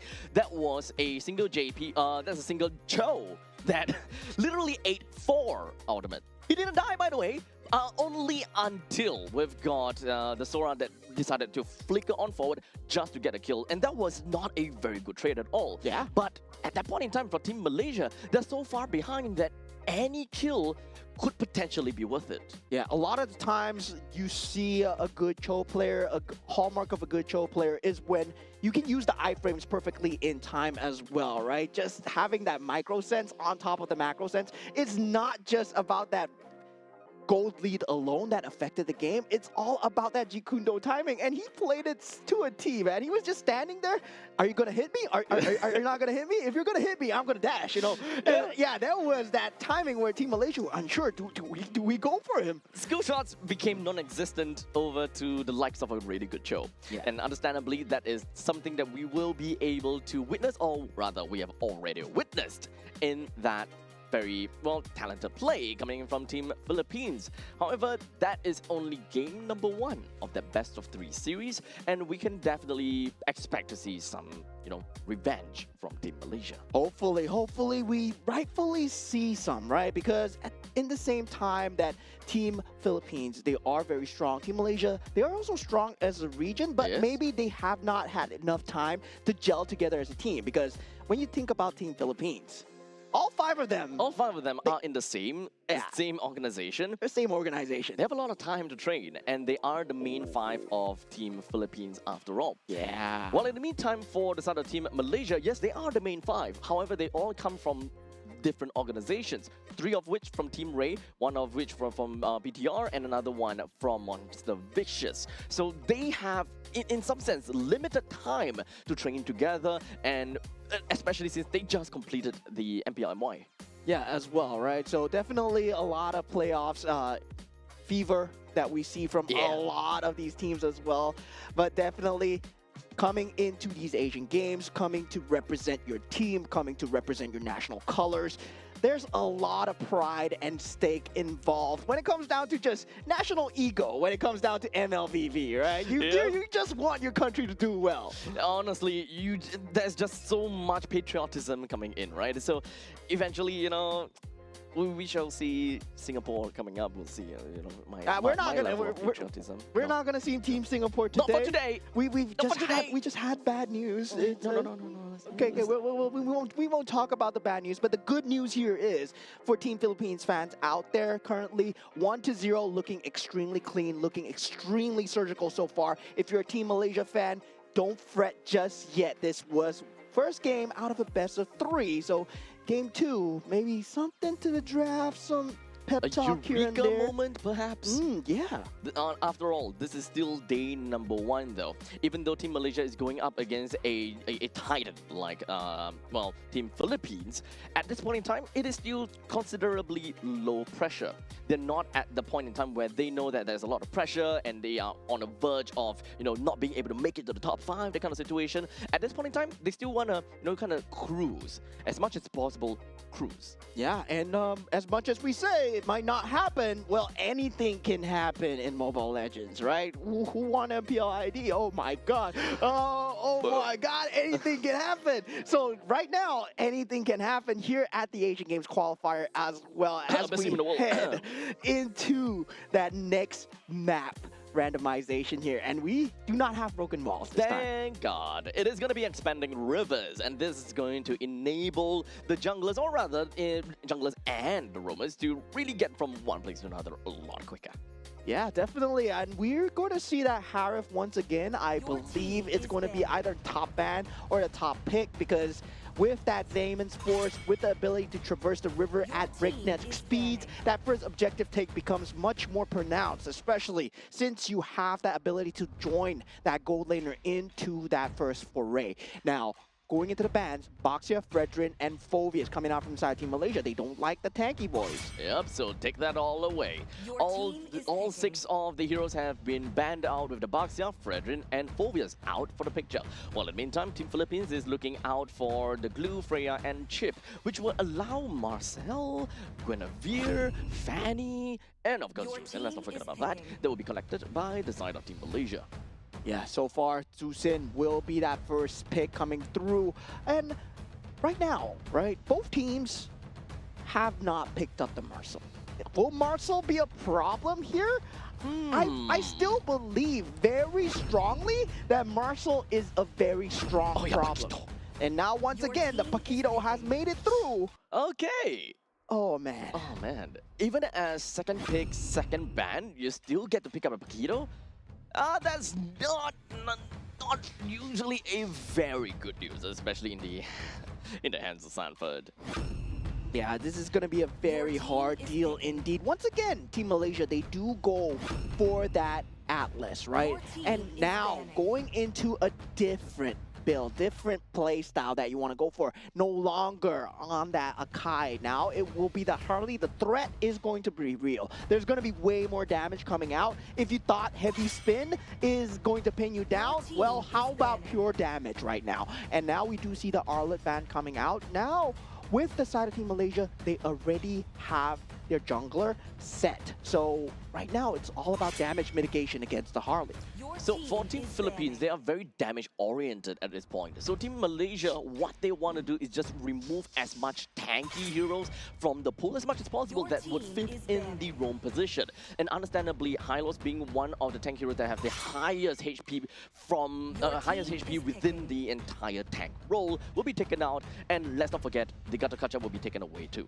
Yeah, so now with that Obsidia being taken out as well, that would have been a great goal laner to punish the Harley as much as possible, try and catch him during these rotations. Right now, they do pick up the Claude for themselves. And so far, right, Claude has not been good for any of these teams. But Team Philippines are here to show you, right? Guys, right now, chill out. We're going to play Claude. This is how you do it. This is how you're going to do it. And for the side of Team Malaysia, they responded with Moskov and a Sora. And this is also a very good pick coming out from side of Team Malaysia. But they, once again, they're very reliant on getting the Fatal Links through. However, I do like the balance coming in from Team Malaysia, right? They have a very good balance in between durability, utility, as well as damage altogether. But Team Philippines, they don't care about tankiness. They're going to go all in. This is all strike. they don't necessarily have someone that is realistically very strong enough to kind of hold down the Lord or kind of be the one that kind of dances to the Lord. This is one of the situations that we see that is all about damage. So for Team Philippines, as much as possible, they want to make Malaysia sweat. Yeah, they're going to be playing cross map. They're going to try and make them rotate across the map as much as possible. Meanwhile, for Team Malaysia, they want to take the truest of true team fights, right? With the fail links, catch as many as possible. At the same time, land the Spear of Destruction and have an honest 5-5 team fight. But Team Philippines, they don't want that. They don't want an honest 5-5 team fight. Only if they have a 5,000 gold advantage, yes, they are going to jump in. But if they don't, then Team Philippines, well, rest assured, they're just going to play Claude one side, Paquito one side, and Harley is going to be threatening you from anywhere that could be a bush. If the game really goes well for Team Philippines in this case, Team Malaysia, the one that will suffer a lot is going to be Akif, as one of the main roamers, or rather the main tanky guy who wants to open up the map as much as possible to give information to the likes of Suyo. The moment that you kind of enters any of these brush, you might be expecting either going to be the Harley, or you could just potentially see the Paquito. And Team Philippines, they have so much damage in their midst where they're not afraid of throwing any of these skills onto a frontline heroes, because this is the situation where if Team Malaysia, they lose their tank, that means that they lose their utility, and it just became 5v4. It becomes so difficult for Team Malaysia to kind of hang on. Yeah, for Team Malaysia to win one of these team fights, it has to be an early burst, right? Within that first 3 seconds of the team fight, you got to burst down either the Harley, the Yeep, or the Claude, or the Paquito. Either one of them. Yep, very mechanic style, right? Yeah, very mechanic style. You got to get down that Fatal Links, you gotta get down that stun, Spear of Despair, into that Lantern pickup, into that Shifting Skies as well. So you gotta lock down one person with all 5 of your utilities. And while that's happening, rest assured, Team Philippines, well, one member might go down, but everybody has the ability to farm here, and everybody has the ability to clear the lanes here. So I can see the macro gameplay just going slightly in the favor of Team Philippines here. I honestly just want to know how they're going to do this, because in the previous games, of course, I think in either Group C or Group D, we have a very similar kind of lineup coming in whereby they are just all strike, all damage. No one that can realistically be able to hold down the fort against a Lord, hold the Lord, and just take some of these blunt force damage. Team Philippines, they're here to kind of show us a masterclass. How do you run a composition like this? How do you play a fast game? Yeah, now we head on into game number 2 of Team Malaysia versus Team Philippines. Right now, Team Philippines 1-0 ahead with a very clean first game so far. Now, with a completely new look on their lineup, not having the Akai this time, instead picking up that Harley on Nepomuceno. Wonder how it's going to go as they're playing a very guerrilla warfare kind of playstyle. As we move on here, let's take a look more about the lading situations. It is going to be the Claude and the Moskov. So they are just going to be going back to back and neck and neck with one another. It's not going to side to anyone at this point in time. But looks like we're looking at something over here. Nazan hoping that he'll be able to open things up onto De La Cruz, but unfortunately, he does have the quicksand guard, so he should be a-okay. Nepomuceno flickers himself on forward, tries to get a kill onto Akif, and he will be able to successfully do that. Yeah, and that's a flicker usage coming out from the side of Akif. So we do see that early game just priority onto Akif, even onto game 1 as well, right? Just try and threaten the Atlas as much as possible. He might be a tanky boy in the later stages of the game, but right now, as of level 1 to level 2, there is no capability of him being able to soak up the damage. We do have the turtle that eventually spawn up in 10 seconds. And Team Philippines, at this point in time, they have the general control of the river line. And there's really not much that Team Malaysia could do, because once again, the main guy that opens up the map a little bit here is really just going to be the Atlas. No one else until Razif can open the map with him. But right now, we just want to see him deal more damage rather than to really open up the map. Yeah, once again, Team Philippines, they will try and take these segmented team fights as much as possible. If they have the man advantage, they will try and rotate Viana over. Currently has that blazing duet in that mid stage, but now Akif not having that fatal links here. Nepomuceno takes the turtle though. Really fast pace, and in fact, Razif finds himself taken down already. The rest of the members for the side of the Team Philippines just gonna remove themselves onto the face of Amar, and he will go down. Yeah, just early rotation, right? This is the key play style of expanding rivers, where you're able to rotate your gold laner into that first turtle skirmish. And Viana on that BMI Claude using hero, where you're able to jump in and out of the fight as he pleases, the extra blazing duet just goes a long way. Already 3 kills credited to the side of Team Philippines. Understandably, the pilot really changes how these kind of composition plays out. As such, they move on to the middle lane. In fact, even Tara diving onto Amar, and they don't care about anything at all. They may have lost a life from the side of De La Cruz, but it's a 1-for-1 trade between the roamer and the mid lane that is well worth it. Yeah, at this point, De La Cruz, he's going to play the same playstyle that he has been playing the Cho as well. You're trying to open up the map as much as possible, right? And for now, we do see the Claude able to farm up the dual lane as well. He is farming up the top lane as well as the mid lane. And this is before that pre-5 minute into the map. This is going to accelerate the farm even more. And him joining the team fights, him having that ability to have that blazing duet, that's going to deal so much more damage if he has so much more farm. Unfortunately, we are already 4 minutes into the game, and Team Philippines have got a 2.3 thousand goal lead. So that means that the main idea of Team Philippines is already, or rather their main strategy is already on the way. They need to have that snowball, and they need to be able to be on top of Team Malaysia in order for their damage to not be, brushed off easily. Every single one of these hit points or every single one of these damage from Team Philippines will mean a lot. Yeah, if you take a look at the minimap, the creep priority has been fulfilled, right? Keeping Razif at the bottom of the lane, making sure that the Shifting Skies is not there. Venuya taking the map space to proxy, knowing that Nepomuceno is able to assist and chasing Razif all the way because the vision on that mid lane is secured as well. Team Philippines!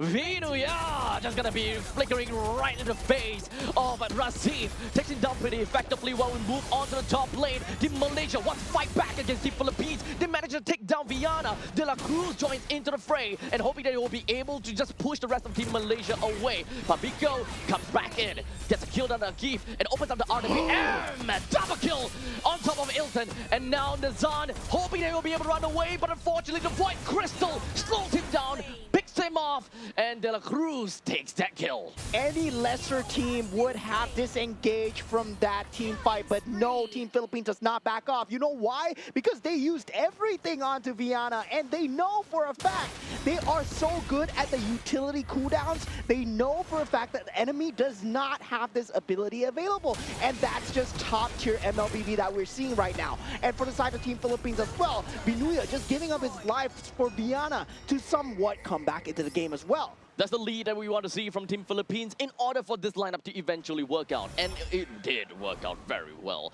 With 1.5 thousand goal lead from the side of Nepomuceno, and now all the way down to the bottom lane, what can they do? Razif! Unfortunately, it doesn't seem like he will be able to do too much from here. He wanted to get a kill down onto De La Cruz. And wait, hold on a second, they managed to! With a good fatal links that connected down to De La Cruz, and Papico down over to the hands of Razif. Yeah, that's the problem with the side of Team Philippines lineup, right? They don't excel when it comes down to a straight-up man fight. If Team Malaysia, they do get that lead, they do get that man advantage. Team Philippines, well, they don't do well. They want to take these 1v1s, they want to take these 1v2s and spread them across the map. But Venuya, man, oh man, he's putting a lesson on the Paquito so far. The masterclass. He understands that there is no need to immediately just burst the opponents down because he can't exactly. He needs to land a couple of those auto attacks in order to really get a kill on Nazan. Waiting for the S1 to appear from Nazan. Once he creates space, then there's gonna be a quick little punch from the side of Paquito in order to close up the gap and get a kill. And this is where you start to play against Team Philippines, and you are like, oh, I'm getting the kills, I'm winning the team fights, but why am I still down so much in gold? It's because of the cross-map plays coming in from the side of Viana. Yep. He's been using the Blazing Duet so well and trying to try and survive. And unfortunately, right now, he might go down. Hey, never mind! Viana! The BMI brings him all the way to the back, and he eventually managed to escape a complete masterclass. And now back to the main team fight. Team Malaysia, they're looking to pick up a little bit more kill. Papico will go down, but here comes Vinuya. It doesn't seem like he has got enough damage to do anything, but never mind. Take that back. Immediately with a good flicker, he puts himself right in the face of Mar, takes him down, and Nagoya joins into the fray as well. Not quite enough to bring Razif down, but they do have a little bit more to continue to push it down. Yeah, completely exhausting every single flicker here. And that should be a situation where you use everything on Viana. You're expecting a kill, but no, the BMI coming out at the perfect timing. Yes, with the rest of the team members just committing all that utility on the Vienna, they had nothing else for the rest of the members. That is Team Philippines that convened on them on that top lane. At this point, with 5,000 gold lead from Team Philippines, it's not necessarily even about team fights anymore. Team Philippines will be able to whittle down the members from Team Malaysia one after another as long as they have got a very good Oh no. Oh man. As you can see, they are just trying to do their very best to go from one player to another. And Team Malaysia, they would like to respond in kind, doing the same thing to Papico.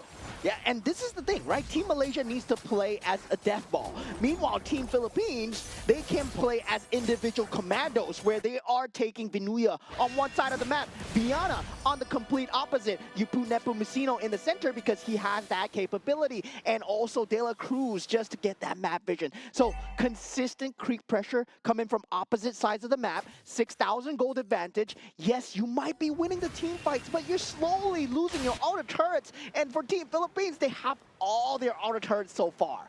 Unfortunately, if we're talking about the frequency of skirmish versus team fights, the amount of skirmishes definitely is maybe 2 or 3 times more than, you know, some of these team fights out there. So Malaysia, they may win some of these team fights as you mentioned before, but when it comes down to skirmishes, Team Philippines definitely takes the cake. And overall and over the long periods of time, Team Philippines, doesn't matter if whether they lose some of these team fights, it doesn't really matter.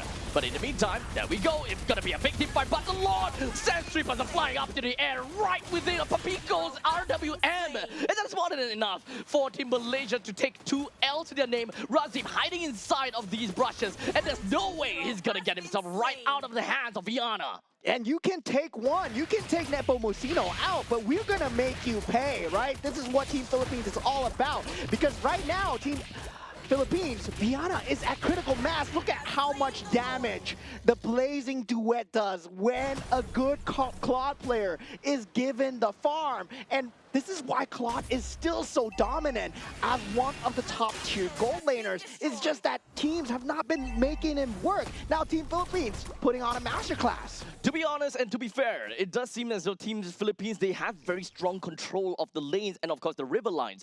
As long as you have good control of the river lines, Viana can literally go anywhere that he wants to farm either in the lanes or in the jungle. And that will help him to proportionately grow together in time.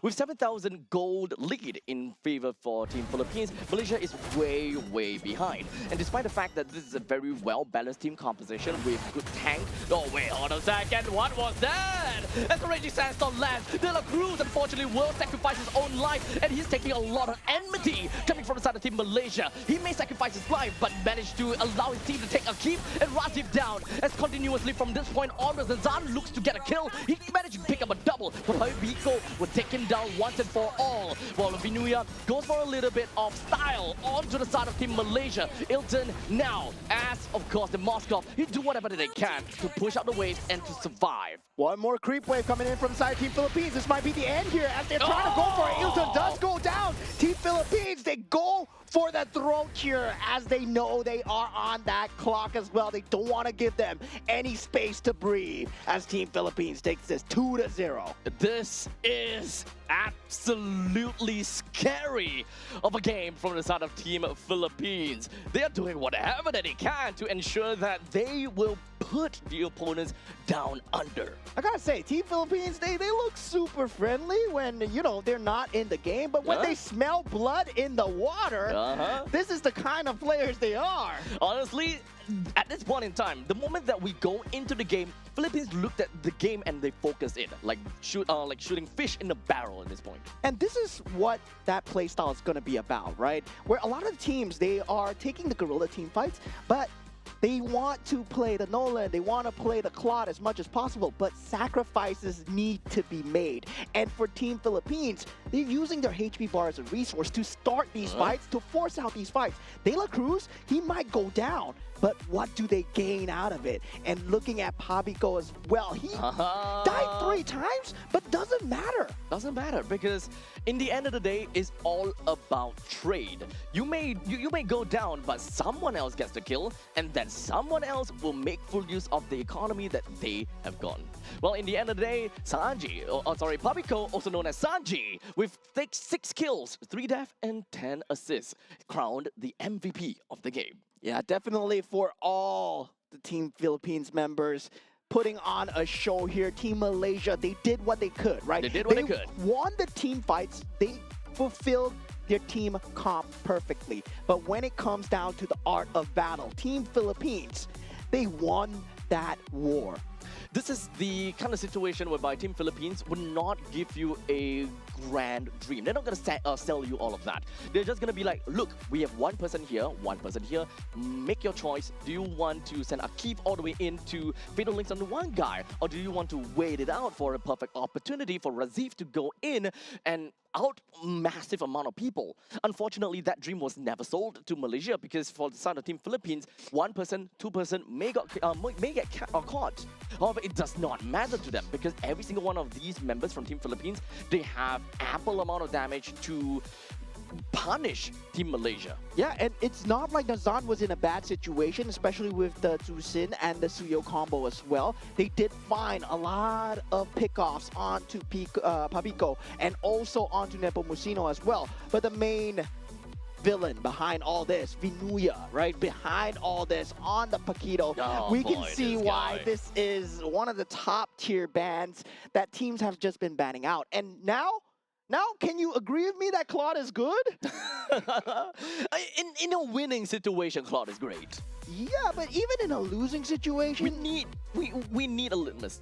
We need a proper litmus test for Claude. You know, playing from behind, how good Claude will be. Technically speaking, it's technically speaking easy to win.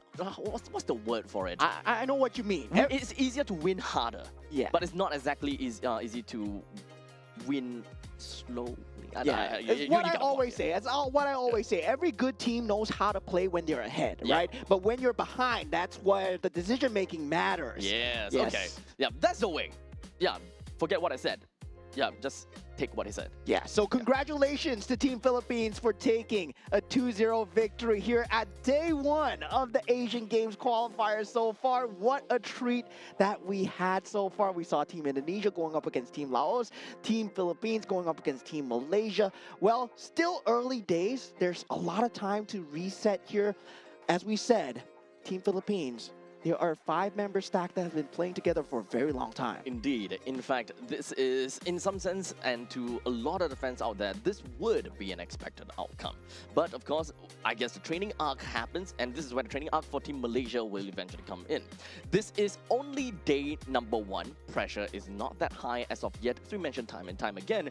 Eventually, we might see Malaysia coming in as a powerhouse, and I'm definitely looking forward to that. Yeah, and for that next game, we're going to have Team Indonesia versus Team Vietnam. So that's something to look forward to, guys.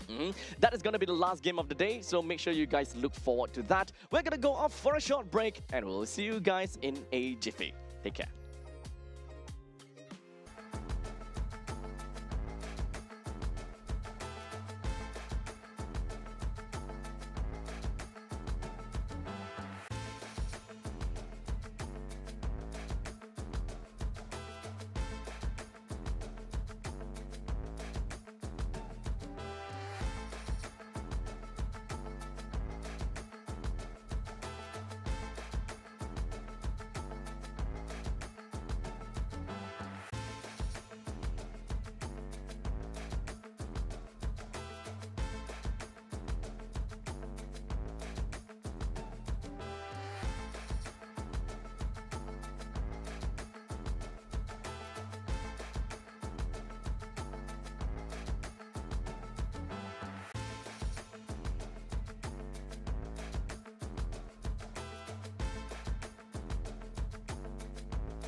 human body was built to move.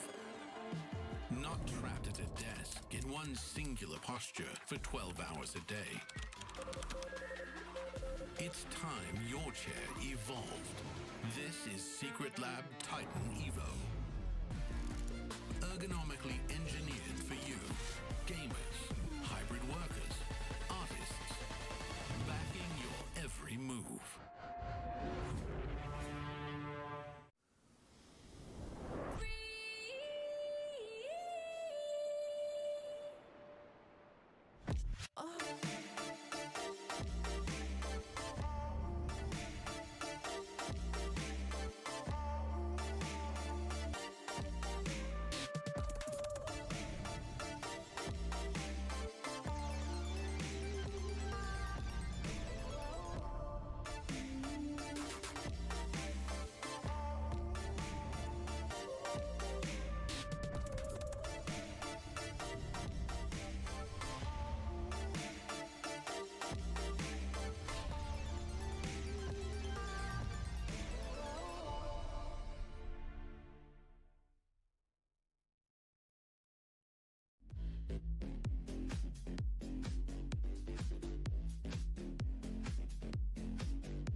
If all that bloom are fading.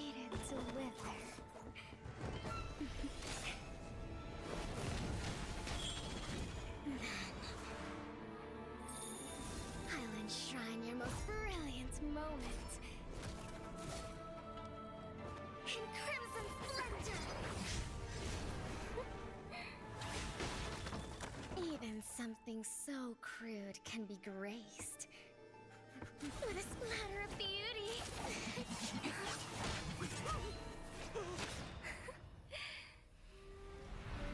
I'll get you out! You finally come to me, Hanabi-sama! This madness ends now!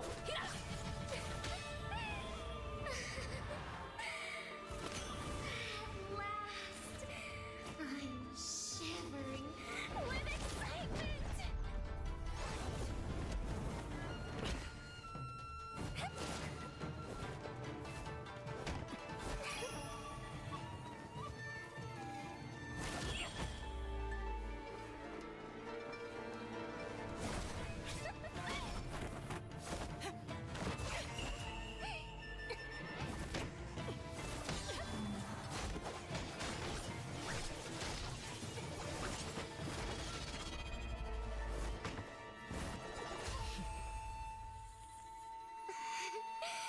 Such killing intent.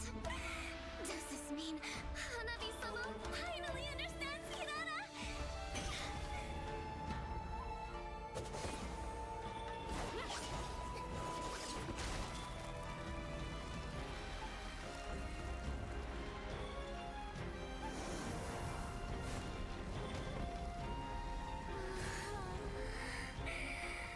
So warm. So beautiful. We can finally embrace eternity in hell. Just the two of us. Allow me to release your eternal bloom.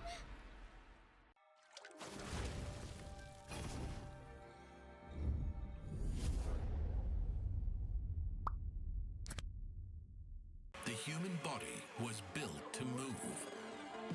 Not trapped at a desk in one singular posture for 12 hours a day. It's time your chair evolved. This is Secret Lab Titan Evo. Ergonomically engineered for you, gamers, hybrid workers, artists, backing your every move.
with a splatter of beauty.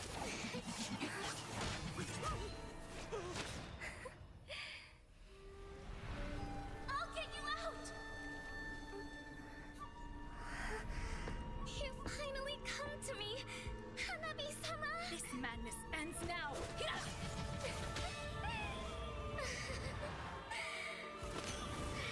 last, I'm shivering with excitement!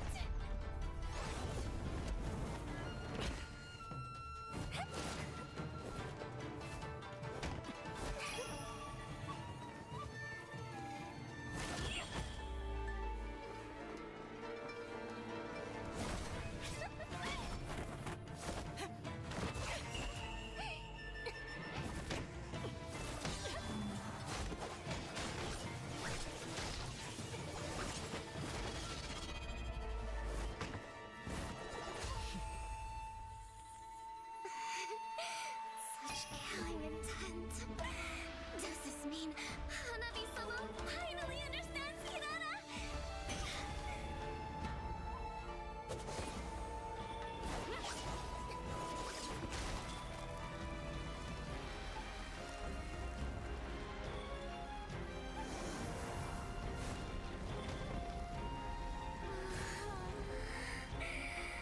So warm. So beautiful. We can finally embrace eternity in hell. Just the two of us. Allow me to release your eternal bloom.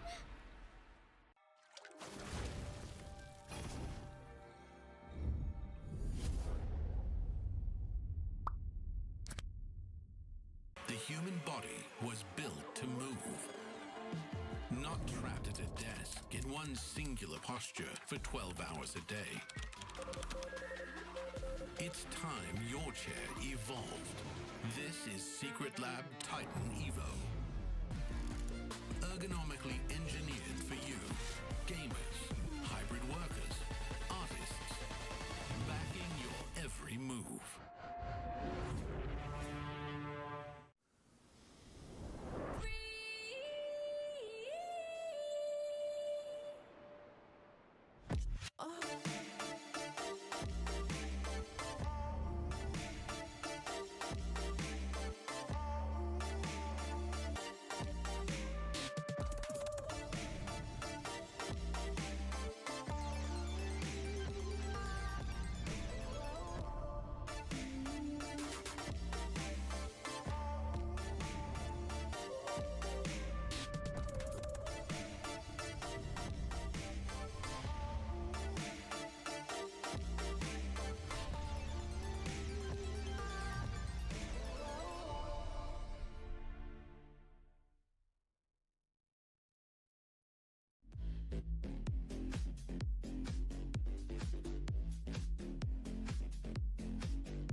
Something so crude can be graced with a splatter of beauty.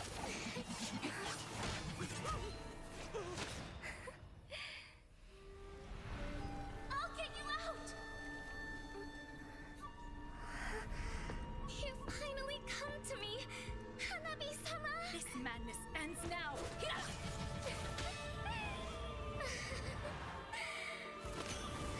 At last, I'm shivering with excitement!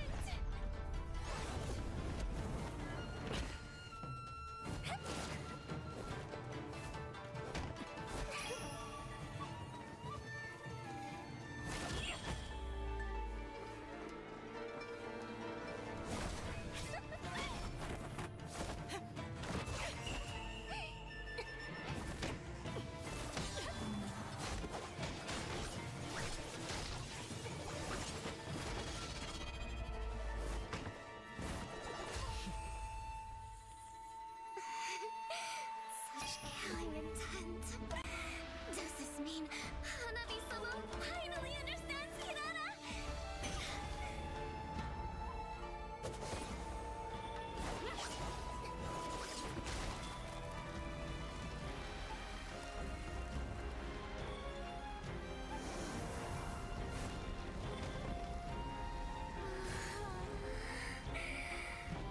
So warm. So beautiful. We can finally embrace eternity in hell. Just the two of us. Allow me to release your eternal bloom.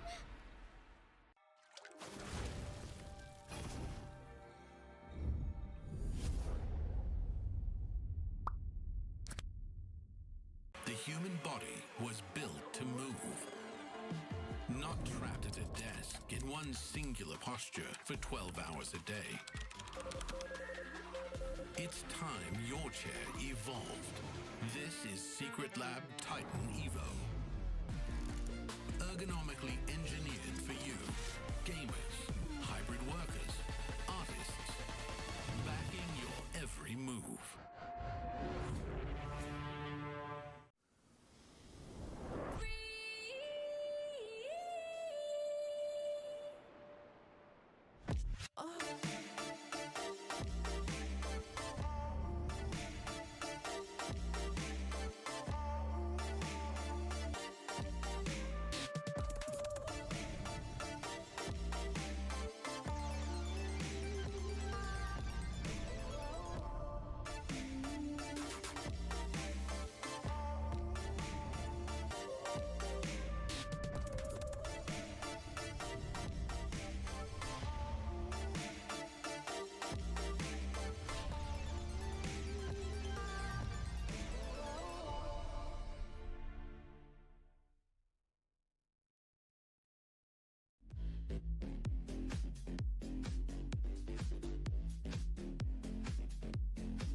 something so crude can be graced with a splatter of beauty.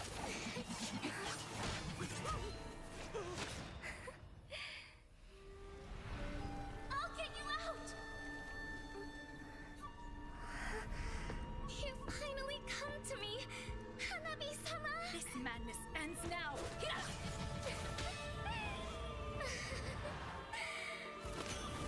At last, I'm shivering with excitement!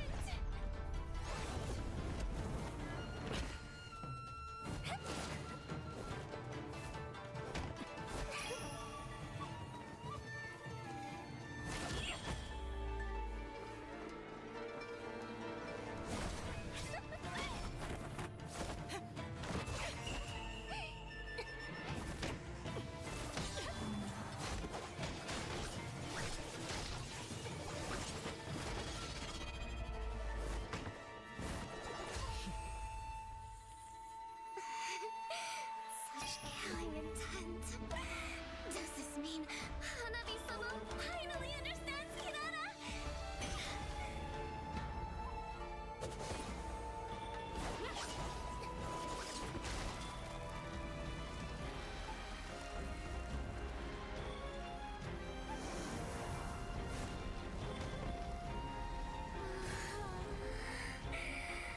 So warm. So beautiful. We can finally embrace eternity in hell. Just the two of us. Allow me to release your eternal bloom.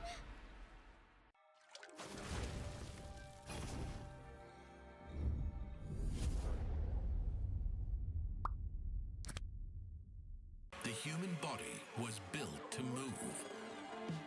Not trapped at a desk in one singular posture for 12 hours a day. It's time your chair evolved. This is Secret Lab Titan Evo. Ergonomically engineered for you, gamers, hybrid workers, artists, backing your every move.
Something so crude can be graced with a splatter of beauty.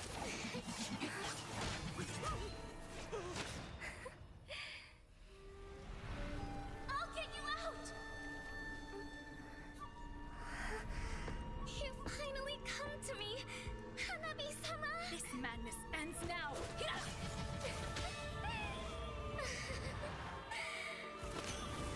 At last, I'm shivering with excitement!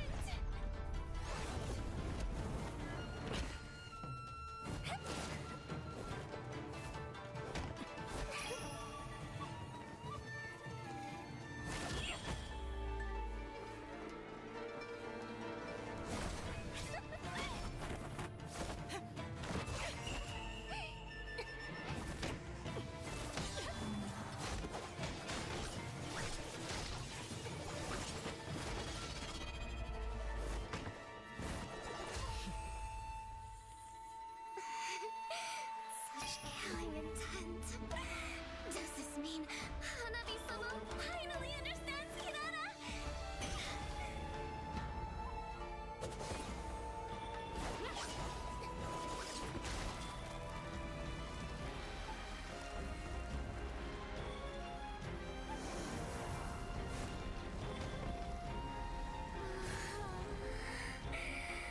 So warm.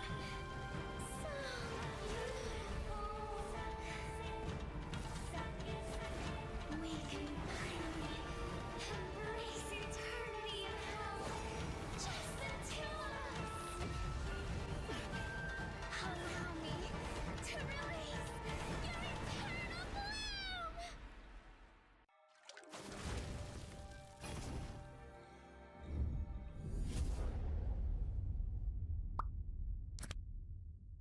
The human body was built to move.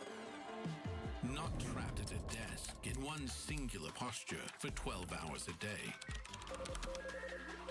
It's time your chair evolved. This is Secret Lab Titan Evo. Ergonomically engineered for you, gamers, hybrid workers, artists, backing your every move.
Something so crude can be graced with a splatter of beauty.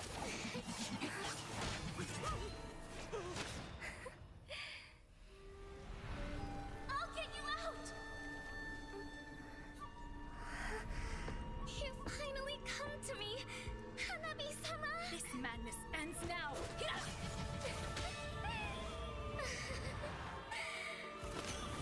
At last, I'm shivering with excitement!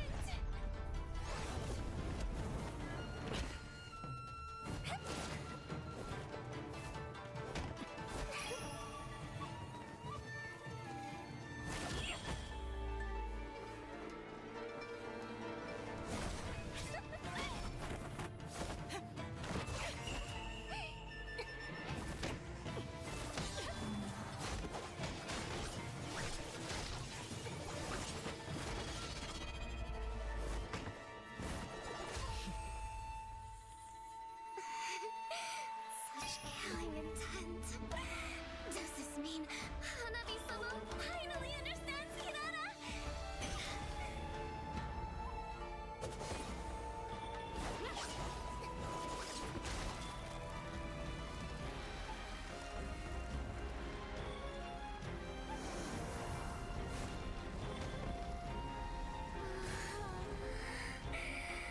So warm. So beautiful. We can finally embrace eternity in hell. Just the two of us. Allow me to release your eternal bloom.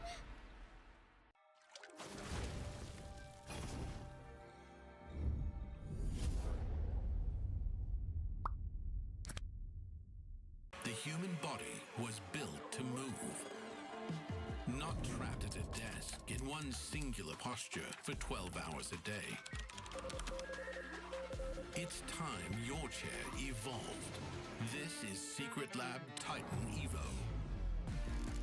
Ergonomically engineered for you, gamers, hybrid workers, artists, backing your every move.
right, ladies and gentlemen, welcome back once again. And of course, we are now at the final game of the day. It is definitely going to be a big one, and we've been waiting for a long time until we finally reach this stage.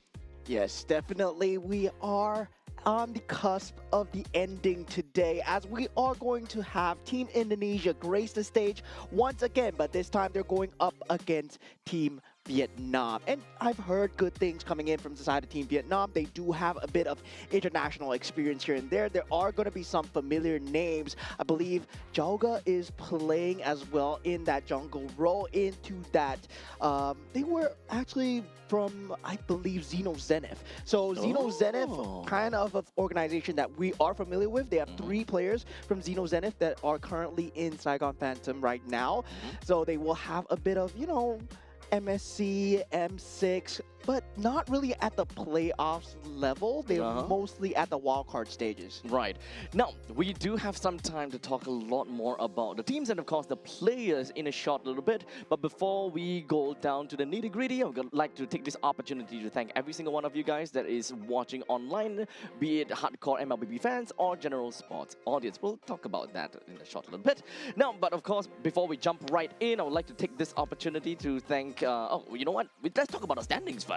Yeah, standings for Group A as we speak right now. Team Indonesia currently at the top 1-0 with Team Vietnam and Team Philippines following closely behind. Now, with the side of Team Cambodia and Team Myanmar also at 0-0. They have not played any matches so far. I believe Team Myanmar and Team Cambodia, they just finished the match. Now, Team Laos 0-1, Team Malaysia 0-1, and Team Singapore also 0-1. So they're at the risk of not making it. Only top 5 makes it through to Group A so far. But don't worry, it is just day number 1.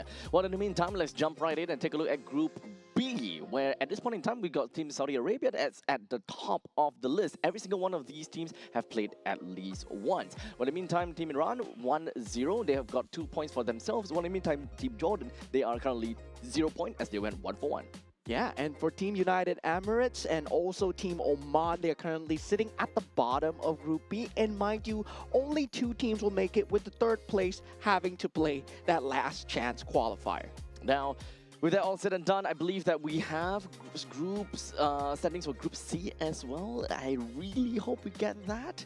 But of course, once it comes up, we'll... There we go! There we go! Okay, so for Team Kazakhstan, which we saw how strong they were in that game against Team Tajikistan, it is literally only them that has played thus far. So 2 points for Kazakhstan, -2 for Tajikistan, unfortunately. Uzbekistan as well as Kyrgyzstan have yet to play yet. Yeah, we'll find out more about them in the days to come as well. Definitely, I'm looking forward to see what Group C has in store for us. Team Kazakhstan played a very clean game, but I've heard good things from the side of Team Kyrgyzstan as well. So definitely looking forward to this group in general. And finally, we are going to take a look at Group D, if I'm not wrong. Well, eventually we'll get there. Yeah, eventually. There we go.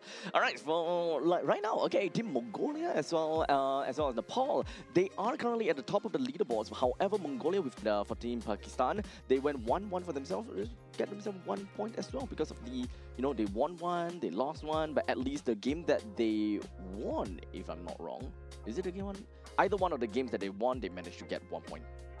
Yeah, definitely. And Team Sri Lanka and Team Hong Kong, China, still not looking too good. But this is just day 1, right? Yeah, just There's day still 3 more days of group stages that they've yet to play out. And speaking of yet to play out, Team Indonesia, Team Vietnam, well, we're loading that up really soon. Now, of course, the 2026 Asian Games Esports events, Mobile Legends Bang Bang Qualifiers are, of course, proudly co-organized by the Singapore Esports Association and Zenway Productions in support of sports promotion by Sports Singapore, our official integrated resource partner, Resorts World Sentosa, and of course, our official partners, Bunton Games, My Republic, and Secret Lab. A huge shout out and thank you to every single one of them, of our partners, for helping to make this journey to 2026 Asian Games possible. And a huge shout out to the fans that came down live in the audience as well. Hope you guys had a great day so far. And we're going to have even more of a banger of a finish as we go into Team Indonesia versus Team Vietnam, and all those that are watching online as well. Hopefully you've enjoyed the days of MLBB so far, but we're gonna have much more. This is only the beginning so far, and now power levels have been set, right? Yep, it is just the beginning, and at this point, anything could happen still. We don't really have very good litmus tests on every single one of these teams as of yet, even though we saw Indonesia already went up with one game. It was nice and dandy, but how are they gonna fare against this upcoming team here? Yeah, of course. Right now, for the side of the gold lane, we're going to have Dingarai, and we are on that roam. Alexander Delvin on that mid lane, Afan on that jungle role, and Shauki on that EXP. Of course, these guys are all from that similar organization. They will have the monikers, but they shed them away right now as they are representing Team Indonesia. So once again, I believe that we saw in the chat multiple times, a lot of the viewers were kind of puzzled as to why are they using different names. It's not different names. This is their name. Yeah, this is a real name. This is their real name. This is their actual name, guys.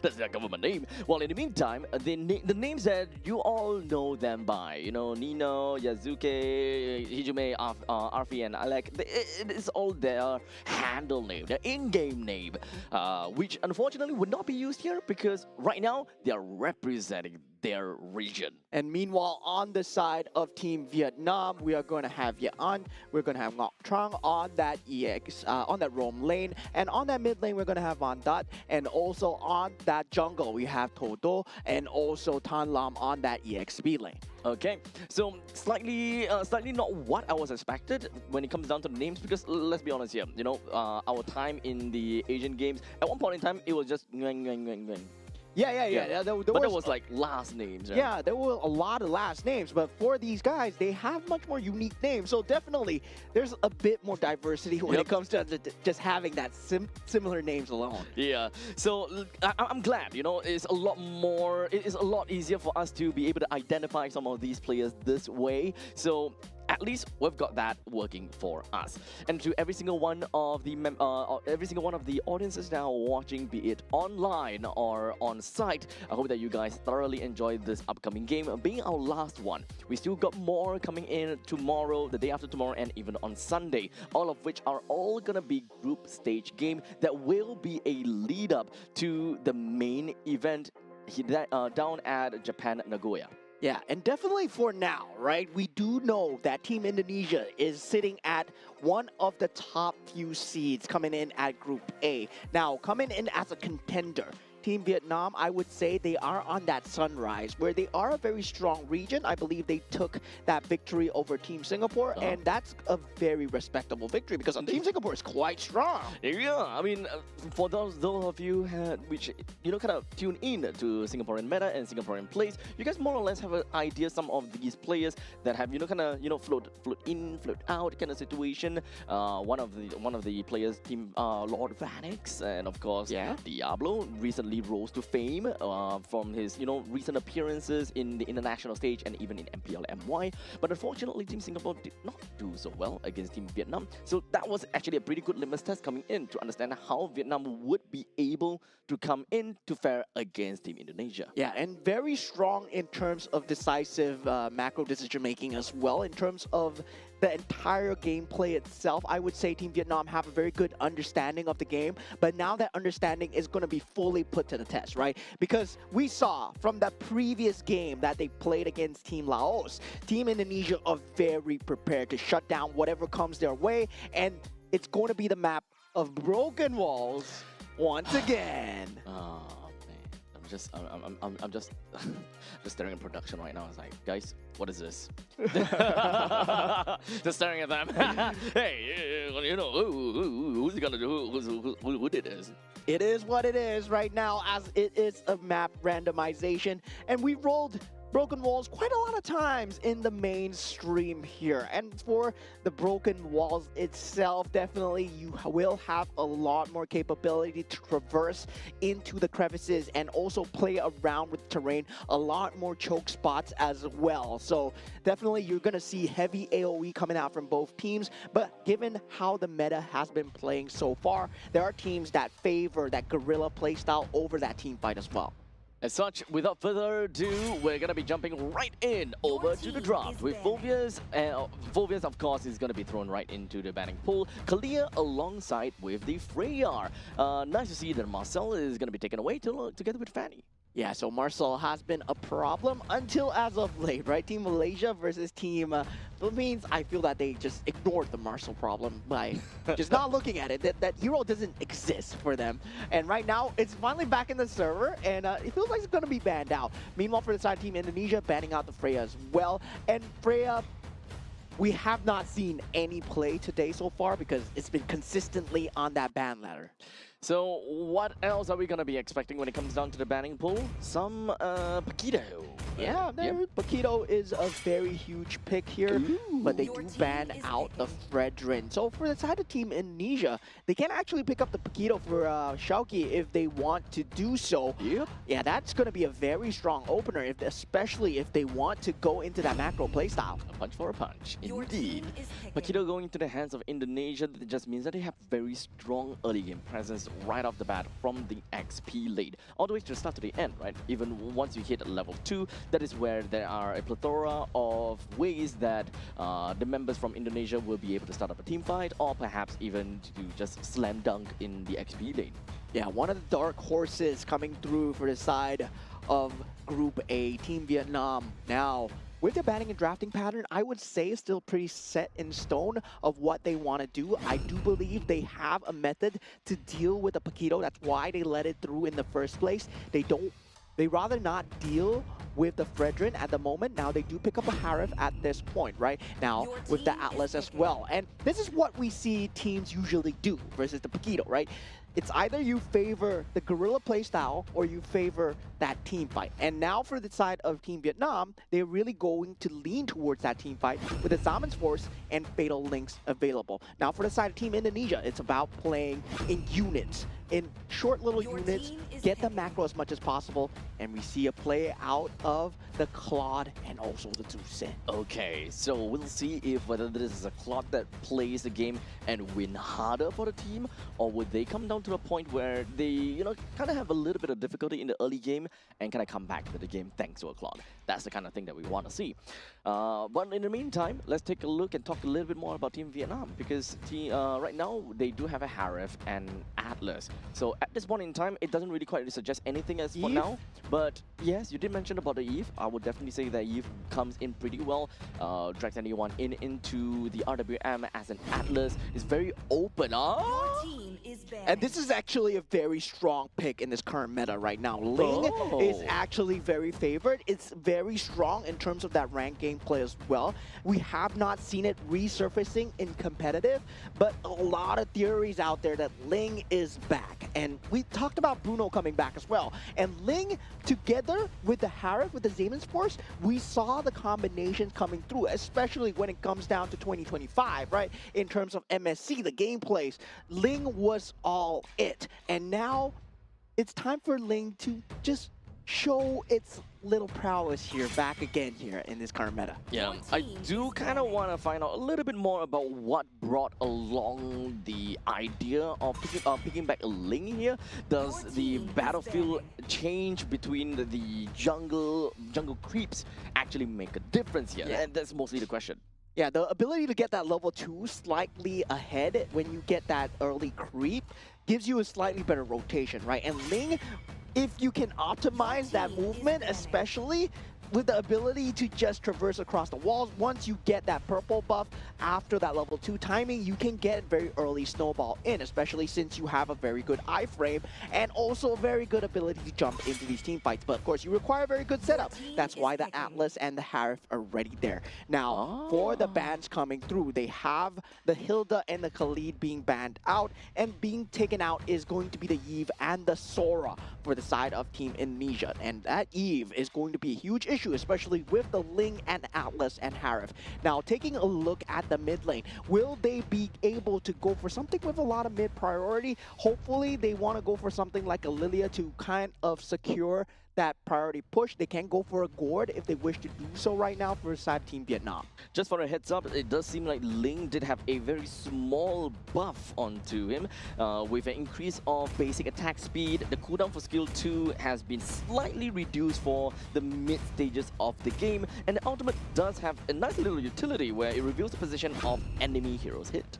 And now with the EXP lane being picked up from the side of Terizla as well. And Team Vietnam really leaning into the team fight, right? But in terms of just team fight alone, they have the individual capability coming out from the Harif. With the Zaman Force, he can actually take skirmishes alone. Ling can take skirmishes alone, but Team Indonesia pulling out the Guinevere and the Hylos. So having a semblance of control versus that Ling is going to be key, right? I was expecting something along the lines of a Kaja, and now that Hylos, yes, it does fit very well into that blazing duet.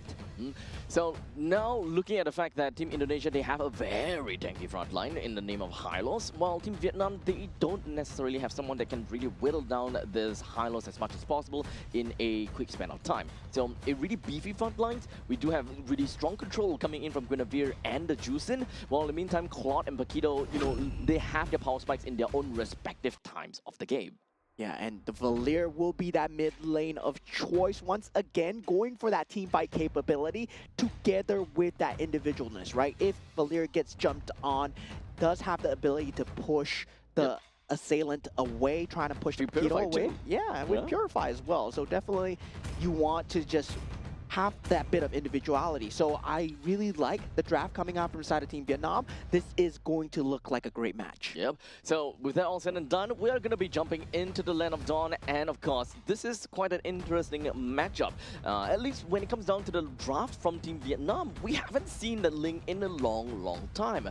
And albeit picking up the Ling in the first phase is, of course, unfavorable, at least for me, but the very fact that the Claude has already been picked up from the side of Indonesia with no chance of a Moscow pickup, it doesn't really become a deal breaker for Team Vietnam after all. Yeah, and in the same time, right, Team Indonesia, they're going for that skirmish lineup as well. So meanwhile, for the side of Team Vietnam, it becomes the onus on them to try and instigate these fights as much as possible, right? Try and force them into these clump situations because you're in broken walls. That penalty zone becomes bigger. That fatal links becomes much more fatal as well. And that Zaman's Force is going to slow down a lot of these choke points. Well, we'll see how this game is going to look out for all of us. If whether Team Indonesia is going to get a really hot early game start with that Paquito and the Guinevere, and in fact pretty darn scary if you ask me. But Team Vietnam, they should have a lot of utility within of their needs in order to deconstruct some of these composition, or rather deconstruct some of these team fights with the help of Terizla, with their penalty zone, and of course a lot of disengage properties in Vietnam's lineup. Yeah, there's going to be very good team fight capabilities coming out from the side of Team Vietnam. And meanwhile, for the side of Team Indonesia, right, macro-based gameplay, still having the choice, the fluidity of that Guinevere. I still gotta say, this has to be one of the top few picks that is available in the pool. And right now, they have the Paquito to combine with that. So the damage factor can come in, it might not come in. So for the side of Team Indonesia, that's what they have. They have the choice to commit and not commit as well. Of course, that glorious pathway can be used as a saving mechanism. Also, at the same time, it can be used as an initiation mechanism. Yep. In the end of the day, I really don't like the Guinevere pick. This pretty much dictates in Team Indonesia, like you mentioned, right? Committal or non-committal, which is something that can be played as kind of like mind games against a lineup like Team Vietnam. As we mentioned, they do have disengage tools and resources that allows them to break out a team fight. But ultimately, if a Guinevere just showed into a situation whereby, hey, do I want to fight? Do I not want to fight? Do you want to use your resource to break out of the fight? That is your problem. Yeah, going into the last match of the day here, Team Indonesia versus Team Vietnam, as we head on into series number 7. And Team Indonesia currently still looking to further themselves in the brackets, and Team Vietnam also on the top there, right? Actually getting a lot of points. So this will solidify them if they do manage to get a win over the side of Team Indonesia. I mean, they did manage to get, I think, yeah, they managed to get a 2-0 victory on top of Singapore. So for Vietnam, they already have 2 points for themselves. Yeah, so now early game extremely important in terms of that rotation where you are trying to match up Afan against Todo as much as possible. And on that Ling, well, definitely you're going to have a slightly better time in that late game into that mid game rotations. But these objective fights, you have to worry about the initiation capability coming out from the side of Team Indonesia. And that's when the Guinevere jump becomes much more pronounced. There we go. 4 members from the side of, 3 members from the side of Team Vietnam. Looks to be very aggressive down in the middle lane. Unfortunately, the Ling did not have any opportunity to go in, while Guinevere, on the other hand, found the opportunity onto the side of Van Dat. Yeah, and I'm surprised, right, that Valir did not go for the Purify against a Guinevere, and this is going to be hurting so much as we see Tarizla almost getting taken out here, and Xiaoqi in no man's land will be eventually taken out. As Team Vietnam, they do get a great response for the troubles. Yep. It's really unfortunate that Xiaoqi was not able to get a kill down on the Tan Lam, but in the end of the day, the main thing is Tarizla is still stuck at level 3, allowing Afan to pick up the turtle, which is actually the main idea that Team Indonesia wants to do, to send Tarizla back home, which they did, but unfortunately not in the fashion that they wanted to by sacrificing Xiaoqi.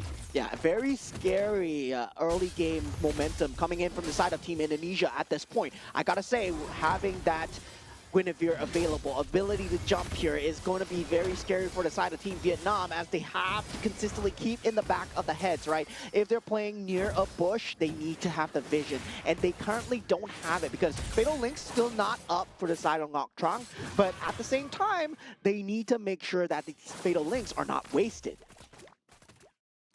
At this point in time, we're 3 minutes into this game, and Team Indonesia, they do have about 1,000 gold lead. Well, as we kind of talk about the junglers in this case, it does seem like for Ling that's playing, that is Todo, he don't really seem to be really up on the XP curve, as he's currently still stuck at level 5, slowly get to level 6. But Afan is definitely way above all of that.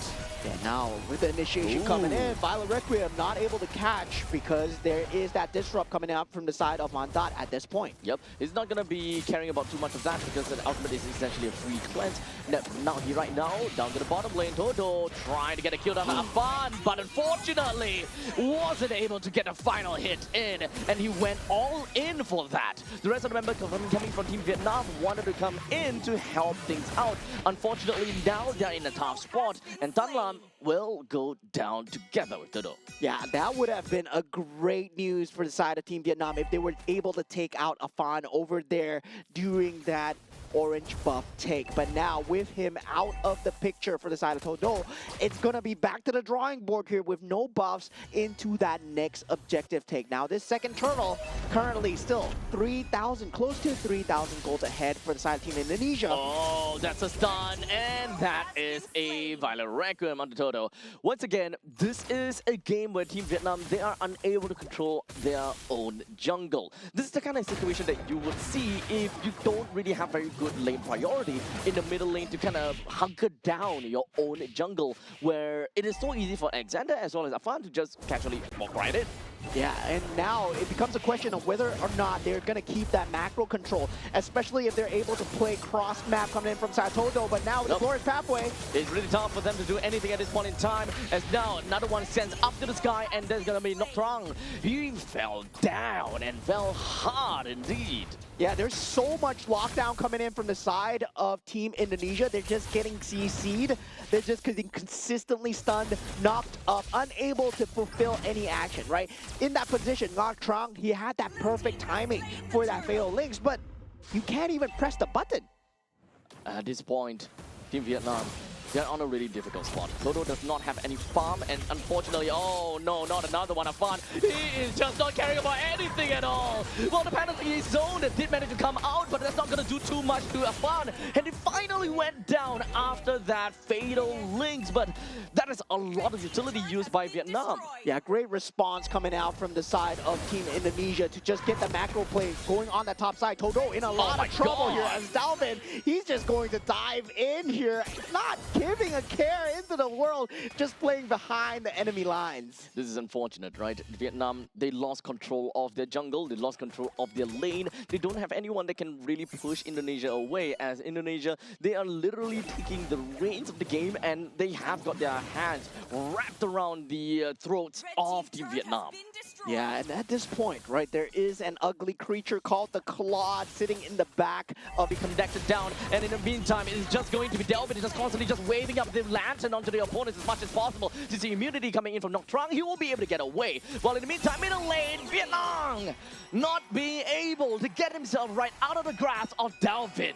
And the thing is, the Harif did have that Purify for the initial initiation from Afan, but he underestimated the damage that could come out from the Guinevere. That left him in a sliver of HP. And that's the side of Team Vietnam, just overestimating their current capabilities right now. Now, they don't have a lot of battle spells to work with. They're down 7,000 gold 7 minutes into the game. And that Fatal Links, well, the farm is too far gone for the side of Team Indonesia. And this is the critical mass coming through from the side of the Claude as well. He's going to start picking up his items. Blazing Duet is going to start hurting a lot more here. The turtle goes down to the hands of Afad. At this point in time, they're just waiting for the perfect opportunity to eventually jump onto Vietnam.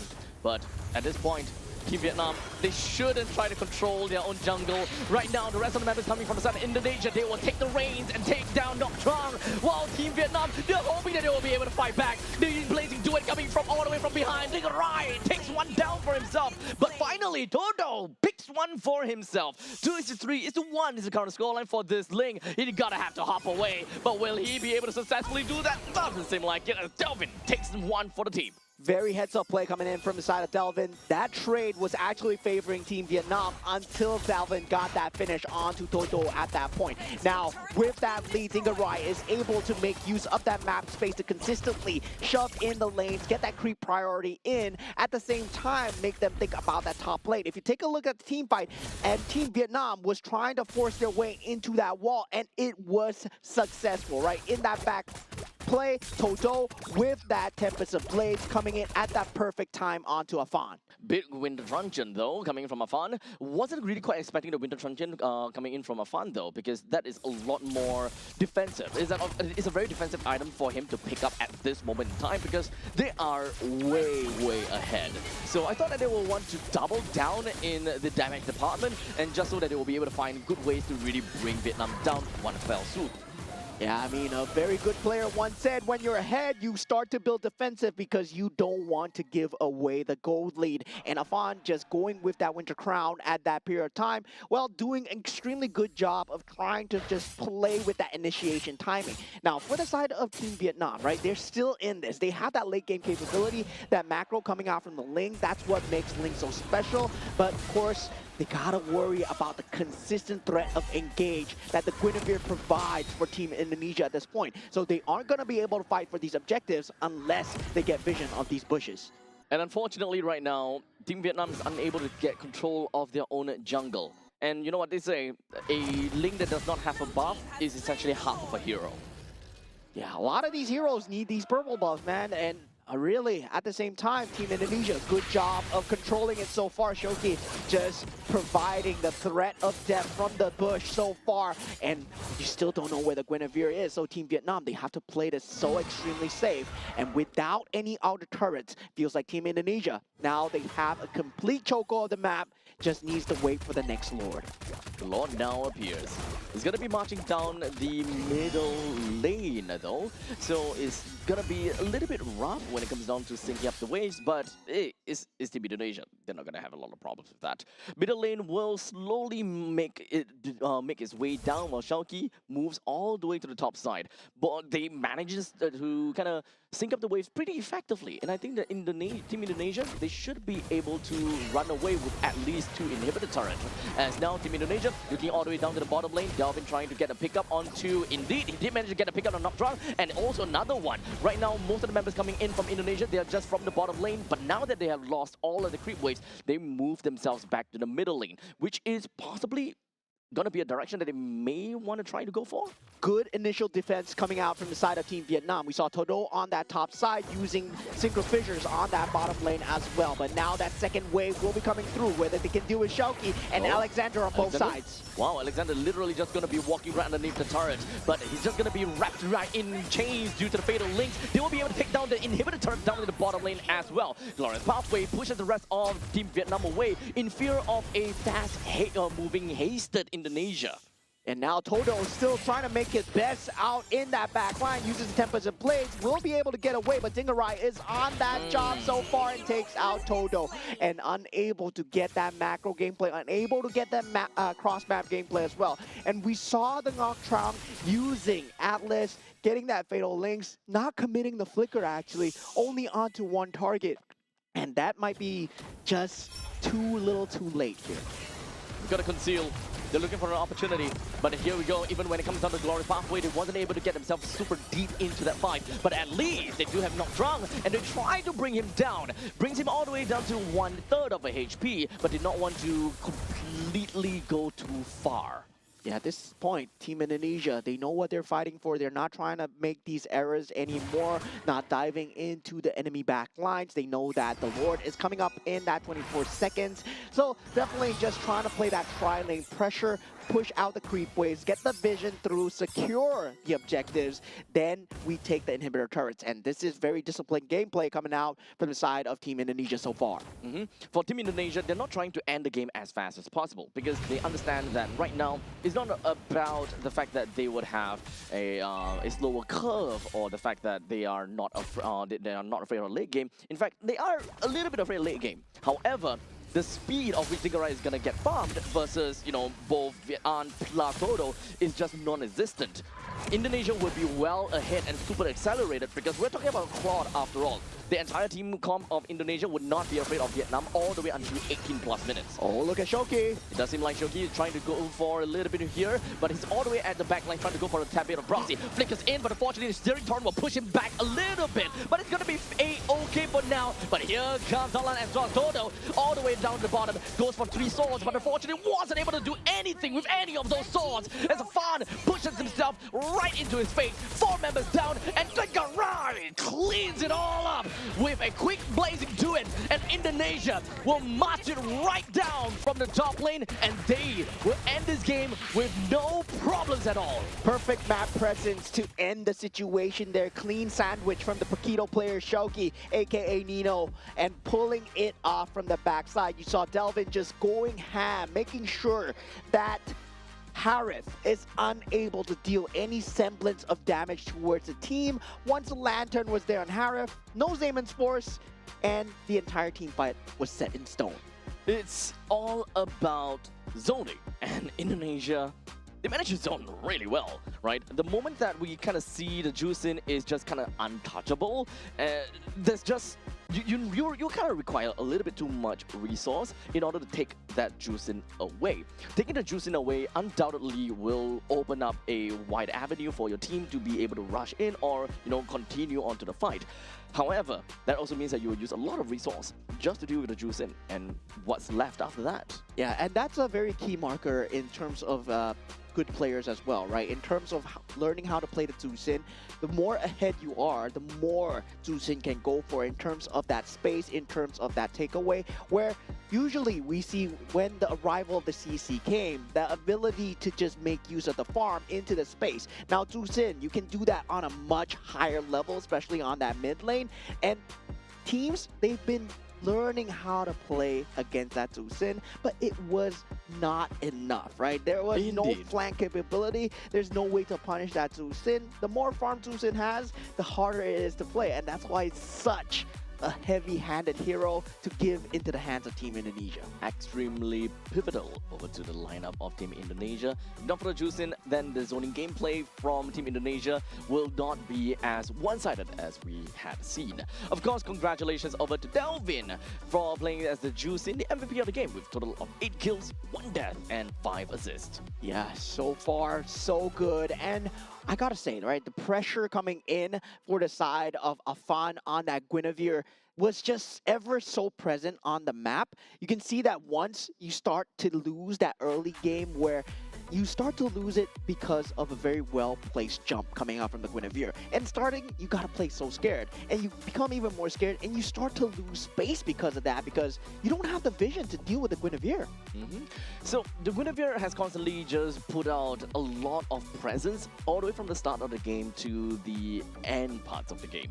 You constantly have to be really afraid of the of number one, the magical thumb that will just come in anytime, and you can just spatial migration out of it. So it's a really annoying skill set coming in from the Guinevere, a very non-committal skill. What I mean, time Delvin opened things up together with Alexander. At one point in time, Delvin is not afraid of anything. With the Pauldron, he's literally just out there, just waving his lantern onto literally anyone that comes in. And most of the time, it was Nocturne that is unable to do anything because he's constantly had stacks on top of that Atlas. Yeah, and there were very little committal coming out from the side of Team Indonesia as well, right? You can see the amount of utility that they had towards the end of the fight. Team Vietnam, they had to throw everything and the kitchen sink at Team Indonesia just to make these team fights stick.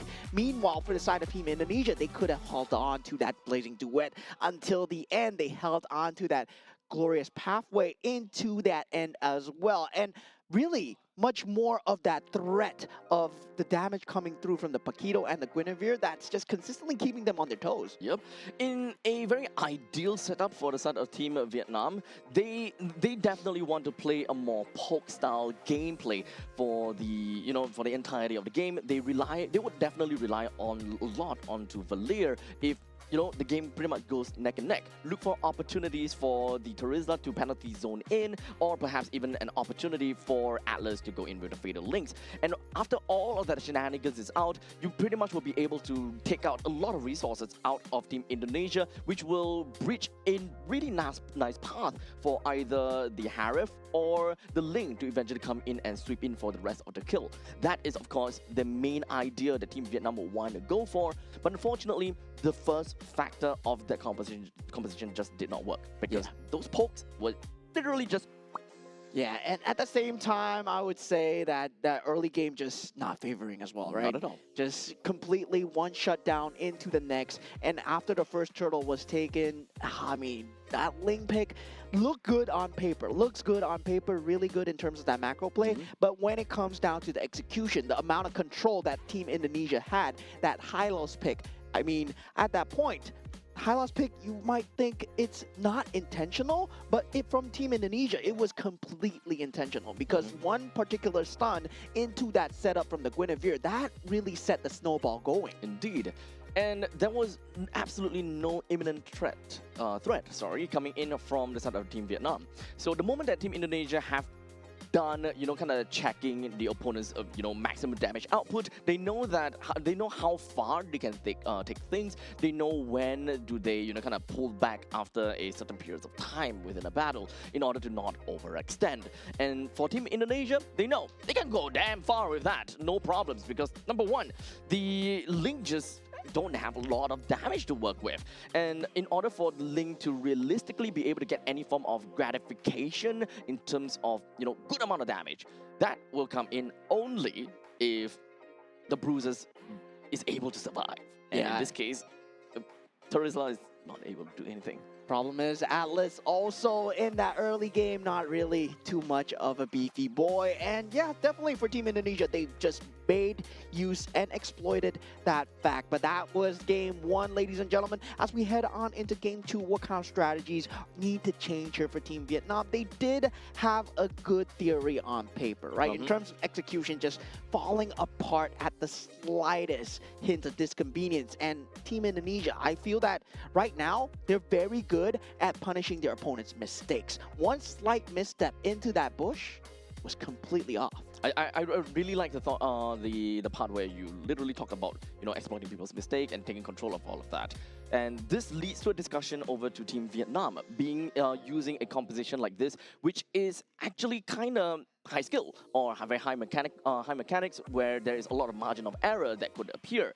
As such, Team Vietnam should generally look towards a certain direction where it's a lot easier to execute, but that also means that Team Indonesia, they gotta have to play in their own game instead of playing into the opponent's mistakes. Yeah, definitely, and it really feels as if trying to get that individuality in for the side of Team Vietnam. Yes, you have a lot of outs available, but at the same time, you have a lot more room for error. And now the room for error is going to be enhanced on this dangerous grass here, because there's going to be multiple patches where you aren't unable to see the map in general, and dangerous grass, no longer broken walls. Okay, so dangerous grass over here. So we talked about that very fact that it had minimal impact to how you pick your heroes at the start. Oh, no, sorry, right now. At a point in time when, you know, dangerous grass first came out, everyone was looking at, oh, Hilda's gonna be so good in this and this and that. But it became very telegraphic that the moment that, you know, dangerous grass comes in, most of the teams will kind of draft in a way where they expect the Hilda to come out, or expect some of these very annoying assassins to eventually pop up too. Yeah, and now we will have that staple ban of the Marcel, and also the Freya, the Fanny, and the Phobius as we head on into the banning and drafting stage. But this time, Team Vietnam will be the opener here. They will get that first pick in first. So right now, they can force out the Guinevere if they want to. But meanwhile, for the side of Team Indonesia, I believe they know how to deal with that. So right now we've got most, if not most of the most out of all, that is the important ones that are already taken out. But Paquito though is still the one that is currently floating around. Team Indonesia is actually a ban for them. They need to ban out the Paquito for the fact that, you know, Vietnam can first pick that. Yeah, and I mean, I feel that Team Indonesia, they can let the Paquito go. They know how to play against the Paquito, right? They were playing that team fight-centric lineup, and they played it extremely well against the Paquito as well. So definitely, to them, I would feel that this is not much of a priority to let the Paquito go. But in the same time, do they want to test themselves in the current meta where Paquito is so strong right now? Do they really want to give it away? Well, it kind of seemed like it. Unless Team Indonesia is, you know, kind of being a little bit cheeky here and thinking, hey, you know what, Vietnam might not play the Paquito, so we'll take the Paquito for ourselves.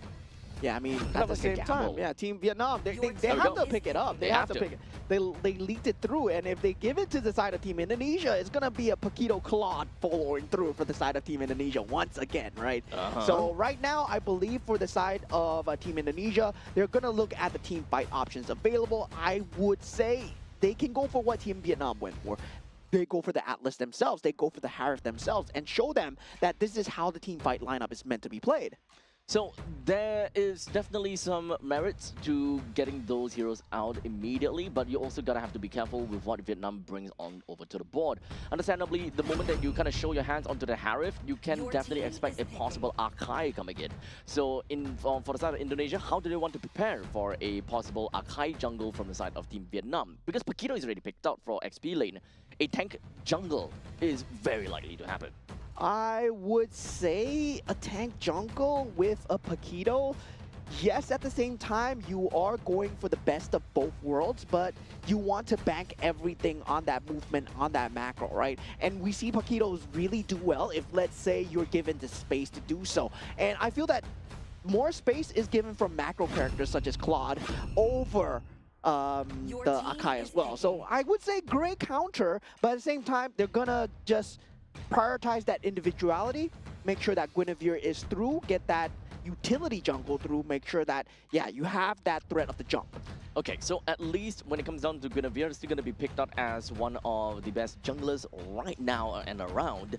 Yve's going to be picked up as well, so they do have got pretty good area denial against a Harith that is just, you know, happy farming around inside of his own Zaman force. So they do have an answer to that. It's not so bad. So now the question is, what is Vietnam going to do in order for them to transition themselves in the early stages, to the mid stages, to the late stages? I'm pretty sure that Paquito should be able to do a relatively good job in that early stage, but who is he going to pass the baton over to? Yeah, and now with that Sora pick as well, right, coming through for the side of Team Indonesia. Now, they make it so that that team fight is totally inaccessible for the side of Team Vietnam. And with that ban coming through, yes, there is that Valentina still available in the pool, but they don't really need to think about it because Eve has been shown. Now take out the Claude, make sure that the possibility of the macro is not there, and possibly the next ban you take out the Moskov as well. Just make sure that Harif has a great time scaling into that mid game. In the meantime, for Team Vietnam, what they're going to be looking out for is going to be a jungler hero as well as a roamer hero. So anything, honestly, at this point in time, tank junglers are good to ban out. Guinevere's jungling. No, as going up against Indonesia, right? Oh, so, yeah. Yeah, so they would want to ban for tank junglers in this case, or anyone that's tanky at this point in time. Yeah, the box here already out. The Fredrin would be a good ban here as well. I mean, even the Akai for the side of Team Indonesia, they might want to pick that up. It is a very good counter mechanic, especially against the Guinevere. If you can force a jump into a clump spot, that heavy spin pin the Guinevere into the wall, and yeah, suddenly that initiation can go Ari. But this is a point in time where I think that the Akai in the hands of Vietnam can still be good rather than an Akai in the hands of Indonesia. It kind of defeats the purpose of what Sora would want to do, number one, and it kind of punches everyone else away from the Zaman Force on the side of Harif. It might be more detrimental to Indonesia for them to pick up rather than for Team Vietnam. There is still quite a bit of merits for Team Vietnam. Yeah, at this point, still banning out the Hylos. They don't want that glorious pathway, and for Team Vietnam, they just take the Akai out of the discussion. It's still a very good pick, I would say, even with the Zaman's Force and also the Sora. Doesn't matter, that Akai, that heavy spin, that utility is a very good disengage tool that they can use whenever, and they can choose when to use it. But now they go for the Atlas here. Fatal Links now in play. Okay, so we still have a jungle role that Indonesia needs to look out for. Team Vietnam now, though, they need to look out for a gold laner and a roamer. At this point in time, they don't really have someone that is able to, kind of hold the Lord. That's number one. So having some tanky front lines is understandably going to be great. No Hylos, no Baxia, no Fredrin, no Akai. We definitely don't want to see the Valerica. I mean, Grok might still come into play. They can go for an all-out mobility clear here with that mid lane. They can go for the Cho, they can go for the Khalid as well. That's going to be a great option. But they go and the Melissa as well. Okay, so Melissa, I mean, in terms of the buff, that mythical honor battlefield, yeah, you do get the buff in, but I'm not too sure in the tournament mode whether or not you get that same buff. So yeah, so for the side of Team Indonesia right now, still left in their roster is potentially that final EXP / no, jungle probably. So Team Indonesia, we're looking at the final pick. At this point, it could go anywhere. It might not even need to play a tank jungle at this point in time. What is the weakness coming in from Team Vietnam? There is a Melissa. It's not going to be very easy to assassinate at this point.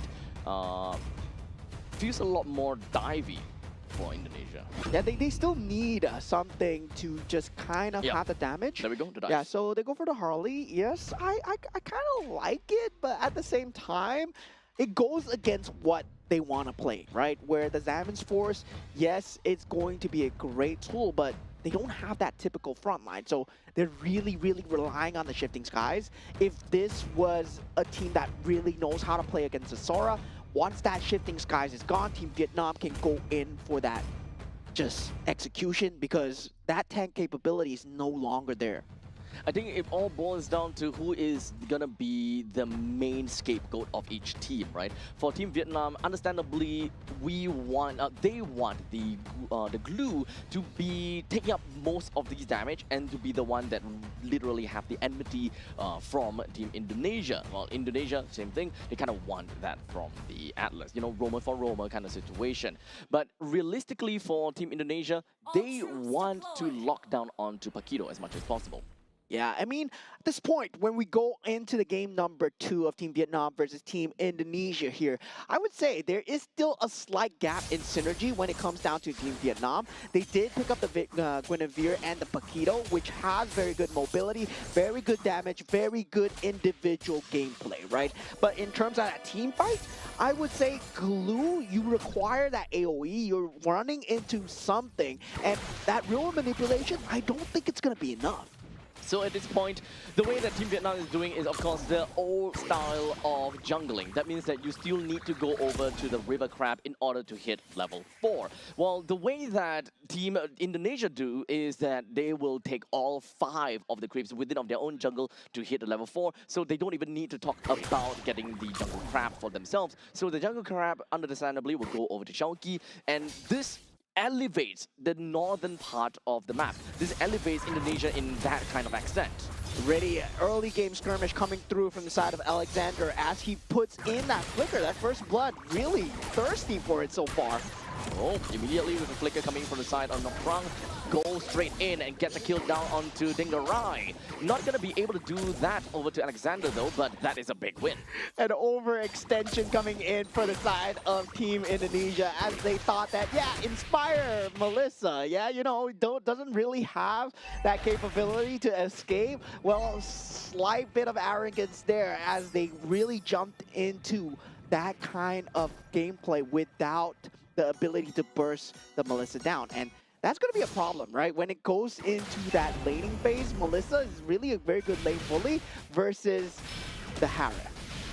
As of now, we've got a turtle that's already been popped right out, and Alexander is looking for an opportunity, although only at level 3. Turtle takes down the turtle with no problems whatsoever, but Indonesia does seem like they're not going to allow Vietnam to run away with that. They bring Noctrung down, and now up to the northern side, we do have the shifting skies down over to the side of Guinevere, but unfortunately, the fight is going to go completely on the opposite end. As such, it's going to be a 1-for-1 trade, make that 1-for-2 trade. Team Vietnam is actually having a pretty good time on top of that. Alexander puts his face right in the face of Tunram. I don't know how that happened, but we are starting to lose more members from the side of Vietnam. And Team Vietnam, they respond extremely crafty. well against the utility usage. Now, they are showing their prowess here, right? This lineup is Matter too much. Well, for Team Vietnam, they have 1 kill over to the Glue. They don't really like that as well. But hey, at least the Yeeve got 2 kills, and I think that is going to be a great start for him. Yeah, and so far, that Guinevere pressure is going to start to mount in terms of that Arlie versus the Guinevere. But looking at that top lane going through, Shouty, not going to be long for life here on the Paquito as Khan Lam does go down. Yep, that is a big little skirmish coming in from Team Indonesia. They want to slowly whittle down some of these members as much as possible.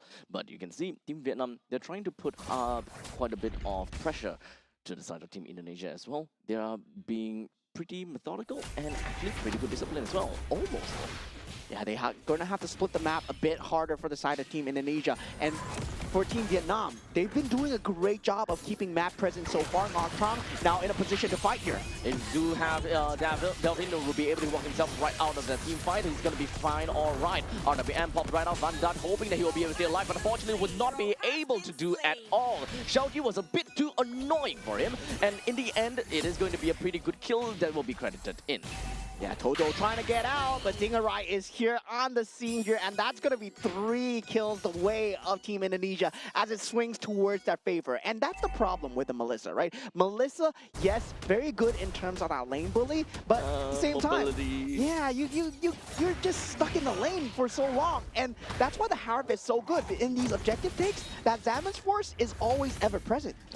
And to be fair though, it is definitely unprecedented to see and expect a Harp in this turtle fight, because normally when it comes down to gold laners, they will appear in the third turtle fight, and then they will start to swap over to the different lanes in order to make full use of the fact that they have 1 full lane and of the fact that they will be safe as well. It's the second turtle now because 5 minutes, right? Then you get catapults in as well. So definitely for the side of Team Indonesia, I would say it's just another day in the life for them, as it's still very surgical, especially on dangerous grass as well. Well, you still have that threat of Todo. Right now, 2,000 gold ahead for Team Indonesia, not too far gone. Team Vietnam. Oh, so right now the mobility of Nocturne is not going to do anything. In fact, it's going to be difficult, but hey, at least it is Tan Lam. He's got a lot of damage for himself, and that's fine and dandy. Right now, without Alexander, this might actually be a really good fight for the side of Vietnam, but unfortunately, the Shifting Sky coming in from the side of Shouki will be able to do quite a lot of damage over to the side of Todo. Brings him down. Well, in the meantime, Vietnam, I don't know how, but he manages to take down the turtle as well. Yeah, so at this point, this is an all-out brawl coming in from the side of Team Vietnam, as they know that to win these fights, they have to take these meticulous trades no matter what, and slightly favoring their favor as they bring the gold swing back into the favor. Now from 2,000, drop down to 1,000 as well. And for Team Vietnam, I would say that mid-game slightly favors them, especially if they can keep a control of that mid-lane turret, if they can keep a control of these purple buffs. And Team Indonesia, they've set their sights on the purple buff, trying to take away from the Guinevere as much as possible. Yep. Unfortunately though, this game is very different from what we expected to see in game number 1, because Team Indonesia was a lot more methodical in that fight and a slightly bit more disciplined. Right now, the fights are a lot more scrappy, and it feels like they're throwing caution into the wind. They are trying to get kills because, why? I can, kind of situation. But it also means that they are throwing some of these fights out of the window and being like, you know what, we can sacrifice a little bit here, we can sacrifice a little bit there. But ultimately, we gotta have to discuss, where are all these kills actually going to? 3 to Afan, 3 to Alexander, and 4 to Nigarai. And that's good news for the side of Team Indonesia, for sure, but definitely it's because of the fact that there's still a gap in the lineup, right? We expected them to go for a tank utility jungle to just secure the team fight as much as possible against a Paquito, but now they have kind of a weird pick-off lineup and they're still going for it. What a burst! But wait a second, Tan Lam, he will survive from all of that! Well, in the meantime, the RWMs is going to be popping right in the middle of the fight. That's not going to helping him at all. Delvin picks him down pretty effectively, and yet another pickup over to the side of Vietnam, thanks, of course, to the Lanterns. Yeah, Todo unable to initiate the fight for their very good initiation coming out from the side of Alexander, and also Afan did not find the finish onto Tan Lam, but did not matter, right? Rest of the team was over there to be the target, and Dingarai just able to deal the damage down. With the Lord now currently available for Indonesia to pick up, and Team Vietnam, I don't think that they have got a way to really stop this. Technically, if they will kind of walk right in, it might be a possibility. However, Toto is only at level 10 as opposed to Afan at level 12. So the quality of retribution is definitely not quite there in order for Vietnam to have a good steal. Yeah, Winter Crown timing now up for the side of Team Vietnam, especially on that Guinevere. We're going to start to see trying to just force out these Purifies as much as possible in preparation for these next team fights. But we do have Team Indonesia. They're just falling in here. Toto might be in a lot of trouble here. Well, he overextended, or rather not overextended, he overstayed his welcome down in the bottom lane. Technically, he should have expected that he stayed, more than 2 seconds, a little bit too long, and everyone just comes flooring down. Yeah, and there was great movement coming in from the side of Team Indonesia. Now with that Lord capability up in that mid lane as well, that Holy defense is going to be put under breach here as Team Indonesia. Oh, unfortunately, the Holy defense was not able to blast that Lord, and that is actually going to mean quite a lot. So now the Lord will be tanking up quite a bit of the damage, while in the meantime, Team Indonesia, they will be focusing quite a lot of their firepower up to the top lane, bring Tan Lam down. The fight is going to be continuing, while in the meantime, the Valiant Requiem lands on over to the side of Delvin, while Glue possessing down over to the Alexander. And I'm not too sure whether this will do anything at all, but once he comes out of that, Nocturne is in a bad spot. With the Zaman Force, it brings him down.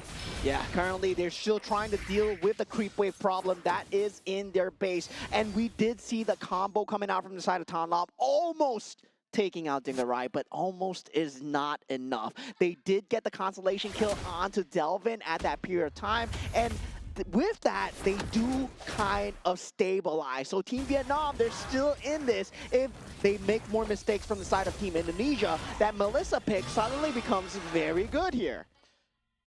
So with that all said, 6,000 goal lead in favor for Team Indonesia. But going back to a point where both teams are gonna be a little bit more on the calm side. Indonesia don't want to be too far in, or maybe on the other hand. As you can see, it is gonna be 1v3, and Indonesia looks for the opportunity and will jump in and proxy out, ensuring that this fight will be split into two, and making sure that Tanlam would not be able to come in to help out. Alexander lands onto the fatal links and being able to get a kill down to Tanlam, while Dingarai went so far and deep in all by himself, while the rest of the members from the side of Team Indonesia, they will focus down over to knock Trump, bringing him down once and for all, a complete wipeout. A great split fight coming in from the side of Team Indonesia. If you notice where the Zeman's force was, it was in their inhibitor turret, taking out 2 members, and now Team Indonesia, they will have nobody stopping them, as Vietnam is 2 seconds away, and that's 2 seconds too late, as Team Indonesia will be taking a clean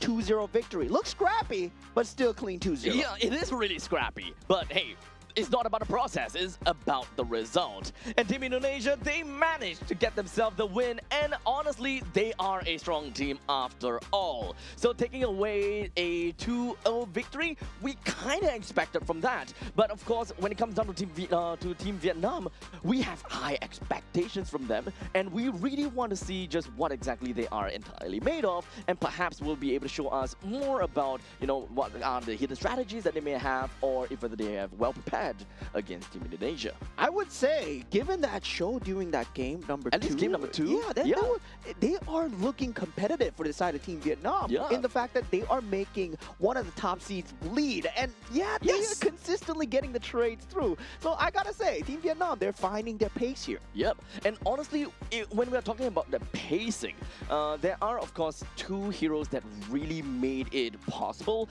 being the Paquito as well as the Guinevere. The presence or the prevalence of these 2 heroes ultimately kept the team in check, whereas they always will be able to find a way to, number 1, pick up kills because of a very non-committal pickup from the side of Guinevere, and number 2, a Paquito just have so much mobility and of course burst explosive firepower to be able to catch up and catch up in fights. Yeah, sadly for them, Alexander was on the case here. That's the MVP of the game on the Atlas. We did see the amount of damage that he's able to soak up during these team fights. In that early game, well, we talked about Atlas just beating people down. He was that guy. He was that guy. He was 2-0, right? At the start. He was 2-0. And in the end of the day, he got like 3 kills, and we're just like, huh?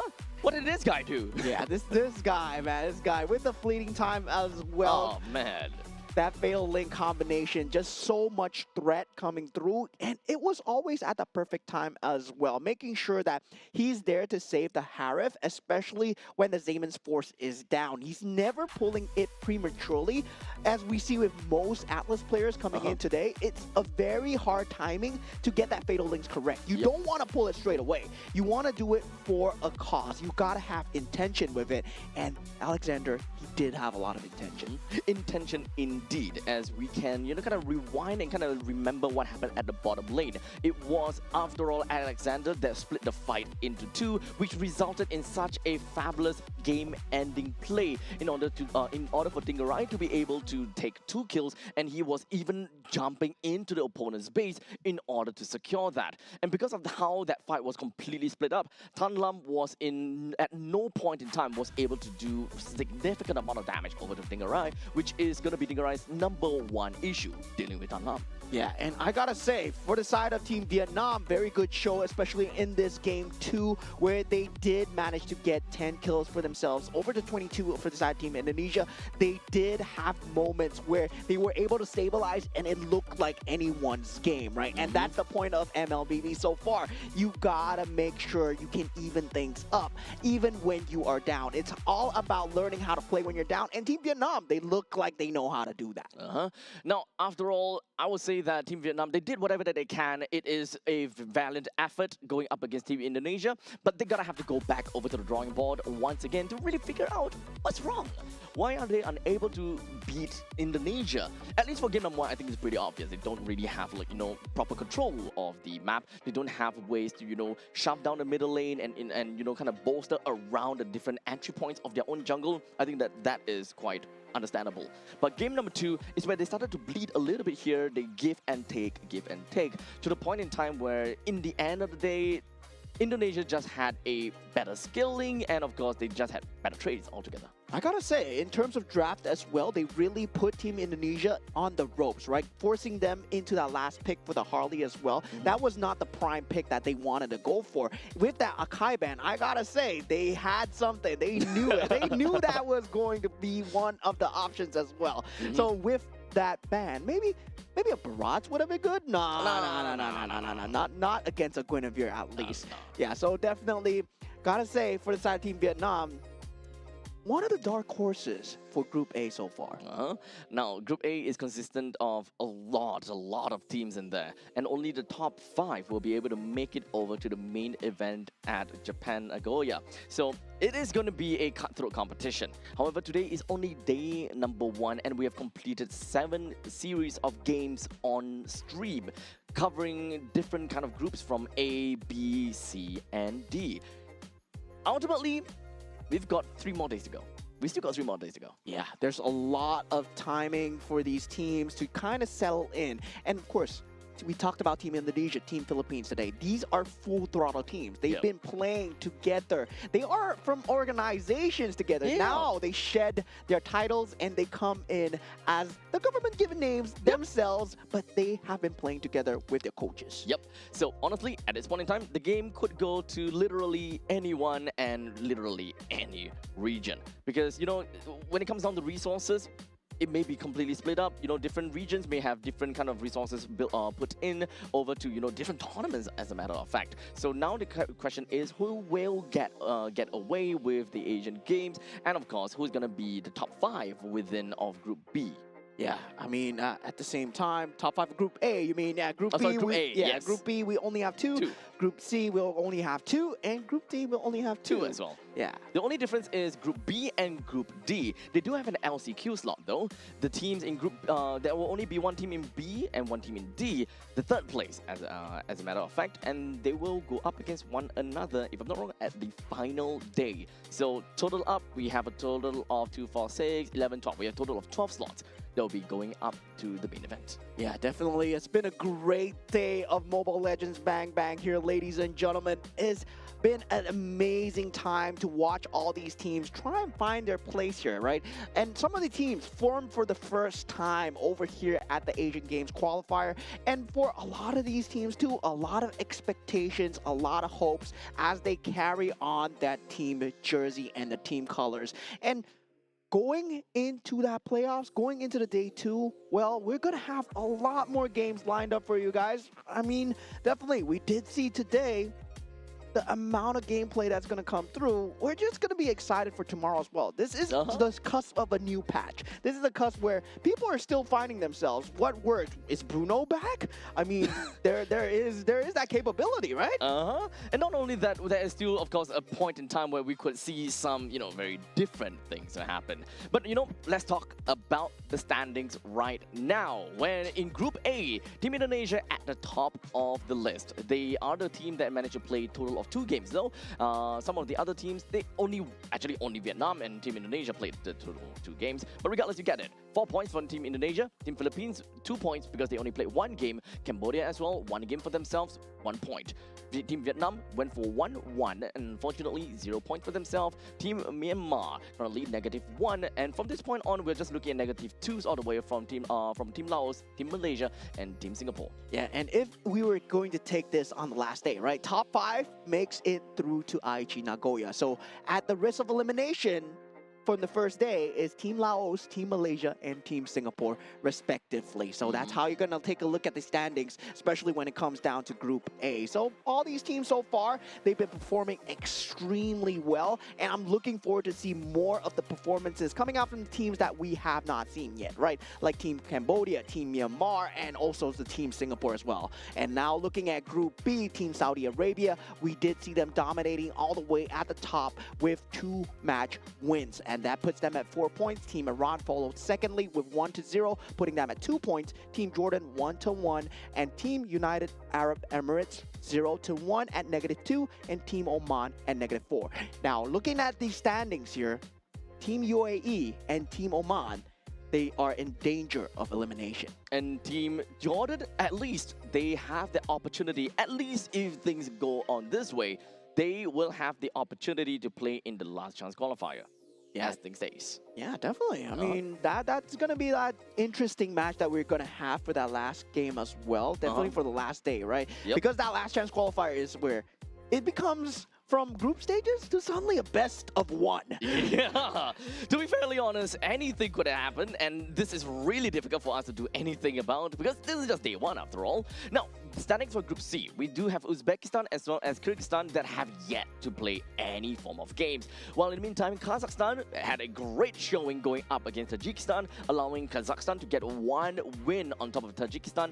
They have 2 points, while Tajikistan have -2. Yeah, Team Kazakhstan looking extremely clinical in terms of just mechanical gameplay alone. They understand the map, they understand the gameplay, micro, macro structures all down, and I feel that yeah, looking very good, but I'm hearing good things about Team Kyrgyzstan as well. So definitely this is going to be one of the groups to watch because when we go into playoffs, these groups are going to mix. And looking at the side of Group D, we have Team Mongolia currently sitting at the top 1-0 with 2 points. Team Nepal 1-0 with 1 point. And Team Pakistan 1-1 with 0 points. Team Sri Lanka 0-1 with -1, and Team Hong Kong China at the bottom 0-1 with -2. So this means at the same time, right, if we take the last day, Team Pakistan will be playing in that third match, last chance qualifier. So understandably, with all of these standings in play already, we are definitely going to be expecting quite a bit of fight coming in for, you know, every single one of these teams, right? A, B, C, all the way to down to Group D. And with that all said, that pretty much brings us to the end of the incredible day here at the 2026 Asian Games Esports event, Mobile Legends Bang Bang Qualifiers. In fact, we've seen high-level gameplays, intense teamfight, and crucial victories that are beginning to start to shape the path towards qualification. Today was all about momentum shifts. Some teams definitely did manage to strengthen their position in the group stage to a certain extent, while others now find themselves under pressure heading into the next day of the competition. The level of play continues to rise as teams quickly adapt to the meta and fight for every possible advantage on the road of the Asian Games. And now we'll take a look at tomorrow's schedule. Yeah, now for tomorrow's schedule, we are going to have Team Iran going up first thing against Team United Arab Emirates. And now we have Team Iran once again going up against Team Jordan. So 2 teams that we have seen yet to play. Team Sri Lanka going up against Team Hong Kong China as well. Very interesting match because right now, Team Hong Kong China, they are at the bottom, but still, anything can happen here. This is going to be day 2 tomorrow as we head on in. And I believe we're going to have a total of 7 matches as well. So yeah, we're definitely going to have much more for you guys in store. I mean, on the next page, I believe we have Team Uzbekistan versus Team Kyrgyzstan. And looking at that, match number 5. That is yummy, yummy, yummy. Team Singapore going up against Team Indonesia. We've been looking at a lot of Indonesia games so far. Let's hope that we don't choke out too much. Now, of course, in match number 6, we're going to be looking at Team Malaysia going up against Team Myanmar, while the final game of that day that will be happening at 8:30 p.m. We should be expecting quite an attendance for this. Team Philippines going up against Team Cambodia. Yeah, definitely. We have a lot of good games here for you guys here today and tomorrow as well. But thank you guys for staying tuned so far. And thank you to our organizers for having us here at the Asian Games Qualifiers. Firstly, I would like to thank our co-organizers, Singapore Esports Association and also Zenway Productions. And in support of sport promotion, we have Sports Singapore and our official integrated Resorts World partner, Resorts World Sentosa, and our official partners, Mountain Games, My Republic, and Secret Lab. Yep. With that all said and done, ladies and gentlemen, thank you so much for tuning in. Once again, we still have 3 more fun-filled, action-packed days going down for every single one of you guys. And honestly, we've got a lot of games.